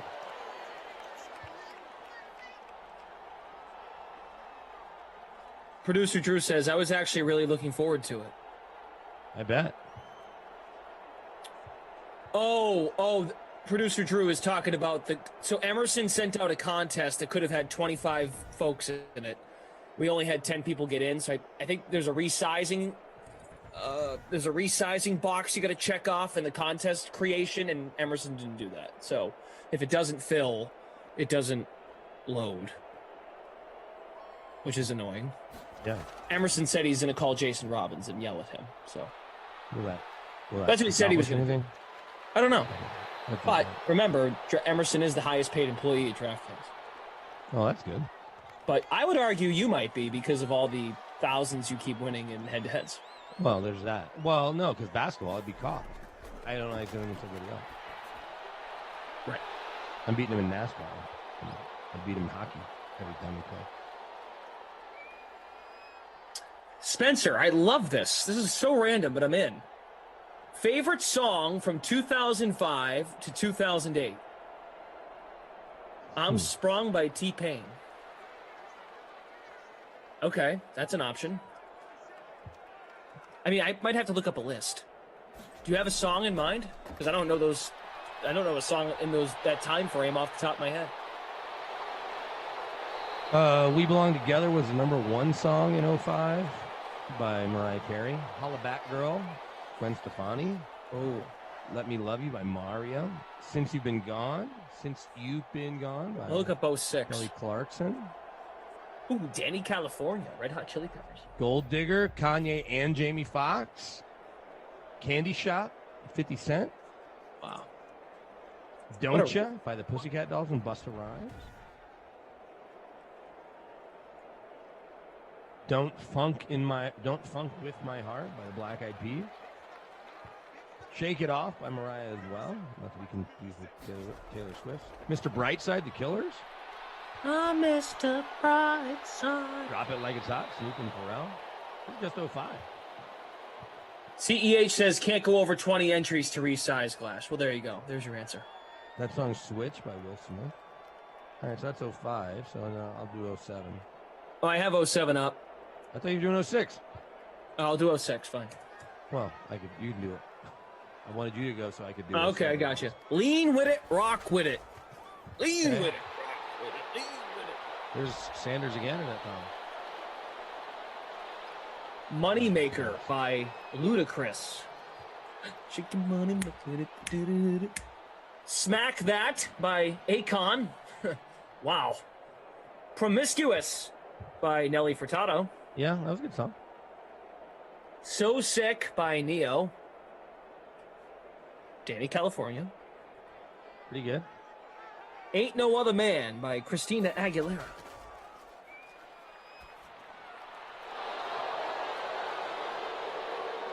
Lance Williams is talking about the sim, of course. How about some more Boyd and some Ross? You know, Gio wouldn't do this in a real game. AJ's locked up by Lattimore and Williams. How can we be sure, Lance? All right, here's your 07. Irreplaceable by Beyonce. Ooh. Umbrella, Rihanna featuring Beyonce. Umbrella, eh, eh, eh. Sweet Escape, Gwen Stefani and Akon. Got Emmanuel Sanders again? Oh, okay. That was a gutsy 4th and inches play call. And they didn't get it. Sean has confidence in his virtual team. Akon had a good little run there in 06, 07. So did Nelly Furtado. Hey There Delilah, Plain White Tees. Buy You a Drink. Parentheses, Shawty Snappin' by T-Pain featuring Young Jock. Big Girls Don't Cry, Fergie. Big girls don't cry. Smack That, Akon and Eminem. Akon had a run, man. Oh, so there were two because the first one with Akon with Smack That was just Akon. Now he got Eminem in the mix. Well, right. But then you also have Akon Don't Matter and the Akon song with Snoop Dogg. I Want to Love You was 8th that year. How to Save a Life by The Fray. They're a Colorado band. My Love, Justin Timberlake and T.I. Stronger by Kanye. That's 07. So we're in 08's our last year. Do you want to look up 08? Yeah, why not? Spencer now is picking my favorite song from this time. I don't know. Right. We're just literally searching in Google top songs. And trying to remember exactly, because I'd have to think of like a concert that I would have gone to then. I got to Denver in 06, and I was single. I was going to lots of country concerts back then because the hottest girls were there. Fidelis, So Sick by Akon. Buzz Killington. Spencer asked, what is our favorite song between 2005 and 2008? Well, do we know what Spencer's is? Yeah, Spencer, what's yours? Stronger. Good one. Kanye. Yeah, Stronger by Kanye. All right, here we go. Here's 08. But Gold Digger was catchier to me. Maybe because Jamie Foxx sounding like Ray Charles was awesome. I kissed a girl and I liked Yeah, it. that's not gonna win for me. Katy Perry. Yep. Not 4 minutes. Got 4 minutes. Freaking 4 minutes. 4 minutes, Madonna. Kaufman loves that song. Funny story about that song. We would do a show together in the studio. And, you know, say the show started at 6 or 7. Right, 5:56 would roll around. Koff would be like, ooh, could have played the song. I'm looking at it like, what? 4 minutes. I'm like, oh, God. So, Koff was blasting 4 minutes by Madonna. Get ready for a song. Get ready for a show. You guys should ask him about it tomorrow. Koff, do you love listening to 4 minutes by Madonna before you do your show? Maybe he does it before Sim. Before Sims, yeah. Oh, that's funny. This is a fun game. Live Your Life by T.I. How about Moneymaker, Ludacris and Pharrell? That was 92, ranked 92 that the year of 07. I'm going lower now after we did such, popular songs. I'm going a little more like, I wouldn't call them deep cuts because they're still the top 100 songs. Lollipop by Lil Wayne. I'm not going to sing that one. No. Touch My Body by Mariah Carey. Love in This Club by Usher. I feel like I'm at an award show. It feels like it. When I grow up, Pussycat Dolls. And the winner is... Producer Drew, Dwight in the office, yeah. Can I tell you a funny Usher story real quick since you mentioned Usher? Sure. So you remember back when Cribs was like the hottest show on MTV or one of them, right? And you'd see these guys and they were doing all this crazy stuff. Well, one of the episodes they follow Usher. I don't know if it was Cribs. There's one of those kind of behind, whatever. And he's at this, high-end jewelry store and buys a $250,000 bracelet. And he's like, and he turns to the camera and goes, "My money manager's going to kill me." So no lie, a week or two later, my buddy Alex used to run this really cool spot in Soho on Monday nights where Stretch Armstrong DJ'd, so I would just sneak in and kind of hang out on the wall. But Usher's there, and there wasn't really security. There weren't really like roped off via. It was like in the lobby of this hotel in Tribeca, the Tribeca Grand. And I go, "Hey man," I was like, "I saw you on that MTV thing." And Usher was hanging out with Alan Thicke, which was weird in and of itself. But I said, "Hey, that's that bracelet you were wearing on MTV." I go, "Aren't you worried about someone taking it?" He goes, "No, man, I got insurance." I was like, okay. And that was the end of our exchange. But it was I appreciated it. I appreciated that he had insurance. The chat coming in with all of their favorites. Could you imagine winning a $250,000 anything? I mean, it's just so bananas. I know, right? But you win thousands, man. So you can relate. Yeah, but I got all these kids, man. Musk B says Glash is definitely the guy that wears his socks until they run away from him. I love wearing my socks to bed. Oh, really? Does that make me weird? I don't know. Everyone's got their things. I don't think that's even a thing. Like, whatever makes you comfortable, dude. Arms of Sorrow by Kill Switch Engage, says Spencer. It's a little too hard for me. Tate says, Glash, you reading these song titles in your play-by-play voice is too much. You should be reading them like Skip Perkins. Like, what was Skip Perkins' favorite song or Chip Perkins' favorite song in 08? I ain't you the gold digger. Wait, Skip, you're dead. Sorry. Kareem says Glash makes the song sound so sophisticated when it's really about sex and drugs. Now, this is a big song. Feel Good Inc. by Gorillaz was played a lot, even if it was the 97th ranked song in 06. That song was played a lot.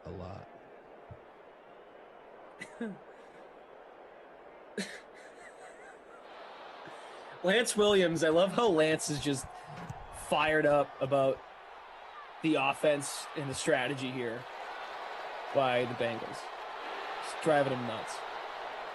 Ooh, Nick Thomas, somebody that I used to know. I feel like that song came out after 2010. That Gautier song? No. I don't know.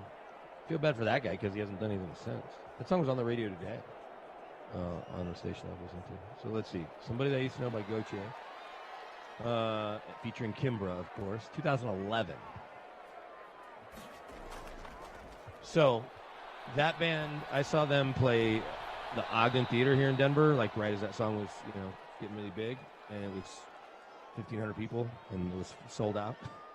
Then he came back like 3 months later because they booked him at Red Rocks, which is 10,000, and it's one of the best outdoor music venues in the world. And it was like 2,000 people there. The type of thing that gets a promoter fired.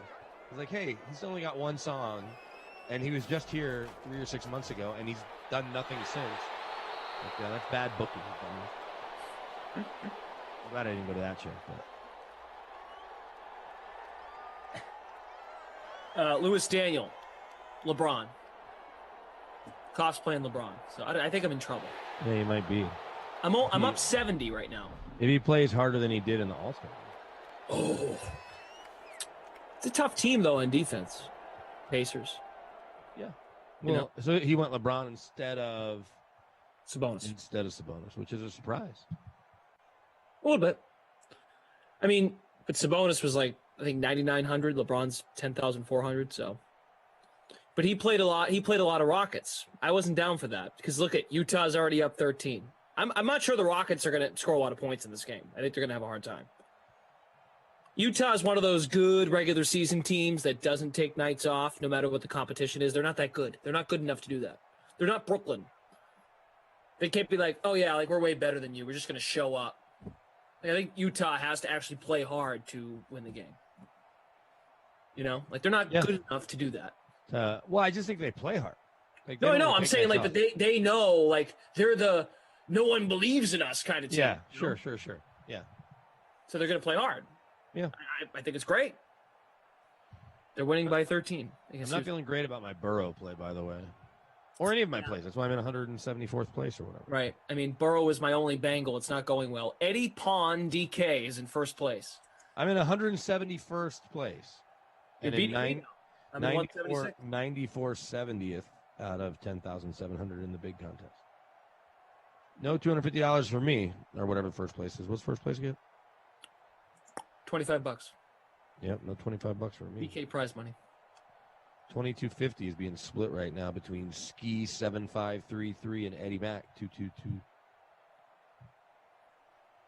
I'm really excited to win this if I can win this golf thing, because I'm playing with a friend from work's friends from back home, and he just sent me. He's like, "Hey, you want to get in this?" I'm like, "Yeah, sure." Lance says, I'm after we closed in front of the computer with a car dealership to myself, just getting going. So you're like the Garrity father in Friday Night Lights. You get your own car dealership and you're just a football fan. Just loves the game. So I was telling you about my buddy Timmy and the Embiid love and everything Philly. So Skip Bayless tweets, another big break for LeBron. MVP leader Embiid hyperextends his knee in the midst of yet another dominating performance. MRI next. Now, despite an awful month leading to the All-Star break, LeBron has an opportunity to restate his MVP case starting in a few minutes. And then Timmy said, this is the guy who makes the most money in your profession. To be fair, I don't think I'm in the same profession as Skip Bayless. I get to share opinions on here, but Skip Bayless is all about what they do on those shows. I report on the Broncos in the NFL and then come goof around with you. How old is Skip Bayless? 60, at least. At what point does he say to himself, like, you know what? I'm going to chill out. He's 60. Well, not now. They just offered him a bunch of more money.